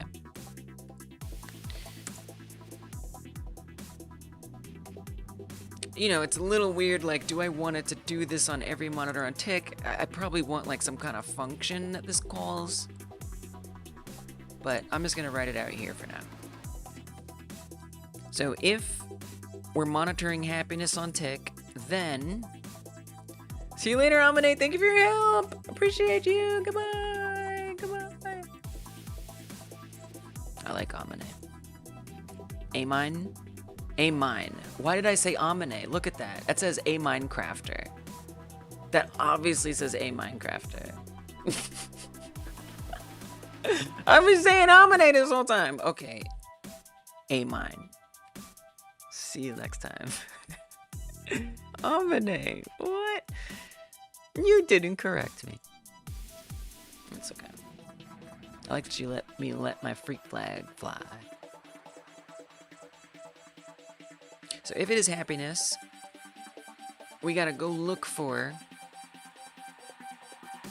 in the worker array, but I just want to return the 1, right? So I kind of need to find some kind of, like, find, I don't remember how we do that exactly. Find and return array element JavaScript. No, not replace. No. What? Come on now. Array find. Love it. Thank you. Workers find is worker container ID. And then let's just log it and see what it is. Again, just making sure it works right.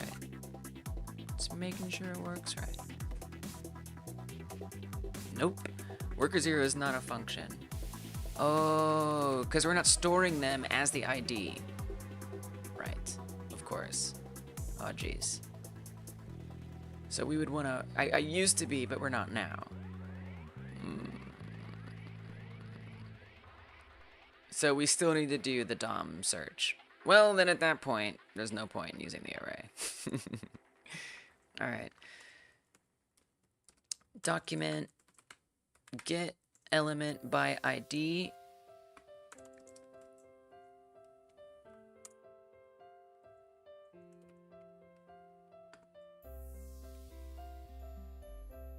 And then see it return the thing.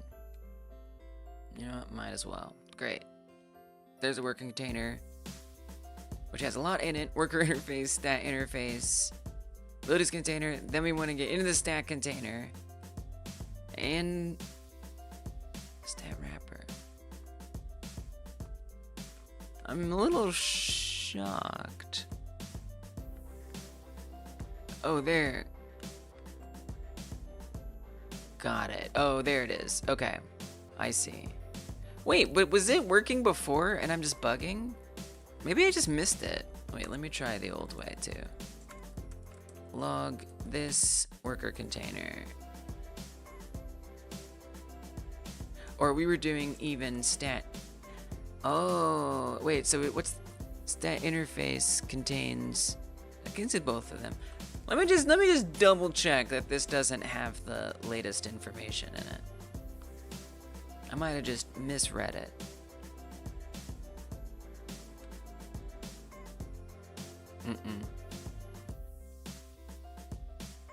Nope, that's got one thing in it, happiness. Okay, just double checking. That is scoped to itself. Curious, what about worker container? I'm just curious. Maybe that, because the stat interface is created lower down. So I wonder if this would be a faster way to get there. Wait, there's 2 stat interfaces? Oh. Oh, I forgot how it was organized. Well, okay. So we literally, okay. Great, so I can just do this. We don't have to do that. So we get the worker container. We already have it. And within the worker container, I need to find, so could we say this worker container and then, no, we can't do a get element in there? Okay. Okay, alright. Really? Are you sure?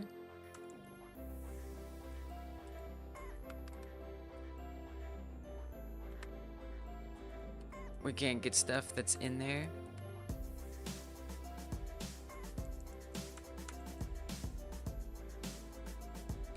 So somehow I would want to fetch.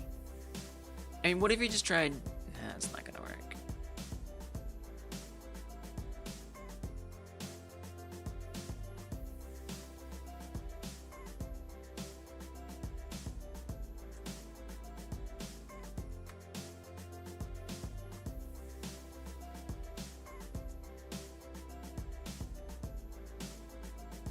Or class list property. And we can't do that either. Oh, we can. Okay, okay. Let's try that. The 5 seconds is brutal. It's brutality.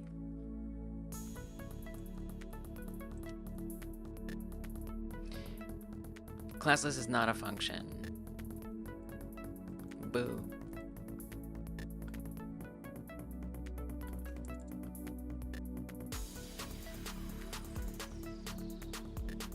Oh, but it's a property. Oh, okay. Well, okay, try this then. Probably still not gonna work. It worked.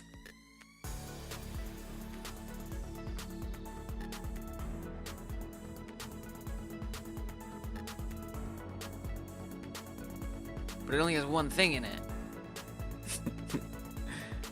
Just listing itself. Okay, you gotta give me more than itself. I'm talking about the things inside of it.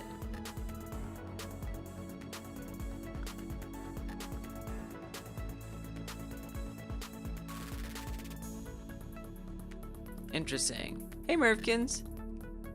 Thanks so much for supporting the channel. How you doing?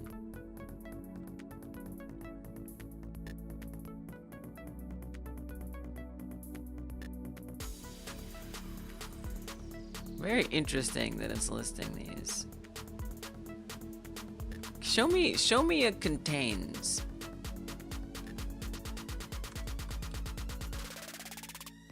I don't think that's actually real, is it?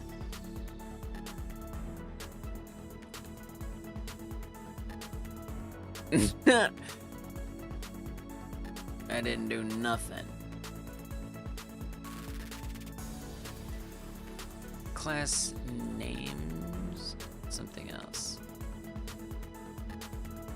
I don't know if I know what I'm doing. Packing for a trip? Whoa, you don't have to tell me where you're going. But is it like somewhere fun? Trip sounds fun. I feel like trip is by default like a leisure activity. Stay safe. And if it's not supposed to be fun, try to have fun anyway.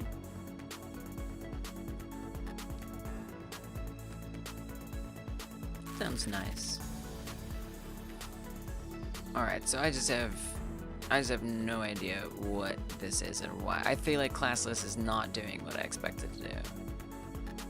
Returns a live DOM token list and the attributes. Can be alternative to accessing an element's list of classes as a space delimited string via class name. Mostly done with it. Just visiting your family in Maine. Nice. Oh man, packing can be like exciting but also stressful. Is it a holiday? It's just time. I honestly kind of smart to go not around a holiday. Or at least convenient. I hope family is nice.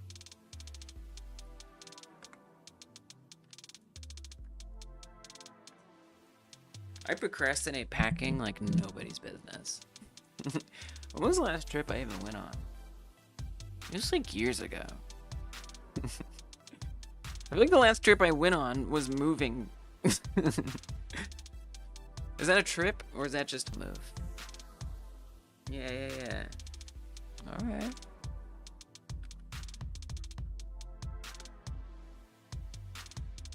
I should like go somewhere.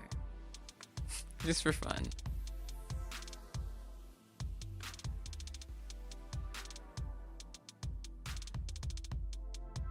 So maybe I need to do more on class list. Is my problem. Add, remove, replace, toggle. I don't want to add, oh, this is just not the right thing. Contains.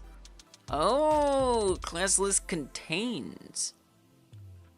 Oh, that's what it meant. We add that onto here. Gotcha. Okay.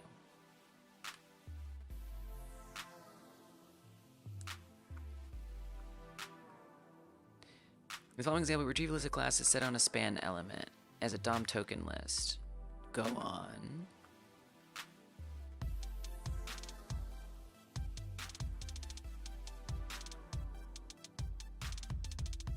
So that's getting us all of the spans.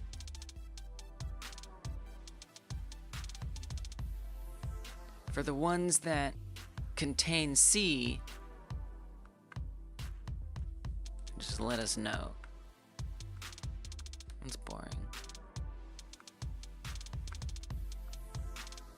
So maybe we want to be doing query selector for that particular worker container. Is that what I want? Still learning. We're still out here learning, that's all.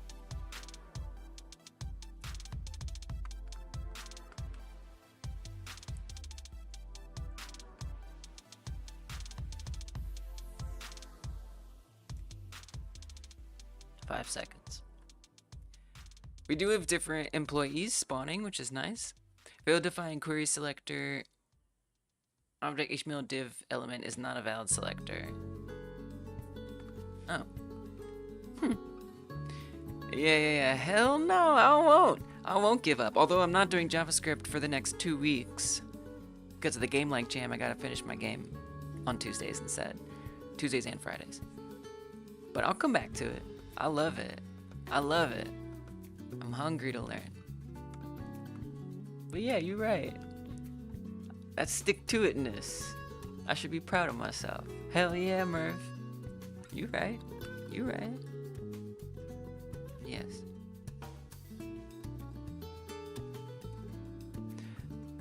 So query selector is looking for a string.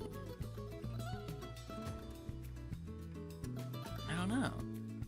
Selectors any.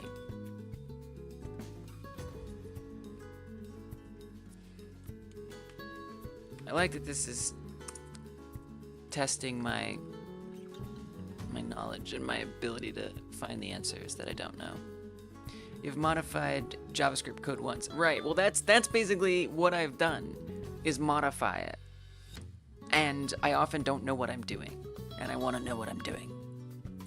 It's useful, and it's difficult. Like, at first it kind of makes sense, but actually making it do what you want, yeah, confusing. But that's my entire motivation for learning. String containing one or more selectors. A string must be a valid CSS selector string. Got it. Well, then say this worker container ID, but that's gonna be an ID. So, okay. If I were to do I mean, at that point, we might, okay. But wait, why should I have to do this? I shouldn't have to do that. I should not have to do that.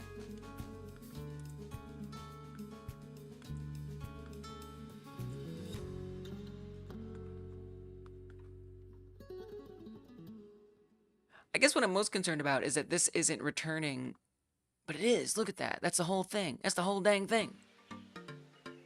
And what I really want to do is search within that div class. It's like, there it is. I don't know. Find a class within an element. Or like a child. Get element inside an element by class and ID.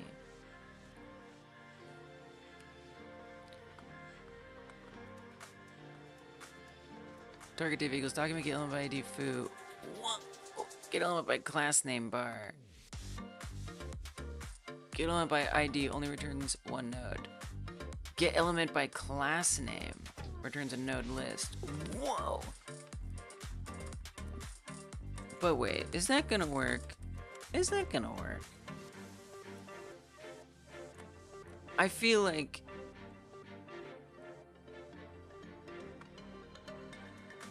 since there's only one element with that class name, you can just get the first one.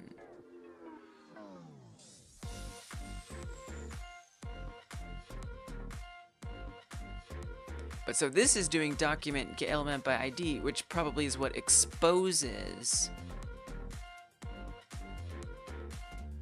Interesting.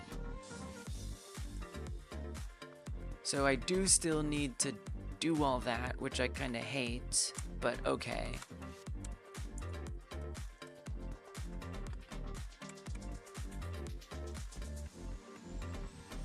This worker container ID. So get the element by ID, then get the class names. In particular, I want the elements. I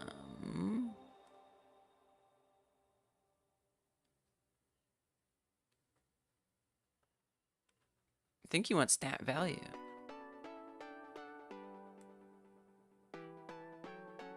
We also, oh look, we have specific, oh, I did a special class for stat happiness. Yes, so we should have a stat income one.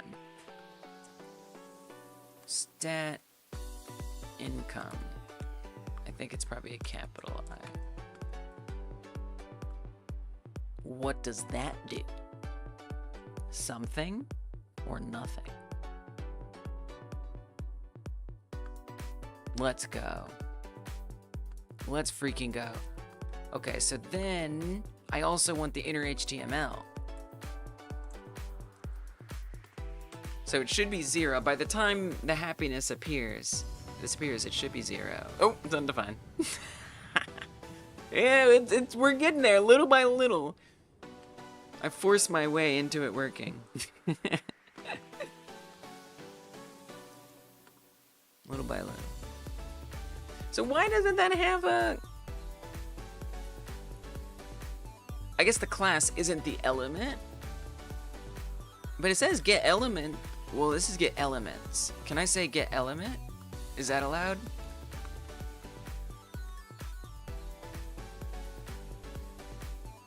Yeah, hopefully not.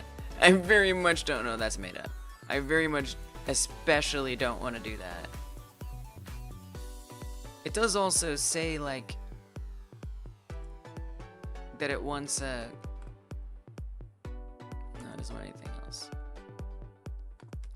I'm specifically trying to avoid that. But yeah, I was kind of worried I might have to do that to some extent. But technically the tree is in here, and then I'm just trying to like pinpoint, because each container that gets created here has its own tree within it, if you will. So I'm trying to search those trees and find their specific little data bits.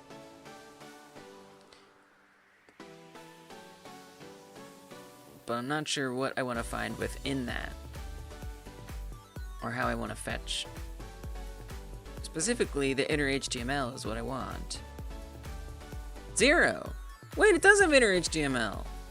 And it's 0, that's correct. So why did it say undefined? Maybe you're accessing it the wrong way though. Because I don't know.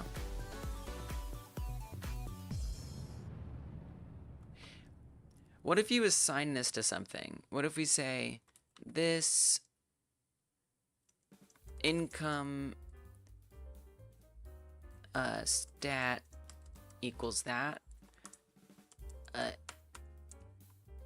So let's take this out of the log. Income stat equals that.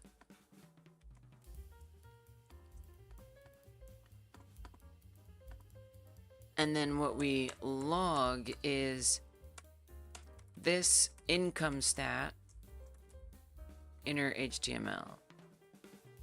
I mean, it feels like we're just doing the same thing, but just breaking it up. So I feel like it's still going to be undefined. It was.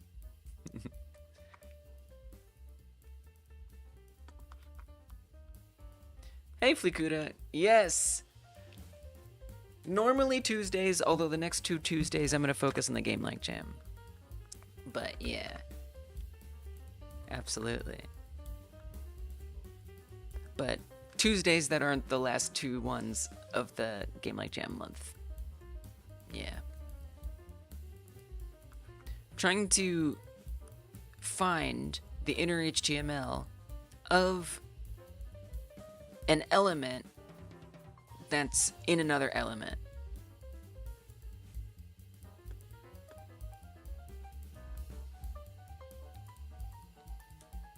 How are you doing, Flikuda? Get element by ID, this worker container ID. So that is fine. That gives us the element. Wonderful. This, do I need to do like a document thing? But again, if I come here and I say inner HTML, it says it's undefined, which is so weird. It's so weird because if I just have it give me the result of this, that is to say get element by ID, get element by class name, if I get that, I get a whole list of stuff that happens to have, so it's going to be 0. That's going to be the value, is 0. Now it does say HTML collection. Oh, we want oh, I see, because it's an array. Since it's elements by class name, we need to specify, because it's a collection of results. So we have to do it like this. It's elements. And there is no element, so that I see. So that means I have to say the first thing that it returns. Okay. Then I bet we can do inner HTML. Yeah, oh, yep, that's it. You see? You see? We got it. Yes.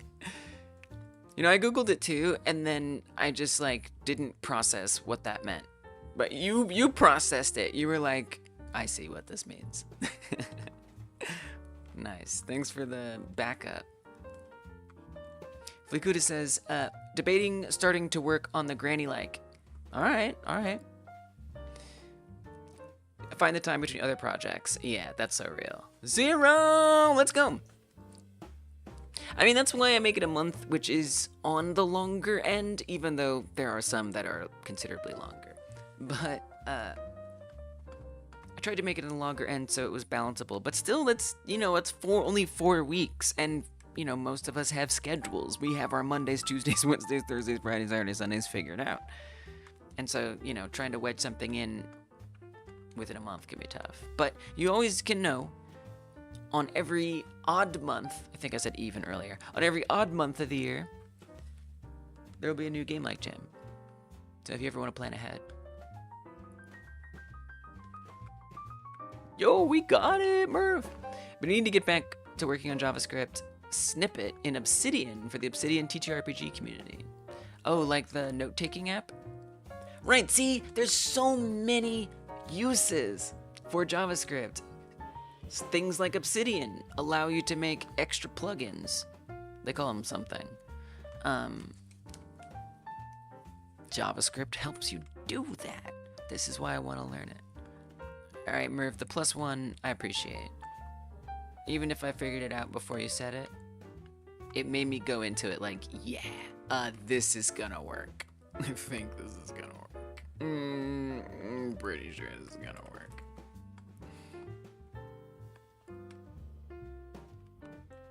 Okay, it works. Now, it would be kind of nice if there was like a function, a helper function that would just do it for me. So we could say this income stat equals something else.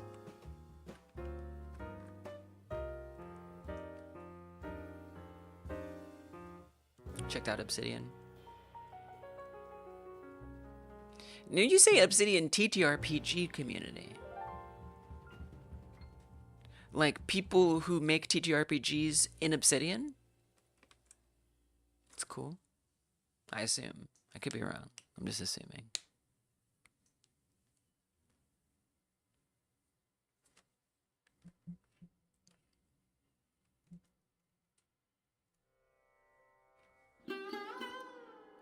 Yeah, my friend gave me an in-depth Q&A on JavaScript and some of my misconceptions around it, because I learned it initially like 18 years ago. Wow.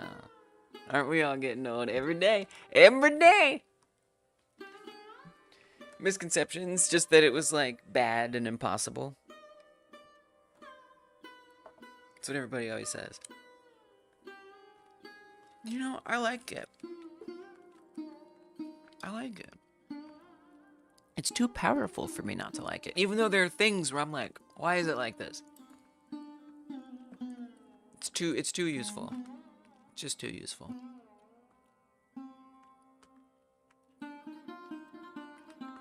So what if I say this equals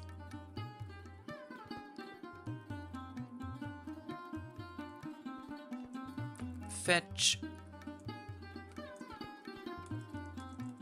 or inner HTML fetch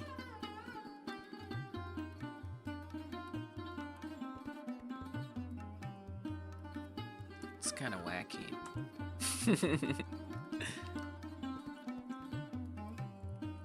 You could even just say fetch class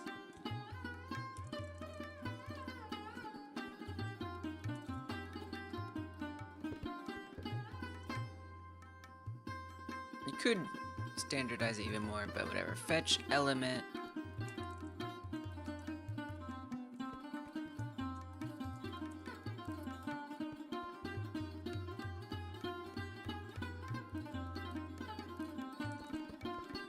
in ID by class.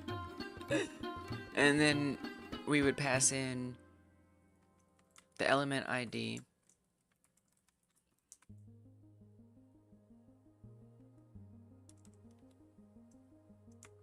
and then the class.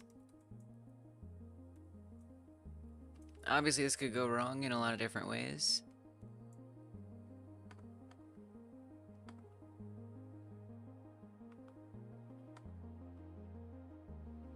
You could also say fetch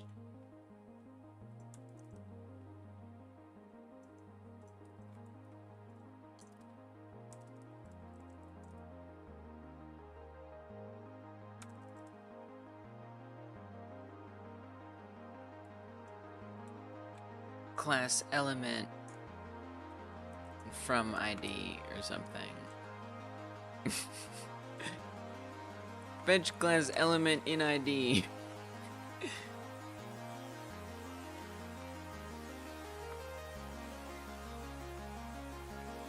Very specific. Obsidian TTRPG community is more like game masters that are using Obsidian to run games and collect information on their game/worlds. Nice. I started transferring over my world I've been working on from World Anvil.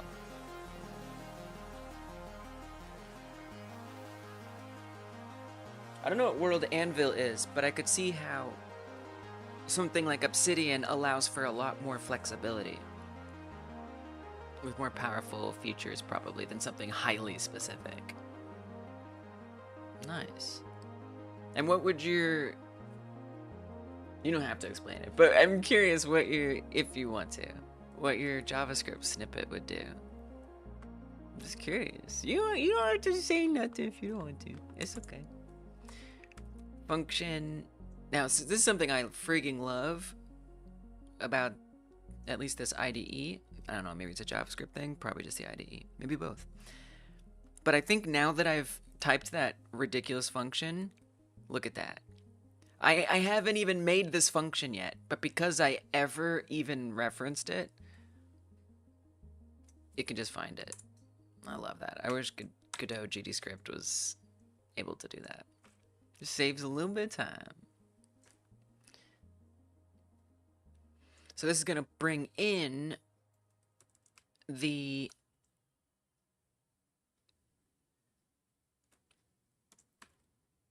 element ID and the element class.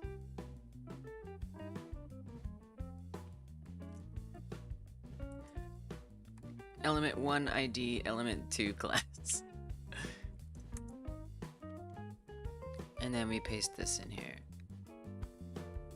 Except we put in here element 1 ID because I'm going to use this in more places. Although I might need to tweak it to be more general at some point. Now, I don't necessarily want to return the HTML. I mean, it would be kind of nice.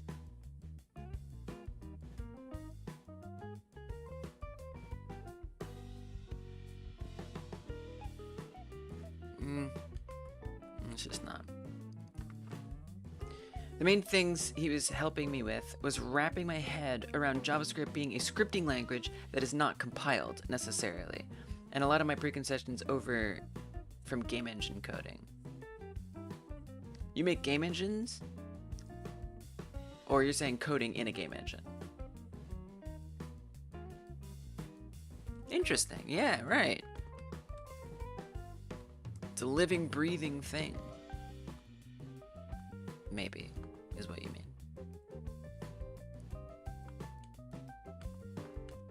But like thinking it was compiled was like holding you back from exploring it. Because it just seemed like less dynamic. Interesting. More specific than it sucks. Wait, where is all this happening? This is happening in the base class. Monitor on tick. Fetch class element and ID.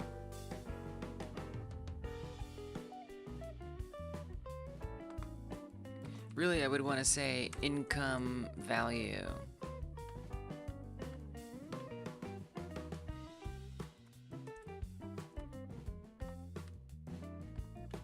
I'd want to return that, but specifically get its inner HTML. Now that doesn't return it. You gotta make sure it returns it.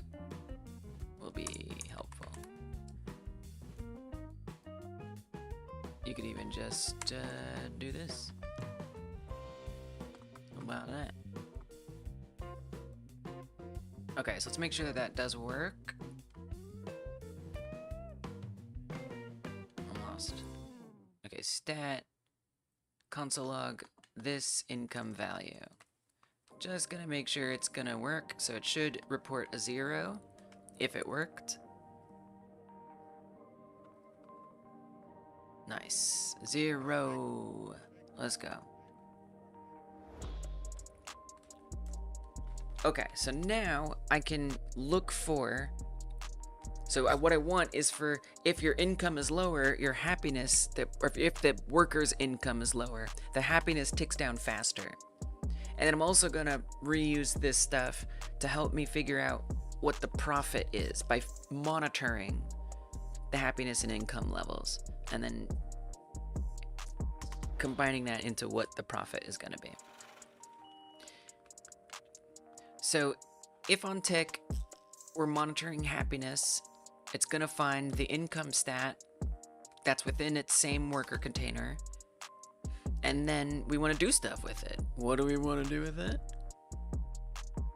we want to, and I might move this into another function, but for now, we're just gonna do it here. I mean, we certainly are gonna put this in another function, but it's just easier to do it here.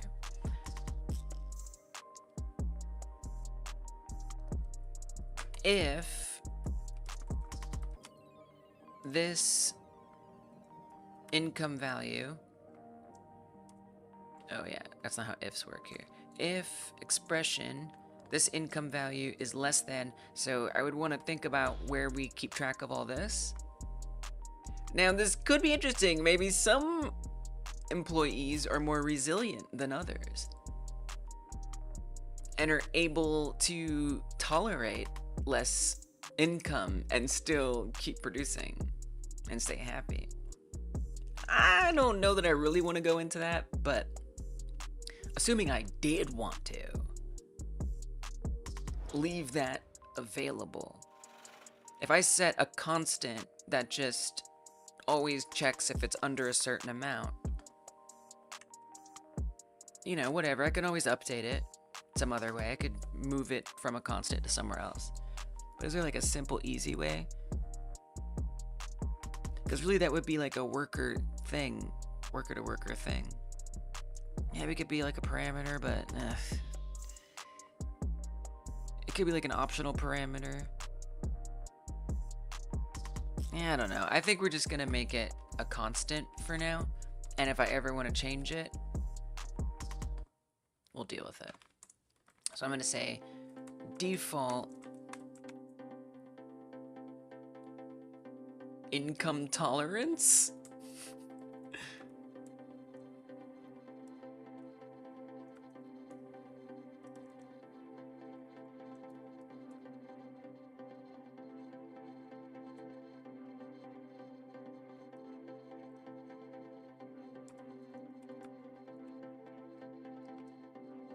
And that could just equal 5. The snippet lets you set up some notes with specific variables / tags in them, and then you can point at a folder and have it auto-make a family tree with Mermaid.js and style it to look nice. Something another couple people were working on before and asked for some assistance. And then I furiously coded through an insomnia-filled night, love those, love and hate those, and remade it with a bunch of extra features. Like it automatically generates a CSS file for you with variables and everything, so you can adjust how the relational trees look easily. They're gonna appreciate that so much. And you're like going above and beyond to make it extra special.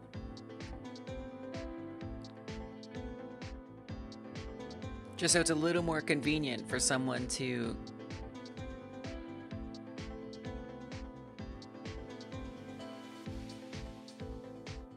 whatever the specific variables and tags are, to set up notes that I assume are more like Game Master friendly.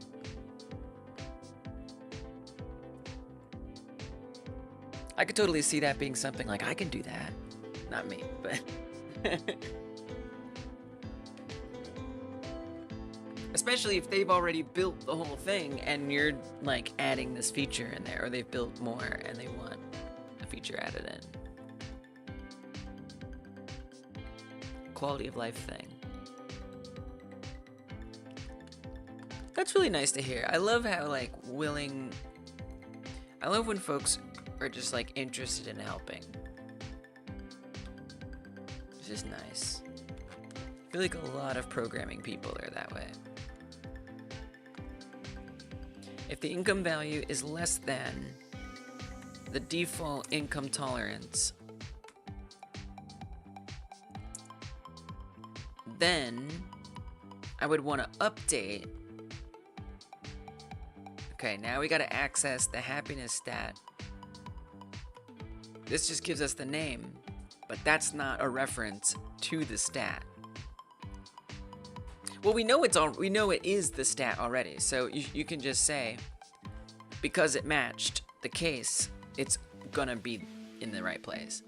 So we just say tick interval equals, I don't know, default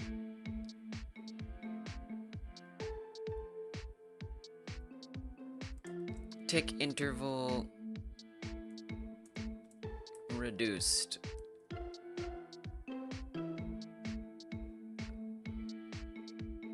You know, I could like divide it or something. I don't know. It's getting a little verbose. A little bit verbose.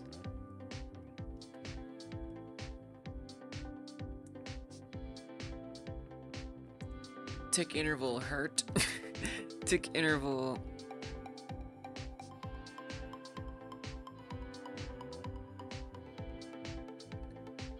I want something that's short but conveys the thing. Because what it would do is it'd make it go faster, basically. I mean, it would depend. If it's profit, it could be different.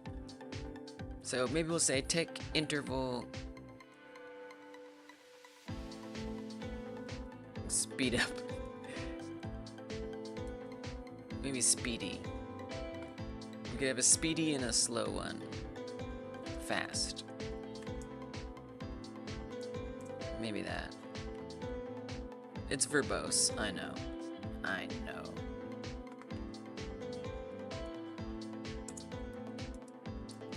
Deval tick interval fast equals. So normally the happiness is doing by 10. We could do 5, like half of it. I kind of would love for it to be programmatic though, because otherwise I'm gonna have to update it every time. I hate that. Nah, we're gonna do math, bro. That's the way it's gonna be. It's a little magic to do math. I agree, Fleekuda. I've been experimenting with verboseness, despite it often being unadvised. I haven't yet convinced myself not to do it. Specifically, I'm working on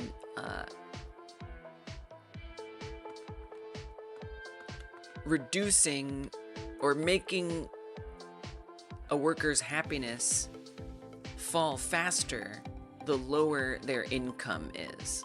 So if you're not paying a worker, they get unhappier faster. So if you're gonna divide it, I feel like you're gonna have to do some math flooring,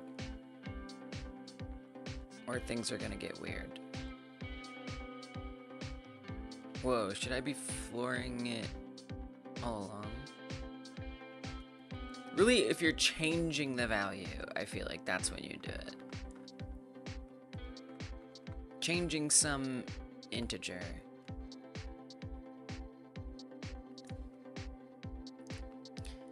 Tick interval equals math floor default tick interval. Can I just do like /2? Is that divided? Does that do a thing? Whoa. Why does that say equals value? Did I paste that in? I guess I did.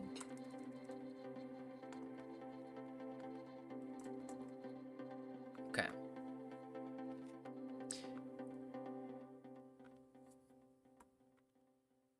The JavaScript stuff, one of my best friends was helping me understand better, was how this works in the DOM, and how hoisting works. I don't know what hoisting is yet. With closures, I don't know what that is. And when to use the function keyword and not. I'm also learning when to use a function keyword and not. We just all see a fun idea and immediately latch onto it. Like, I like this, but it could be better. Like this, or this, or this. Then you end up learning a new language and spend months doing it. Hell yeah. Hell yeah. Yes. We can make things better. Okay, but that's happening on every happiness tick, is the problem. So there, you see it. Look at that, it dropped. Do it faster. But like, we kind of want it to be up to date. Yeah, something like that, Fleekuda. I guess I don't want this to happen on happiness. I want this to happen on income. Right? So that way, every time the income drops, it affects the happiness interval. That would make more sense. Hopefully, it's as simple as changing those two things around, if I've done everything right. So income is already below 5, but I think it needs to go 1 tick before it starts... Oh wait, that didn't work at all. That didn't work at all.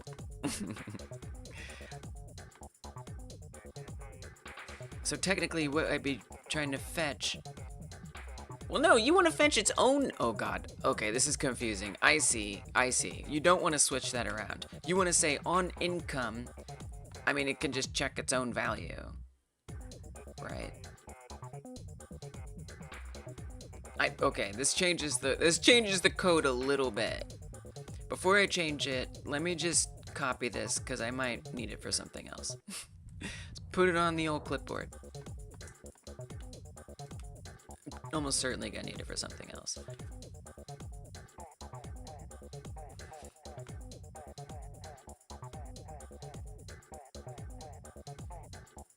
So, curiosity real fast. Console log. If the case is income,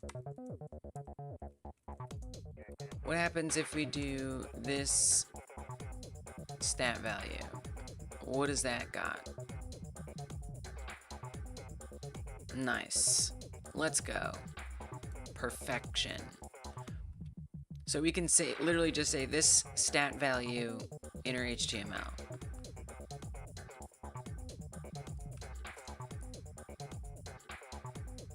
If the stat value inner HTML is less than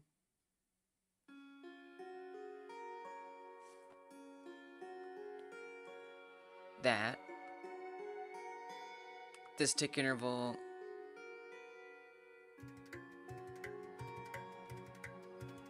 we want to update it. If it's less than math floor, no, wrong. If it's less than the default income tolerance. You're really just copying this. Same thing.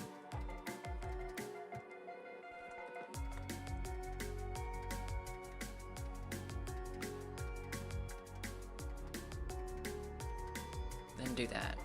If the stat value inner HTML is less than the default income tolerance, we don't, but here's where it's different. I don't want to update this tick interval. I want to update the happiness tick interval. This is where we use fetch class element in ID. Right? So if indeed that's less, we want to assign this happiness value equals fetch class element ID based on this worker container ID. Now this might be something I end up needing in a lot of places, but for now, we're just gonna do it this way. And specifically, we're gonna get the happiness stat. That's the happiness value, and we want dot inner HTML.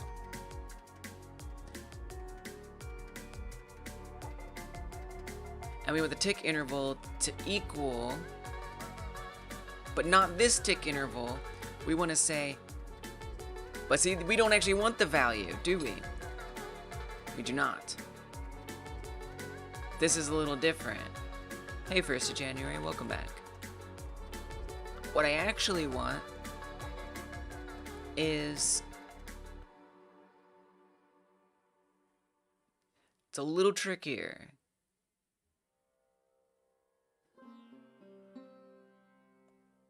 Because we need to find tick interval on the happiness stat, which is a class.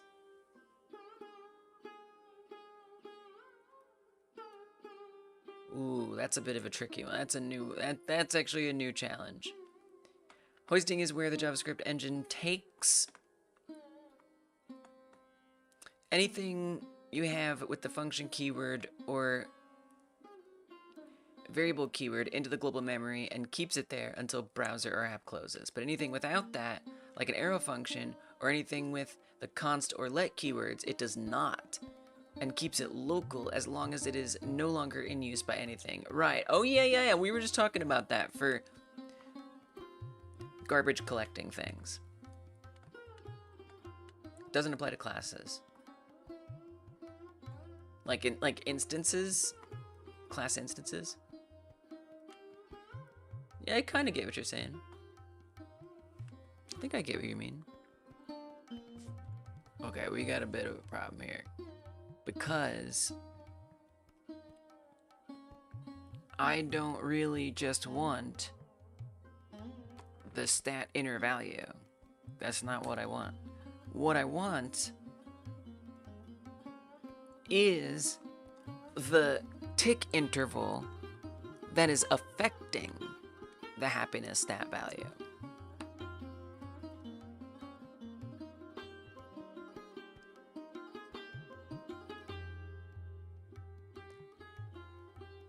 I think the way we find that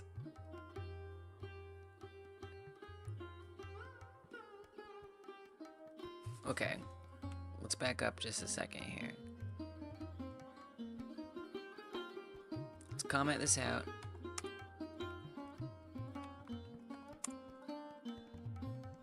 What I want to try to get is... This might be a little tricky. No, I don't think it will be that tricky. We'll see. I want to... So every time we create a worker, the worker has a stats array, and that includes a reference to the instances of its stats. Yeah, hold on. I'm not looking at what you're saying.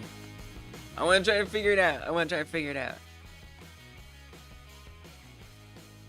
I'm not in a pinch. I'm just enjoying the process. But I'll review what you said either when I get stuck or after I figure it out. Feel free to share ideas. But I'm putting on spoiler goggles where I don't get spoiled by what you're saying. So, because I'm trying to learn. So, so what I want to do is fetch this. So I really enjoy my process of like probing things to figure out how they can be accessed. So we already have the worker container. We have the worker ID.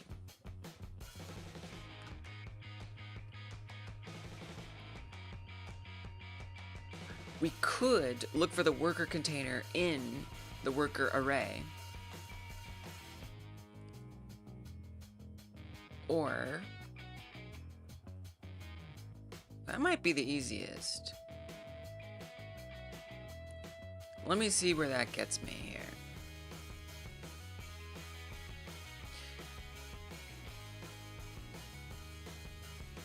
I don't know that I even need to do that, but let's see.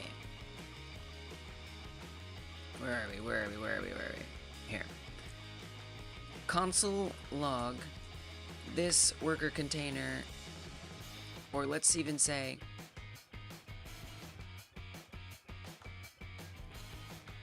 workers find this worker container. I think this might work. No, object is not a function on 151.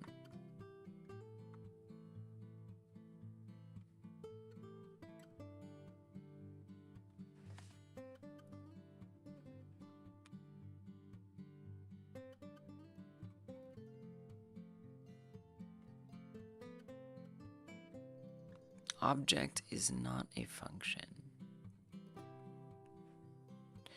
Remind me what's in here?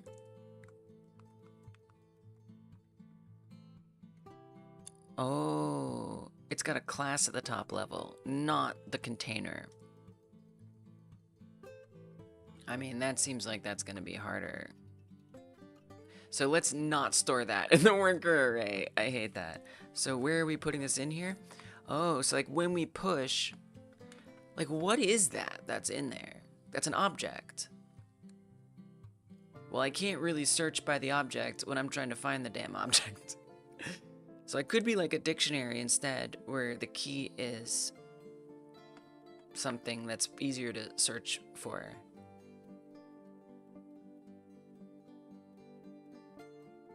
Maybe I need to do that. Turn it into a dictionary. I've never actually really tried to make much of a dictionary, have I? Okay, let me see what you say. Can you save the happiness tick?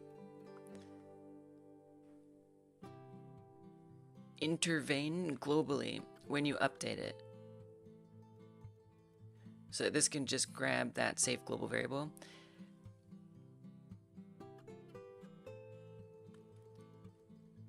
I'm not a big fan of that because, like, I mean, maybe.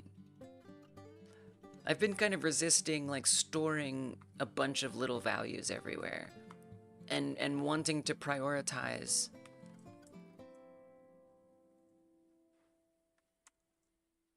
Oh, it's called something. It's not called a dictionary. What are important to prioritize finding things as needed? But that's definitely a possibility. And it's kind of what I'm doing, except I already see. So I like already want to be storing the parent class somewhere. And so if I can go find that and get there from there instead of storing that value, I guess I'd prefer that.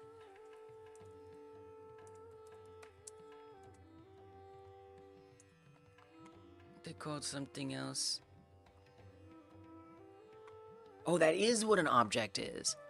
Whoa. Oh yeah, map. What's up, Cronus?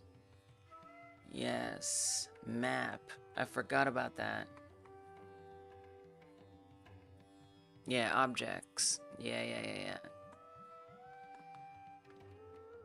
So wait, so that's an object.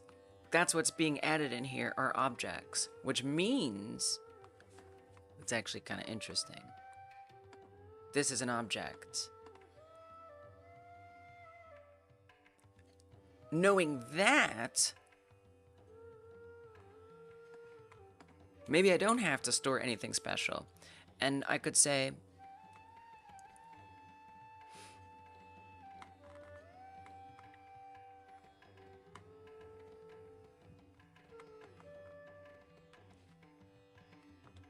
workers find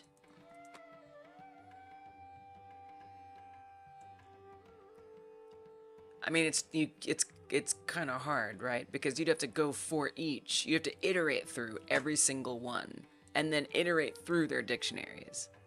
I hate that. I don't like that. Don't like it. Don't do it. But it's interesting. So instead, I think what I'd want to do is push something different. Instead of pushing the entire object, I'd want to push the worker ID, but we'd still want to find the object somehow. Can you find like a DOM object? JavaScript find DOM object. How do you check if a JavaScript is a DOM object? Finding HTML DOM elements. The query selector that can find an object?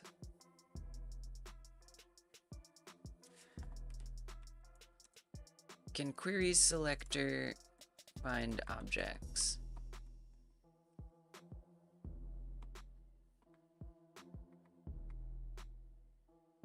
Specific class name that are within a div with a specific ID. I mean, that's not exactly what I'm saying, but I'm curious what the answer is.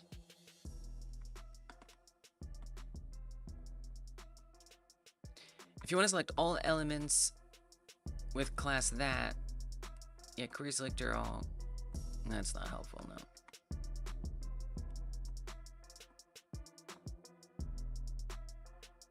I don't know. Maybe there's no way to do this? Alright, what do you got, AI? Oh, what do you got, chat? Ultimately, you want to do gross workers rate. You do that iteration outside of that function. And then pass in that worker or that worker's income. I don't understand. I'm sorry, I think that, I don't know, that stresses me out. I feel like it's trying to take too much control that doesn't necessarily understand where I'm at. I don't know. I don't even know how to interface with it. I don't know how to interface with it. I'm glad you said it, but I don't know what to do with that. The query selector method is used to find blah, blah, blah. It does not find generic JavaScript objects. Okay. Several methods can find an access, right, but I want to find an object. Specifically.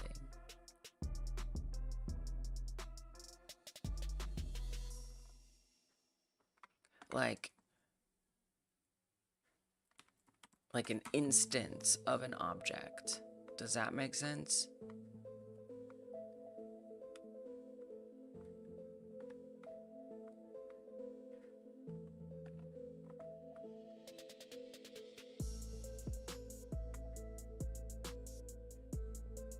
Okay, I don't think, I mean, unless you're telling me I can give an ID, I don't think this makes sense. HTML collection. Wait. By tag name.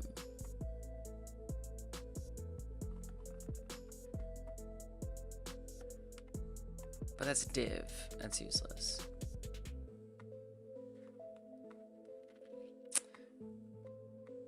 Damn, I don't know how to ask what I'm trying to ask here.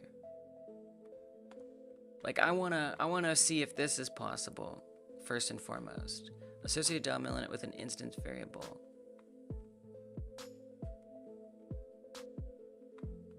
All instances of a class, I mean, that's something. It's not exactly what I had in mind, but it's interesting.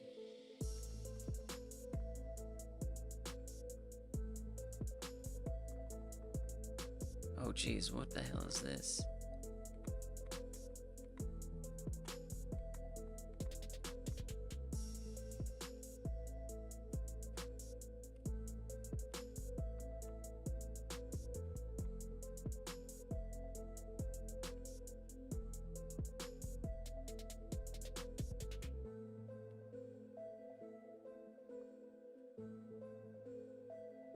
Every element with the class name.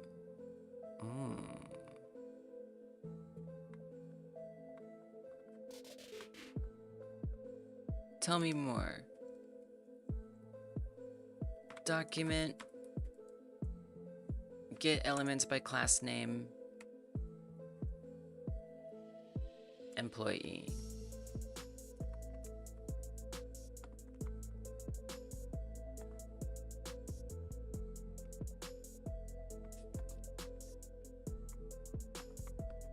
Okay.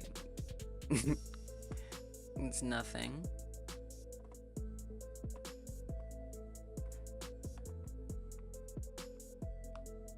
Maybe? Yeah, that didn't work. It did not work.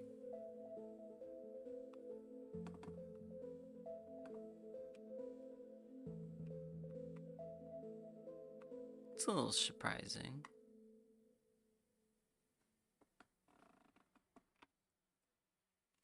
If I just leave it blank, will it just do every single one?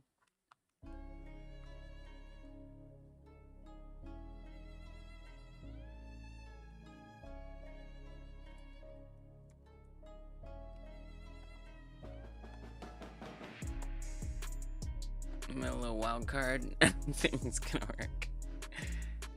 Hey, it's going well, Yaha. Pushing myself to figure out things that are complicated, but that's okay. Yeah, it's going well. I'm able to add multiple workers, and they all have their own independent decreasing stats. take a breath. All right. They have their own decreasing stats, and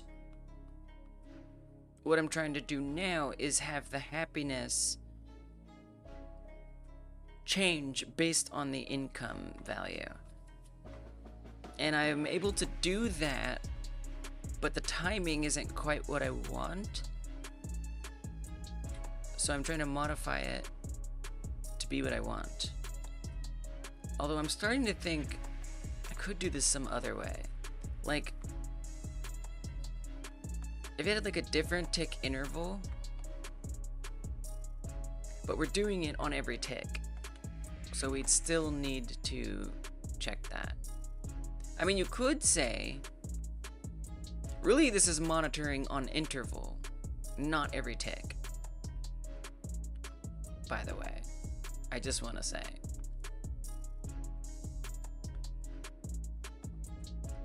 This is on interval. Just to be more specific. This might have broken something. This is not monitor on tick. But I could make a monitor on interval. And then we could check happiness there separately. A true monitor on tick. Then I don't need to even come up with this. Even though I feel like there's a lot of good learning there, what if I just didn't? And just put it back the way it was. Alright, let's take a breath. You are welcome to breathe with me. Insane, do you have a preferred breathing exercise? Please, something that is easily doable. 424, 478, box breathing, whatever HRV is. Gas GIFs. Oh, nice. Oh, fun. No preferred. What's HRV? Heart rate variability. It's scary. All right, let's try. Let's try it. Feel free to join me.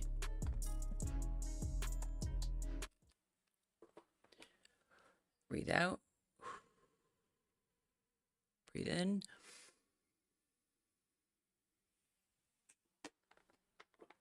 Breathe out. That's long. Breathe in.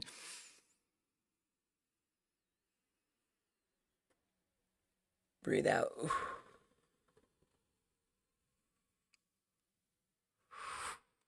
Breathe in. Breathe out. Use your mouth, gamer. Use your mouth. Breathe in.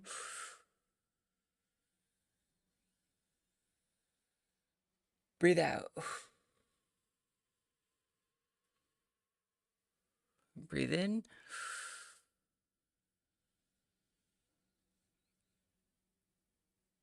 Breathe out. Ah. One more. Breathe in.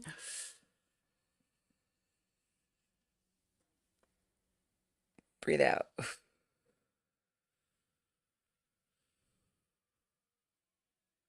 Oh my God. That one's kind of stressful. Interesting. I maybe I need to be breathing in and out slower. You wish you could breathe? Your allergies are horrible? Yeah, that sucks. I hate when that happens. There's always your mouth, but still, I hate when that happens. I despise that. That sucks. Especially if you're trying to like lie down and sleep. Spend this time seeing how long you can hold your breath. You can't convince me to breathe. I will die on this hill. You will. You will die. That's correct. I bet it's really hard to like hold your own breath to death. I feel like something would like snap you out of it, whether you want it to or not.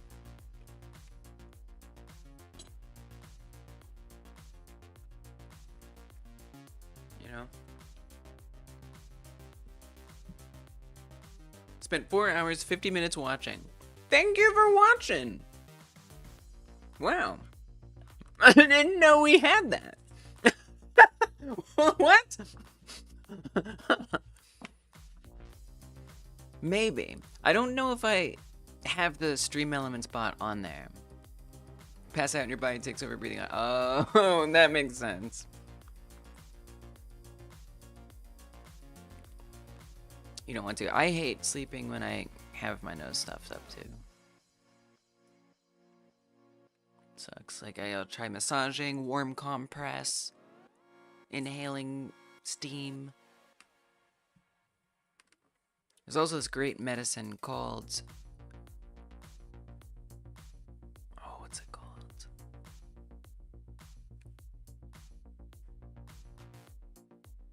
Azolastine. If it is on YouTube, the stream elements bot is always a lot slower on YouTube than Twitch. But I'm not sure. I'm not sure I have added the stream elements to YouTube. Because I haven't done any YouTube stream element stuff. I only use stream elements when I used to stream on Twitch years ago. Years ago. And I just never removed it from stream elements. 9 days? Dang!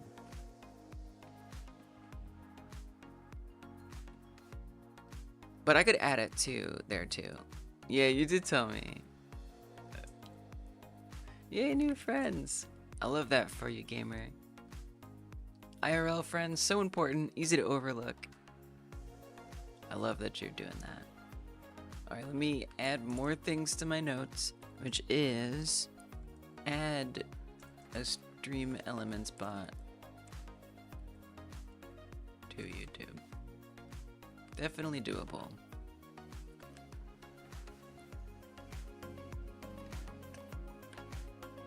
Thanks for watching, y'all. Dang. Those numbers are big. I know Pawn's usually watching on YouTube, though. I'm sure that number would be higher. Okay, so I actually need to put this back to the way it was. I don't think I've really added any new code here. I think I was just trying some stuff and then realized it was not gonna work for me. So I think I'm safe to just... Oh, I refactored this. Okay, so I'll copy ticks on interval. And then we'll just put this back. All of that was pretty stressful. I don't want to do it if I don't have to.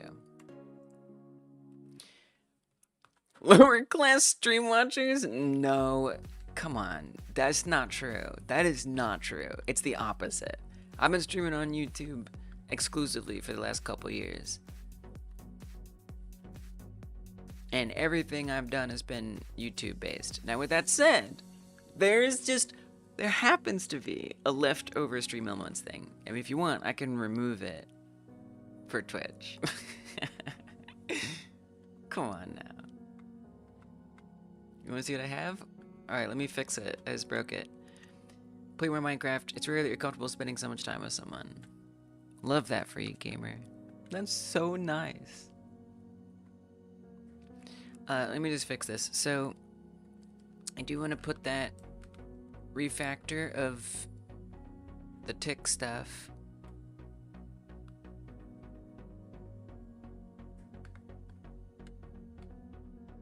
It's a little confusing, this tick on interval. Because really this is a tick on like global interval. Oh no, this is right. No, tick on interval. No, this is actually correct. Okay. That's right. Except we do want that to be monitor on tick. I do want that. Absolutely. What we've added in is this. This doesn't even exist. So I'm gonna comment that out for a second. Whoa, okay. Okay. Wow. Is that what I would call TMI? Maybe. I mean, that's nice. It's nice to get a physical connection. That is very nice, gamer. Alright, monitor on tick. Instead of saying every time happiness ticks, I want to say every time income ticks.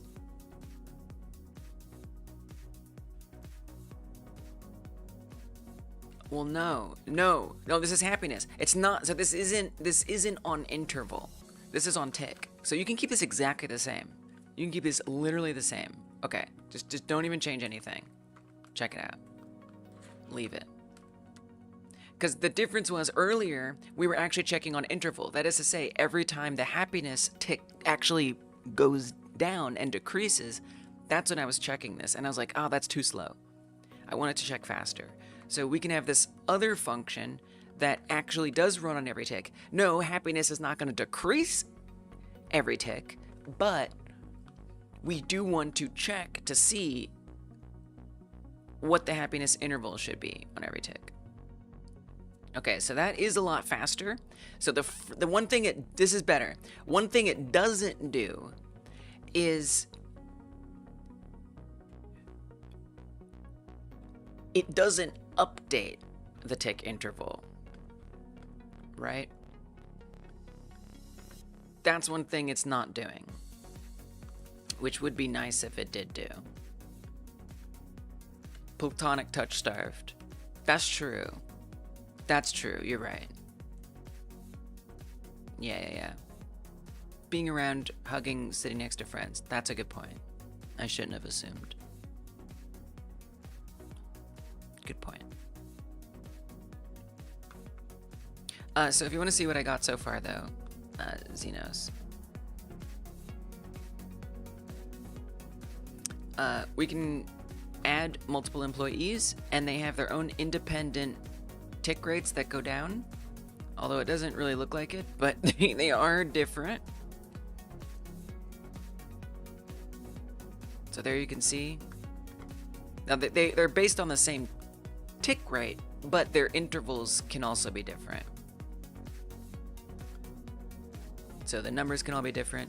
The buttons don't work yet because I got distracted by trying to fancify the ticking, which I do need to figure out, because I also want to be able to read what it's at to generate what the productivity is going to be, which will give me what I need for paying them in the first place. Praising, I guess we could always set up, but I'm into this. So if I wanted to actually update the current tick interval, that might be a little tricky, because it's when tick on interval runs. So I'd almost need, like, I don't even know. I'm not even sure how I'd update that. I wonder if we could change the counter. If you update the counter, that would probably work. Let's do that. That's what we're gonna do. That's what we're gonna do. I will say, it's actually not going the full speed that I wanted it to, right? I was doing like that math floor division situation, which I like a lot better, actually. So I'd actually want this to be math floor, this tick interval. You gotta be a little careful with that. You only want that to be one time, so I wouldn't recommend that. I don't think you should do that. That's a bad idea. It's gonna be exponential.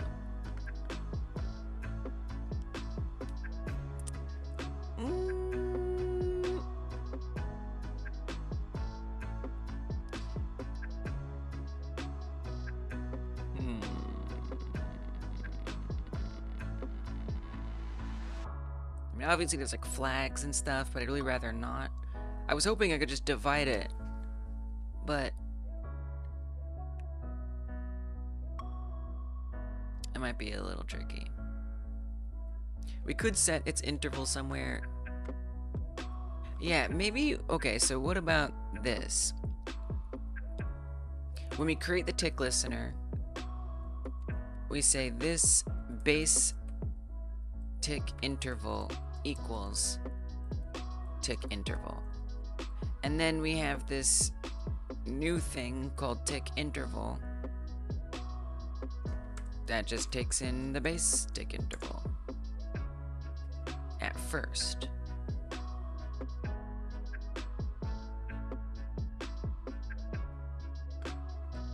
okay? It might be a little redundant, I don't care. So that way here, I can say, hey, whatever that base tick interval is, divide it by 2. And make that the new tick interval. Okay.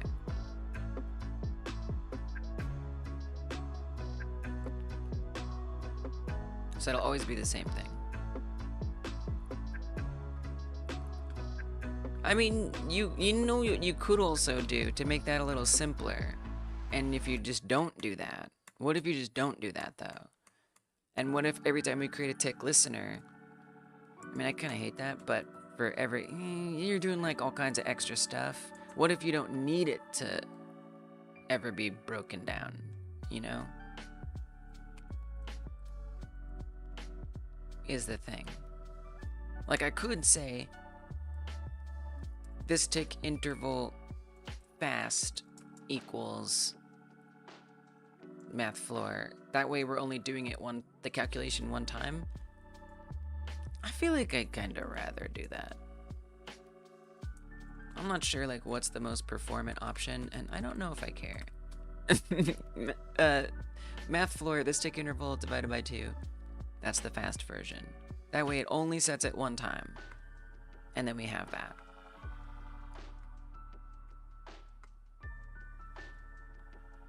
Then I can just refer to that instead of every single tick mathing it out, which seems a little ridiculous. So it becomes tick interval fast.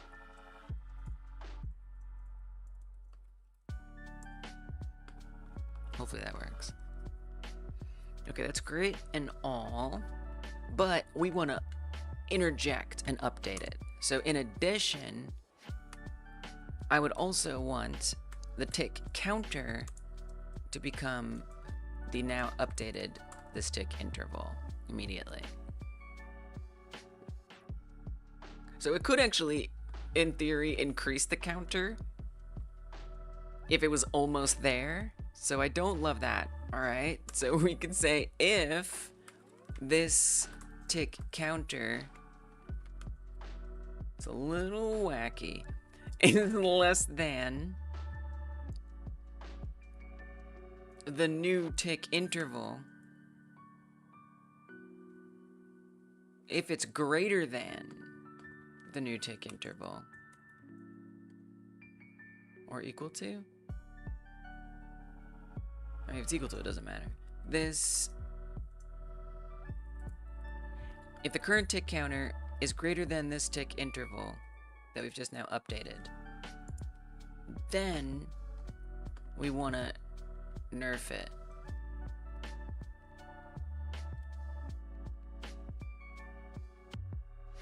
Dang. That didn't work at all. It's not even going down fast. Okay. What didn't work here? Where did I go wrong?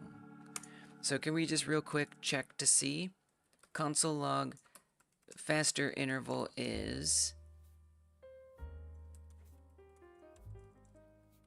So this should be 5 if it's working.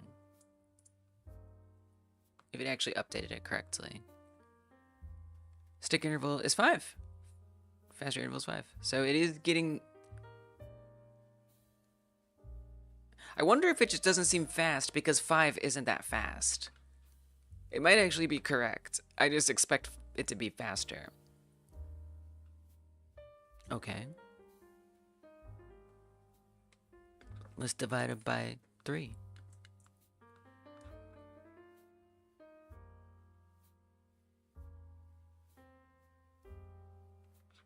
Let's divide it by 5. That should make it 2, right? Nice. That is fast. Yes. Yes, yes, yes, yes, yes, yes, yes. Perfect. So right away, I think it's definitely interrupting it. So it's starting at 10. Yes. Yes, yes, yes, yes. Oh, that even makes me want it to like go even faster the lower it is. So if it's kind of getting a little complicated. But you could subtract the income under 5 from, this could get messy if I change things, from the max happiness stat or something, and then divide it by that. No, don't do that. Don't do that. That's too much. This is good. This is good. This is great. This is what I wanted. All right. Great. Perfect. So we have the on tick, monitor on tick, but what about monitoring on interval? I don't know if I even care about that right now.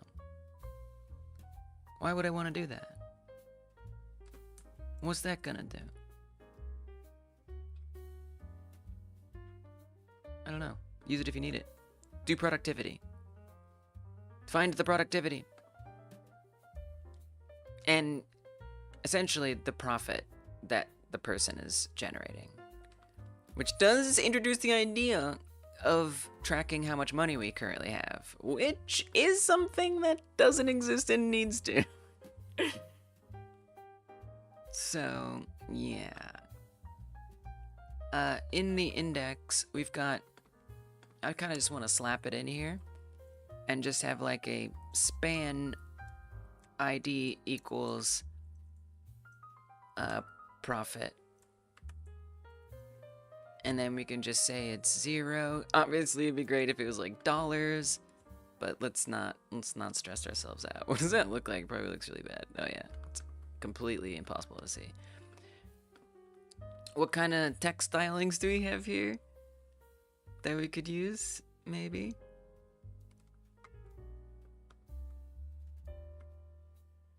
I am trying to retire some of these because I was putting them into variables.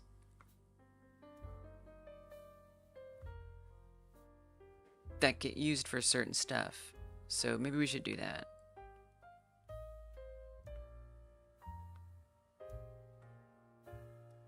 This would be like gameplay things. Stats. Containers, sidebars. Technically this would be in the sidebar.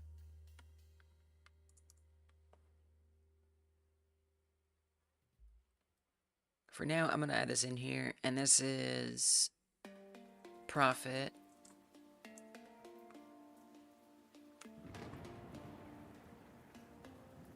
And whatever we're doing for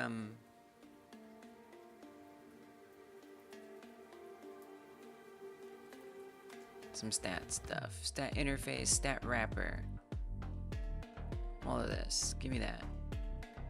But that's going to be the, oh no, that one's large. Okay, yeah, give me that. Okay, or not. No, it's fine. I didn't really want it anyway. Actually, yes I do. You probably want the large one though. Well, then you can just change it. And then you can just change it.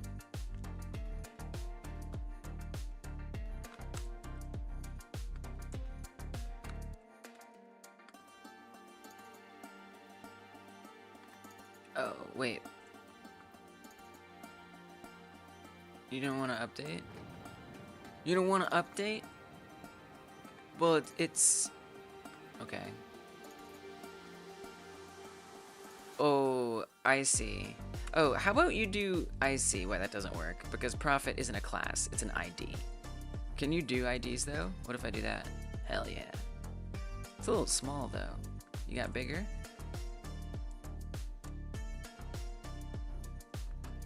What sizes do you have?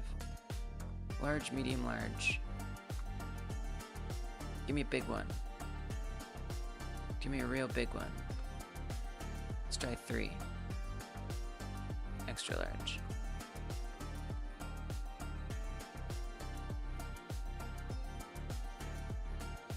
Where is it? Profit.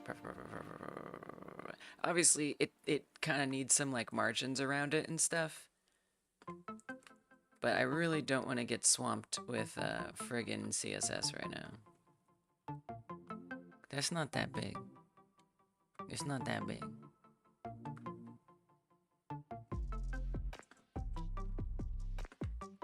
just not very big.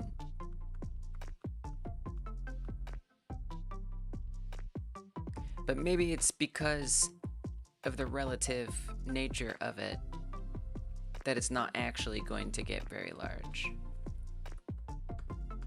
I guess. Hate that. Alright, whatever. Can we get some, like, padding on it or something at least? Or margin? To, like, keep things moving.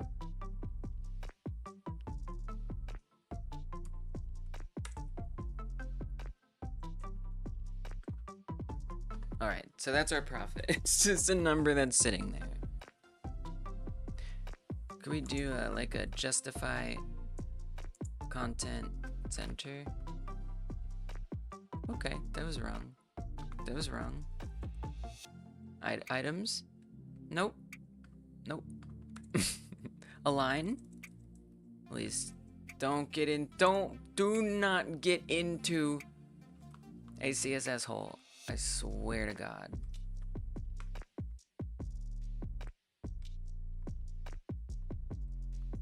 Friggin' CSS hole.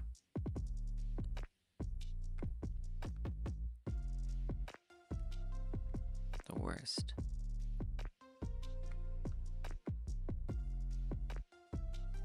It's not defined? Wait. Text size XL. Oh, title. Oh. Gotcha. That's why. Oh. So there isn't even a title size large. Okay, hold on a second here. Wait a friggin' minute.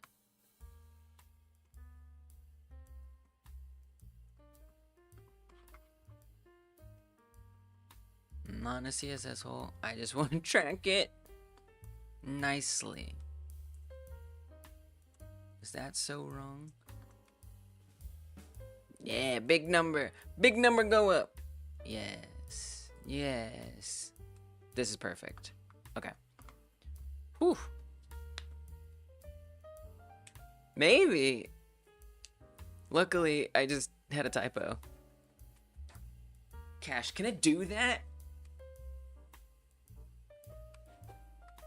I mean, interesting to know that that could ever happen. I just typed it wrong.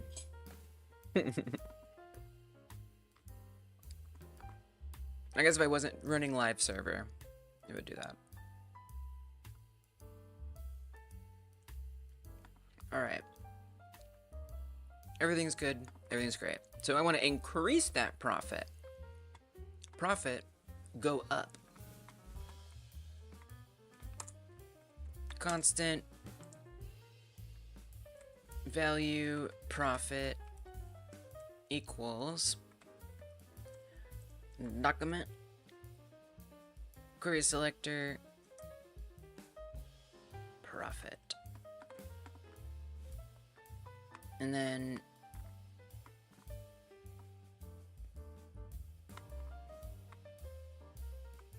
we'll calculate it. I think on tick is a good time for that. Although it would be kind of dope if it like increased really fast. But you know what? We're doing the best we can. We did have that option when we could make every tick be a frame length, but I made it 500 milliseconds, so half a second. Remains to be seen whether I regret that. We can always change it though. So on every tick,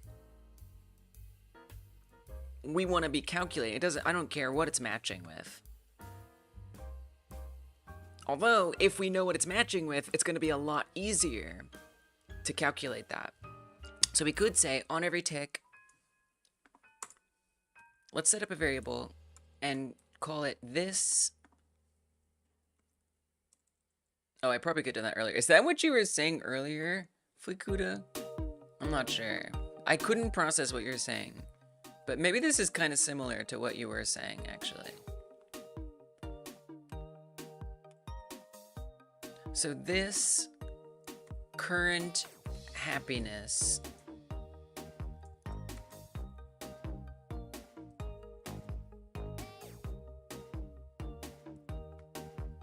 or latest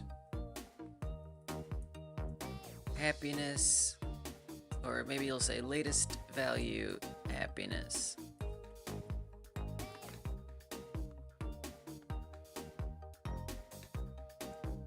I need to start using more stuff like this.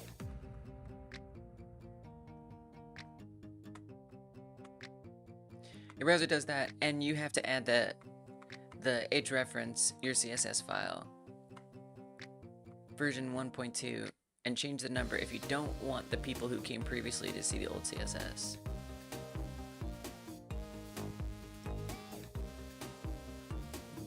What?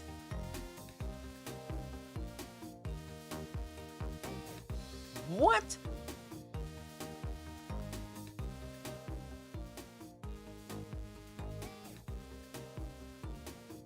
Always? That's always true?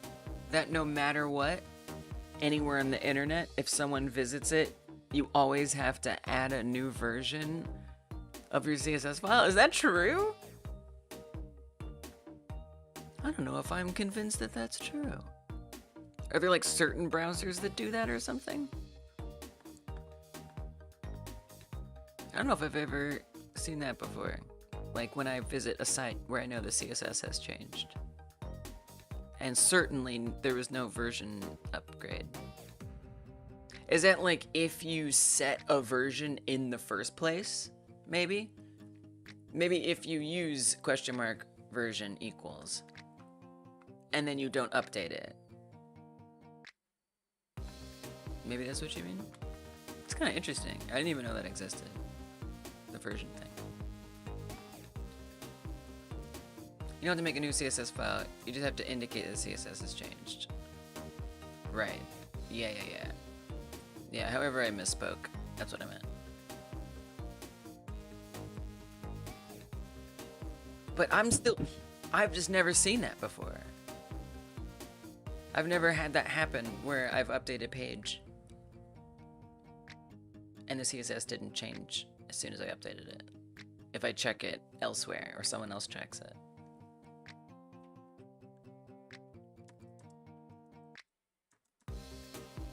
This latest value, happiness, equals, well, nothing right now. We don't know.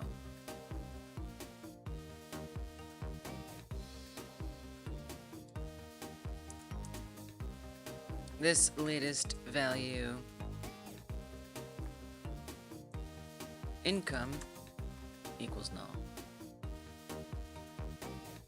And so we could say this latest value income is that.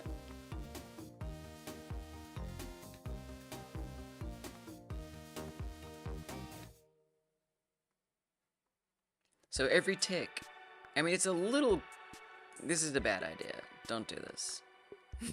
Wait a minute. Hold on a second. Wait. Don't do it like this.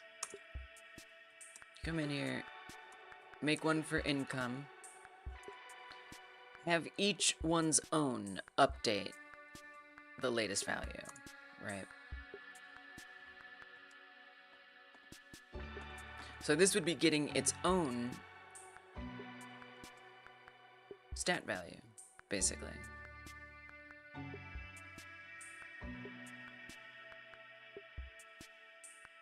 Which now I have to remember how to do that. This, welcome back, unboxing. Hope whatever you're doing went okay. This, I don't know if this will work, but we'll see.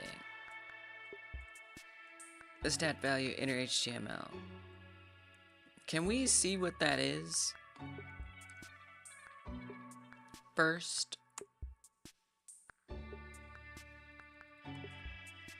tell me what that says.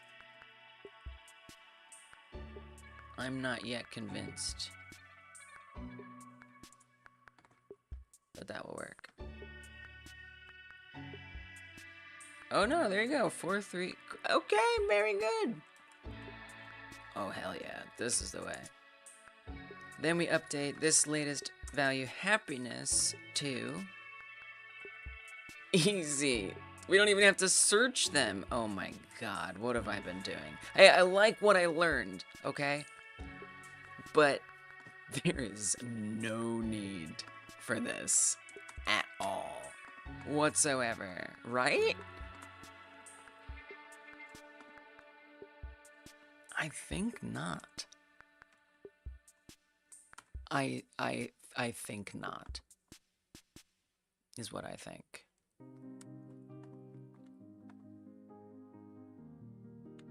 So they each update their own values. And then, because this is happening on tick every time, and so if it matches, that means that we're on that stat. So we already know that it's going to have that at that moment. Now, what I'm not sure of is how this storage is going to work. I think this might be a mistake. I might want this to be stored somewhere else.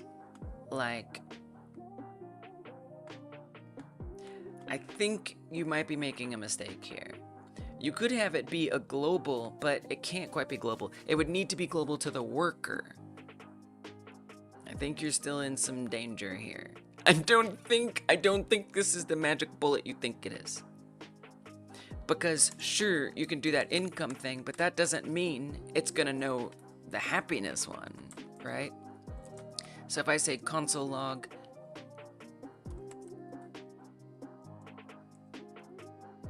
income sees happiness as, I don't think this is what you think it is. It's very charming that you want to think that this could be it, but I think it's gonna be wrong. No, yeah. Okay, so if I wanted to have this be accessible, I would somehow need to point up to its object, right? But I still don't know how the hell to do that.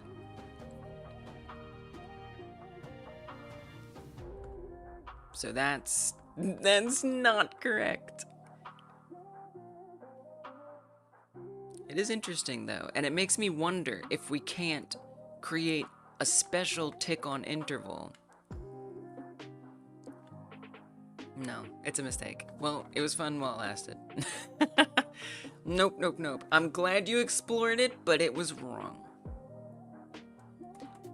Don't do it. Because basically, you're keeping the scope within the case, for all intents and purposes. Not technically, but essentially. So you get this income value, that's only relative to the tick that matched with case, or that matched with happiness. So what we could still do, this is still fine. All right, so we want to say if it's income, I think we need to create a new stat.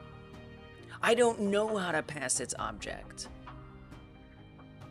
Like if you're saying like the parameter,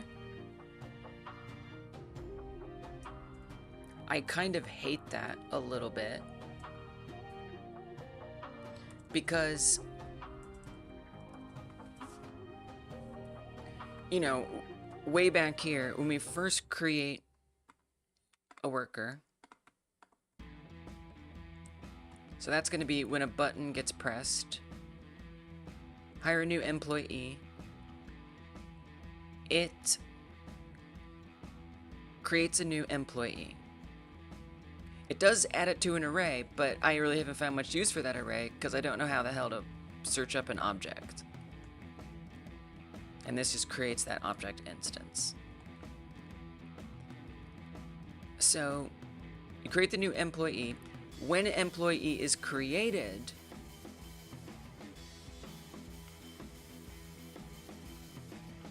it creates two stats, income and happiness. So if I wanted to get that instance, I mean, I would have to say, like, and maybe I could do this.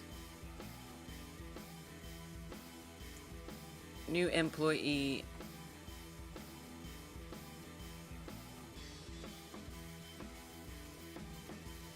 equals that.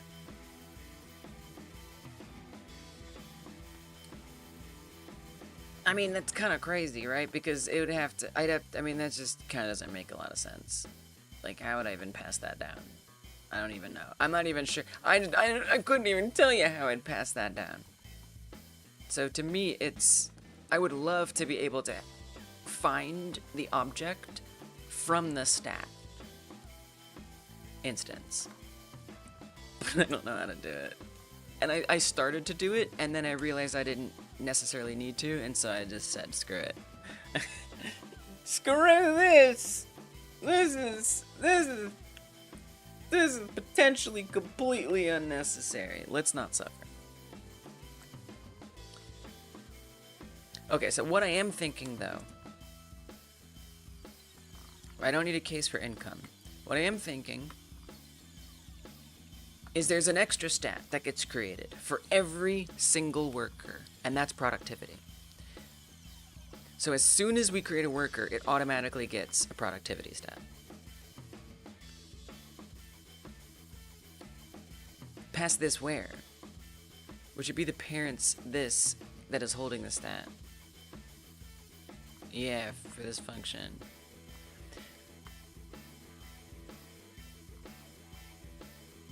I see what you're saying. Oh no, I see what you're saying. Wait, maybe that will work. I'm passing the worker container, so I would have to come in here and just say, like this. Wait a minute. That's interesting. That's interesting. I like this, Fleekuda.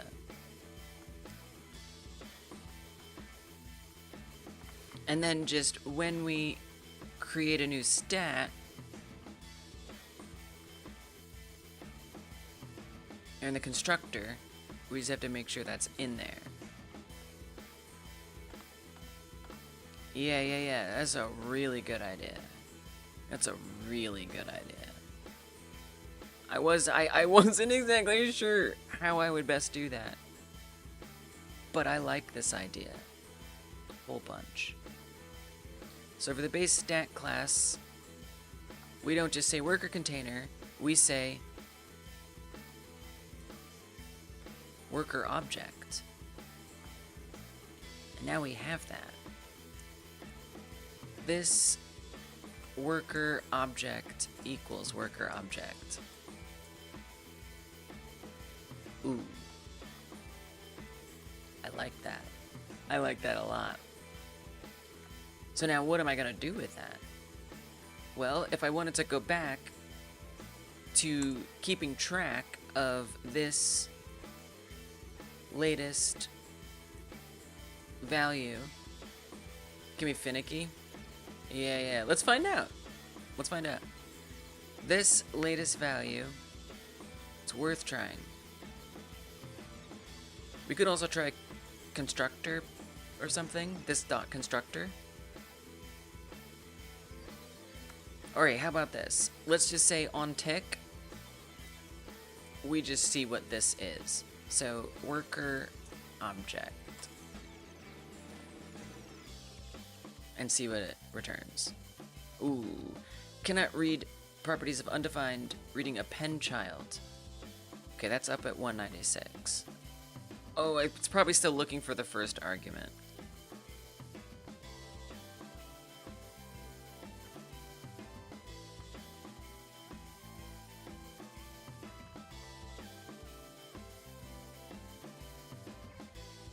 I'm guessing.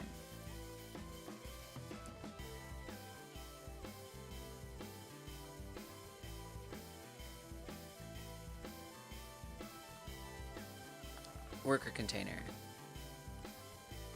Messed up worker container.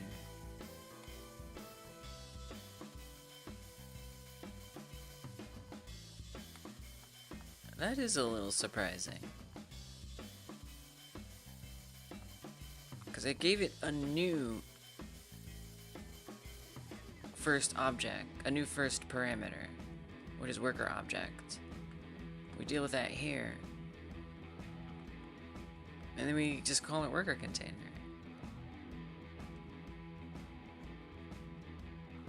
Is there like a super that I'm missing? Am I missing a super? I'm missing a super. Got it. Whoops. Good. Now you see, y'all?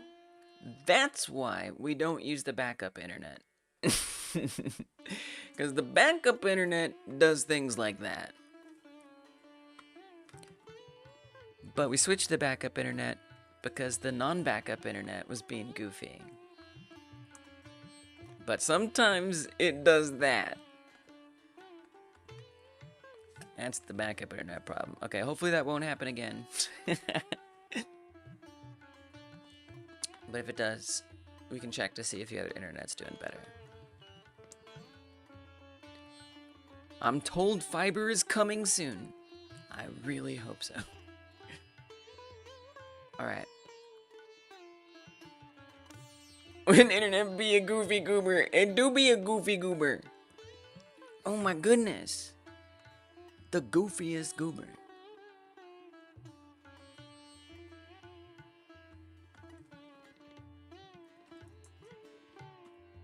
Okay, so we just gotta make sure to super it in every single one, which I hate. I despise this. I'll do it. I don't know, it just feels ridiculous. I could have just done both at the same time. Here, pop that there, pop that there. There, and there. Worker, object, comma. Alright, you happy again? Nope. Absolutely not. The answer is no.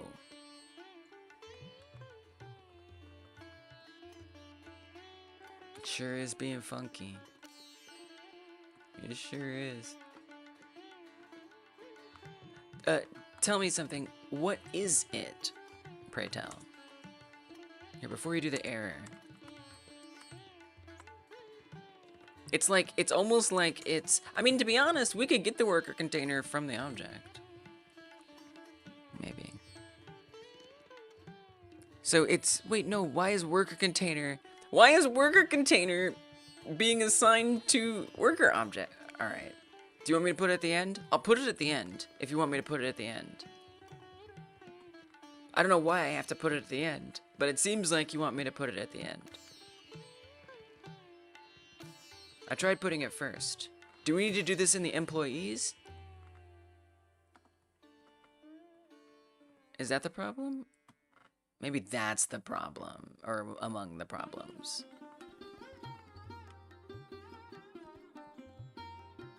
You know?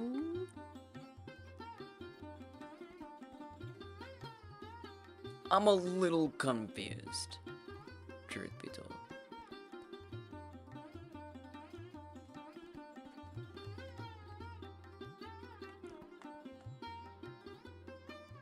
I've set that as the first one, which is what it's expecting. Worker object first, then worker container. On the stat, constructs these two, separately assigns them.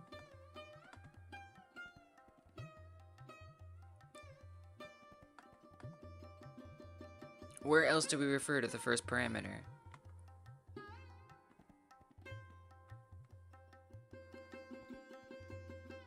Here.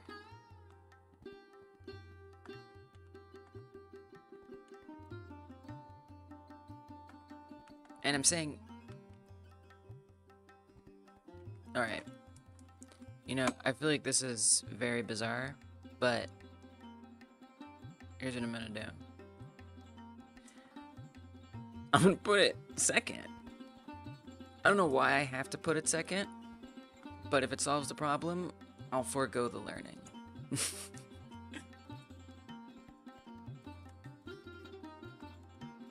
That's just how it's gonna go. And then that means on all of these, we'd put this here. On all the workers.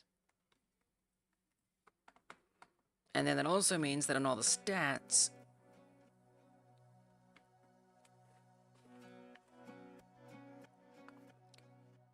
I would think we still need to override worker object.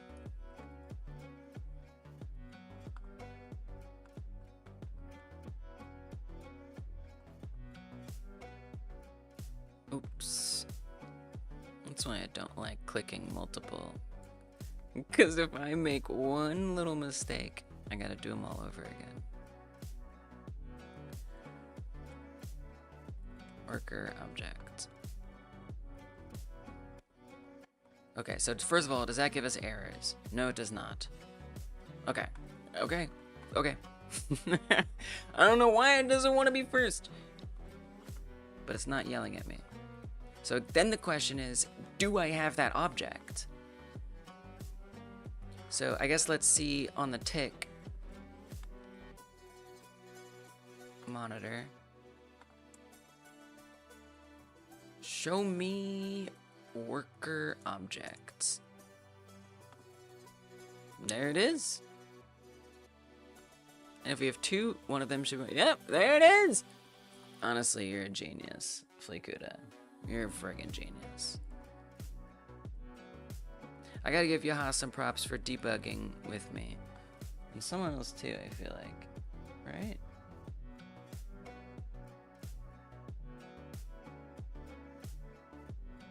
I remember. If you did debug with me, let me know. Yaha, yaha, yaha. You're not on this list? Is this an old list? No, this is the right list. I'm actually shocked. Okay.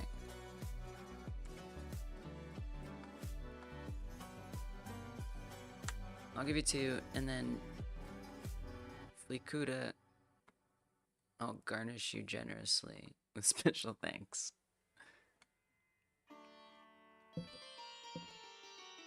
Where you at, Fleekuda? Okay, I'm freaking out. Why is nobody on this list? Am I on the wrong list? I don't think I am. It's hard for me to keep track of whether you guys help with in my mind. That's why I do this. Whether you helped out with one project or the other.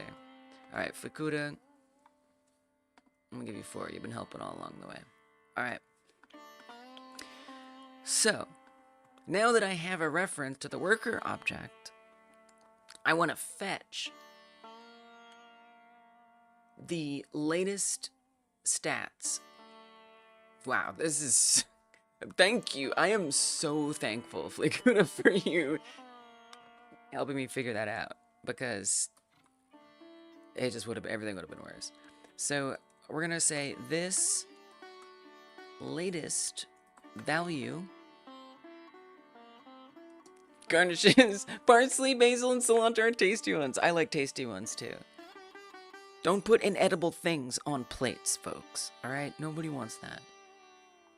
Maybe somebody does. Ask first. Ooh, some cilantro, so fresh. Pretty and delicious. Basil. What do they call it? Get a little caprese. Obviously, you would just put all the basil in there. Something that's caprese themed. With some basil on the side. Amazing. Alright, this is the latest value. Happiness.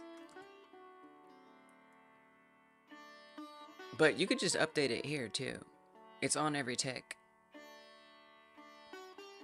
Okay, but how are you going to fetch it? So even though we have the worker object, so I think you need to do a little testing first. Console log.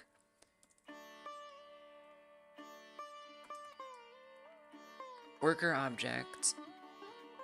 Boolean duration event Nuh-uh. We can't just return happiness that's in there. Don't put edible things in your code unless it's a cooking game. Edible code. Okay, that's actually awesome. Okay, yeah, so that's undefined. Great, I was gonna have a fit if somehow that worked. Can you give me a class list? Undefined. Okay. But we do have the object. You got that. So what if we do, can we do like query on it? Query selector.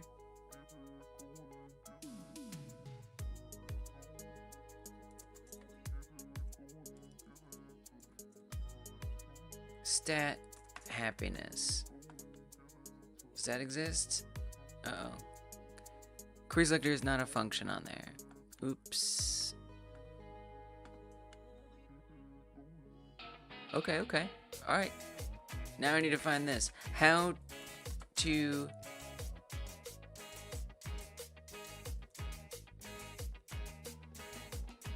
iterate through a class instance JavaScript. I don't know if that is exactly what I'm asking. Over the properties.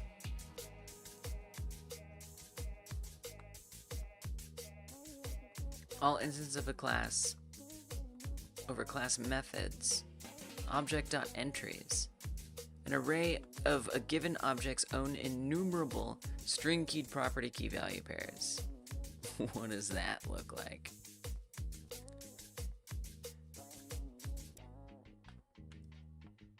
It does make me think this doesn't exist for this. Edible code. Now I gotta make a cake for one of my programmer friends with one of those icing tops that have a picture printed on it of some of their terrible code. Oh, dang, I like that. That's simple. Easy. Bakeries do that day in and day out. But like, of your friend's terrible code, what a delicious troll. Like, it's a troll and then they get a cake.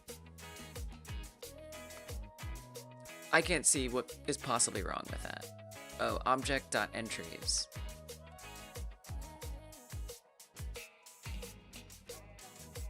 It sounds like the best way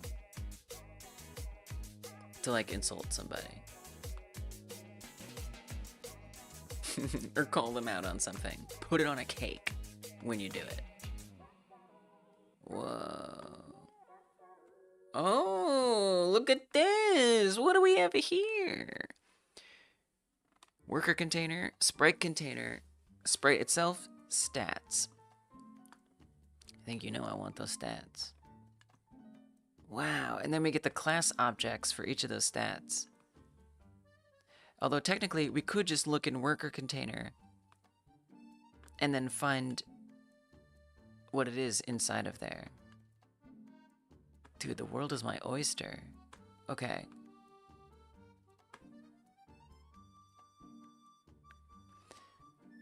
You know what might be easier? Maybe. No, that's not easier. I was gonna search for, like, the thing in itself in somewhere else. Well, you still could. Actually. Let's not.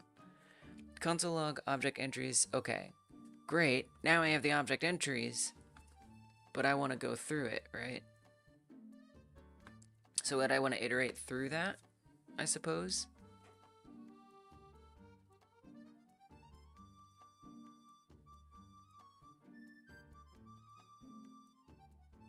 Object create?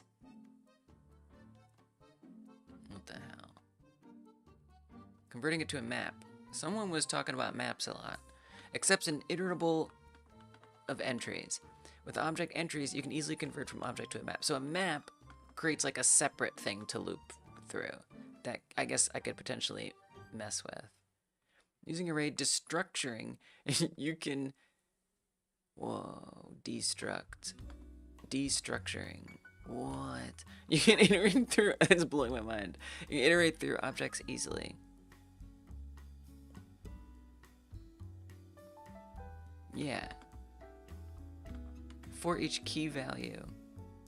So really, I would just want to find the happiness stat somehow. But it's a lot to look at here.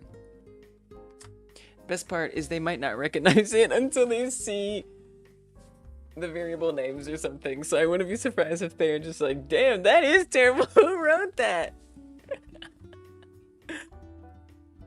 You got a naughty sparkle, Fleekuda. That's a little sadistic. I respect it.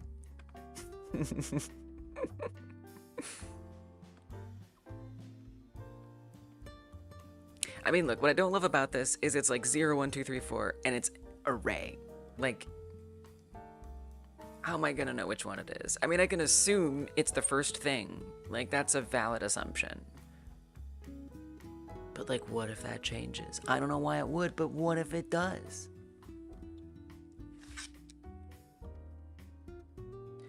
It's kind of interesting. Like, what is an entry in an object? Like, so like when we first create an employee or a worker, thank you for the hydrate, Frank.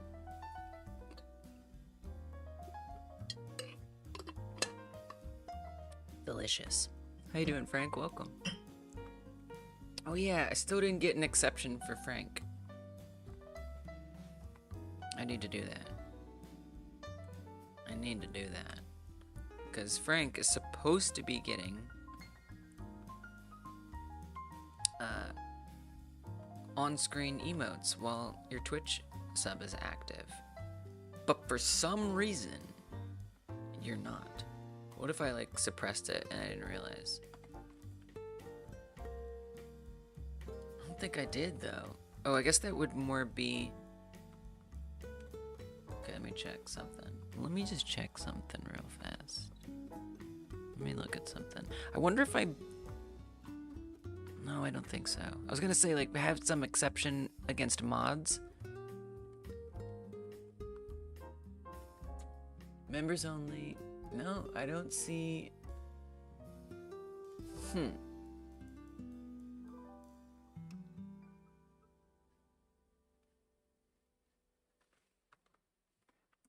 I don't know why that's happening.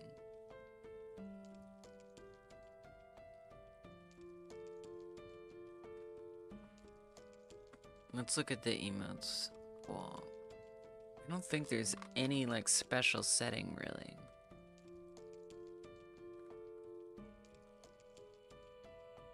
Look at that. I mean, I'm not using any of these. Exclude message and reply emojis. Only show emojis for members. Paid subs. I mean, is that different from gift subs on Twitch? Does Twitch actually have like a way to track that? I don't think so, because Insane got it, and Insane is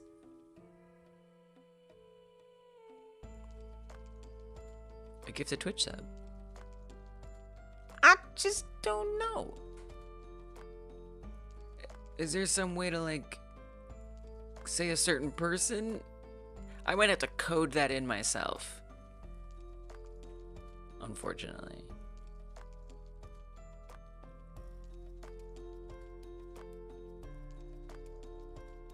Dang. I don't know. It's not a quick, easy fix, whatever it is. And I apologize, Frank. Hate that. I hate that! You don't get access to the emote wall. What thing property are you trying to pull out specifically? Yeah, the state happiness of the worker. Exactly. So I'm just trying to claw my way to it. Oops, I wish you would just go to the actual one. So we create the worker container. I'm guessing it's just in order. Like the entries are first this worker. Then it's sprite container, sprite itself, sprite container. It's like the order they get created in. Originator, sprite container, sprite itself. Stats get created sooner.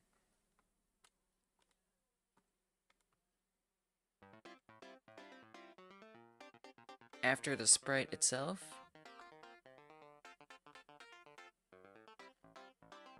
Interesting. Not exactly sure how that works. But entries just gives you these weird arrays. Oh, you said something? Oh, you did. I think the numbers are the indices of the array. You could store all of the workers in its own object, and when you add one, you could then give it a name. Yeah, I don't think it would help me here. Doesn't sound like it would help. No, I just need to find a way to access it. So let me look at this. Let me look at object and just see all the things we can do with it.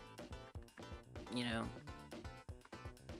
assign copies of values of all enumerable owned properties from one or more source to a target. Create, define. No, this returns the array of all the key value pairs of its own enumerable string properties. Freezes an object. Whoa. From entries, returns a new object from interval. It's the reverse.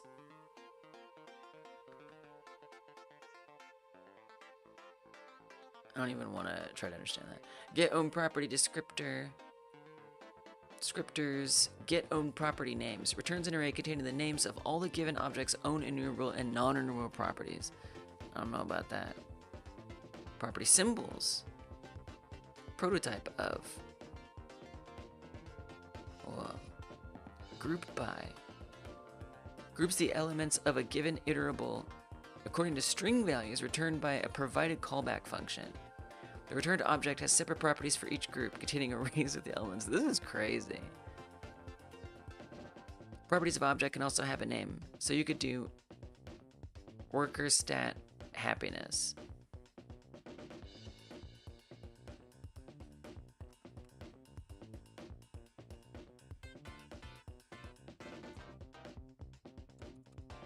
Like right now, I could just be like,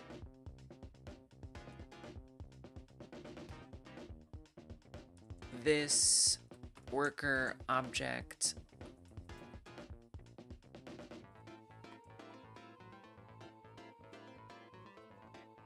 but that might not be what you mean.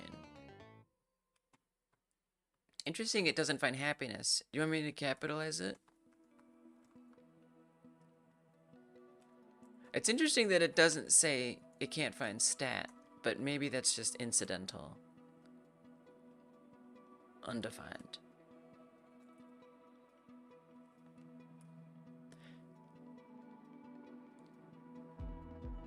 Yeah, it's giving it the index numbers. I hate the index. Yeah, that makes sense. It's actually assigning the index numbers to it, which isn't great.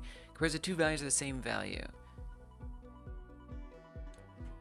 Has own. Returns true if the specified object has the indicated property in its own property.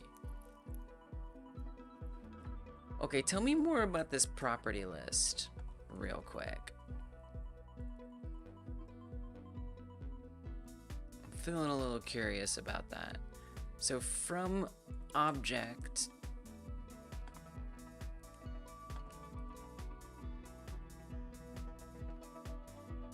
get property names.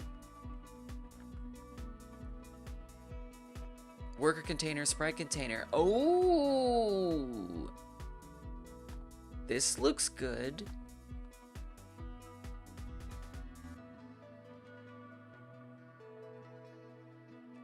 Returning an array of all that object's properties. Just getting these numbers. So if we have the property, tell me more about property name stuff. Documentation.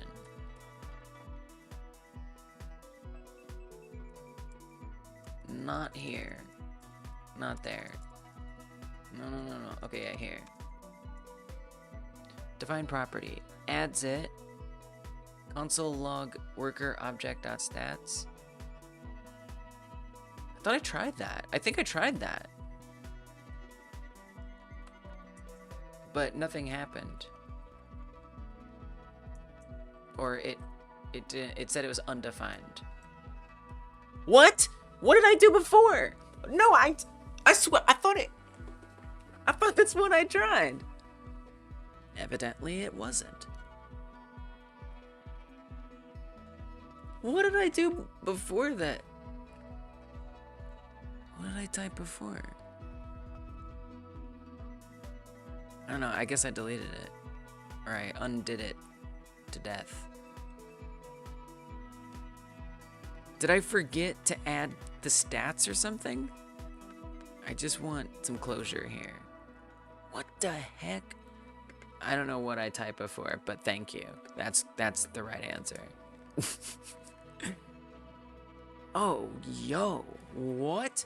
Okay, so then if I say this and I say income, what do you got for me? Okay, now that's undefined. But if we say stats, we have to do the array. So we would have to look through it. I type worked instead of worker. I type worker. I didn't type the obj. Typos! I love typos, but I hate when a typo, I don't realize a typo happened and I'm just like trying out things and I just assume it didn't work because I didn't realize I had a typo in the first place. Oh my gosh. Excellent catch, Fleekuda. Wow. Okay. That's more special thanks. Oh my goodness. All right. It catches us all. It does. Thank you for that reassurance. All right, so now that I know what it's called, I would want to find in there something called income. Whoa. I think you want to put that in there. Right? Nope. Income is not a function. No, I suppose it's not. So is it like not, because it is returning an array. Like there's no doubt about that. Maybe I forgot something. I think it's an array. Oh, a property of stats. Oh, is that different?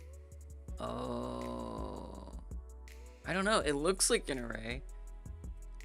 This value is evaluated. I don't know. I feel like I might have mistyped something. Find. What if I just, I think I might have forgotten a parent or something. Nope.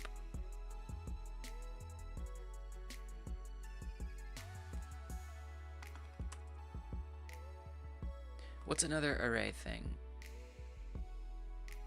I mean, if you print it, I mean, so, okay, so if I were to do that and then do like 0 or whatever. Oh, it didn't like that. Wait, how do I even? Oh. Like that. So that would return, oh, nothing. Maybe it's not an array. Oh, there it goes. Now it's just doing income.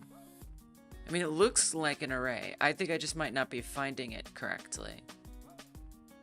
If stats was an object instead of an array, you could just do stats.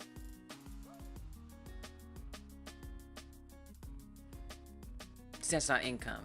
If stats was an object instead of an array. Okay. Heard, but also... So I guess I would have to assign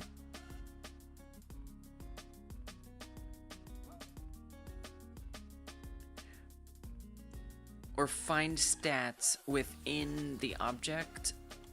I'm not sure how I'd even get it to be an object. I'm not giving up on this. What if I say type of? I know type of often doesn't help much. So it says it is an object when I just return this. So that's interesting. I can't find it unless I have the object to look for.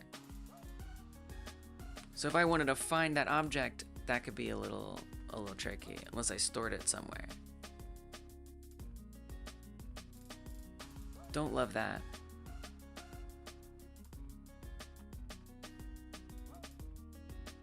But, you know, if I do just ask for the 0th, yeah, right. Stats is not an object. I mean, we could also see object entries. I think we've definitely have done this. Or did we do the property name thing? We did, but... So this contains an array of... Oh yeah, we did property name before. Do I still have that? It's so wild, just like poking around to find stuff. I like it, but it can be a little wild. It can be a little crazy. Object get own property names. So we check that out. Those are properties, not objects. So I would somehow need to return that as an object if I wanted that.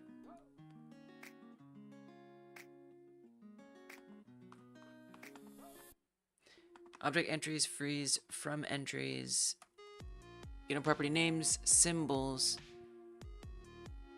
Group by has own is... Oh, that's interesting. Specified object has the int... Oh, that's just like a boolean. Okay, never mind. Object is... I was hoping it was like a has. Like, does it have this? And if so, give me. Frozen sealed keys returns an array of the names of all of the given object's own enumerable string properties. What is that? What does that do? What do you got for me there? What's in there? I mean, it looks the same. It doesn't look different. I feel like that returned the same thing.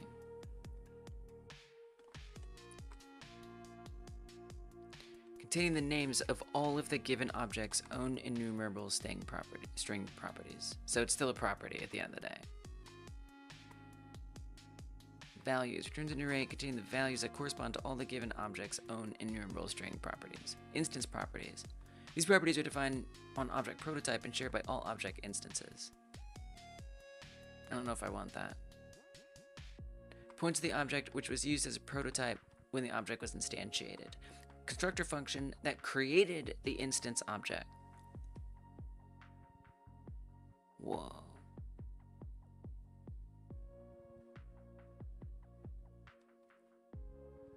Interesting. I mean, I'm feeling this just...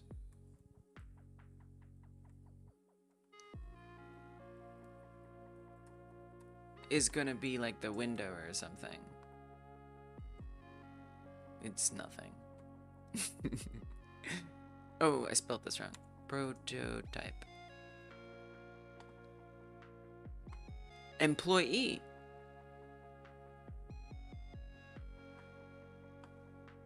I'm sorry. The employee created itself?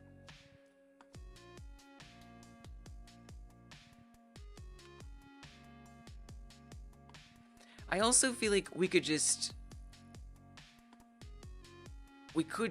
find the worker container. I feel like that's gonna be the easiest, honestly. Like, it's not as elegant, but I think it'll work. Maybe.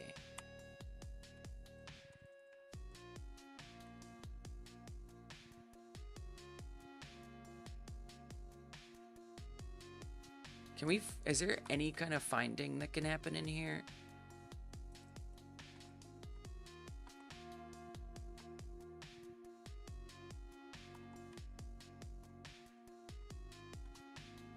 No. But if we do stats, we get all that.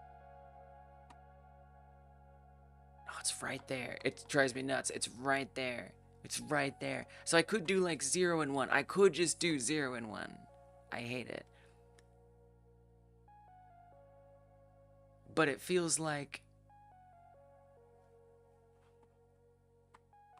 a path that could work. Oh, I missed some of your messages, I think. Assuming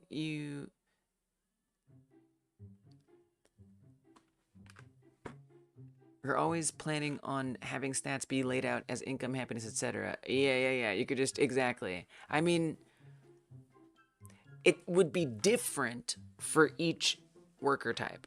So for an intern, it'll be laid out differently than it will be for a worker. Although for an intern, yeah, I do kind of need to search for it though. Which, to be fair, this would not work well on an intern because it's definitely not going to find. Well, then the switch case just wouldn't happen, so it'd be okay. Oh my goodness. I guess we could just iterate. What if we just iterated through? Okay, let me try this. What if we say for each stat? Oh god. I'm not ready to remember how to do this. Okay, let me see if I can remember how to do this. For... Not there. For each stat, arrow function, console log stat.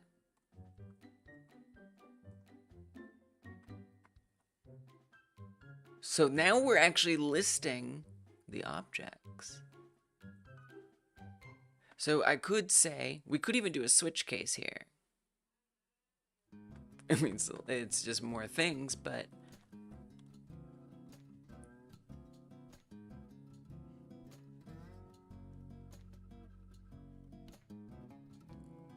So if I assign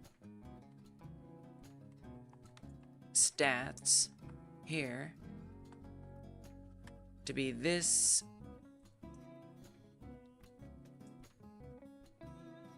latest stats or something, and that equals this. And then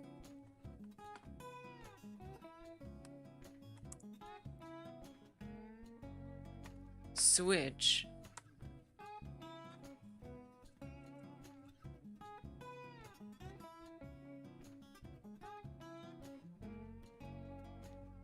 okay, but here's the thing, right?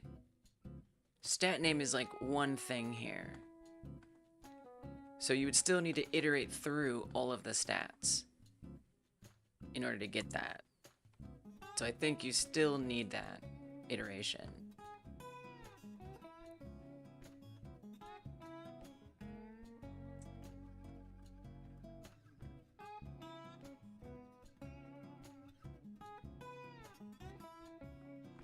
Number greater than 2? Oh, that's concerning.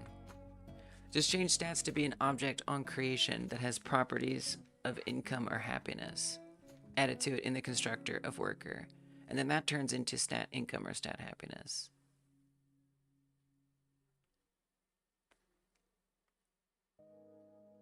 But then I have to like check if they exist or not. I guess I could. We could just... There's something I don't like about that. I'm not loving that. You're on the right track with find. It's just that find takes in a function that it does. Oh, that should return a Boolean. Oh.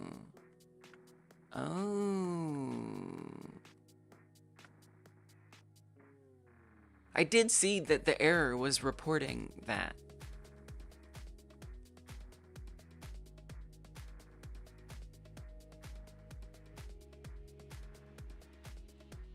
So like find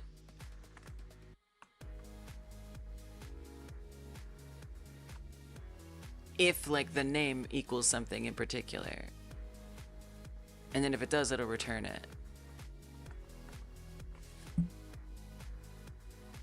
That's interesting. You know about the hasOwnProperty function returns a Boolean. And the find function takes a function that should return a Boolean.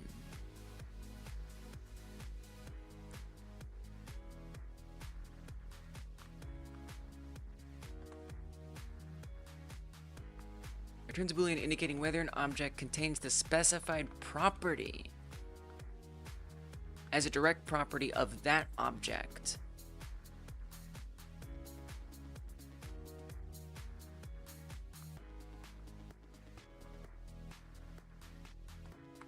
Otherwise, you have to always iterate over each worker's stats just to access. Yeah, I hate that. Yeah, I hate that. Yeah, I don't like that. I hate that. Has its own sum property is for. It's a straight dictionary map lookup. Okay. Okay. I like this. That's a good idea. This is good. So, okay.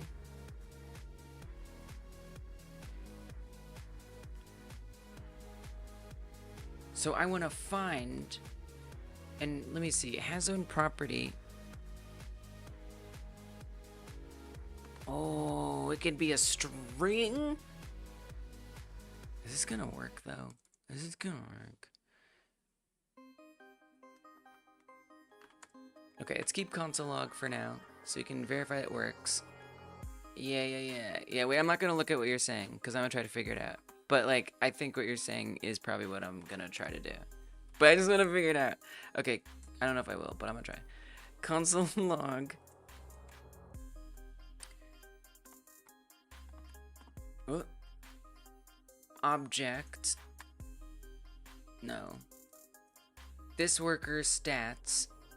I mean, you can get the stats. It'll be a little easier. Let's just say this. This, I guess we'll just do what we're doing. This list stats equals that.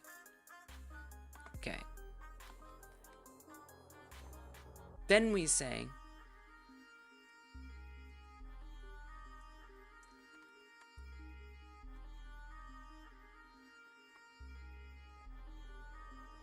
I mean, can I just put dot this latest stats? But that's not an object, right? It's not an object.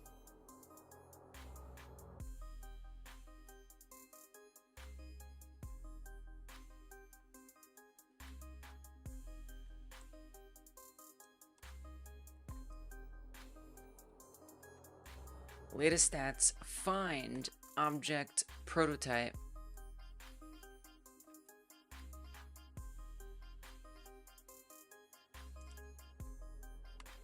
Has own property. I can't read it. I gotta see what I gotta struggle through it. Has own property income.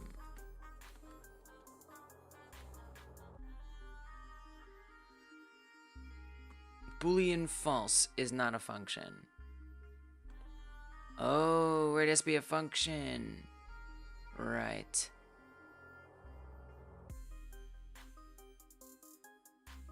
Oh gosh, the return of the arrow functions, the dreaded arrow functions. So we would want some kind of like parameter.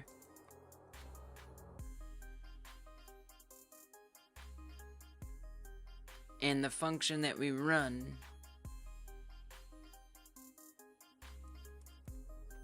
I mean, this seems ridiculous. No way that works. Okay, undefined. I can live with undefined.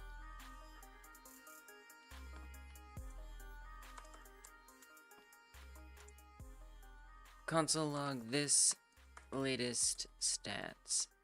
Let me make sure that's actually working right. It is. Indeed it is. But this isn't an object, right? So, I mean, that even makes me wonder.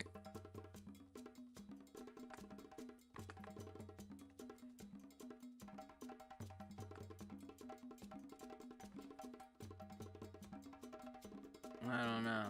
This is kind of hard. This is kind of hurting my little brain. I think I need help. Let's look at what you guys are saying. Run the find function on the stats and pass in a function that calls hasOwnProperty on the specific state, checking if it has income.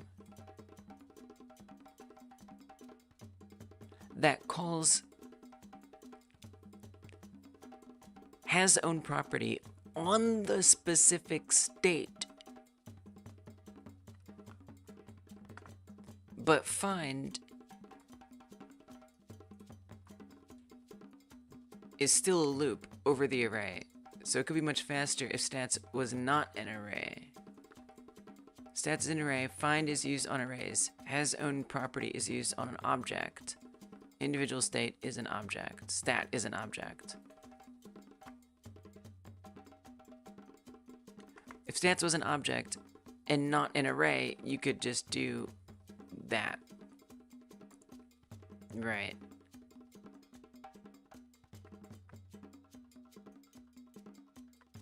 Call in the stat object, which can just be stored as a property of worker directly.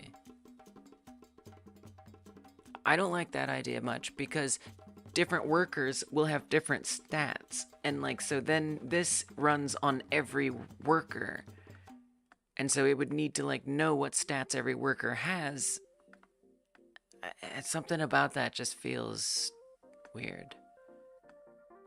Oh yeah, arrow functions confuse the hell out of me. Make a regular function that takes a stat parameter, which is the object.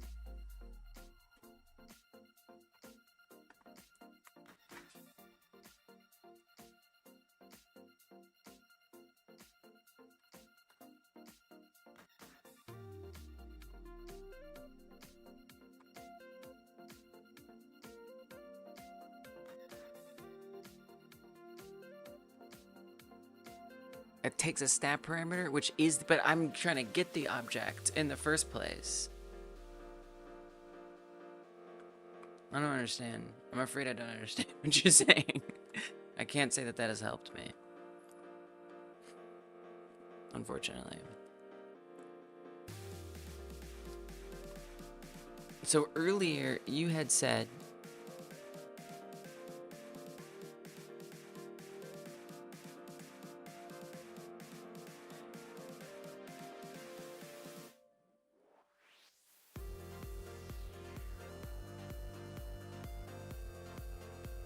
number greater than 2.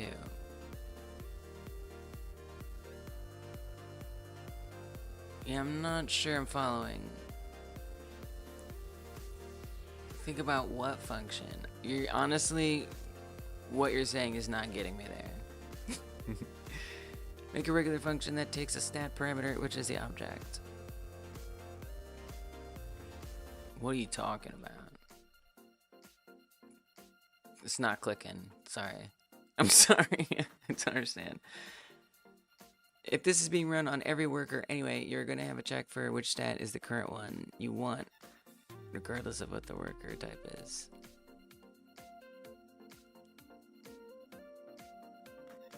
True.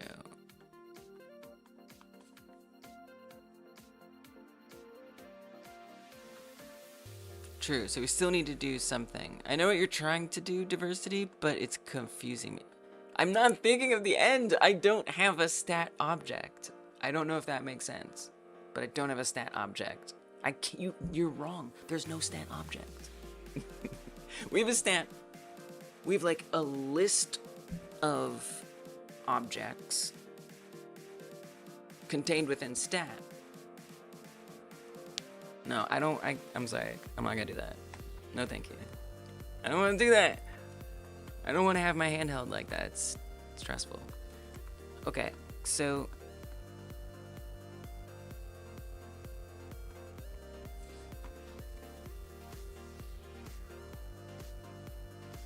you didn't like the iteration idea because it's expensive, but you know what it also is? Something that will work. And very possibly, we could use this somewhere else, right? Thank you for the follow, Radu. Like, I could take this and not necessarily do it on every tick, right? Like, put this somewhere else. I know what you're trying to do, and I'm not interested, my friend. I'm not interested. Thank you. I appreciate you being willing to help, but I don't want to go that route. I just don't. Like, if there's not a way to explain it that makes it make sense to me, I'm just not interested. Boundaries. I've done it before, and I don't enjoy learning that way through, like, a live stream. You know, like, live stream, like, chat, step by step, do this, do this, do this, do this, do this, without telling me where it's going. I don't like it, I don't want to do it. I'm not interested. Sometimes. It depends. It depends on the situation. This is not one I'm interested in that. What's up, Ray Dude? Welcome. I'm trying to access some objects in an object on an object so I can objectify it. So here's what I'm thinking, right? I'm gonna try to make this easier on myself. Here's what I'm gonna say. Let's pull this back. It doesn't have to be on every tick. That is not absolutely necessary at all. So instead, on a per stat basis, after the stat is all created and made,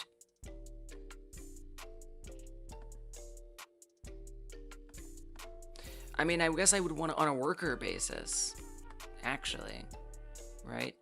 So once the worker has its stats created, we run create worker interface, right? Add worker to the DOM, all that stuff. What if in here, so we technically do have a list of stats. I mean, we could even go back further here. Like, okay, let me try this. We have the worker object, right, but that's the stats. That's literally, so literally what it's getting, when it's getting stuff, it's getting this right here. This is what it's fetching. When we say worker object dot stats, this is what it gives us right here. It adds that directly in.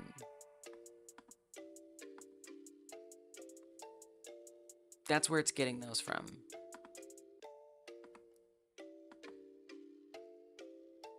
So now,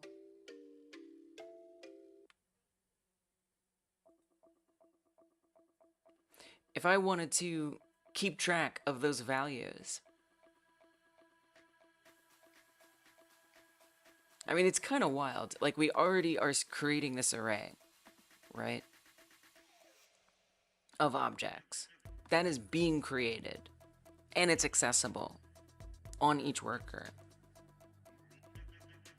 And so the only trouble is, how can I access the one that I want? So I feel like what I could do is make it easier for me to get stuff. So what if...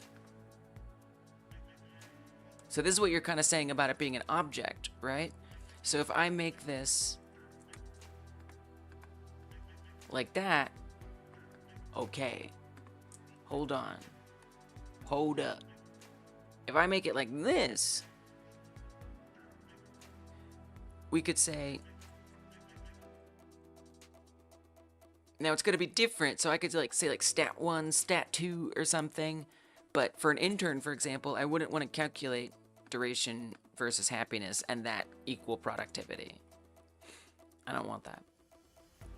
So I would want to be able to look it up. So what if I just give it a friggin' string and we just say that's duration and that's happiness?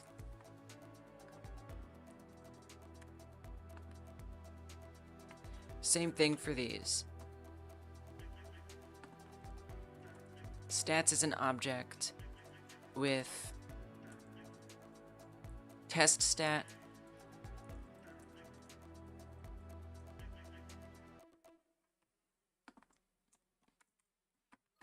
And then up here, we say stats. Same thing. I don't know if it's gonna work, but I'm gonna try it. Income, happiness.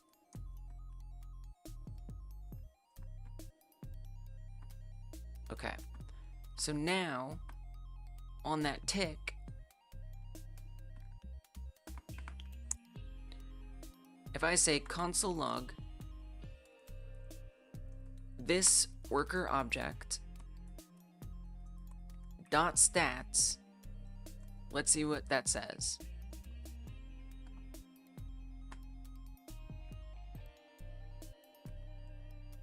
Whoa, did I leave something in? I didn't mean to. I think I did. What line? 62?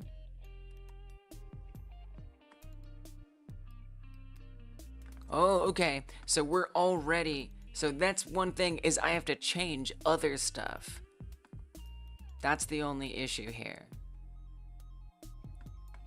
So I could have two separate things. We could have stats. I mean, that's actually very interesting, right? That we already do this here.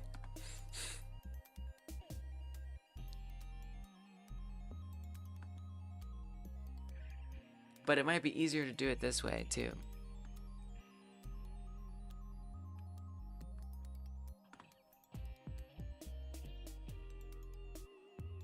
So we wouldn't want to just append that exactly, but I might want to say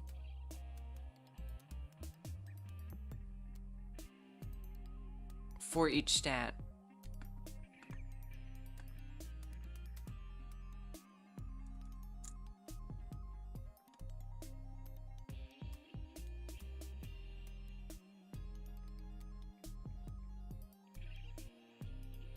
well, if stat is an object, right?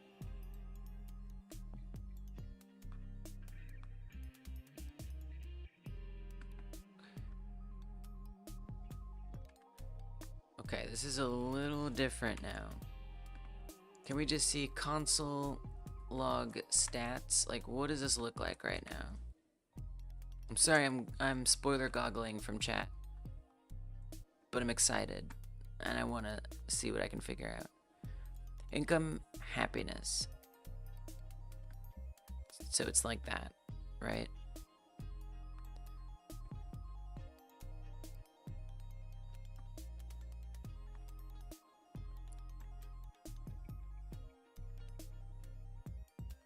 Like, ideally, it would just bypass these. Or I could have two separate...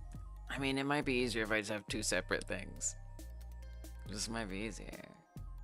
Have one that's just for accessing all these. Although I kind of hate that, you know?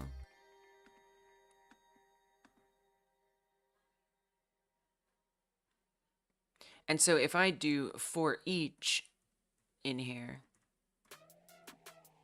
instead of running this... The error was on 63, so it doesn't have a for each in an object.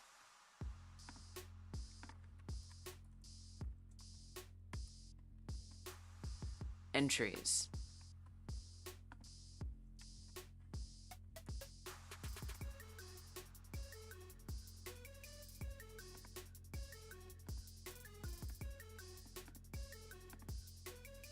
But I don't think that's gonna work, is it? It's not like a loop. It's not the same, is it? Because we're not saying act on each one. So that's gotta be different. Oh. Object dot entries dot stats. Or stats.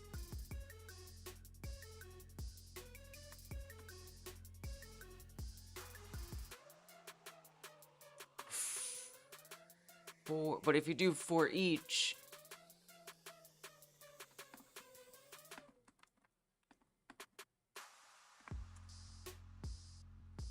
oops, if we do for each on that, what does it return?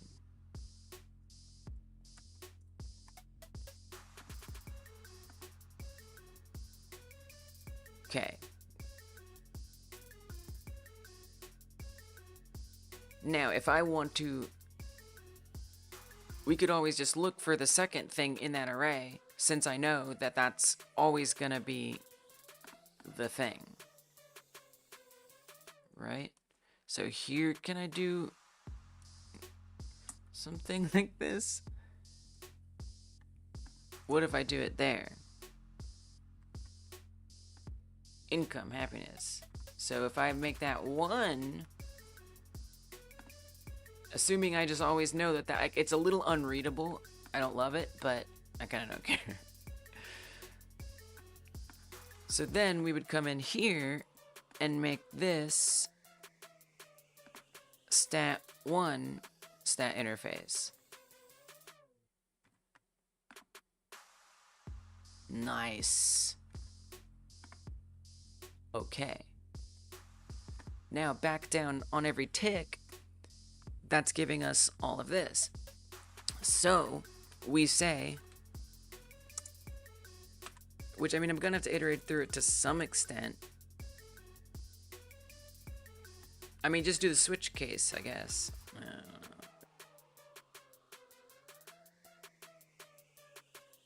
And we could pass it in from the monitor on tick as well. Not just this constructor name, but also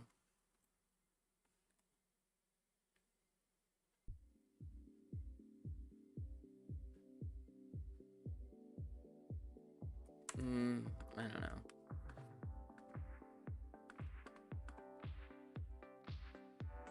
Worker object dot stats. Like, that's giving me this again. And we don't want to do a bunch of iterations every tick, because that's a mess. However, I will want these specific ones. And it might not exist depending on the worker type. So to some extent, I need something like that. If worker object is worker object stats,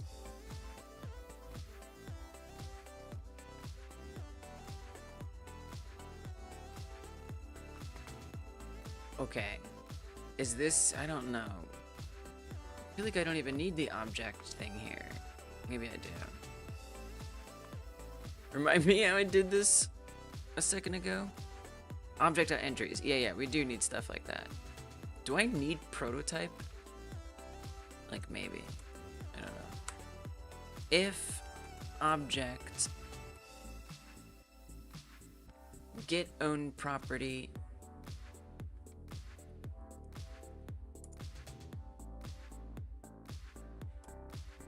if object, yeah, I think we do have to do prototype.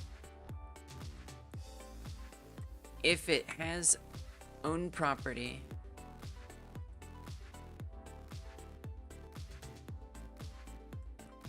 income,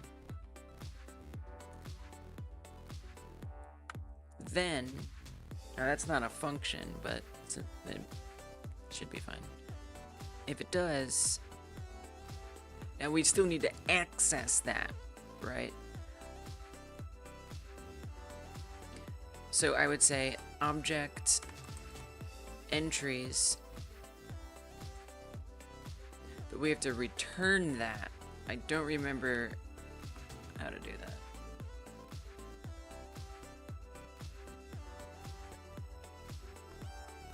From entries, define property, assign, create.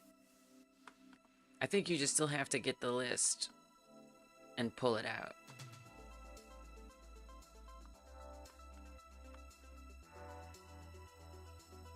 How to find one key in a object JavaScript.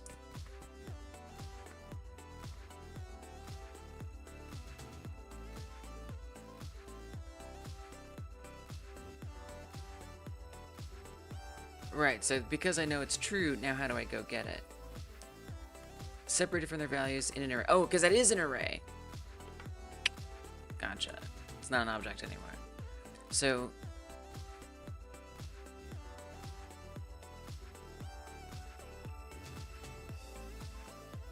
I think you're making a bit of a mistake here.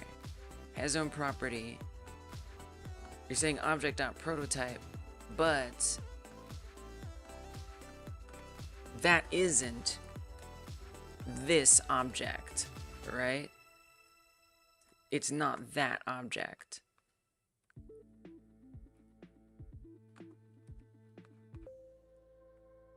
And actually, I feel like there's an answer here. My object has own property key. This worker object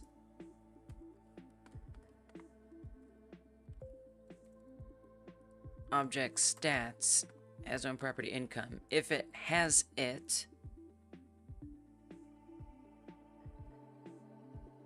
but if it's an object,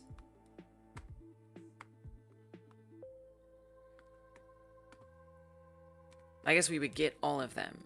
This worker object stats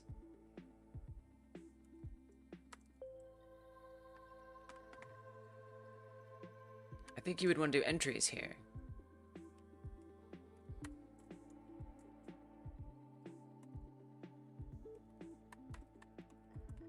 Do object entries on this worker object stats. So we get the whole thing, and then in that, find income.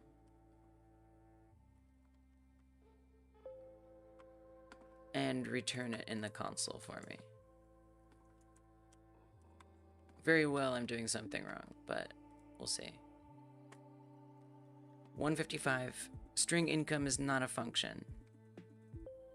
So close. Right, find is looking for a function. Right.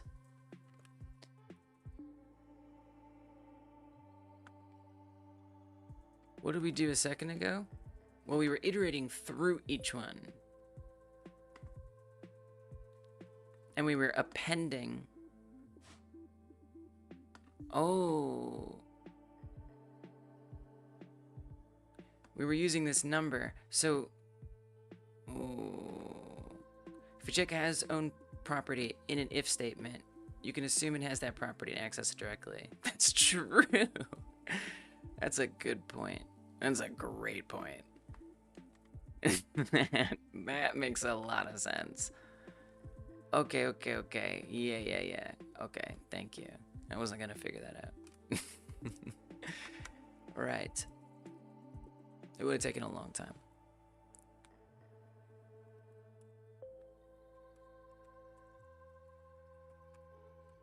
This worker object, but I'm still not sure.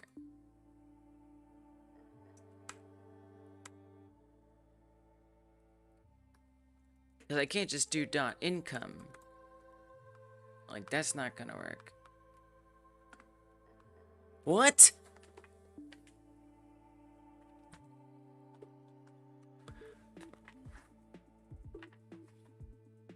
Okay.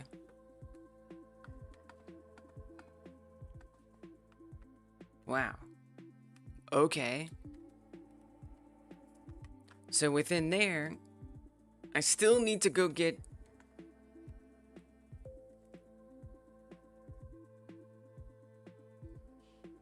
Like, great, I have that object. It's giving me a lot of things. Div abilities container, stack container. So I would want to get stat value. So I could even just, could I even say stat value dot inner HTML?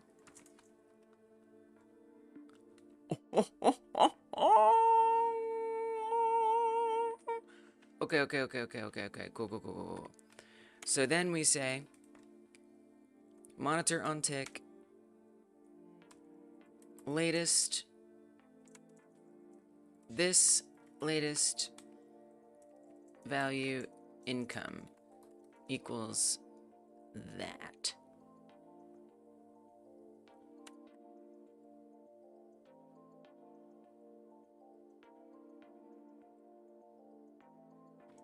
Wait, how was this structured a second ago? Oh, if. Yeah, my bad.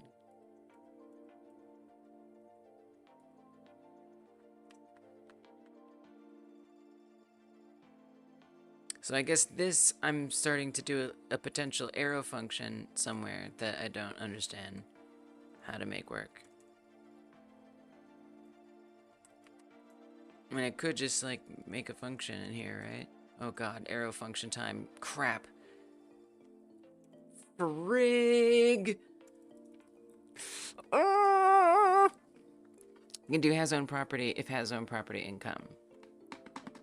Yeah. Oh god, the arrow functions.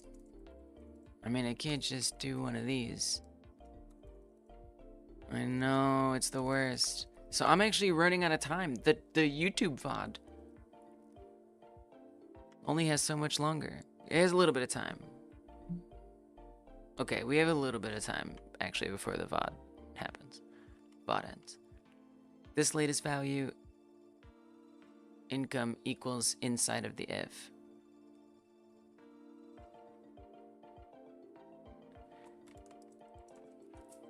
So I could, oh, I see what you're saying. Oh, that's a good idea. Right, just make it null. Because I want to be able to check, like, if it's null or not, and then do things. That's a good idea. That's a really good idea. I like that idea a lot. That idea works for me. Okay, this latest value income equals that. That's a really good idea. That idea works for me. I'm sure there's an arrow function here somewhere, but that could work here, but I don't care. So again, I don't need this. Actually, I do need onTick because we want to keep track of it. So latest value. I'm sure you could make a helper function out of this too. Well, maybe. A little bit. Yeah, you could. Latest value, I'm not going to today.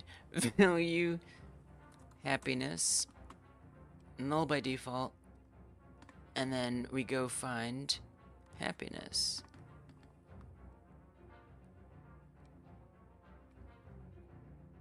My goodness. And then those will be up to date. And then what I'd want to do is compare them. We got it. And then I want to compare them to each other and do stuff on it. Right. So that would be really its own whole separate function. But let's just get it all in here.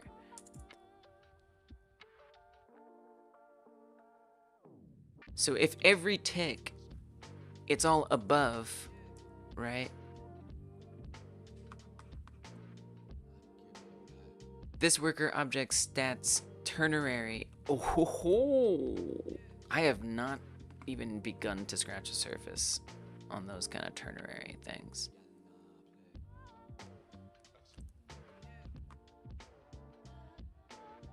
That's a nice trick, diversity. That is a very nice trick. I like that trick a lot.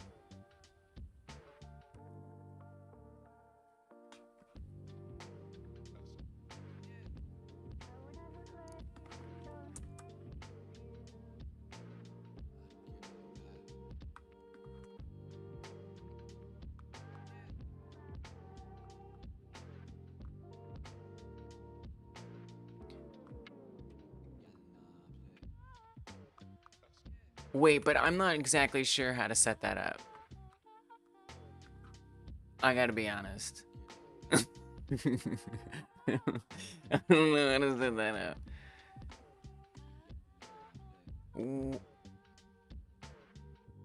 So I'm not, but it sounds awesome. So if I wanted to calculate profit, ideally they would be above the base, and for every point above the base that they are. Now I don't have my increment button, so it's not gonna actually increase the profit by very much. Well, it doesn't matter. You don't have to have it above the base. Just literally just add them. Just do something ridiculous. Just add them together, okay? Just do it.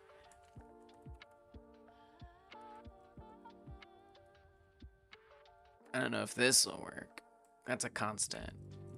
So you'd have to go find it in the DOM, probably. I'm actually not sure, because that's already doing the query selector profit. I mean, I think that's fine. I think what you could say is profit inner HTML equals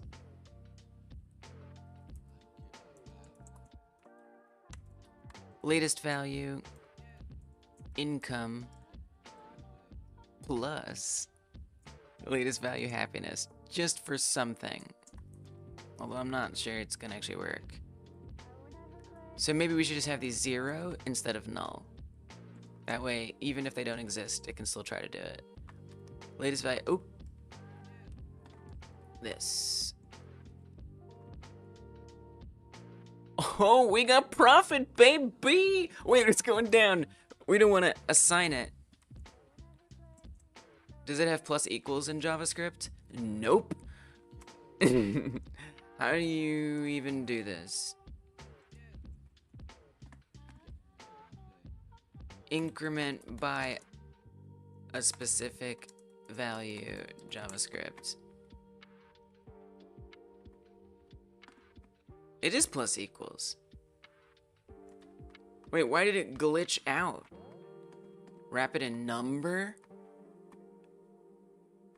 Oh, or like math floor or something? Same kind of idea.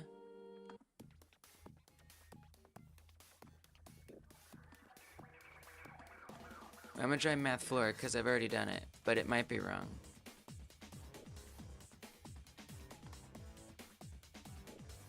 Oh, plus equals. It's concatenating the strings.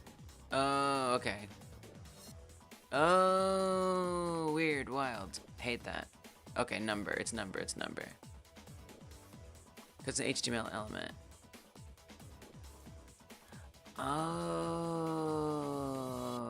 it is an HTML element. That's true. Oh my good god. Each part needs to be numbered separately. Whoa.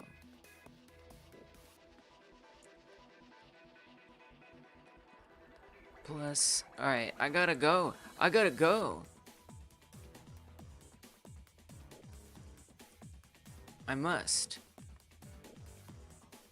It is not increasing good. Okay, I don't know how to make that go up good. Equals number? Where? Oh, instead of plus equals. No. It's overwriting it. Is mistake. I guess I'd want to get that and add it to that and then assign it. So I would want to like say value profit inner HTML. Yeah, it needs to add. All right. Well, I mean, I'm out of time. That's all I can do. The YouTube VOD has died.